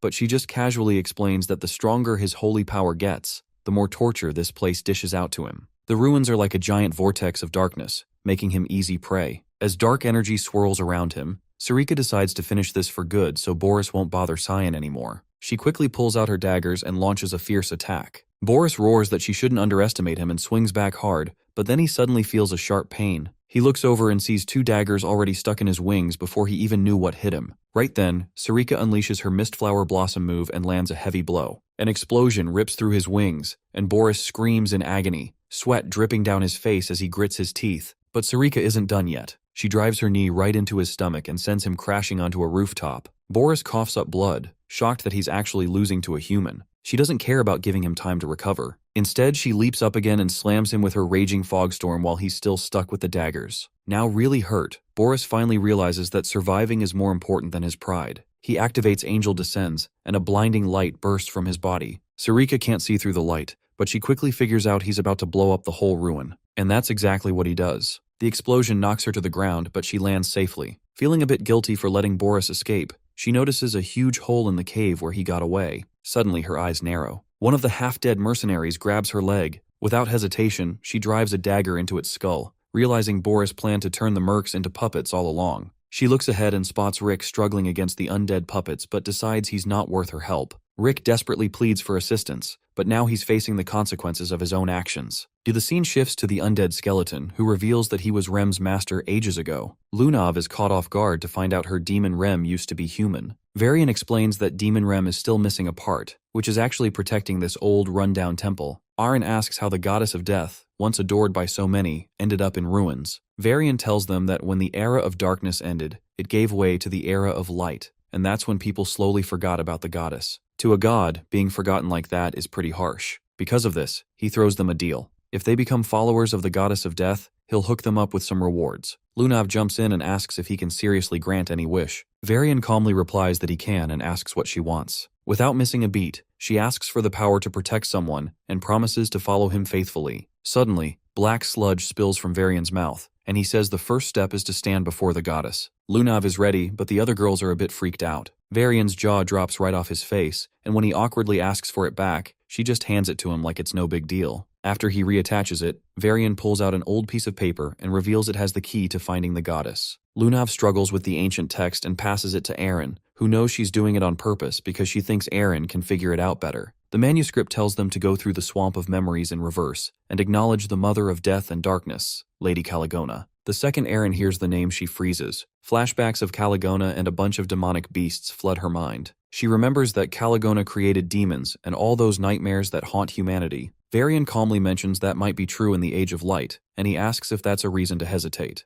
Lunav quickly says no. She doesn't care who Caligona is. She wants to be her follower to unlock the full power of the demon Rem. She's tired of letting others take what's hers. Varian nods, acknowledging her choice, and then asks the other two girls what they plan to do. Aaron claims she'll find her own way without taking the deal. Varian then asks Lunav for her name. After she tells him, he gently touches her forehead and wishes her a safe journey. Out of nowhere, Lunav finds herself in a bizarre celestial space filled with memory fragments. She sees the moment she was kidnapped and watches someone take her heart curve. As she focuses on that person's face, she realizes it's Cyan. She smiles, feeling certain her guess was right all along, and rushes toward him to give him a hug, saying how much she missed him. But just as she reaches him, her smile drops. Cyan suddenly backs away, and she chases after him, only to end up back in that dark pool. Finally, they see each other inside Kaylee's domain. Lunav wonders if this is a dream or just her imagination. Cyan simply asks how she got there. She slams into him, sending him flying back for what looks like a cozy hug.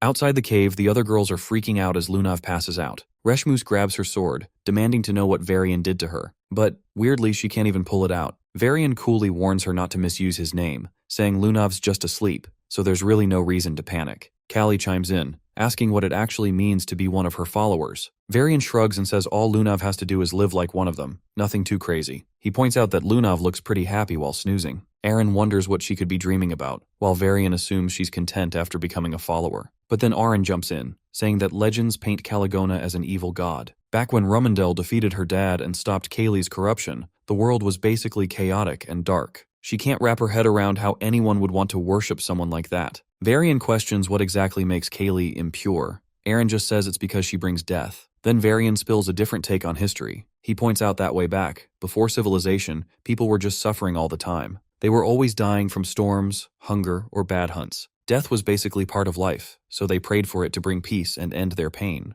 That's when Lady Kali showed up, but not as some monster, but as a savior for those wanting a painless end. Seeing the girls' shocked faces, Varian jokes if they slept through their history classes. He explains that as humanity got better and escaped suffering, They stopped fearing death and moved away from the dark times into an age of light. Eren starts to realize that this must be that age. Varian nods in confirmation. Now even Eren is feeling conflicted about what's actually right or wrong. Then Varian hits her with a simple question. If she believed in the era of light so much, why did she even look for the Temple of Death in the first place? Her eyes go wide at that. Varian calmly points out that she probably isn't happy with Rumendel already. Suddenly the whole cave starts shaking. Eren asks what's going on, and Varian just says it looks like an old friend has arrived. He tells the girls it's time for them to bounce because he has some urgent stuff to take care of. Before disappearing, he can't resist reminding them that at least he's a good-looking guy on his way out. Cut to Boris barreling through the Romar Plateau and crashing hard outside. One of his wings is messed up, and he lands rough on the ground. As soon as he lands, Varian greets him casually, like they're old buddies, asking if it's been a while. Boris instantly knows that voice. Then Varian's tone shifts, getting dark as he says he's finally here to settle a debt, calling Boris by his divine scripture, Hearthcrea. The scene shifts back to Kaylee, who welcomes Lunav and asks if she wants to join her crew. Lunav jumps right in and mentions that Varian sent her. Kali smirks, saying Varian still finds ways to surprise her even after kicking the bucket, especially since she had given up on everything. Lunav demands to get Cyan's back and tells Kaylee to hurry up. Kaylee just calmly says there's nothing to worry about because the moment Lunav stepped into this dimension, she was meant to be there. Our guy asks how she even found this place. Lunav rolls her eyes, saying it's a silly question, especially after disappearing for so long. She mentions that Princess Eren left the Imperial family and hung out at the academy while everyone else was looking for him. Hastia grabs Lunav's finger to explain that Cyan didn't have a choice because he was running from the Rumendel curse. Lunav realizes Hastia is mind-linking with her but teases her for being a pipsqueak who hung on to Cyan the whole time. When Hastia gets bummed out about that, Lunav actually compliments her for watching out for Cyan while she was away, which makes Hastia feel all warm inside, thinking maybe Lunav isn't so bad.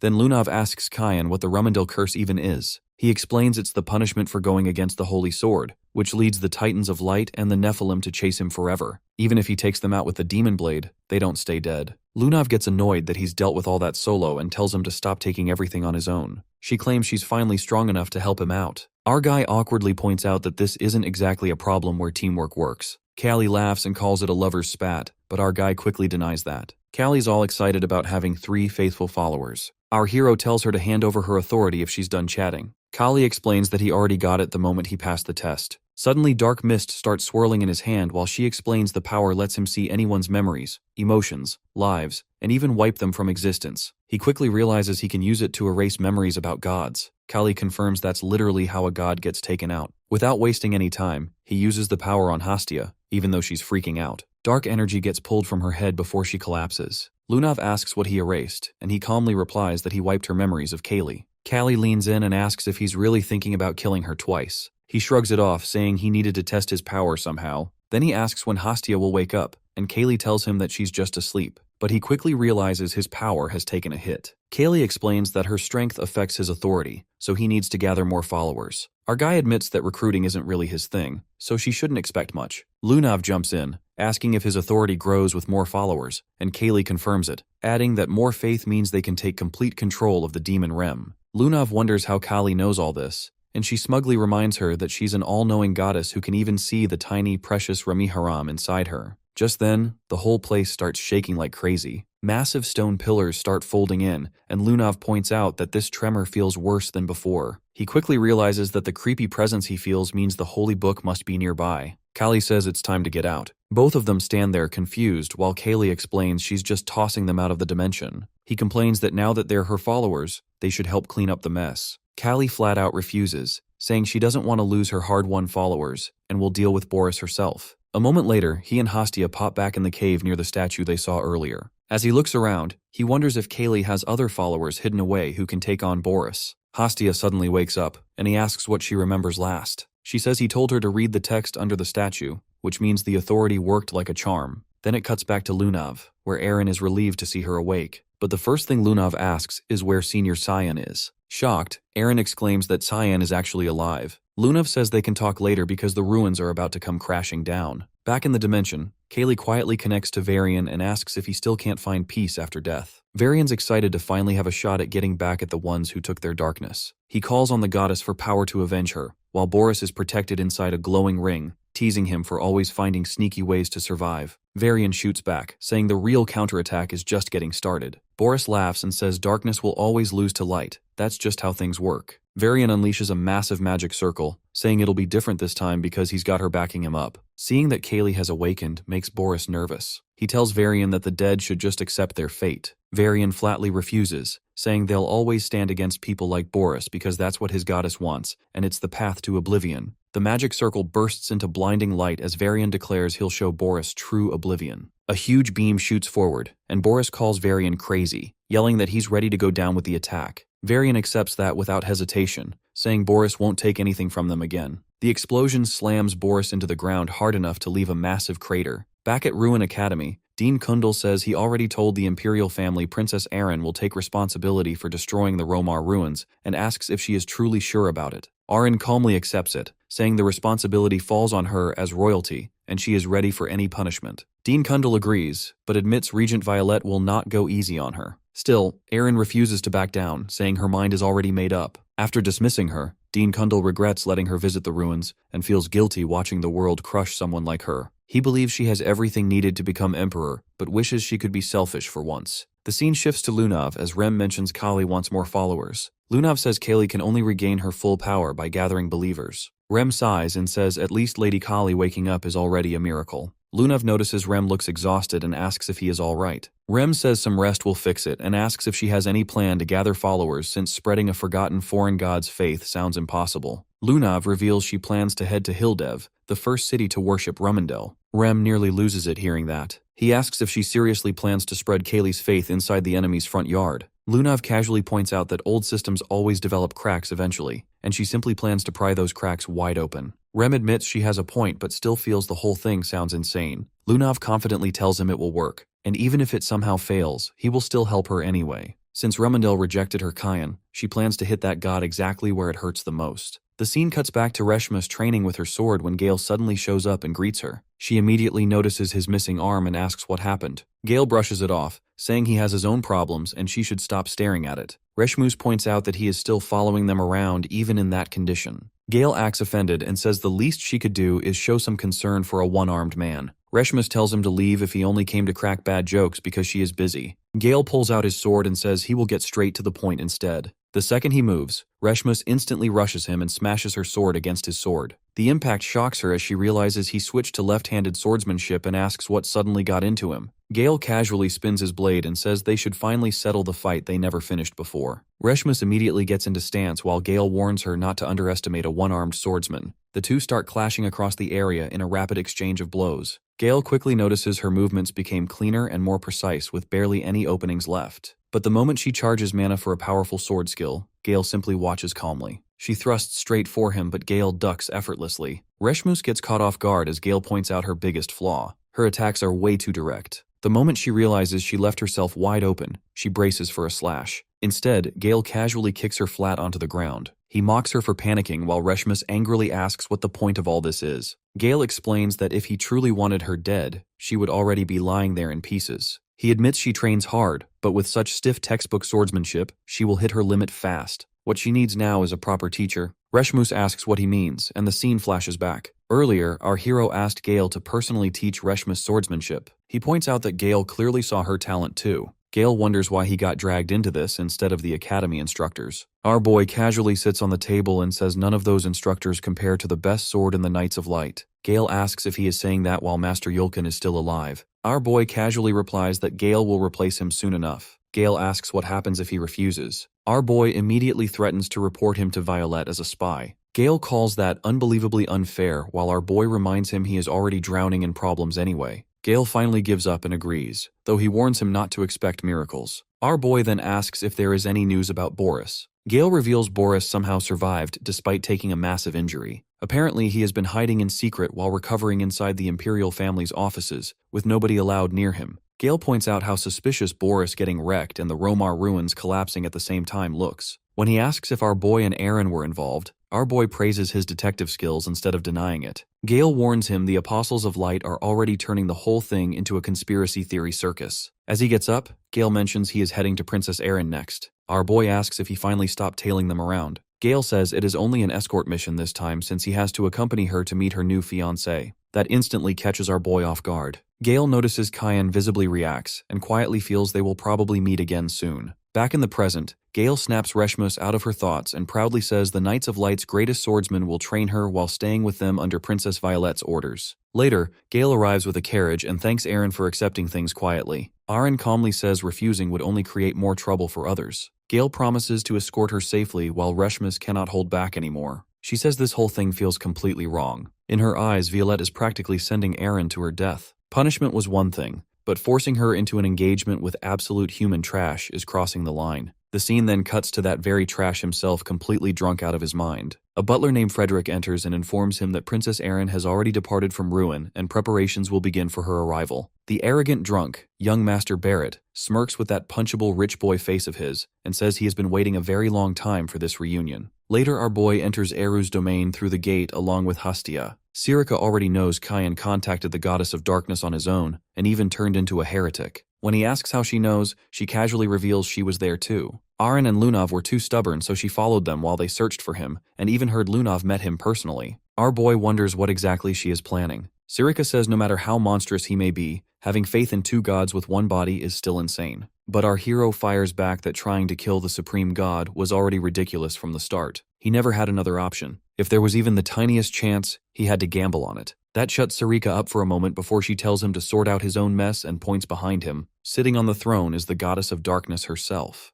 Callie casually announces that since her temple is gone, she will be staying here for a while and plans to make herself completely at home. Our boy is left stunned while Kaylee smugly adds that this way they can meet more often. He quickly asks if Eru actually approved this. Callie calmly says he handed over his seat without much fuss. Right then, Eru pops up behind the throne looking slightly embarrassed and insists he is only lending it temporarily out of respect for his elders. Callie instantly realizes that she is far older than Eru, and also someone absolutely necessary if they want to kill Rumendel. She asks if his resolve is still intact. Eru casually says he somehow feels the kid will actually pull it off. Callie calls him as carefree as ever before turning back to our boy. She tells him to prepare himself to end this era, but before that he better start gathering followers for the goddess of darkness. Unfortunately, our boy already looks doubtful about that part. Sarika says she already knows the perfect person for the job. He asks Tyan if he knows House Rabihane. Our hero says it is the family near Spanya's outskirts, and she confirms, telling him to find their youngest son who recently entered Ruin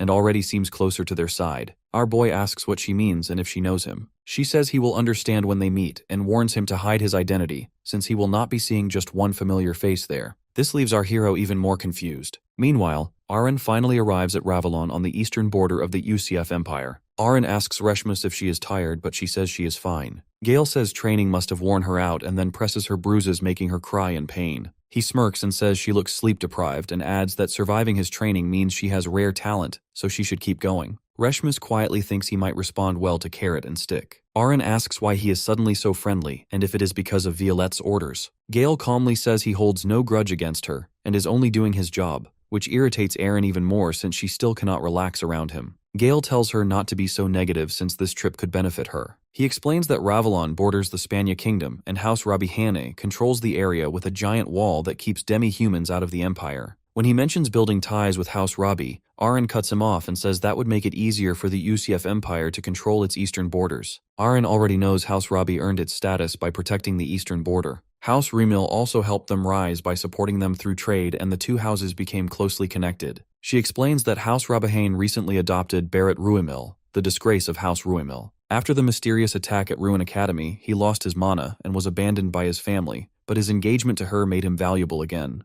Reshmus says they still need Princess Violette's approval. Aaron replies they have no choice since they can only obey orders from the Imperial family. Gale says she looks like her world is ending, which stuns her. He asks if sulking will change anything. Aaron snaps back and asks what he knows to talk so casually, but Gale just smiles and says the world has not ended yet. Since she has not given up either, she should quietly wait for her chance, which annoys them. Right then, the carriage stops as they finally arrive. Frederick greets them outside while Gale quietly thinks it is pretty rude Barrett himself could not bother showing up. Still, Aaron greets Frederick politely and follows him inside. On the way, Gale notices a lone swordsman training by himself. He thinks the guy is definitely working hard, but it is sad the poor fellow has absolutely zero talent. In Gale's eyes, all that effort is basically getting thrown into the trash. Meanwhile, the red-headed swordsman keeps training alone while someone silently watches from the rooftop. It is our boy. He already knows the guy is Shirts, but still wonders what the leader sees in him. Even though Shirts trains hard, his talent is terrible, so our hero decides to keep watching for now. Even late at night, Shirts keeps training, and our boy almost starts respecting his stubbornness. By the time Shirts finally stops in exhaustion,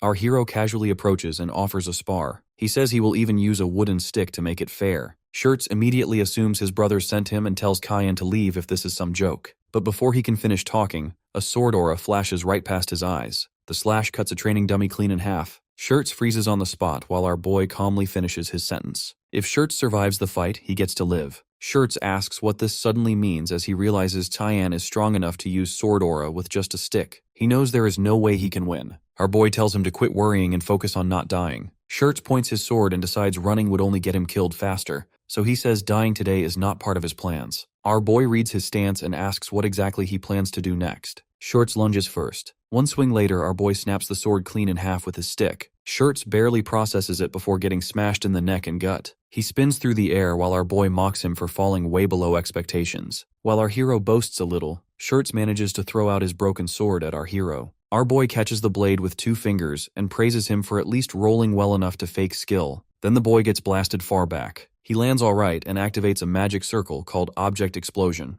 Our boy grins at the sight. The blast goes off right in his face, yet he walks out untouched, asking if a 1-star spell was seriously the plan. That is when Shirts realizes his opponent has powers of black mist. A second later, our boy stomps his face into the ground and gives credit to the kid for the previous sneak attack. He tells Shirts to become an assassin for having eyes that suit the job too well. The scene shifts to the UCF Empire at Imperial Palace. A servant reports that Princess Erin has arrived at Revillion. The woman listening is the second Princess Violette. She says an engagement is one thing, but letting Erin roam free feels reckless since she could join House Robbie and return for revenge. The third Prince Fabian brushes it off and says there is nothing to worry about. Behind him stands the fourth Prince Nerobian. He says they know Barrett better than anyone, and he will deal with her himself. But Violette says that is no longer enough and reveals Boris barely survived the Romar Plateau expedition, while Erin visited the same place that very day. Fabian instantly calls that nonsense and asks if she seriously thinks Erin reduced council head Boris to that state. Violette says the truth is even worse. She recalls Boris speaking about the goddess of darkness Kali resurrecting him. Completely confused, she asks if the Ruins expedition was ever just exploration and demands to know what happened there. Boris then reveals that Cyan apparently awakened the goddess. That alone chills the room. He warns them a massacre is coming for the Empire and they better prepare before the blood starts flowing.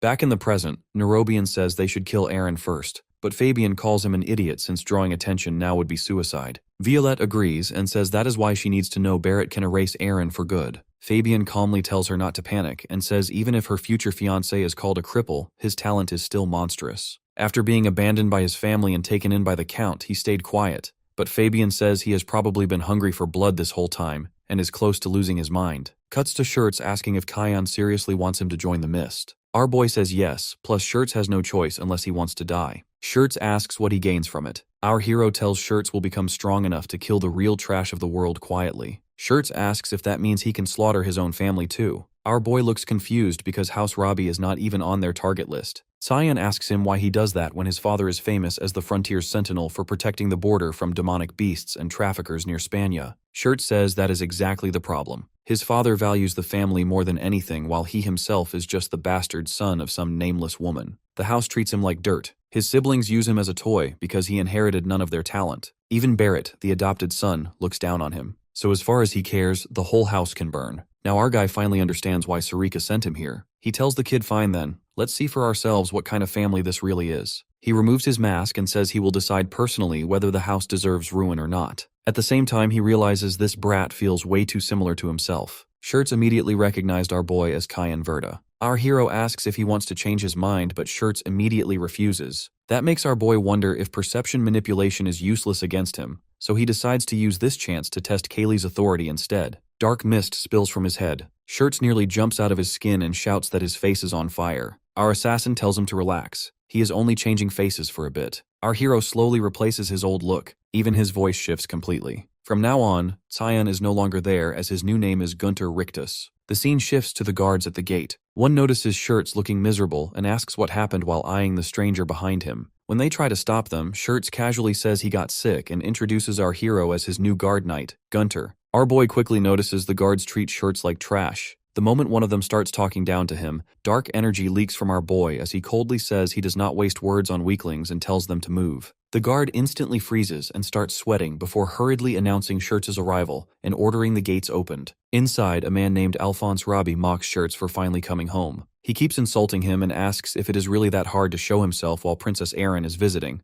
then tells him to hurry inside. His sister Rosalina Robbie joins in and says Shirts has always been pathetic, and nothing more can be expected from the family's disgrace. Shirts simply lowers his head and apologizes with no excuses. Then Alphonse notices our hero and asks who he is. Still acting the part, our boy introduces himself as the new guard knight. The moment he properly sees the couple, disgust crawls up his throat. Our hero already heard House Robbie had 8 siblings, and now he finds 5 more walking piles of trash. Shirts quickly pulls him back and apologizes by saying his knight lacks manners. Even that small disrespect almost drives the siblings crazy. Shirts enters a room where a man stands quietly by the window. The moment he turns around, both Shirts and our boy greet him carefully. This man is Shirts' father, Count Robbie. He immediately notices the unfamiliar face beside Shirts and asks who he is. Our boy gives his fake introduction while quietly thinking the man carries the same heavy presence as his own father. Without warning, Count Robbie suddenly attacks and reaches for our boy's face, but he smoothly dodges to the side. Shirts panics and calls out to his father, but the Count only seems impressed by the quick reflexes. Our boy politely thanks him, and the elder says someone with skills like that can protect his son well. He then asks Shirts if he plans to quit the academy. Shirts says yes and tries to explain, but his father cuts him off and says he already told the academy this was just a rebellious phase. According to him, Shirts does not lack talent but effort, and House Robbie does not let people quit just because they were born weak. The words hit Shirts hard enough to shut him up completely. Count Robbie then dismisses them, saying the house is busy preparing for Princess Erin's arrival. Shirts asks if that means the exhibition spar is happening. Count Robbie casually replies that they always hold one during visits like this. The second they leave the room, Shirts speeds up his pace like he wants to escape the entire estate. On the way, our boy asks if the exhibition spar is basically a swordsmanship match between family members. Shirts confirms it. Cyan immediately grins and says, this sounds like a great chance to crush his siblings and finally earn some respect. Shirts instantly kills that idea as he plans to skip training and run away instead. That answer almost makes our boy snap. He asks if Shirts is really scared of getting beaten again, but Shirts bitterly says our boy already saw how his family treats him. Every spar only makes him the next joke of House Robbie. Instead of mocking him, our boy gently hugs him and quietly says things will be different this time. Then he tells him they should start preparing while waiting for the spar. A strange magic box appears in our boy's hand. Shirts immediately tries to refuse, but our boy shuts him down and says there is no other way if he truly wants strength. Later, the floor is covered with potion bottles for Shirts to drink. Cyan casually says they are all good for the body and tells him to chug them down. Shirts has never even seen potions like these before, but he drinks anyway. A second later, his eyes widen in horror, and he immediately vomits it out. Our boy nearly cries over the wasted medicine and says those potions are worth more than dragon blood. Shirts still looks confused, so our boy lifts a glowing, colorful liquid and calmly explains that if he pukes this one out too, he is absolutely dead. The scene cuts back to the family's favorite arrogant bastard. He respectfully welcomes Erin, then immediately ruins the mood with his usual smug face by saying it has been a long time since they met. Erin politely asks if he has been doing well. He flatly says no. According to him, everything went to hell because of her and her former fiancé. He became crippled, got kicked out of his own house, and only survived because Count Robbie took him in. Since then, he claims he has spent every day wishing he were dead. Erin calmly tells him that the incident had nothing to do with her or her former fiancé. Barrett instantly snaps. He smashes a pillar hard enough to crack it and roars at her to never say that bastard's name in front of him again. He says he always knew that man would eventually betray everyone. Even if nobody else saw it, he did. Blood drips from his hand as he growls that he should have killed the man himself. Knowing that bastard died on his own terms still drives him mad. Then he looks at Erin with a twisted grin and says that now she can be his new toy to torment his memory instead. A maid rushes in after seeing his bleeding hand, but Barrett curses at her and slams a knee into her stomach before she can even help. As the poor maid collapses in pain, he coldly asks how dare she interrupt him. Erin finally steps forward and orders Barrett to back off. Her hover spirit appears beside her as she warns she will not allow any more violence. Barrett laughs and says maybe all the blood rushed to his head. Maybe that is why he has been acting so recklessly lately since he has nothing left to lose anyway. Still, he cannot help grinning at what comes next. Surely his dear fiancée Princess Erin feels the same excitement too. The scene shifts to the plains outside the Empire where Reshmus and Gale are going at each other hard enough to tear up the field. Gale fires off an Abyss Blast strike, but Reshmus instantly leaps away and avoids the hit completely. Gale looks impressed since she somehow keeps getting faster despite swinging around a giant claymore. Reshmus suddenly charges with monstrous force. Gale lands right in front of her and calmly blocks, thinking her attacks are too straightforward. Then he realizes too late that the dirt flying at his face was intentional. Before he can react, she slips behind him. Gale immediately understands she created that opening on purpose. Reshmus follows up with bound sec in one smooth move. The moment her blade swings down, Gale barely jumps in time and escapes the attack. But then he stomps straight onto her head, sending her crashing face first into the ground. Gale casually ends the training while Reshmus remains half buried in the dirt like a planted vegetable. Later, while walking together, Gale admits she has improved a lot. He asks if she plans to join House Rabi's exhibition spar. Reshmus says no, since training with him already drains the life out of her. Gale looks disappointed, but Reshmus bitterly admits she has thrown everything she has at him and still cannot leave even a scratch. Gale suddenly stops walking and says that if Barrett joins the exhibition spar, things will get ugly fast. The words drag up old memories for Reshmus. Her life crashed straight into hell because of Barrett. Gale finally understands why Aaron refused to bring Reshmus with her. Reshmus looks miserable knowing her princess is about to get married off to trash like Barrett. Gale casually asks what is so bad about some scumbag marrying the person she likes anyway. Then he lifts up his heavily damaged sword, the same blade that somehow always looked brand new before. Gale tells Reshmus her problem is obvious. She fights like someone still too inexperienced and too soft. Even so, he believes she could someday become the strongest swordsman on the continent. He tells her to stop dwelling on the past and focus only on getting stronger. That way nobody will ever dare touch the people precious to her again. Reshmus finally smiles at that, and the two head back toward the Empire together. The next day, a referee officially began the exhibition spar and ordered all participants to take their positions. Alphonse mocks Shirts for not running and actually chose to fight. He says it changes nothing since he will still get mocked anyway. Even his own elder brother looks down on him. Then he glances at Aaron and realizes it has been a while since he stood this close to her. He cannot believe how she accepts all that just over one imperial order.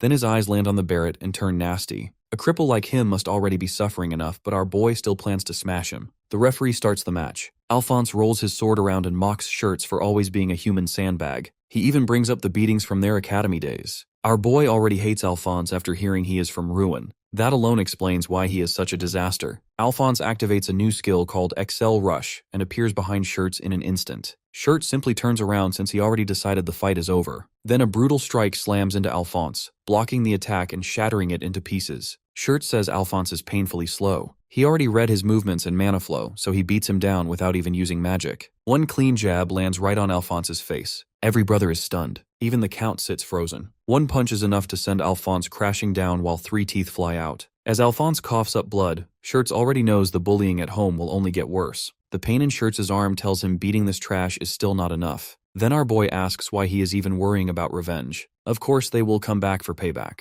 Losing once only makes people hate harder. Shirts wonders if he should just lose instead. Our boy tells him to crush them so badly they never dare try again. Leave enough fear behind to haunt them for life. Back in the spar, Shirts drives another jab into Alp's face and slams him into the ground. Even Aaron stands speechless with the other brothers. Rosalind instantly yells for the match to stop before Shirts kills him. Our boy smirks. Now that is a proper impression. Shirts' hand drips with Alphonse's blood as the referee declares him the winner. Rosalind trembles under his stare and nervously wonders if she is next. Just then, the eldest brother, Oliver, breaks the glass of wine seeing Alp knocked out. He says their youngest brother looks frustrated and reminds Rosalind that her reputation as the eldest daughter is on the line. Surely she is not planning to just stand there and watch. Rosalind stays silent. Later, Shirts walks into a room and our boy praises him while recalling the ridiculous look on his sister's face. Shirts gives all the credit to the Dragon Blood and says he is taking a break. Then he asks who the next fighter is. Our boy casually says it is him. Shirts is shocked and asks if he is seriously joining the sparring matches. Our boy says his target is Barrett since that vermin is participating too. He plans to finally teach him a lesson for tormenting people. Shirts asks if he knows Barrett personally. Our boy reveals he was the one who made Barrett mana impaired. He fed him a mana orb hoping it would stop him from ruining lives, but sadly the pest survived and hurt people again.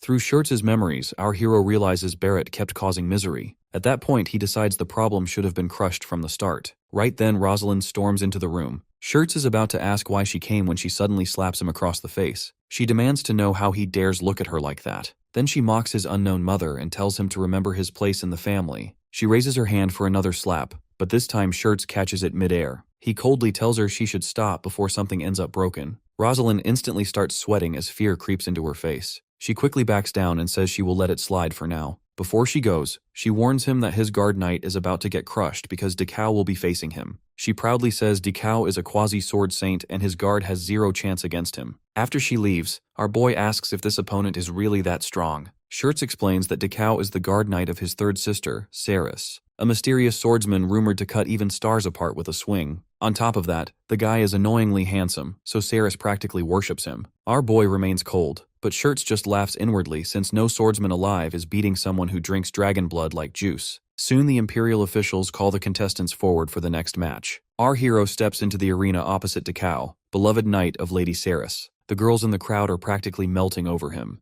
Dekao proudly asks if he can feel the passionate gazes of the audience. That, he says, is the difference between them. Then he proposes a fair match. Meanwhile, the crowd keeps mocking our boy's rough appearance, though Erin cannot stop staring at him. Her heart keeps racing as if she somehow already knows him. Nearby, Barrett keeps glaring possessively at his fiancée. At the same time, Saris Robbie loudly cheers for her knight's victory. She arrogantly talks about the overwhelming gap between nobles and lowborn trash, making Shirts think she sounds as stupid as ever. Then the match starts. Dekao instantly unleashes his signature shooting star blade, aiming to finish things in one strike. But his sword suddenly stops, because our boy catches the blade with his teeth. The sword shatters into pieces inside his mouth. Dekao freezes in disbelief since that weapon was forged from a fragment of a fallen comet. Then our boy casually smashes his forehead into Dekao's face and sends the so-called star-cutting knight flying across the arena. The audience cannot believe what they just witnessed. Moments ago they praised Dekao like a hero. Now he is rolling on the ground after getting bullied in seconds. Our boy walks away thinking it was the most boring match ever. Shirts already expected this outcome. Meanwhile, Sarah straight up faints from shock after watching her precious knight get folded like cheap laundry. Guards rush her away for medical treatment, while Rosalind quietly loses her sanity in the background. Even the father and Oliver admit the youngest son's guard knight is frighteningly skilled. Still, Oliver notices something strange about his movements. The father agrees. Without real combat experience, nobody would notice it, but his attacks come from blind spots and impossible angles. In darkness, his movements would be nearly invisible. That man is definitely an assassin. Later that night, Shirts excitedly talks about how much stronger he became in just one day. He proudly declares he is finally ready to become an assassin. Our boy says there is one condition. To gain that power, he must serve the goddess of darkness. Shirts has no clue what that means but agrees immediately anyway. Then our boy says he will begin the modification process. Shirts asks what modification even means. Suddenly, our boy's arm turns pitch black. He calmly tells Shirts to stay still because he just wants to test something out. The next day, Shirts keeps crushing match after match. Now he is even using our hero's techniques. After watching his swordsmanship, the crowd cannot hide their shock anymore. His movements are too sharp and unpredictable for most opponents to handle. He even beats fighters twice his size without much effort. What confuses everyone most is his weapon choice. Nobody in the family uses daggers, yet somehow Shirts suddenly learned them and mastered them like a veteran overnight. Of course, the answer is our boy's shady little upgrade system. Back when our hero used the modification on him, Shirts admitted it looked suspicious as hell. But our boy activated the authority of the goddess of darkness called Enshroud, and darkness immediately started leaking into Shirts' body. Our boy realizes that if memories can be erased, they should also be manipulated. Right now, Shirts lacks combat experience, so why not temporarily shove battle skills straight into his memories? Honestly, the guy hit the jackpot by having our boy on his side. The black mist seeps deeper into him while Shirts screams in pain. Meanwhile, our boy quietly chuckles since there are not many people left who can challenge him anymore. Shirts kept winning afterward. Even his father begins enjoying the matches, though Oliver points out his next opponent will not be easy. It is the arrogant brute Barrett. The idiot looks way too excited to spar with his little brother. Shirts frowns and asks if brother Harry was not supposed to be the next opponent. Barrett casually says Harry got busy, so he came instead. The night before, Barrett visited Harry to ask for the match. Harry was lounging around with wine and girls, while casually asking if Barrett thought he was unreliable. Barrett says he simply got interested. Harry then asks whether fighting Shirts will really be fine. That instantly pisses Barrett off. He warns Harry to watch his mouth. How could he possibly lose to a weak-ass Shirts just because he happens to be crippled? The moment Barrett gets angry, Harry tense up in fear. Barrett says he could erase someone like Harry without making a sound. Then he mocks Harry's house, saying they would never have prospered without House Rumel's support. He reminds him that adoption into the family does not mean he can forget his place. Harry immediately apologizes while shaking. Barrett likes the reaction and lightly punches him before telling him to keep drinking himself unconscious, since he will handle the spar instead. Still, what truly interests Barrett is confirming the strange swordsmanship he noticed from Shirts. Soon the match begins. Even Aaron immediately recognizes Shirts' stance as Tyan's swordsmanship, making her wonder if Kyan himself is somewhere nearby. The daggers clash with the sword. This time, Barrett easily pushes Shirts back. He mocks him and asks where all that confidence went before rushing in again. Our boy quietly watches and wonders what Barrett is planning when the idiot cannot even use mana. Shirts counters with a savage dagger strike, but the moment his blade hits Barrett's armor, the mana completely disperses. Worse, Barrett's sword cuts straight into Shirts' stomach. Even the crowd gasps. Our boy instantly realizes Barrett came prepared. The armor he is wearing is called Cabana, a counter mana artifact. Barrett proudly explains that no matter how skilled Shirts is, he will never scratch this armor, because it is the ultimate bane of magic. It was forged from a rare mineral discovered by the Graham Council. Even Graham refused to use it because it blocks the wearer's mana too, making it useless for normal warriors. But for a mana-impaired fighter like Barrett, it is perfect. He smugly asks if the armor is not fascinating. Surprisingly, Shirts starts laughing instead. That completely stuns Barrett. Shirts slowly stands while clutching his wound and says this actually makes him happy, because it means people are finally acknowledging him. That must be why Sister Rosaline kept trying to suppress him, and why Barrett needed absurdly expensive armor just to face him. Then he coldly says Barrett would never understand what it feels like to live in the gutter. Even while bleeding, he points his dagger forward and says he is genuinely delighted right now. For the first time, Barrett feels chills run down his spine. Then the bell suddenly rings. A servant rushes to the Count and reports that mummies have appeared on the eastern border. Count Robbie immediately orders Princess Erin to relocate somewhere safe. She refuses and says the people need protection first. The match gets suspended on the spot while the officials tell everyone to return home because the mummy attack has begun. Even so, Barrett glares at Shirts and promises to finish him later. Our boy gets annoyed since the fight was finally becoming entertaining before the undead ruined everything. So he decides to check out the mummies himself just to kill some boredom. Outside the Empire, the warriors quickly take formation. Ahead of them, the sand dunes violently explode apart as mummies crawl out from beneath the desert. A massive blast erupts near the front lines and hordes of undead suddenly appear. The guards instantly deploy defensive barriers, while the mages activate large magic circles behind them. Fireballs rain across the battlefield and incinerate waves of incoming mummies. From a distance, our boy watches the battle and realizes something strange. Mummies were originally found only in Spania, so why are they here? Then it clicks. In his previous life, Ravion used to be full of greenery, not endless desert. These creatures must be the reason the land became desertified. He starts wondering if the cause is somehow connected to Eshel's disappearance. Meanwhile, below, Count Robbie notices our boy and asks Frederick what he discovered. Frederick reports that he investigated Gunther at Ruin Academy, but nobody there knows any man by that name. What is even stranger is that the Academy students did not even know the young master had a guard knight. Robbie quietly orders Frederick to keep watching. After all, Shirts suddenly became stronger overnight, and his swordsmanship changed completely. Everything points back to that mysterious knight named Gunther. The scene switches back to Shirts, who can't believe he actually kept up with his brother during the fight. For the first time ever, he feels happy knowing he's no longer the weakling everyone used to look down on.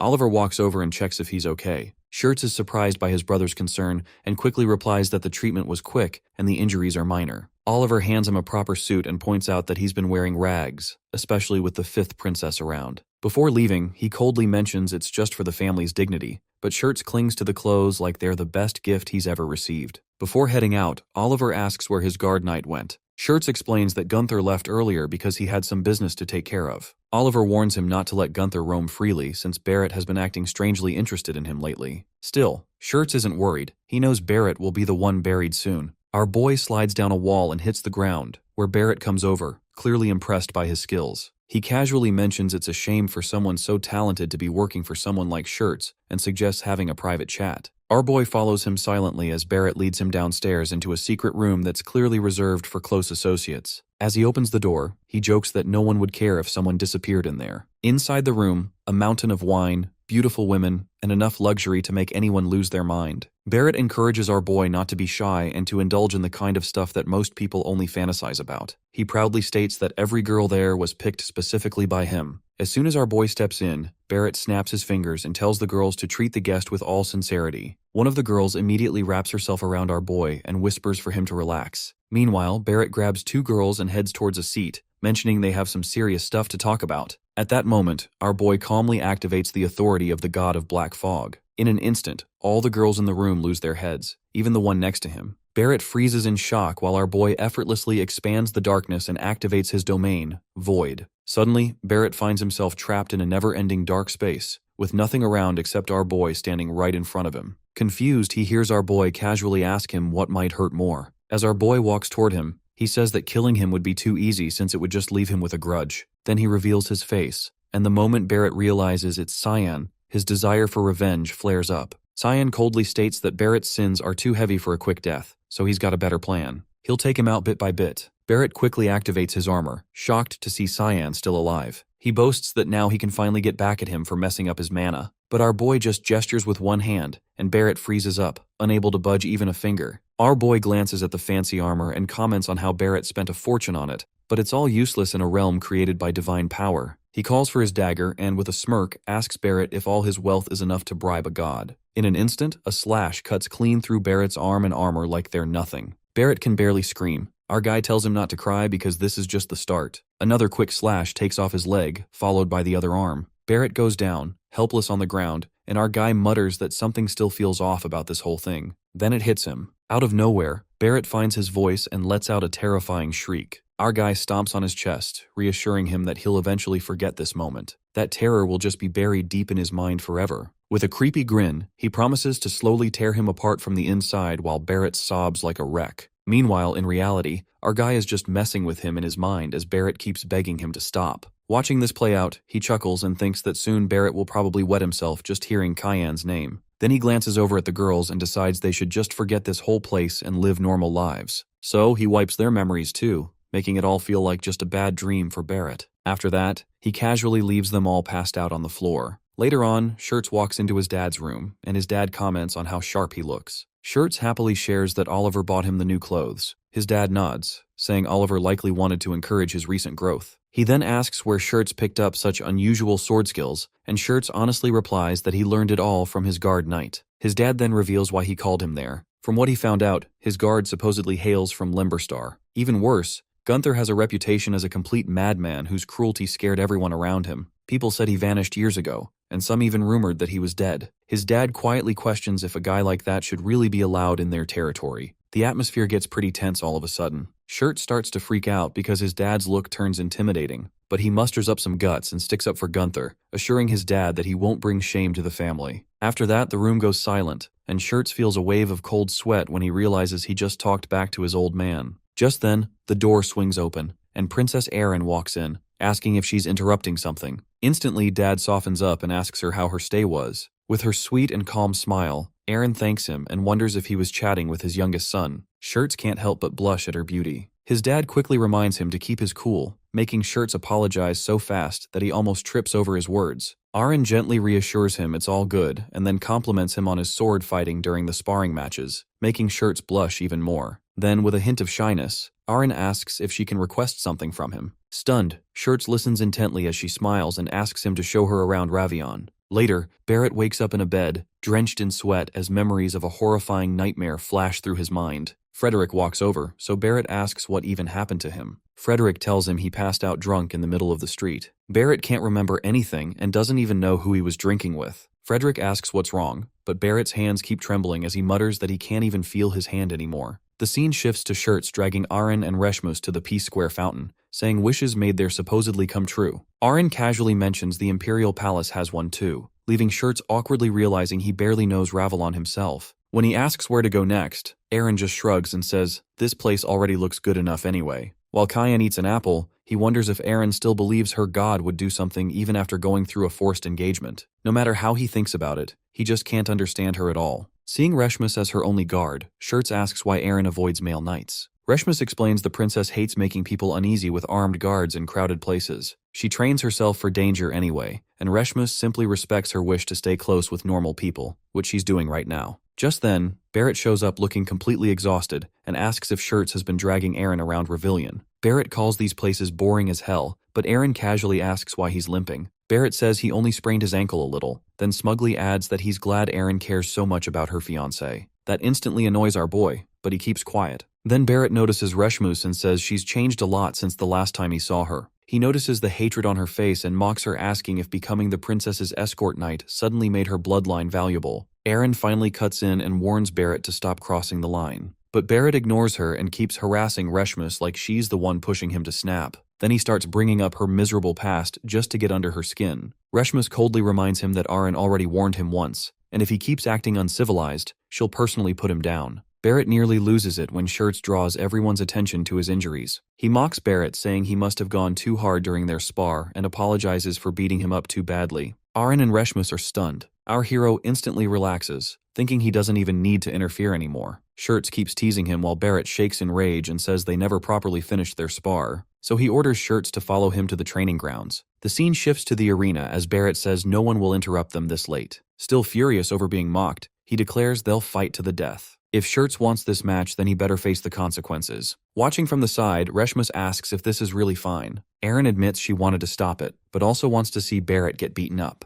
Reshmus feels the same and plans to step in and erase Barrett if Shirts gets seriously hurt. Then she looks back at Gunther and asks if he's not worried. Our boy calmly replies that Shirts clearly picked this fight because he believes he can win, so what's there to worry about? Aaron reminds him that Barrett's armaments block mana, meaning most Shirts skills won't even work against him. Tyann just smirks and asks since when people started fighting with magic alone. Right then, Shirts casually tosses his dagger onto the ground. Barrett stares in disbelief and asks what the hell he's doing. Shirts simply takes a fighting stance barehanded. That instantly sends Barrett into a rage as he asks how dare he fight weaponless against him. Barrett explodes forward with insane speed, roaring that fists alone could never beat his skills. But the second his sword swings down, Shirts drives a brutal punch straight into his stomach. Barrett instantly coughs in agony as a storm of punches crashes into him from every direction. Then the final hit lands directly in his gut and sends him flying backward. Shirts admits fighting barehanded was honestly a gamble, but somehow it worked perfectly. Barrett can't even process what just happened. He wonders what Shirts did to him because he suddenly can't gather strength anymore. Parts of his body go numb and he realizes he might actually die. Then Shirts' shadow looms over him as he asks how it feels to be weak. Looking down at his older brother, he says it feels like seeing his old self and admits looking down on someone is not so bad after all. He slowly pulls back his fist, wanting to savor the moment as Barrett begs him to stop.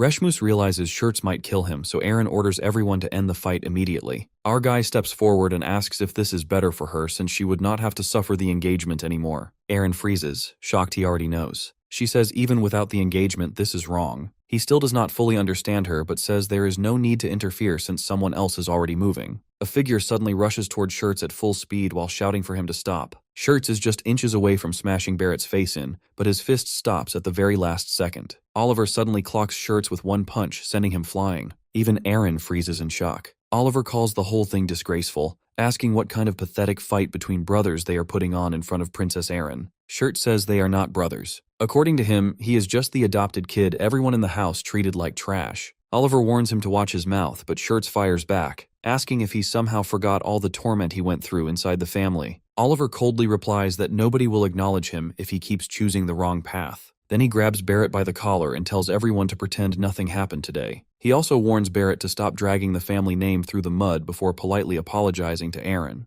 Watching all this, our boy realizes Oliver clearly is not on Barrett's side. As Oliver leaves, Aaron immediately rushes over to Shirts to check if he is all right. Meanwhile, our boy notices Reshmus standing there with a blank face like she had been waiting all day for Barrett to disappear. Looking at Aaron, our boy starts wondering if this is her way of choosing the righteous path even when easier options exist. Sure, she is still stubborn as ever, but maybe that stubbornness is exactly what a future ruler needs. Later, our boy asks Shirts where the princess usually goes. Shirts is busy squatting under a ridiculous amount of weight while looking one rep away from death. He explains that Aaron often visits the eastern side of Ravalon, where an ancient spire stands. Our boy casually asks if he is struggling. Shirts' exhausted face already answers the question. A second later, he drops the weights and collapses dramatically, saying his body is about to split in half. Without mercy, our boy hands him another potion. Shirts stares at it in horror and asks how long he has to keep drinking this stuff. Our hero reminds him that he lost badly to his eldest brother Oliver, so he should start treating the potion like water. Honestly, at this point, he may as well mix it into his snacks too. Then our boy asks about the ruins. Shirts explains they were first believed to be nothing more than a giant pile of stone in the middle of the desert. But after people discovered an entrance, mummies started crawling everywhere. According to his father, the place is deeply connected to them. Right in the middle of explaining, Shirts suddenly vomits the potion. Completely unfazed, our boy keeps questioning him anyway and asks if Aaron and you are going there alone. Shirts explains that his father and several knights are accompanying them since the area is extremely dangerous. Then Shirts asks if our boy still has ties to Aaron since she used to be his fiancée. Our boy bluntly tells him to stay away from her if he values his peace. Shirts watches him leave and quietly wonders if Tyann still has feelings for Aaron. After a brutal trek through the desert, Oliver points ahead and announces that this is the spire of Ravalon. Thanks to the endless dust storms, getting any closer is nearly impossible. A one-eyed guide explains that mummy activity has exploded recently, making the place even more dangerous. Aaron and Shirts quickly realize the storms are probably why everyone connects the spire to the mummies. Thankfully, the guide creates a barrier so the group can move safely. Oliver comments that he did not expect Princess Erin to be interested in a place like this. Aaron calmly replies that ancient civilizations fascinate her. Oliver explains that many people share the same curiosity, but no one has secured a safe route because of the non-stop storms and endless waves of mummies. Shirts confidently tells Aaron not to worry, since they will protect her no matter what. Aaron simply thanks him. She asks whether they will still be safe as long as they avoid getting too close, and Shirts explains that he is only saying it just in case. Oliver notices the two chatting and immediately calls Aaron over. Then he grabs Shirts and suddenly asks Aaron whether she would consider continuing her engagement with him instead. Completely stunned, Aaron asks if things were not already decided with Barrett. Oliver says he knows, but Barrett has gone too far. Shirts instantly starts sweating bullets while Oliver explains that he only considered Barrett because of House Rumill's request. But after today, he refuses to let him disgrace the family name any longer. Then Oliver suddenly starts praising Shirts non-stop, and our boy almost overheats from shock. Oliver talks about how talented he has become and even praises him for helping commoners on the streets. Poor Shirts genuinely starts wondering if he is hallucinating. Aaron accepts the proposal, but explains that permission from the imperial family is still necessary, since she must follow their decision. Oliver casually tells her not to worry about that and thanks her. Meanwhile, the one-eyed guide silently listens to everything. His face stays calm, but internally, the man is absolutely boiling. Back home, Shirts cannot stop replaying Oliver's words in his head. Oliver had openly said that he and Princess Erin looked good together, and even promised to speak with the imperial family himself. To make things worse for Shirts' poor heart, Oliver also admits he was impressed by how he handled Barrett. Then he pats him on the head and says he truly deserves the name of House Robbie, despite growing this far without anyone's help. At that point, Shirts is basically floating.